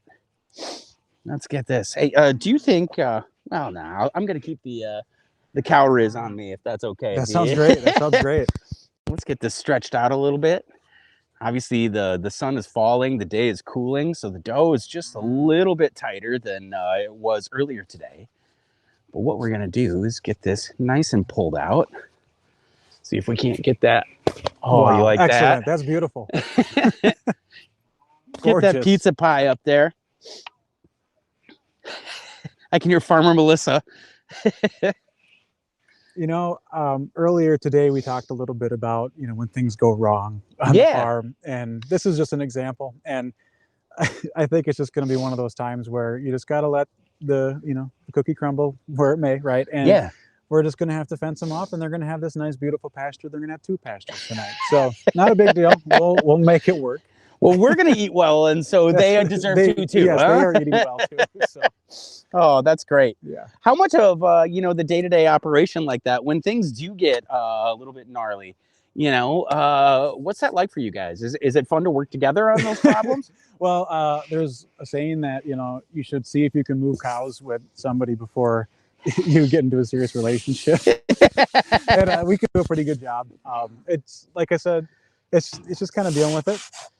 It doesn't really get too hairy, but it can, as long as they stay on our grounds, we're okay. Sure. So, sure. All right. I'm going to add some of this delicious shredded mozzarella cheese. We're going to get that nice. I'm going to actually ask you, want to drop that on, buddy? We're going to go with a little bit of Parmesan cheese. What's your favorite kind of cheese? Man, that's a loaded question. I don't know. I would say I'm a big fan of cheddars. I love blue cheeses. I love Parmesan cheeses. Actually, I don't know that I have a cheese that I don't love. It's all time and a place, right? Yep. Some of the really stinky cheeses are good in situations that call for it. With the holidays and things getting a little bit colder, I actually enjoy the stinky cheese. And what kind of stinky cheese are you talking about here? Oh, like man. Limburger? Or? We can go Limburger, yeah. I'll do that a was Limburger my grandpa's favorite back in the day. So. Down at Bumgardner's in Monroe, Wisconsin, you can get that Limburger and onion sandwich. Sounds awesome. Yeah, it's an experience. It's a vibe, for sure. I've got some beautiful end of the season tomatoes here. Gorgeous. Yeah. And pizza is one of those really versatile, kind of ubiquitous foods where you can really add a lot to it or make it as simple as you'd like. So today I thought I'd add just a lot of vegetables if I could. Are you okay with vegetables? Oh yeah, 100%. Yeah. Now we always have our niece come over and we make pizzas, and she likes to put little ears on it. So, and her nickname's Emma Bears. So I got to see a lot of different creations of pizza. She's good at it too. Yeah. She can top me any day. I'm not very good at making it, but. Well, I hope she's better at making pizzas than I was at being a cow. You did a good job though. I gotta admit. Thanks. Very impressive. I got a little nervous in that gating section. I didn't think I was going to be moving out of there anytime soon. Good fun. Yeah, thanks. That's why I get paid the big bucks. One of the other things that I want to add to this pizza a little bit, and I took this beet, right? So these are Badger Red Flame beets. Organic Valley grows these in conjunction with the University of Wisconsin-Madison. And these have been grown to really maximize their sweetness. What I did is I just threw it in the wood-burning oven for about 20 minutes. And you can see on the inside, it's beautiful. Look at that beautiful beet. And while I do that, I'm going to drop a beet.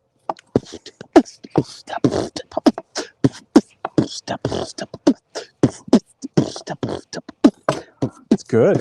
Thank you. Thank you. I can't throw any bars out. Yeah, come on. You don't spit mad bars at the cows while you're going? Maybe like by myself. Yeah, exactly. You don't have to lie to kick it around here, Roy. Yeah. You're cool. All right, so I've got this. I got a little bit of wiggle on it, which is exactly where I want it. And now, Miss Vicky, if I can, I'm going to have you follow me right here. We're going to drop that in.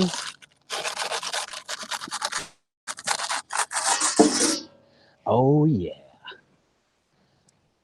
That's what I'm talking about. The really awesome part about these wood-fired pizzas is they don't take very long. So we're going to get that in there. That stone is nice and hot. I can see some cheetah spotting forming already on the back side of the pie, which is a good indication for me that I might want to get in there and give it a rotation. So I'm going to take my long, just as long as it's set, even a little bit. I can get in there and give it a spin.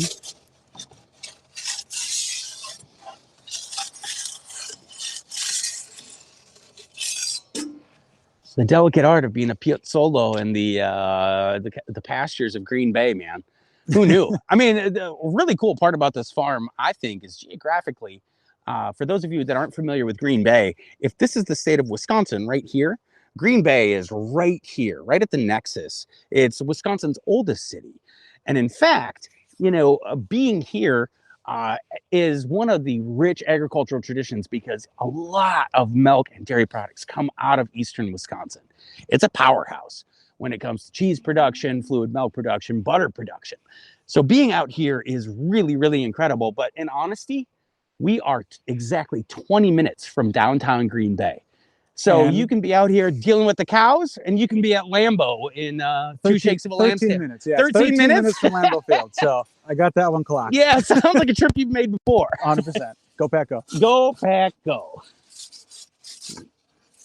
Yeah, and that is actually nice that, we are that close, but we can also have our own slice of paradise that close to a metropolitan area. So, hey, one question that it's coming to me right now. What does it mean to you to grow food that ends up on shelves all over North America? I found Organic Valley products in the Caribbean. I found it in Puerto Rico. I mean, how does that feel to know that something that you're doing as a lifestyle every single day? I love it. I still remember when I first started milking at Melissa's family farm, and I remember watching the milk come out of the cow, go up into the pipe, go into the bulk tank, and I just sat there and I thought, I'm like, man, I'm helping to feed people right now, and that's a big deal. Yeah. And not many people, start up a dairy to start feeding people. Most people don't ever consider farming as a way of life or, a career, but it really is. And you can make a lot of meaningful impact. And not only for the cows, we're making a good impact, not only for the soil, but also for the people that are eating it. So it's a win-win-win, and it's also good for our souls. So that's a fourth win right there. Yeah. So yeah. And I can't speak with enough reverence in my heart on National Farmers Day for how much respect I have for what you and Melissa are doing, for how much respect I have for the 1,600 family farmers located across the United States of America that Organic Valley represents as a cooperative. How important it is that food is being raised consciously, it's being raised sustainably, it's being raised with a sense of interconnectedness that brings us all together, man. Food truly is one of those unifiers of human beings of all shapes, sizes, creeds, colors, religions. Everybody eats. And I'm so honored to have farmers like you dedicating your lives to feeding people like me, because this is paradise, man.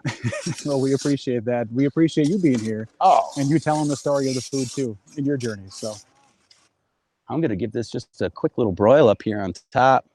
This is shaping up to be a pretty good pie. I'm excited about this one. I haven't had dinner or lunch, so this is gonna be a good time. Deanne, I'm going to segue to you for just a second. Are there any questions coming in? Okay, well, lots of love for making the pizza in a pasture. People are absolutely entertained by how you're doing this and what you're doing. Yummy, says someone. Lots of 100%s coming through on the chat. And lots of blessings for the farmers. People really appreciate what you're doing, and wow, okay. It's a good looking pie. That's a beauty. Love it. Yeah, as we say in the culinary industry, that one's kind of a flex. I'm not going to lie. That's a good looking pizza. No, that's really good. And that's got all the Organic Valley produce awesome and there cheese. Yeah. Yeah, what a gift to be out here today. What a gift to have the opportunity, to shake hands with some really amazing farmers, and I guess to close that gap, right? One of the things that really keeps me coming back to Organic Valley over and over and over again is the idea that, if you can't grow your own food, you should try. But if you can't, it's always amazing to go to a farmer's market, shake hands with the farmer, thank them for the foods that they're providing for you and the people that you love on your tables. And if that is even inaccessible, find a brand you trust. And I'm telling you, from the middle of a pasture in Green Bay, Wisconsin, Organic Valley is a brand I trust with my whole heart. It's part of who I am. Growing up in Lafarge, Wisconsin, the home of Organic Valley, I've watched this cooperative rise and with the best intentions really strive to feed people delicious, nutritious food all over the world, man. This is good stuff. I would say more, but you said it perfectly. That's awesome. Man. Please do elaborate here.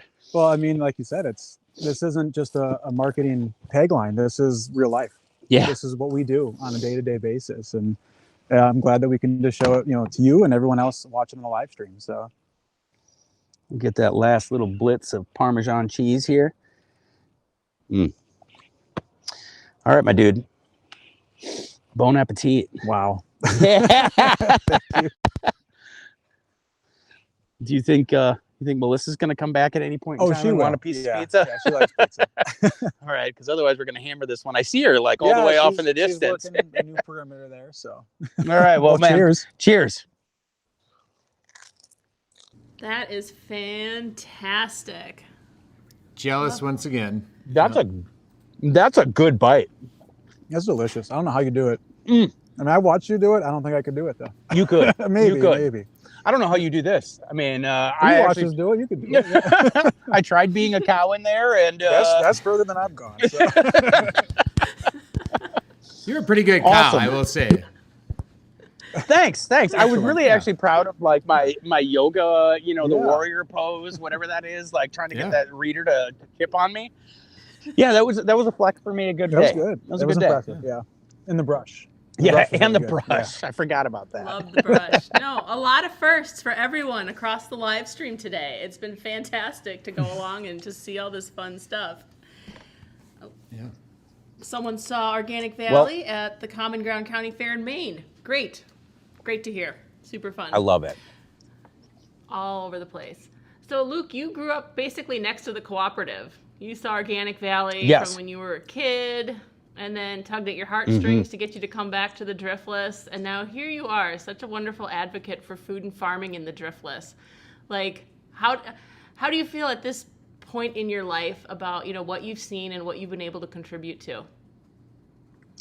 Yeah, thanks for that. Deanne, quite frankly, I can't think of anything more prominent in my life than connecting food to the people that consume it, right? One of the things that plagues the American food system is a serious disconnect. To be able to come out here and spend time with Roy, to be in the pasture, to be in the barn, to have an understanding of how food gets from farms, grown by farmers, that is accessible for people to pick up on grocery store shelves.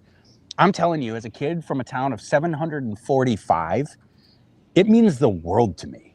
And I mean the world, to be able to go into a grocery store and pick up a piece of organic valley food and look on the back and see Lafarge, Wisconsin. My whole life, I've felt like being from a rural area, it was marginalized and we were counted out. And I'm telling you that on behalf of 1,600 family farms, in a day and age of uncertainty, this is our greatest flex, knowing where our food comes from and the people that are responsible for bringing it to our tables. It makes it all the more delicious to stand out here with Roy, to be on this farm, to really understand parts of myself through these bites. This is gorgeous. Thank you for the opportunity. Amen. Wow. Thank That's you wonderful. for being on the live stream. Should we That flex? was Should well we flex? said. Flex? Let's see that. Yes. Yeah, we get the all flex. right. That's right. Yes. Big Well, flex. make sure Melissa gets That's some awesome. pizza. Give her our love. It's been Yeah, wonderful maybe. to spend the day with you. She's hard at Maybe. Yeah, exactly. No, It's been fantastic. she's on her way back. Yeah. Okay, good. Great. It re- Well, we do have it- to move it on. really We're has heading been. to the West Coast. Yeah, it's been fantastic. But we want to thank someone who's been in the chat with us for 3 years, the entire live stream, every Yeah. single time. Miss Bonnie McSquirrely, you have been, she was here for Wow. breakfast pizza and she's still here for dinner. So, and every year, same thing. So thank you. And thank you to everybody That's awesome. who's tuned in today. There's been a lot of people in here have been in for the long haul, loving the farmers, loving what they're seeing. So thank you so much. Yep, it's been fantastic. We also have to say thank you to Keely from the Driftless Cafe and also Vicky, our shopper and e-commerce marketing manager. Super busy, but she always takes time out of her schedule to be the field producer in the Green Bay Farm. So that was fantastic. Thank you so much. And of course, if you're in Driftless, the Driftless area of Wisconsin, stop by the Driftless Cafe and get a pizza for yourself. He makes a great one. So, You won't regret it. okay. Now, where are we going? Where are we going? We're going out west We're to going west to the Melanie Farm. yes, in Washington. Maynard and Jack. Can you hear us out there on the farm? We can hear you. It's also our lucky day. We found some 4-leaf clovers today. Oh, well, While we were let's walking get right around. to it. Yes, just right when we were coming out here, they were just popping up everywhere. Yeah, Wow. so we've got a lucky day on the farm. Love We're back to with hear the that. cows. Okay, Different they're back pasture out. than earlier today. Yes, it And is. Jack, I think we better get right to it. Oh. Maynard has some food to show us, and the cows are going. Just can't wait to get at it. So before it gets eaten up, we better show what's going on here. Okay. So this morning it we away. talked about the T Raptor a little bit and how we're using different crops to improve our pastures in the summer. And this is what the T Raptor looks like, and the cows are going to devour it here in a second once we show it off. So this is what it looks like as a root building, and look inside. The soil is so nice. Look who came to visit. A nice worm. See the worm hanging out there? So Yeah, and the cows really like it. Kind of like it. So here alongside it, growing alongside it, was a chicory plant. So this is a herb that we put in our fields. The cows really like this too. It's high in protein, high in minerals. We talked this morning about not adding minerals in the barn, adding minerals in your pasture. So chicory is a plant that we grow. Also, Watch your fingers. good thing about chicory, I'll pull the roots apart here, is this thing is only like 80 days old. It's already has a taproot that's that long. So 4 to 5 inches. In a year, that'll be down below a foot long. So this great soil builder, great minerals for your cows. Here's another kind of look at the T Raptor. So the bulb, loosening the soil with the roots. Apparently the girls really like it. Yeah. So here, Jack. Jack, hold this, feed it this. Yeah, so this is Tipsy. She's one of our nice, friendly cows. And she's enjoying a nice snack on the leaves. So here, Here is a legume. This is called Balanza clover, so it's an annual clover. So it puts nitrogen into the soil. Also very high in protein, complements the T-Raptor, which is high in energy. So when the cows bite, 1 bite of energy, 1 bite of protein. The good thing about a clover, we talked about the nitrogen building. I'll see if I can find some nice nodules here. Oh, look again. We found my friend,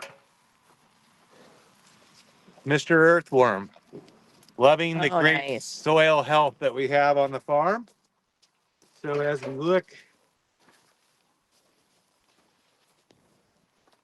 really close, here, you can see all these little nodules on the roots. These little, let's see, I'm gonna,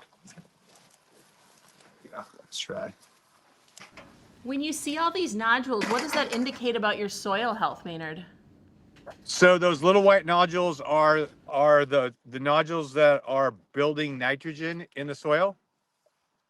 So those are like little balls that are forming nitrogen, and when the root breaks down, that nitrogen or dies off, that nitrogen gets released into the soil. So these things will, again, this thing's only like 80 days old. Those things could get the size of like a pencil lead. So this particular clover we plant because it can sequester up to 200 pounds per year of nitrogen in your soil.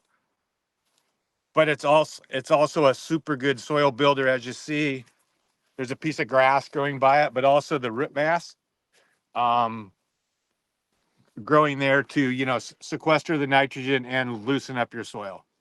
And of course, if the studio wants to roll the clip of the grass grazing the pastures that from when this was planted, that'd be awesome. Roll it. So this is our cows when the T-Raptor and all of that was fully grown in a different field this summer. And they're just munching and loving it all.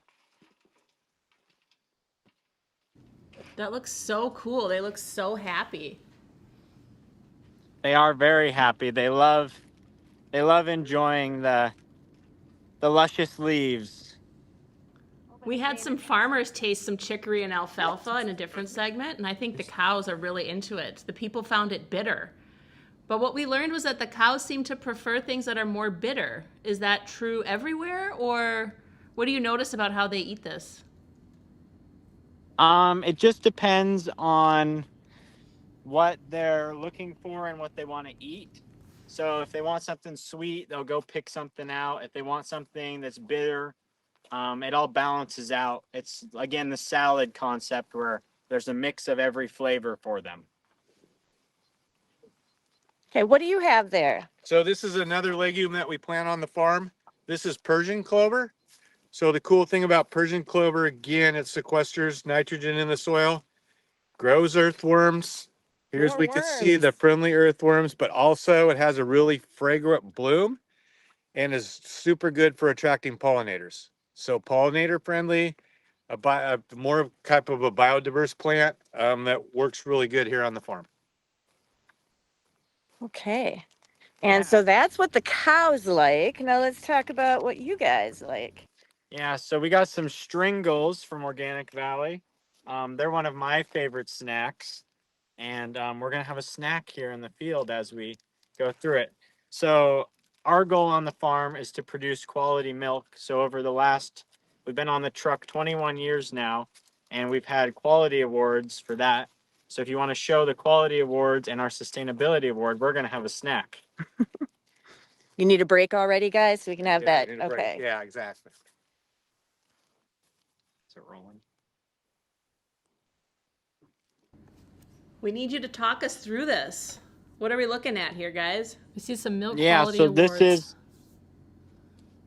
this is all of our awards for producing quality milk over the years.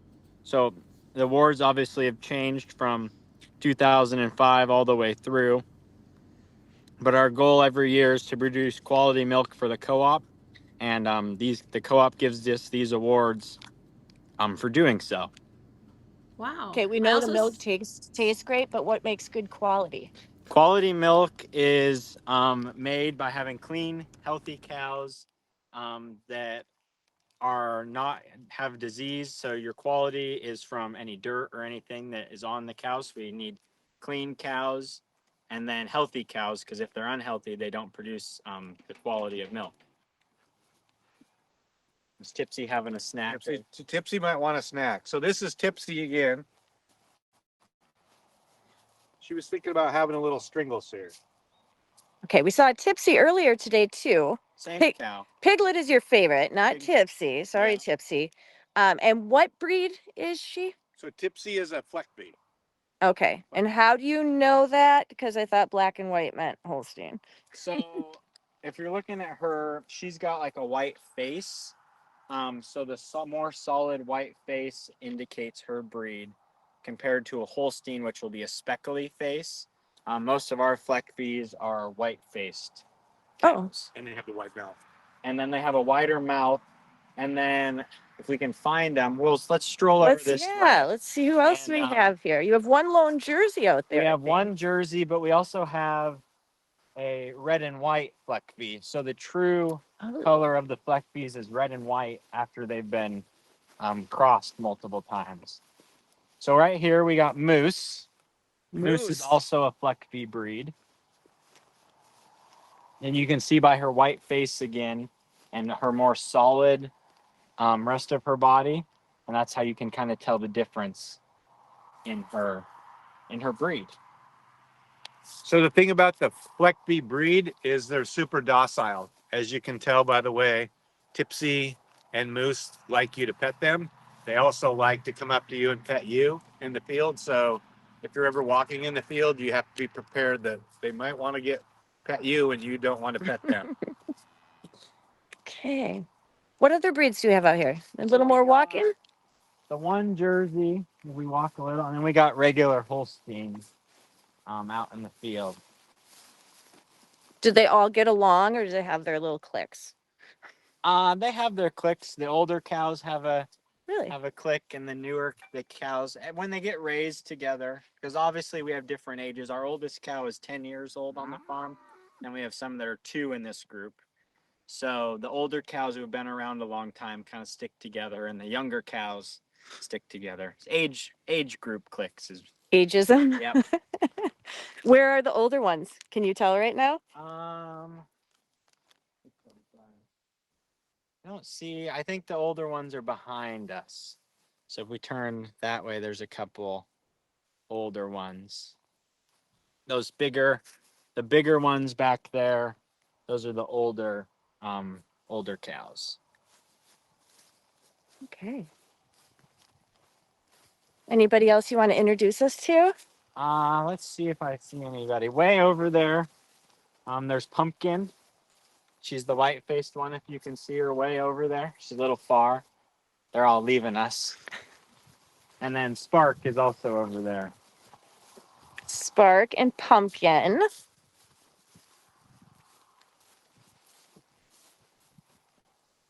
Then we got Salt, another cow that we've named. We talked about her this morning. Her mom's name was Pepper. And then a fun fact about Pepper, she's had 2 sets of girl twins throughout her life on the farm, which is pretty rare for a cow. Yeah, she's had 2 red sets of twins in her life. Red sets. Red sets. So they're the red and white-faced ones that we have. Those are both twins here. Okay. And so did you explain why we just have one Jersey? I'm sorry. We have more Jerseys. She's the only one that turned out light brown. So we bred them. We have Jerseys that are dark brown because they're crossed from Holsteins, but then she turned into a light brown Jersey just out of luck. Just out of luck. She's beautiful. Okay. So it looks like we have something going on in the background of the farm here too. Looks like we have some movement back here. Is that, I hear you have some soil sampling to you keep an eye on your soil health and things like that? Yeah, so every year we routinely test our soil. And we amend those soils with amendments, micronutrients, macronutrients.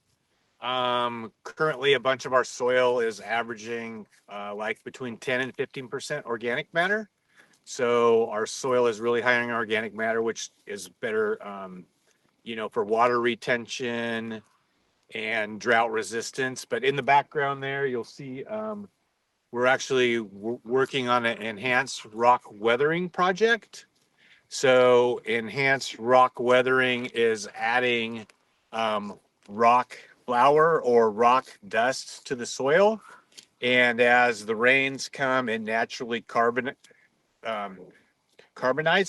that rock dust, making calcium carbonate, which is like a liming amendment. And as that rock dust moves through the soil, it's capturing carbon and driving that into the soil. So back there we have are working with some state-of-the-art people. We have in-ground monitoring that will be monitoring that process, and hopefully we'll be getting some carbon offsetting from those projects, or carbon insetting putting carbon back into the ground through the air, and allowing Organic Valley to purchase those credits and vertically integrate those inside of our company. So virtually Organic Valley finding a company to pay the farmer to do on-farm projects, and keeping those projects inset within our own company. Okay, so it's things like this. You won the Sustainability Award, which is a pretty big deal. We have 1,600 family farms right across the nation. What else do you have going on? Jack can talk about the thousands of trees. Yeah, so across on the riverbank, we planted about 9,000 trees and 32 species of that. Different plants, shrubs, some trees native to California, some native to here, all trying to fight climate change and also protect our river from warming waters. So if we keep the water cool, the salmon and the other aqua life that goes into the river will have a cool place to live as we're having warmer summers. So that's another project we've been working on. So hopefully within the next 10 years, our whole riverbank will be covered and protected. Okay. And so did you ever play in that river? Do you go down there? We do go swimming in the river. You do? Yes. Nice. Yep, we've been swimming in the river every summer for a long time. Oh, wonderful. And probably you're fourth generation? I'm fourth generation, yes. So maybe your parents swam in there too? Yeah, so my grandparents as well as my great grandparents swam in that river. So actually, like 5 generations of people have swam in that river. Okay. Okay. Let's go check out some more cows. Yeah. Is there any questions from the chat or anything about the farm? Yeah, we'd love to hear how you all stay in front of what's the newest trend or innovation in sustainability. That's something that you all seem to do such an incredible job of. So how do you know what's next and what to implement on your farm? We do research, and then a lot of opportunities come, since we are open to change, a lot of opportunities come to us, and people know that we're willing to try different things here and there. So if they reach out and it's the right opportunity for us, then we'll work with a group or a company to work on a project. And then we're also looking at what we can do on the farm to improve, and a lot of those tie into new practices and innovation and sustainability. Which of the innovation projects that you've worked on have you continued to use on your farm? So the biggest one that we've put in and has benefited the most lately is our solid liquid manure separator. So that helps us apply nutrients to the field in more specific amounts and in different ways. So we have solids, and then we also have liquid manure now. So that allows us to better feed our soil with that technology. And in turn, So another one we've done is the use of summer annual crops. So like the tea raptor, the big leaf crops like you've seen. When we do soil renovation, we do that in the summer. So when the traditional summer slump of the grasses slow down in like August and September, we have like a nutrient rich crop that loves to grow in the heat, that's able to bring us through that time, but it's also building the soil and allows us to have a cover or a crop behind that to grow the next year. So after we plant that summer annual crop, we'll come in, and we just did like yesterday, we no-till drilled in our permanent pastures of like ryegrass, orchard grass, fescues, put in any type of legume that we choose to put in, as well as any types of forbs and chicory and plantain. And over the years, we went to more use of chicory and plantain, or what we call tannin condensed species. So actually, they're very high in tannins. Those tannins slow down the rumen, or thus slow down the enteric methane process. Therefore, we're actually having less CO2 and methane released into the environment. So saving the environment by what you grow on your soil and just your cows naturally pasturing are like with us working hand in hand.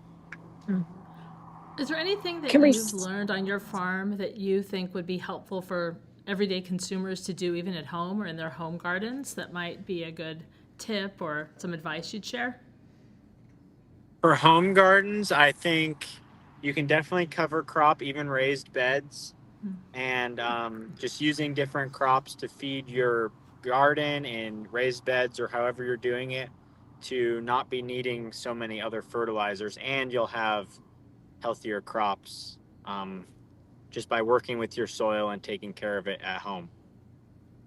So also home gardening, planting like pollinator friendly plants around your house, or in your yard, pollinator like pollinator biodiversity. So you have an early pollinator, a middle season pollinator, and especially a late season pollinator. If you're growing any type of garden or stuff, that'll help you naturally pollinate your plants. That's really helpful. I think I just made some notes, what I'm going to do at home now. So thank you. Now, would you suggest everyone has a goat to get in their garden too, Maynard? Is there anything that happened this afternoon you want to share? So we have a goat on the farm. It's our like four-legged weed eater that likes to eat blackberries and other stuff. So it decided to get out of the pen and decided it wanted some carrots and lettuce and whatever else was growing in my garden today. So it had a little treat for its afternoon delight, I guess. I've got some goats, and at my house we say if it won't hold water, it won't hold a goat. And I have found that to be the world's truest statement. So just, they're fun, but boy, they're also trouble. Oh, yes, totally. They are. What is your goat's name? Reba. Reba. Reba. As in the singer? Yes, Okay. Reba the singer. Okay. Yeah. All right. All right, let's keep moving and find some more. Can we see the no-till, or is that all the way over there? Yeah. Go for a hike? We can walk a little and see the no-till pasture that we did. So in the field we're going to, we planted grass and clover, and that's the one that was the T-Raptor from the video that we'll see here in a second. Oh, great. We planted that 2 days ago, and then in the next couple of days we'll hope to see sprouts coming up from that planting. In a couple days? In a couple days. We should see germination of some of the crops within about 4 to 10 days. Depending on what it is. Grass takes a little longer, but your clovers and your forbs, they will germinate really quick. So germination is when the seed sprouts and then starts to come out of the ground. And with the no-till, you got to make sure that you're not putting the seed too deep, because the size of the seed depends how much energy it needs to get out of the ground. So if you put your seed in the ground too deep, just like in your garden, if you put your seed in too deep, it's not going to come out of the ground. It's going to run out of energy before it gets to the light. Now, did you learn all this from your dad? No, I learned some of this at college. Okay. Yes. What did you go to college for? I went to college for agribusiness and business management, and then I had a minor in soil science and animal science. But you do learn a lot from Dad. Yes. So this is the field right here. Is this thing on? Then if you want to show the little lines in the field, this is what we no-tilled just the other day. Can you see that, Deanne? Can you see the lines, everyone? Yes, we can. Keep telling us what we're Okay. looking Yeah, at. so all the lines will have little seeds in them. So this is where the drill came in, and so it's gonna by next spring, we're gonna fill all these dirt spots in with grass, so we won't have any bare soil, and then the cows will have more food to graze come next spring.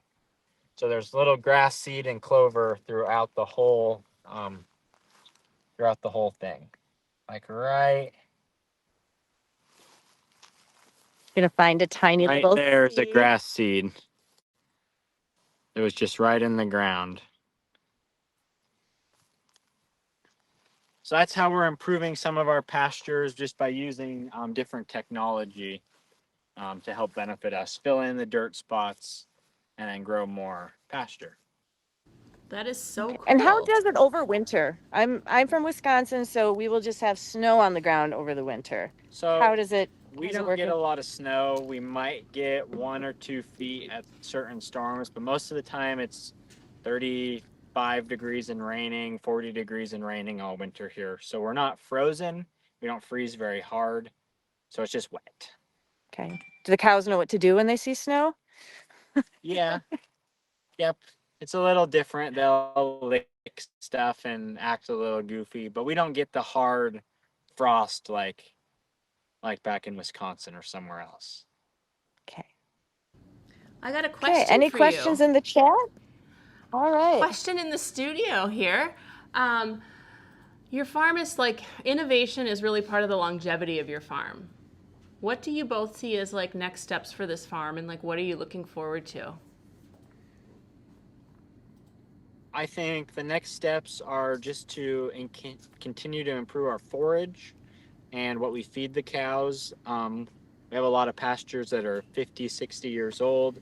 So getting those renovated using cover crops and that. So we have newer varieties, higher sugars, and stuff like that will really help us continue to feed our cows and improve that way. Forage management is one of the biggest improvements you can make to help your farm, in our opinion. So I guess I would say not being afraid of any new technology that's coming forward. You know, we're always up for, as you know, research and development, but you know, if somebody comes to us and says, hey, there's this new technology, are you interested in doing it? A lot of times we're pretty like forward thinking. You know, because my deal is if we're not moving forward, always you're either going backwards or you're not going in a good spot or just stuck there. So we're pretty forward thinking, like Jack said, renovating our forages for like newer species that are higher fiber digestible, higher sugar. You know, more we're going for more milk per acre to basically put it same number of cows but more milk per acre of every acre we can get more milk of. That's just more profitability that we make. Mm-hmm. That's So you're fantastic for a happy with small the farm. number of cows you have? You don't need 300 cows. You're okay with? Nope. We're right now we're happy with 60, and we're gonna be the best we can at 60 before we add any more. Awesome. Cows. Love that. Love hearing that. I think we got plenty of room for improvement still. Well, it's so great that you're always able to share what you're doing with us, and it's been fun to just watch your farm grow. Jack, you've grown up a bit since I first met you, and it's been great having you with the co-op for 21 years. That's no small feat, no small adventure, and it's really been great to have you with us and being organic for that long. So Now I think hope we you have photos of Jack when he was a little boy on the farm, right? Wow. But you didn't. That We might didn't dig be- those up for the live stream, did we? Oh, Darn it. another time perhaps. That would be so Yes. fun. I know there's so many kids that have grown up. They were the kids and now they're taking over the farms. It's really fantastic. So we Wonderful. cannot move on to our next farm though, but without thanking you, Jennifer. You have been fantastic. And for those people that don't know, when she's back at the office, she is our editor-in-chief of the Rootstock blog, where you can find out about everything Organic Valley, more about our farmers, including the Malinies, and there's also some awesome recipes on there. So thank you, Jennifer, for doing so much for us all the time. And Maynard and Jack, just thank you so much for being part of our cooperative for 21 years. And we look forward to what you'll do in the next 21 years as well. And there's Jennifer. There's Jennifer. Yes, there's Jennifer. You want to share any more about your experience today before they? I think they have to move to another farm, but it was Okay. wonderful to be here and learn so much. It's fantastic seeing y'all out there. Thank All you so right. much. Appreciate it, and happy National Farmers Day. And if you're still with us, you made it just in time. We're heading off to our last farm visit for the rest of the night. We are Wow. heading back to Oregon to visit John and Ross Banson, who are joined by Kelly and Colleen. So if you're thinking of leaving, don't. This is going to be an incredible hour. The first hour that they did went by in like 5 minutes. Oh my gosh, it was so fast. Amazing. It was so fun. Sorry to build it up, but it's that good. So don't change to something else on YouTube or wherever you are. Don't move. Don't change that dial. Stay on. Oh, we can see you out in the pasture. Can you hear all of us in the studio? We're up. Yes. Yes. We Hey. can. Oh, we're on. Oh, You're back. We're We're bad back. mouthing you in the Good studio, to see Sam. you. Oh, thanks a lot, John. Bad mouthing us in the studio. Well, we were just saying all these wonderful things about you too. Well, okay, we can just end it right now. We said you maybe put a little too much pressure on us, Sam. I know if anyone can deliver, it's this group. That's why. Well, we need to check in on Yeah. our bingo card progress. Can we remind people where we were and Yes. what we're up to? Let's just hear. Yes. So with where we're at with bingo, so when we last left you, we had 4 marked off on our bingo. We had Find Karen. We had Make Farmers Genuinely Laugh. Very happy with that. We had Eat Something from the Farm, and we had a life lesson. But in between, Colleen was able to get a good photo of one of the cows. Which I think it's kind of rude of me to do it off the stream, but I will be taking more pictures, and I can describe to you the shot I just got was this beauty right over here, and I've got her right in between the trees, and I think it's going to turn out really awesome. It's got depth, it's got perspective, it's got it all, folks. Was he chewing her cud too? Did you get her with her mouth open? No, I got it right as her mouth closed. Bummer. Just gonna have to get another great shot. So we have 5 tiles down, and we have 20 to go. Okay, hold No for pressure. the sound effect. We're Yeah. going to give you credit for the off-camera bingo. Okay. Nice. Yeah, I love that. It's official. I love how that Keep made me it feel so moving. powerful. Great. I love that. All right. Well, we're going to put a pumpkin here. We're going to test it out. There's no promises here. We'll check it at the end of the hour. Okay. But we carved a little face for the chickens to hopefully do some carving. But we'll see what they do. Like I said, there's no promises. But I'm going to put it in the little coop right now. That's so cute. And see what they do with it. Look, it's so happy. It's so That's happy. a It's going to be cute pecked face. open. Did Keaton carve a pumpkin for us? No, I carved it with my pocket knife. So You did it. Okay. Thanks, Ross. Yeah, Going I above did. and beyond. No Looks problem. great. No problem. All right. We'll see if they take to it. No promises, but hey, girls. All right. So where I are can't you? wait. Let's hear about the chickens a little bit. Yeah. So we're kind of up near the barnyard here. These chickens, we raised about we started about 40 chickens here this year. So these are newer. But we have another flock down below following cows. So these are just laying hens. So they lay eggs for consumption. And this is a little mobile coop, so I can pull along wherever I want to on the farm.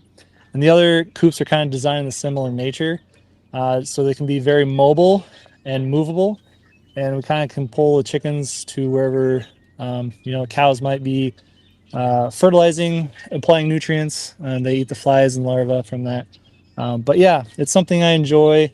We have a few local bakeries that we support with it, and road stands. So yeah, it's a great little addition to the farm.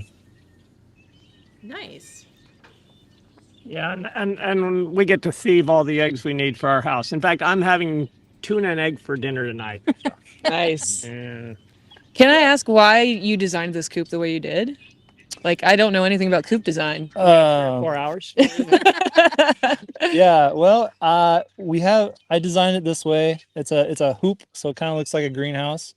So the frame is very light, and very flexible for what I can do. Easy, covering. I like the roundish shape on the top there. Nice airflow that can get through from end to end. And I think that gives more chickens more comfort, so they can still graze underneath if it's a nasty weather out. They also come outside. We got an automatic door on there, so it opens up as soon as the sun. And closes. Oh, keep predators from getting. Yeah, so it's a nice little, I don't know, versatile design. So I mean, I play around with these designs of chicken coops. I built them on hay wagons before, but this one, I don't know. It's the next iteration. I enjoy just doing it on my free time. Cool. It's very cute. Is it better to have a mobile coop or a stationary coop? It depends on how you view practices in farming, but I think mobile is a little bit better. I think it gives the chickens more room to roam, more room to get to new places with vegetation, with bugs. And I just have more flexibility on the farm. Nice. So yeah, I like the mobile. I think it's probably better for the chickens, but that's my opinion. Thunder and lightning storm on your bingo card, because I just heard a boom in the oh no distance there. So we may be getting a show before this show. We don't have that on there. No. But, we were really hoping. No bingo thunder. no natural shows. Is it time for the quiz? Oh, I did not study, so anytime's a good time. That's right. All right. I think we're gonna go play weed or on purpose. Let's right? do it. Yep. Oh boy. Now, for those of you play, This is exciting. We are heading out to play Weeder on Purpose, a game that I saw John Banson play. I don't know if it was a game. I thought it was a game. It looked like fun. He was offering things to people to eat and asking if it was a weeder on purpose. And it was hard to get these questions right. So here we Colleen go. and How Kelly, is yes. Kelly going to do this? Colleen and Kelly have already tasted some of this stuff. Now they've got to take the quiz. Okay. I'm going to start with one that they actually ate. Okay. Weeder on purpose. Oh boy. are we playing this as a team or are we That's competing a against great each question. other? I think you better play it as a team. You need all the help. You need all the help. Collectively, we may need to be smarter than a second grader. If we were to, it's a binary system. So if we were to play competitively, one of us would always be right. Yeah. So that doesn't feel fair. You know what I mean? We should have to play it together. No, I don't want to play it together. Okay, we got it. Was that the skinny That one was from earlier or the thicker one from That earlier? was the. Oh, I think it might have been the skinny one. That was the. That is the skinnier one. was the That's skinnier one you like to taste of. Okay. I think weed because he said the cows like the other one more. Yeah. But also, But they could also. Okay, be this. on purpose or they both get an be- extra point if they guess what that plant is too. Okay, and can you guess what the plant is? Literally no. That is. No, Okay, okay. Yeah, it's a Plant called Jeremy. I'm gonna say you got half of it because it's called plantain. Plantain. This is plantain, like a banana. Only this is not a banana. right. This is the same. No, it's not the same. No, it was a plant that in old England, like 500, 600, 700 years ago, this would keep wanderers who were going from place to place alive because you can eat this and survive as a human. Whoa. I don't know if I'd want to eat it 100%, but they did. But that's They amazing. could survive. Okay. Wow. Next one. Okay. Was it weed or on purpose? That was, oh, sorry. That's on purpose. You failed. One down. Okay. One down. We One need to down. know, did Okay. they get that or not? They did not. did not. They did not. Did They not. failed. Okay, Okay. I got a different one. I got a different one. No, I'm only doing one at a time. Okay. Okay, weeder on purpose. That's See, it's different. rounded. That's a different one. Rounded, It's please. rounded, It is. yes. Can I smell it? Oh yeah, you can taste it if you want. It's not. It's perfectly edible. It's perfectly edible. You want to taste it? No.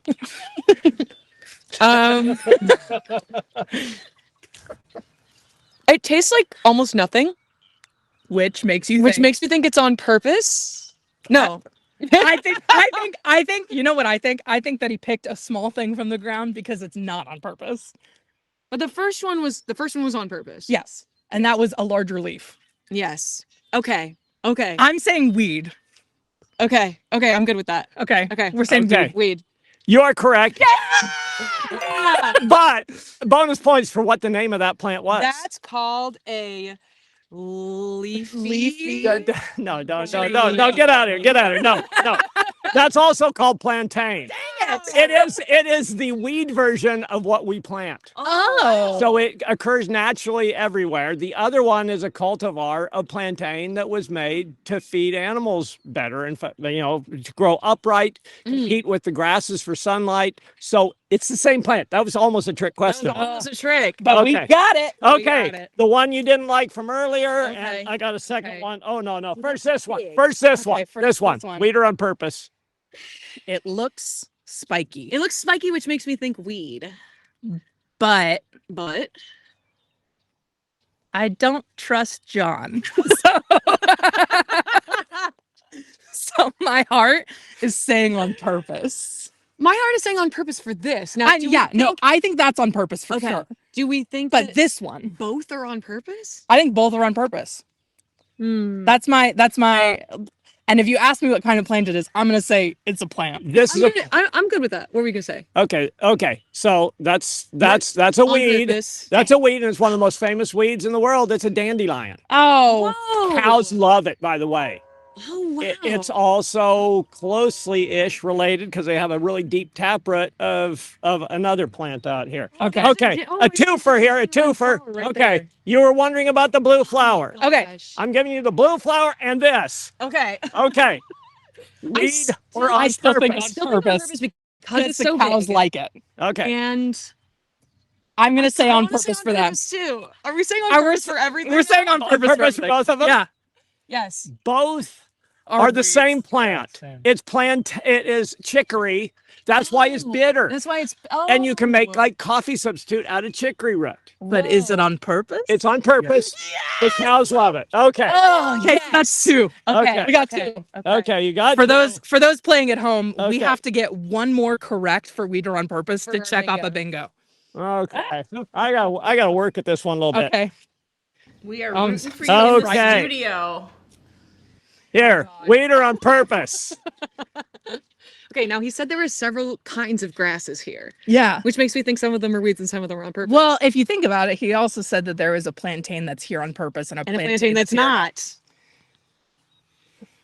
There are both of grasses in this field. I don't know what kind of grass that is, though. No, I have no idea. I think it looks nice, so I'm gonna say on purpose.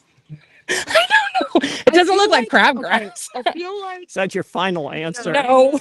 Okay. no. I'm gonna say weed. I think it's weed. Let's Okay, say weed. I'm following We're you. gonna say weed. Weed. Th- this one is perennial ryegrass. It's the queen, king, reigning champion of grasses as far as the cow's concerned, and it is on purpose. Yes. Yes, got You one didn't down. trust me. I Okay. trusted you. Okay. Oh God. Another God. grass. And it looks the same as the first. No, it does not. It is so looks different than the first one. This Colleen, I need you to look with your It's eyes. a lot longer, to be fair. It is longer. Different, totally I different think- species of grass.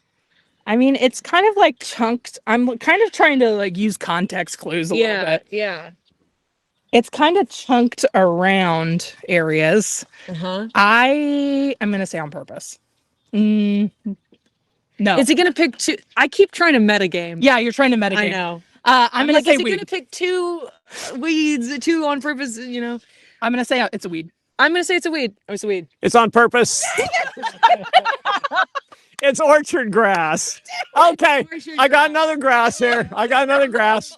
This one here with all these spiky things and all that. Grass school.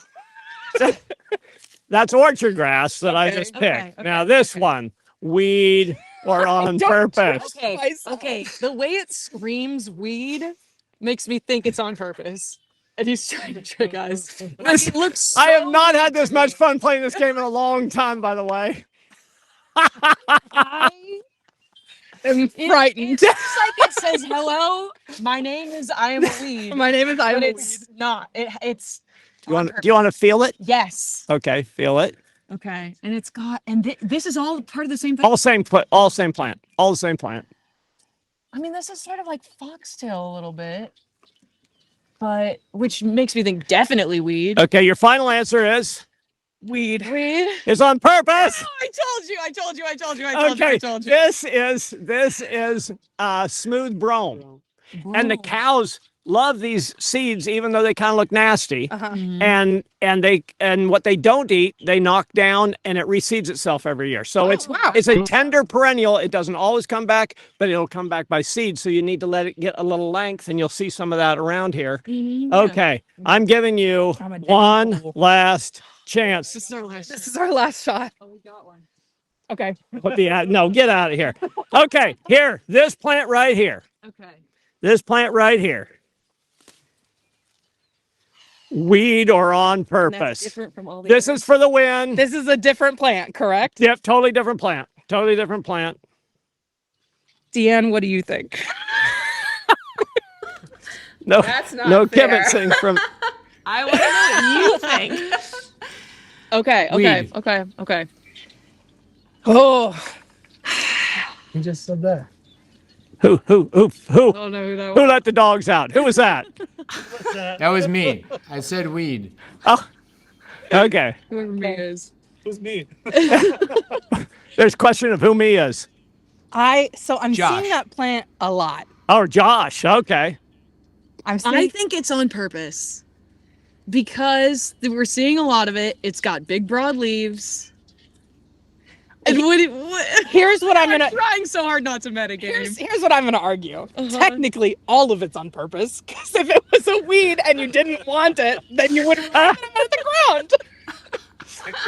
ground. No kibitzing. They're on. I almost had Ross They're on on an my side. island.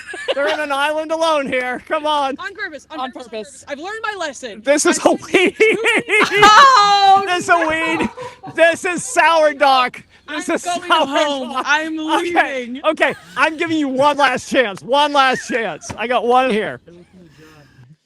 Thanks, Josh. Thanks, Josh. Thanks, Josh. Yeah. Oh my God. Okay, this one. Okay. This one. Okay. That's okay. obviously a kind of. It is, by the way, edible to humans. Okay. Can I tell you what it reminds me of? What? One of my favorite flowers and plants, which is the nasturtium. Okay. It is nowhere near nasturtium. Yeah. But Okay, nowhere near. Well, but its name is bad. Its name is bad. Bad. So you Not think in it's English. Not in English. Right. And like In another. Latin. Okay. So I'm gonna say on purpose. it's edible. Can I try it? Oh yeah. Yeah, It's not as nice as some of the edibles. Okay.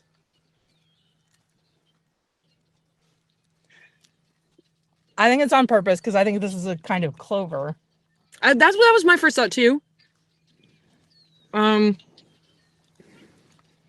kind of veggie-ish, as you might expect. Astro, do you know? Will you eat it, Astro? She's already busy eating something else. It's true. All right, I truly don't know at this point. I'm saying on purpose. Unfortunately, this is a weed. It is known as mallow. It grows in all the vegetable gardens. Cows will eat it. Humans can eat it when it's young. It's really tasty in a salad. I'm giving you, the last. The last. Only last. Okay, No okay, more. all No right. more. This, and that's it. It's this or you fail. That's clover. That's Okay. clover. Okay. Weeder on purpose. That's all I'm asking. I feel like on purpose. I feel like on purpose. You are correct. That was a long ride to get there. I'm just saying. So happy. I've never been so trauma bonded to you. You guys can now feed some apples to the cows. Thank you so much. I'm gonna take this one. Truly to relieve some an of incredible that, reward. I built up so much tension in my body. Yeah. This will be very welcome relief. So my older brother, we played draw straws like forever in our younger days. I never won once because I did what you guys were doing in that game. Yes. And that's what was so funny to me because I know the feeling of never ever winning. Yes. It's that like you start to doubt everything you've ever thought. That one's longer because he wants me to think it's longer.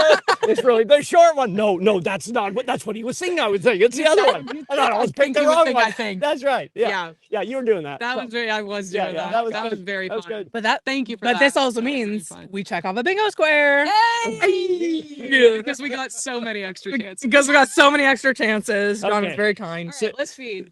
See if you can get a cow to eat one of these. They may or may not take it out of your hands, Okay. but Okay. Oh, that's Go it for it. sounds like apples here. Hey, Rowan. Oh. No? No? No? No? Oh. Put it off again. Yeah. Oh, that's Yeah. so adorable. And she's saying, "Where's my apple?" There's your apple, Violet. It's Violet. All right. Rowan. What do we got? Raisin. Trip, you get one behind us. Vibes coming in. Oh, snap. Oh, vibe. Vibing it. Hi, Violet. Can you read it out of my hand? Any of you? Rowan. She's already got one in her mouth. Can't see. Bumped it right into the other one. She wants a bucket. She's saying, "Choose my apple." Hey, that's beautiful. You know, why have one apple when you can just drink from a fountain of apples? I love that. She's biting one, then setting it down to get another one. She's like, this is the texture. Yeah. Okay, wait. I want to see. Oh, who's that? Hello. Yep. You want? Oh, that's yeah. That's a new heifer. that's a new She is a new addition. Oh, she's pretty. She's pretty. She's one of those with some of that New Zealand Frisian blood in them. Wow. That's why she's black and white. So pretty. I like her head spot. Me too. Yeah. I urge you to consider. I urge you to consider. Is that what you said? I urge you to consider this apple. For your consideration. Yes. Yeah. I humbly submit for your consideration. Oh, gross. Ah. Okay, how about Rose? Rose, do you want this one? I like Rose. Trip's behind you. Colleen. Behind me? Trip's over here. Hi, Trip. You want an apple? No. Martin, you want another one?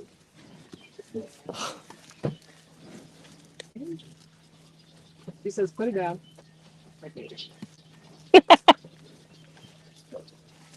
Raisin's moving in. Oh, Raisin with the steel. Raisin comes in. Yeah, they're getting the apples over here now. We'll keep them this. Yeah, throw them far and wide. Let everybody get some. Take it from my hand.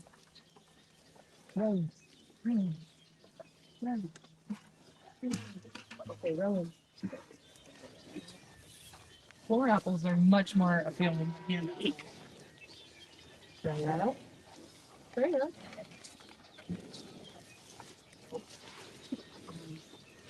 And here we see Colleen in her natural habitat. Trying desperately to get an animal to pay attention to her.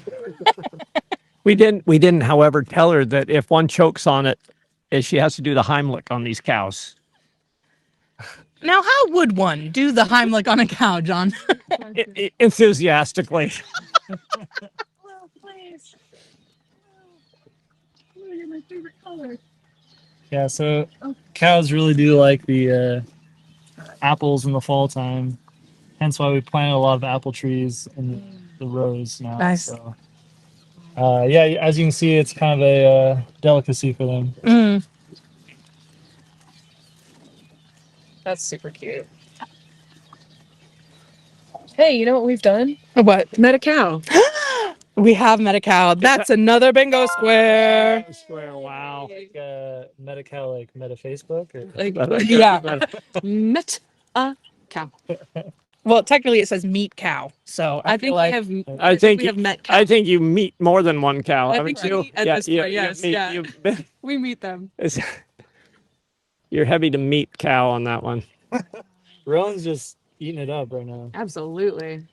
Look at that. Cheesing it up for the camera. Are you getting anywhere near winning your bingo? So we have a diagonal line right now where Okay. the only two things that we need to do are summon cows through song. Oh, and acquire a permanent item. Acquire a permanent item. I know. Interesting. Interesting. We'll permanent see. That item. means take something home. Yeah, but we But don't have that to do means pilfer something. Listen. I wasn't gonna pilfer anything. Yeah. I don't know if you guys want to see if you can summon some more cows. Yeah. With song. Absolutely. Do that right Yeah, that'd be so much fun. I think you should go out in the middle there a little bit and Okay. start singing. where the fresh grass is, they're eating. And Okay. Yep. if, See if that brings anybody.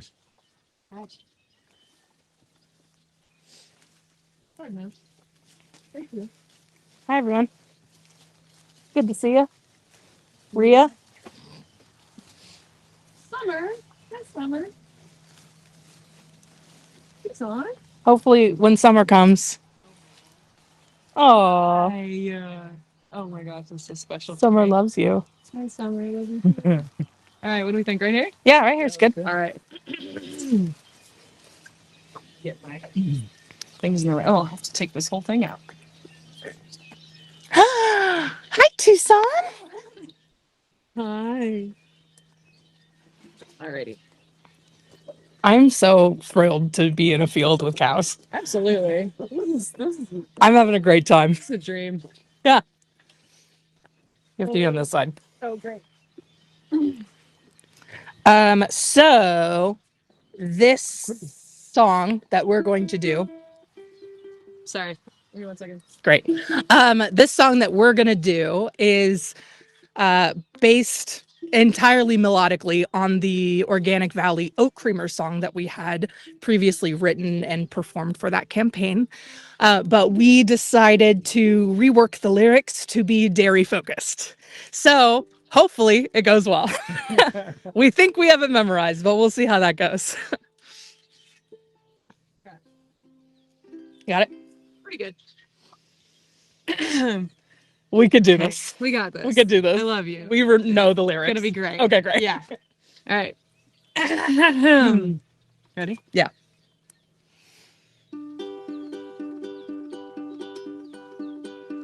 Organic Valley loves dairy, butter, milk, and cheese from our friendly family farmers. Do you want some? Yes, please. Sip after delicious sip.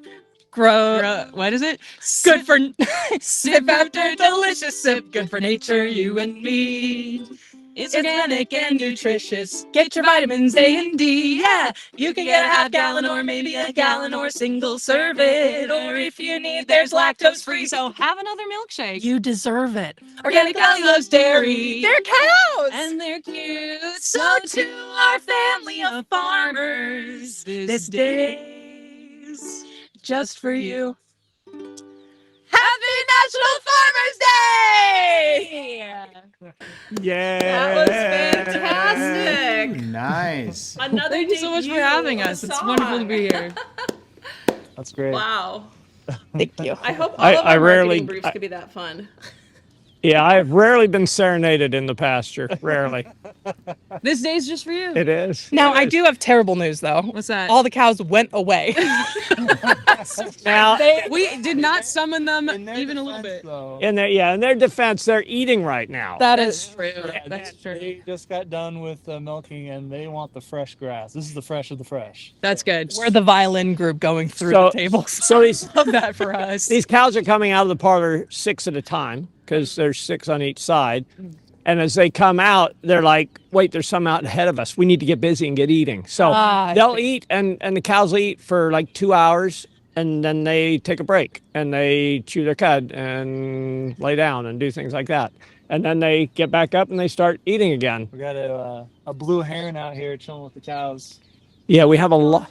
We have quite a few herons that Beautiful. run around on the cows daily. So, and also this year, we've had 2 white ones that have moved into the neighborhood. I haven't seen them today. We had a white egret up at the other farm here just yesterday, so I'm thinking they're coming in now. Bonus points. Okay. And if you got a bingo square that needs to be filled, that should be for bonus points. What are the blue herons doing in our pastures? I was going to ask you that, so that doesn't help. Oh shoot! They're okay. I have a guess. They're getting sustenance, but what are they getting sustenance from? Bugs. No. Darn. Bigger. Bigger. Think bigger. The sky. You said think bigger. Maybe a little smaller than that. A little smaller than sky.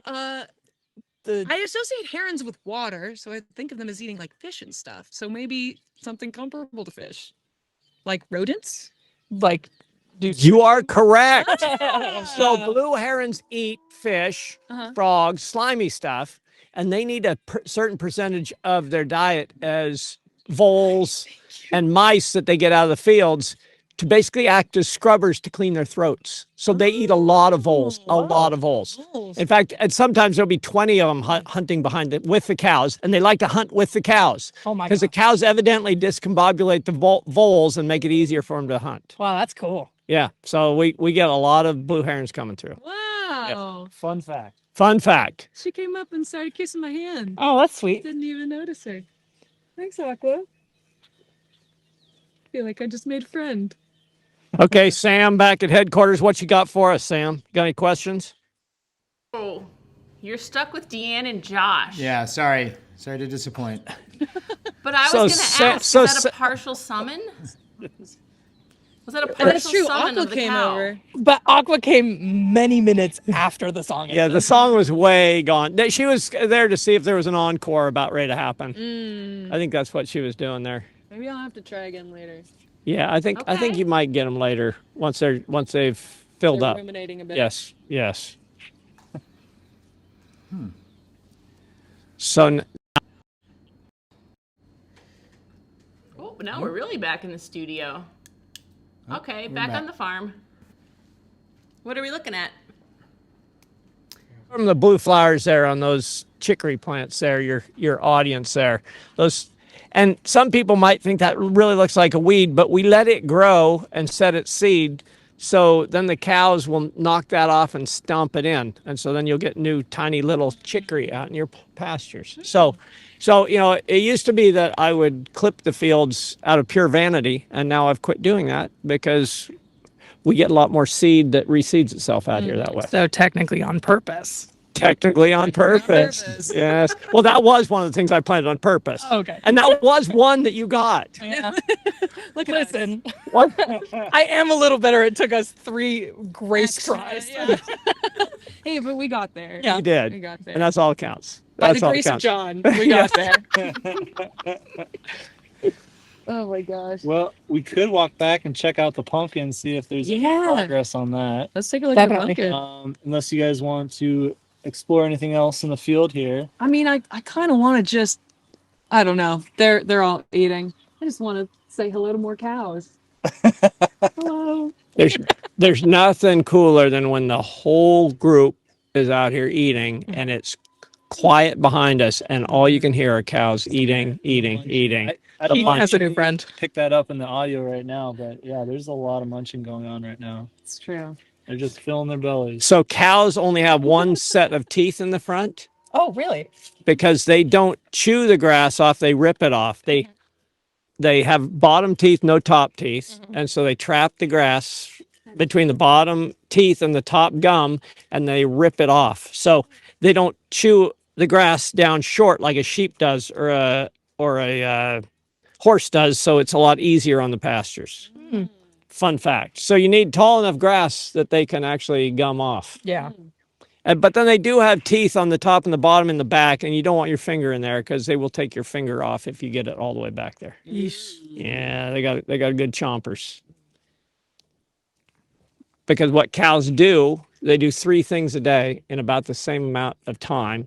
8 hours of physically chewing feed, 8 hours of burping it back up and chewing it finer because we're feeding the microbes in the belly of the cow, and the microbes need it really fine. So the cows will just continue burp up what they've already eaten, and then about 8 hours sleeping.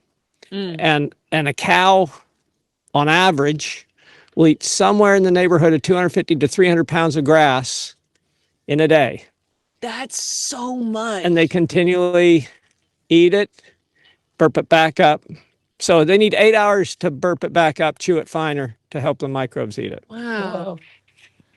That's so much grass. How many? I'm trying to think how many times we've grazed this field this year. Are we going on Probably 6? You're probably on the 6th or 7th time through here. Yeah. Wow. So this is regrown 6 times through from March all the way to now. Wow. And that's why we pasture the way we do, where we give them fresh grass every 12 hours, and then they're off of that until the 30 days from that. And so then we let it regrow. And that's the beauty of it all, because as it grows green on top, it grows roots on the bottom. Yeah. So Mm. both ways. That's what they call regeneration. True that. All right. All right, let's go check out that pumpkin. I don't know how we're doing for time. 25 minutes. 25 minutes, so we got some time to talk about the breed.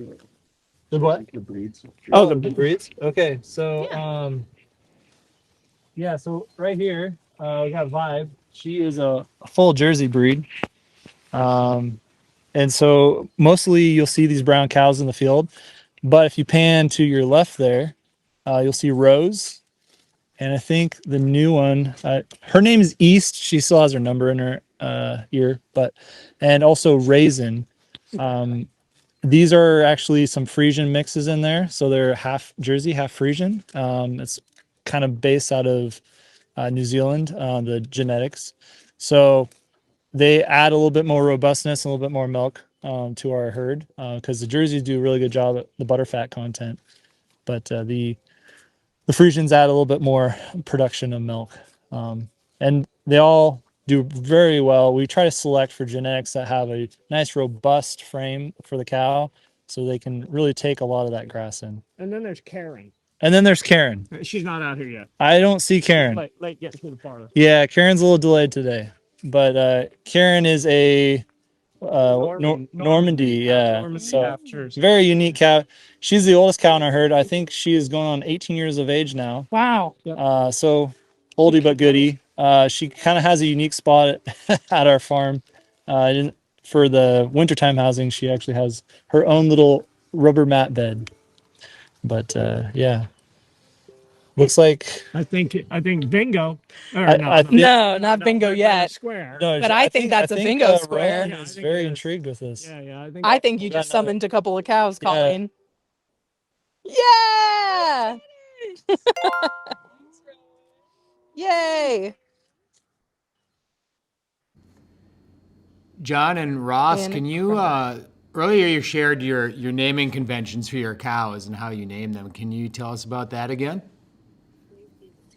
Yeah, so as you can see, Rowan over here and Root, they're actually in the same family. Both are ours beginning their names. So we named the first letter of the cow based off her mother's name. So they are technically in the same family. So the cows follow their mother's name. So let's see if I can see somebody. So you'll find some families are really good, and because the cows are so good, we have more and more and more of them. So we have a lot of F cows in the F family. And eyes. Yeah, a lot of eyes. Eyes we've been renaming to B's since there's so many eyes, and you had to get really creative with eye names. So we've had some interesting eye names. So we just decided to make another category of bee names now. So Because the entire bee family had died out. So now the cows that started with I are being morphed into cows that start with B as well. So all the I's and B's will now be related. Yep. That's cool. And that's nature. Yep. Wow. So yeah, but we, like I was saying earlier, this is kind of a tradition naming cows for our family. Great grandfather did it, And so we carry on that tradition of naming cows. It kind of gives us a little bit more of a personal connection with the cow, more intimate connection. Yeah, I feel as though cows know their names when you do name them, and they respond in a delightful manner. So that's why we keep doing it. Cool. Some of my favorite things that are happening right now is Keaton has a best friend that's immediately to his right, is continually licking his elbow. Rowan is actually one of my favorite cows in this herd. I've always liked Rowan. She's been just a solid. She's short and stout. She's yeah.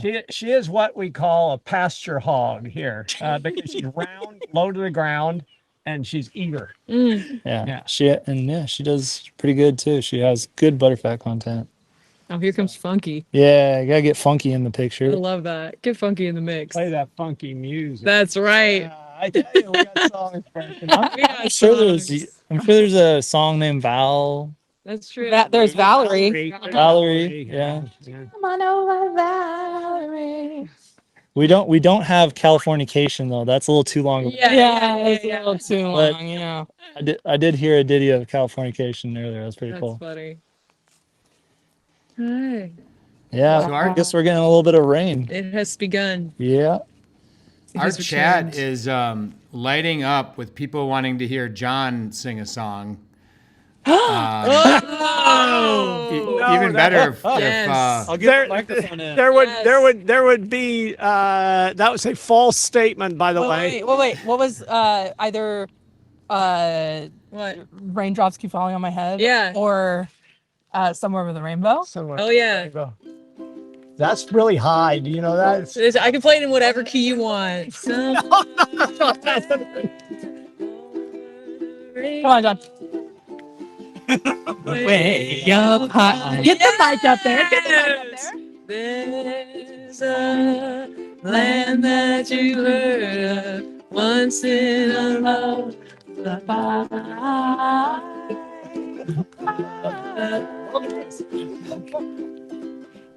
Someday I wish upon a star. Yes! Wake up where the clouds are far behind.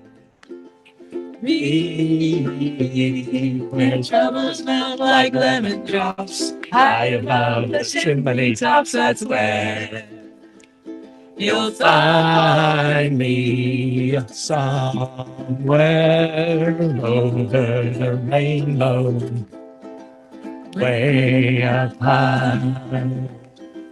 There's a land that you dreamed of once in a lullaby.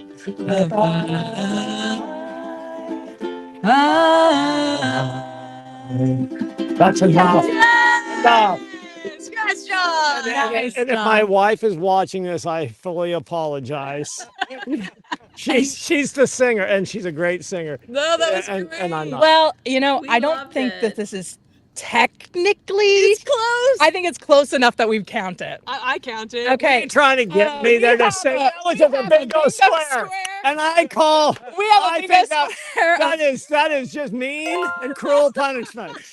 We have a square of teach a farmer a song, so not necessarily teaching you the song. Exactly, you knew that one already. But I think that's where that should count. That should count. That was beautiful too. Yes, we are.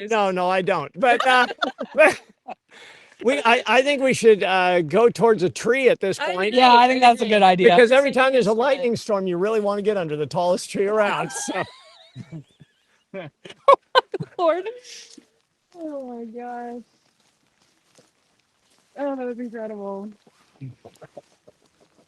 Bye, ladies. I did not see this coming. No, I guess it's coming down rain now. So again, if my wife's watching, she said it's not supposed to rain till 2 a.m. Oh, they're lonely. Her weather prognostication is way off on this one. I see no chickens. I'll go grab the pumpkin and see if they've done anything, and we'll check it out. But while you guys do that, you guys can. Yeah, maybe there's some more questions in the chat. Yeah. Something to that effect.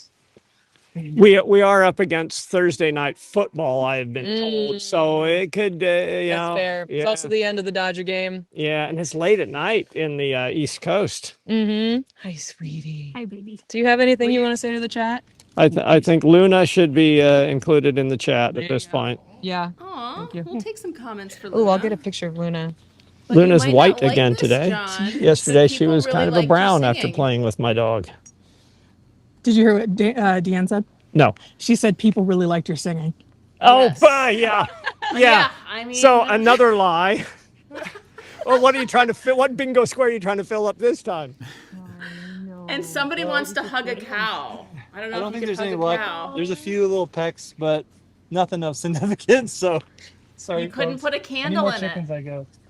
Maybe check it tomorrow. Or hungrier chickens. Or hungry. Maybe that. Yeah. So, in their defense, though, I do have a little pumpkin patch over there where the coop is. So they've already kind of been eating fresh pumpkin here and there. So that's probably why they're not as eager to eat it. But They already had their food. yeah, it was worth a try, though. They're just too well fed. You guys are just doing too good of a job. Can you guys hear them?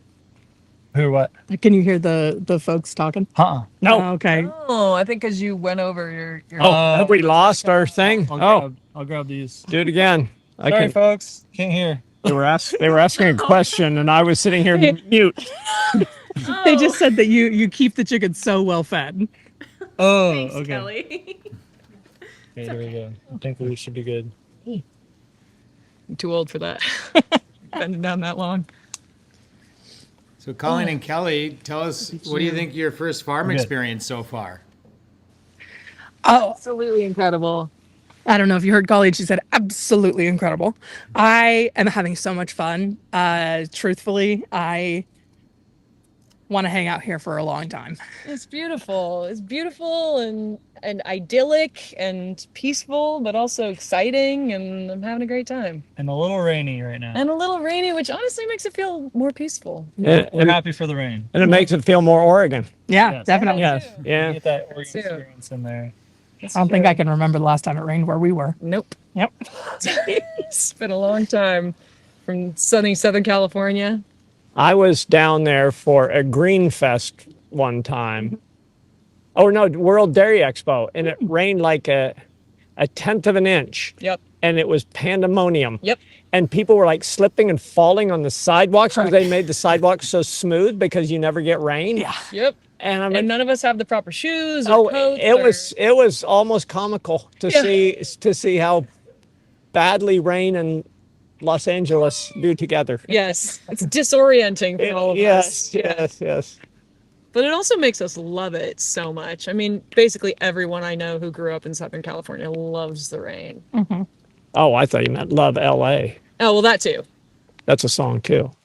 LA. Yeah, and I'm not singing it, but I do listen to it. It's on my playlist. Hey! Randy Newman, I love That's LA. right. Yeah. They play that when the Dodgers win at home. What's that? The cows care about the rain. The cows don't mind warm rain, and they don't mind soft rain. They don't really like cold rain, and they don't like hard rain. So if it starts raining much harder than this, we'll get really wet, but they'll all group up. They'll all come running up here and stand in a big group, because anytime cows feel any kind of threatening anything, whether it's rain, too hard to rain, too hot, flies are bugging them, they all group up in one big old group. It's a thing. It's a herding instinct. Yeah. So they group up to fight whatever thing they do not like at the time. But you can see right now it's raining, but the weather's pretty decent still. So they're not minding us. They're also hungry, so they want to eat the grass. And If we tried to put them out in December when it's really bitterly cold and raining, forget about it. No. I don't know if you heard one cow just said no very loudly. Yeah, she would object to being out in the rain in December. I object to being outside when it's really cold. Cows are probably going to be the same way. And we kind of take that approach. If we would be unhappy standing out in the pasture, whether that's because it's too cold and rainy or too hot, like when it gets towards 100, and you wouldn't want to be out in it, don't make the cows be out in it. And this is a our dog Luna again. She's so precious. Back for a encore performance of sitting there looking cute. Appearance. Will you stay there if I walk away so I can take a picture of you? Oh, there's cows and behind tell us, the Molly. cow. Oh, So sorry. but So sorry, cows. No. oh no, she's gonna come. Yeah. Oh, but you're so sweet. You're a good farm dog, huh? Oh my gosh. I don't know. Are they saying anything? Okay. We're just taking in the rain and the vibe of the cows. Oh, and hi. And Luna. Hi, Luna. It's beautiful. John and Ross, another question for you. What is your favorite farm chore and what is your least favorite? Ooh. Farm tour? Chore. I said tour. I'll let you do it first. That gives me time to think. My favorite farm tour or chore? I keep saying tour. Yeah, the chores. I enjoy. I'm coming to enjoy the setting the fences for cows, breaking those in recently. Just being able to go out, look at the pastures, see what I'm dealing with, see how much forage is there.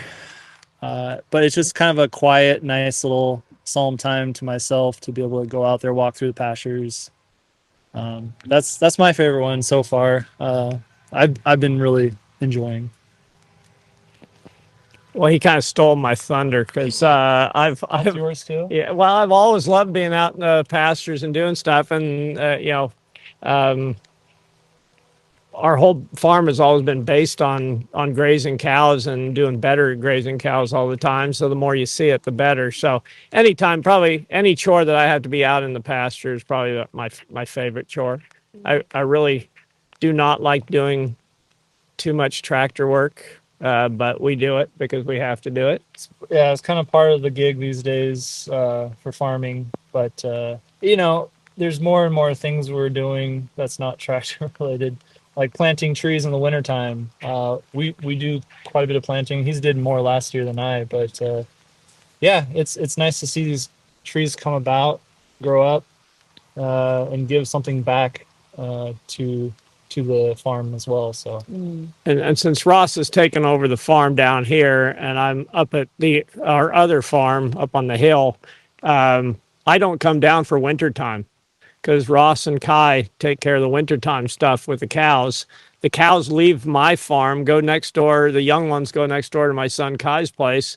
The older ones are all down here. And so I take the winter off and I plant trees, dig up blackberries, and read books. That's my winter time. Well, he digs up blackberries because they're a little bit of an invasive species. Because people would be like, "Why would you dig up a blackberry?" Yeah, they're have you been to they're a wild blackberry. They're not on purpose, guaranteed not on purpose. They're called a Himalaya blackberry, and in our climate, they found their happy place. Wow. And so all the fence rows, if you look at the end of our place, that's all Himalaya blackberries. They get huge. But it does make for a tasty pie, or they're good. Yes. My favorite fruit. I love during blackberry. summertime. Yeah. So you can't. You gotta like a little bit of them. Right. Yeah. And hedgerow too. Just not a lot of them. Not a lot. No, especially when they're growing in all the trees I'm trying Turns to out plant. cows don't like blackberries either. They like them only the tender little shoots, and they don't stay tender little shoots very long. They get pretty pokey, and they're like, nope. Yeah, that's true. And they can grow like 25 feet a year. Wow. That sounds like a lot. A lot. It is a lot. It's a lot. It's a lot. It's like yeah, at least. I mean, when they get running, they run, and then they just take over a place. So yeah. But that's my winter time. So I don't have chores much in the winter time. Okay, then that makes me wonder, do you have a favorite native plant from around here? Oh, probably there's two probably that I like. I like the Oregon white oak and I like the big leaf maple. They're both, different in their way. The Oregon white oak grows so slowly. And so I planted about 800, 900 of them up at our other farm. Wow. And the joke is that by the time I die, I want to be able to enjoy shade from my oak grove. And the joke is, I'm gonna probably have to lay pretty flat to get it because they are very slow growing. Very slow growing. Yes, I'll be really close to the ground now. Oh, no. Now big leaf maple grow much faster, and so they make this big beautiful grove a lot faster. But the oaks are some we have up there that are probably 400 years old. Wow. So they're just they're a great tree. It's a tree that my grandkids and great grandkids can enjoy and say, you know, I don't know who that old man was, but I like his trees. Oh, Yeah, that's yeah, nice. yeah. That's really nice. I'm more of an evergreen guy. I like the red cedar and I like the snowberry. So That's cool. Yeah. That's gorgeous. Oh, and I have to retract my earlier statement about my favorite OV product. Oh. I said, and I'm very fond of the raw grass milk cheddar, the sharp grass milk cheddar. I'm very fond of it, but the eggnog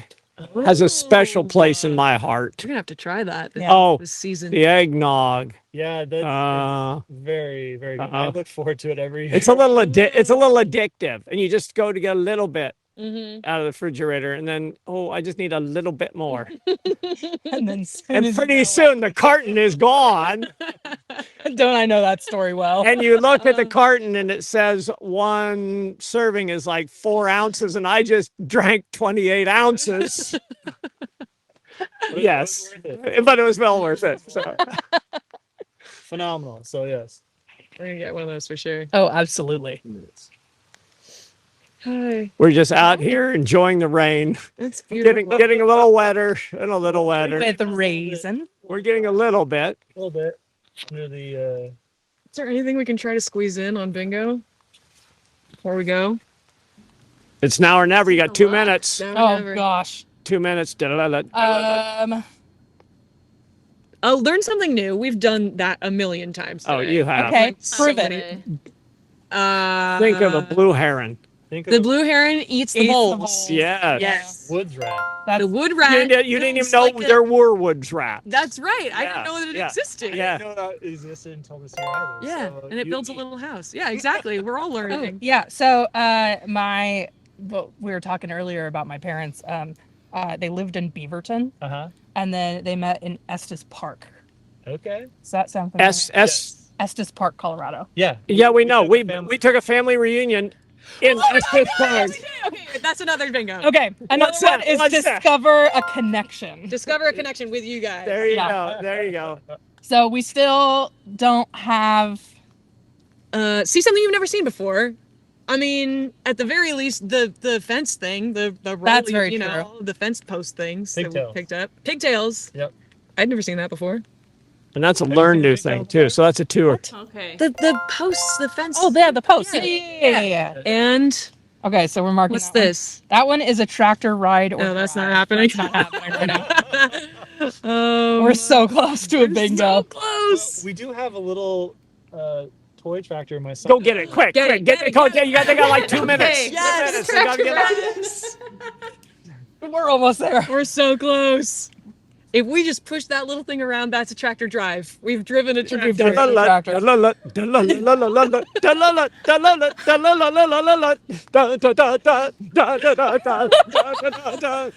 And here I thought you weren't going to sing us. I know. Oh, Yes! Yes! Incredible. Oh my gosh. And is it muddy? Does that count as getting into the mud? No. Oh, no. Look, here we go. Okay.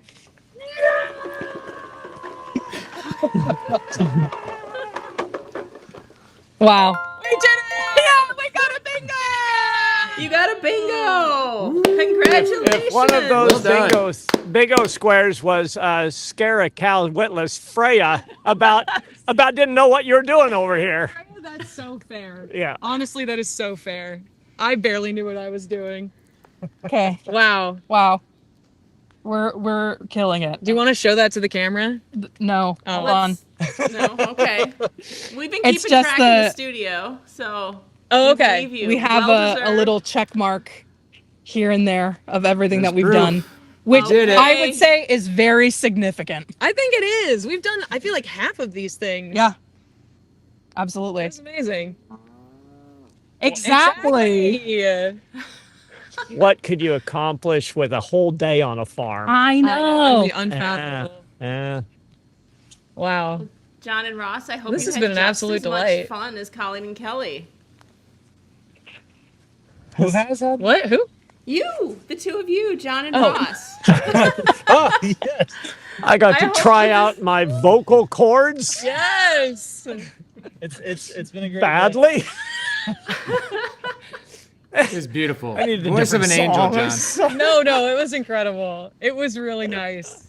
Genuinely, it was really nice. And we appreciate you both being here. Oh yeah, thank you. Serenading the cows, giving It was our some pleasure. joy of sound to the online stream. And the little ditties. Yeah. Thank you. We really appreciate that. I'm very glad to be here. Thank This you has been so much much. fun. We have never been serenaded in the pasture once. Hey, Never. So happy to help. you are There's a first for everything. There's a first for everything. you and your ukuleles are invited back anytime you want to come. Well, get ready. We're coming. Excellent. Can you play us out And of the happy show? National Farmers Day, obviously. Thank you. Thursday. Thank you. Can you play us out of the show, Colleen and Kelly? Absolutely. All right, here we go. Jingle, I think, in honor Yes, and of course we celebration of can. National Farmers Day. Absolutely. You want to sing one more time? No. Yeah. Here we go. John, feel free to join them. Oh yeah, you be a comedian back there. Oh, come on, John and Ross, get in there. 3, 4. Organic Valley loves dairy. Butter, butter, milk, and cheese from our friendly family farmers. Would you like some?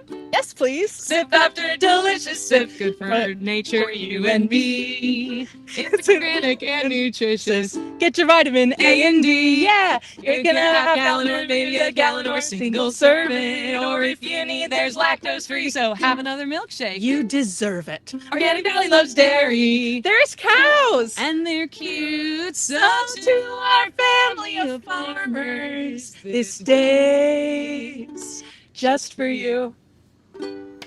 Happy National Farmers Day! Happy National Farmers Day! Thank you. We appreciate you. So much love. Thanks for spending it with us. Thank you, guys. Yeah, All thank right. you. Till next Anytime. year. All right, guys. All righty. Bye. Bye. Bye-bye.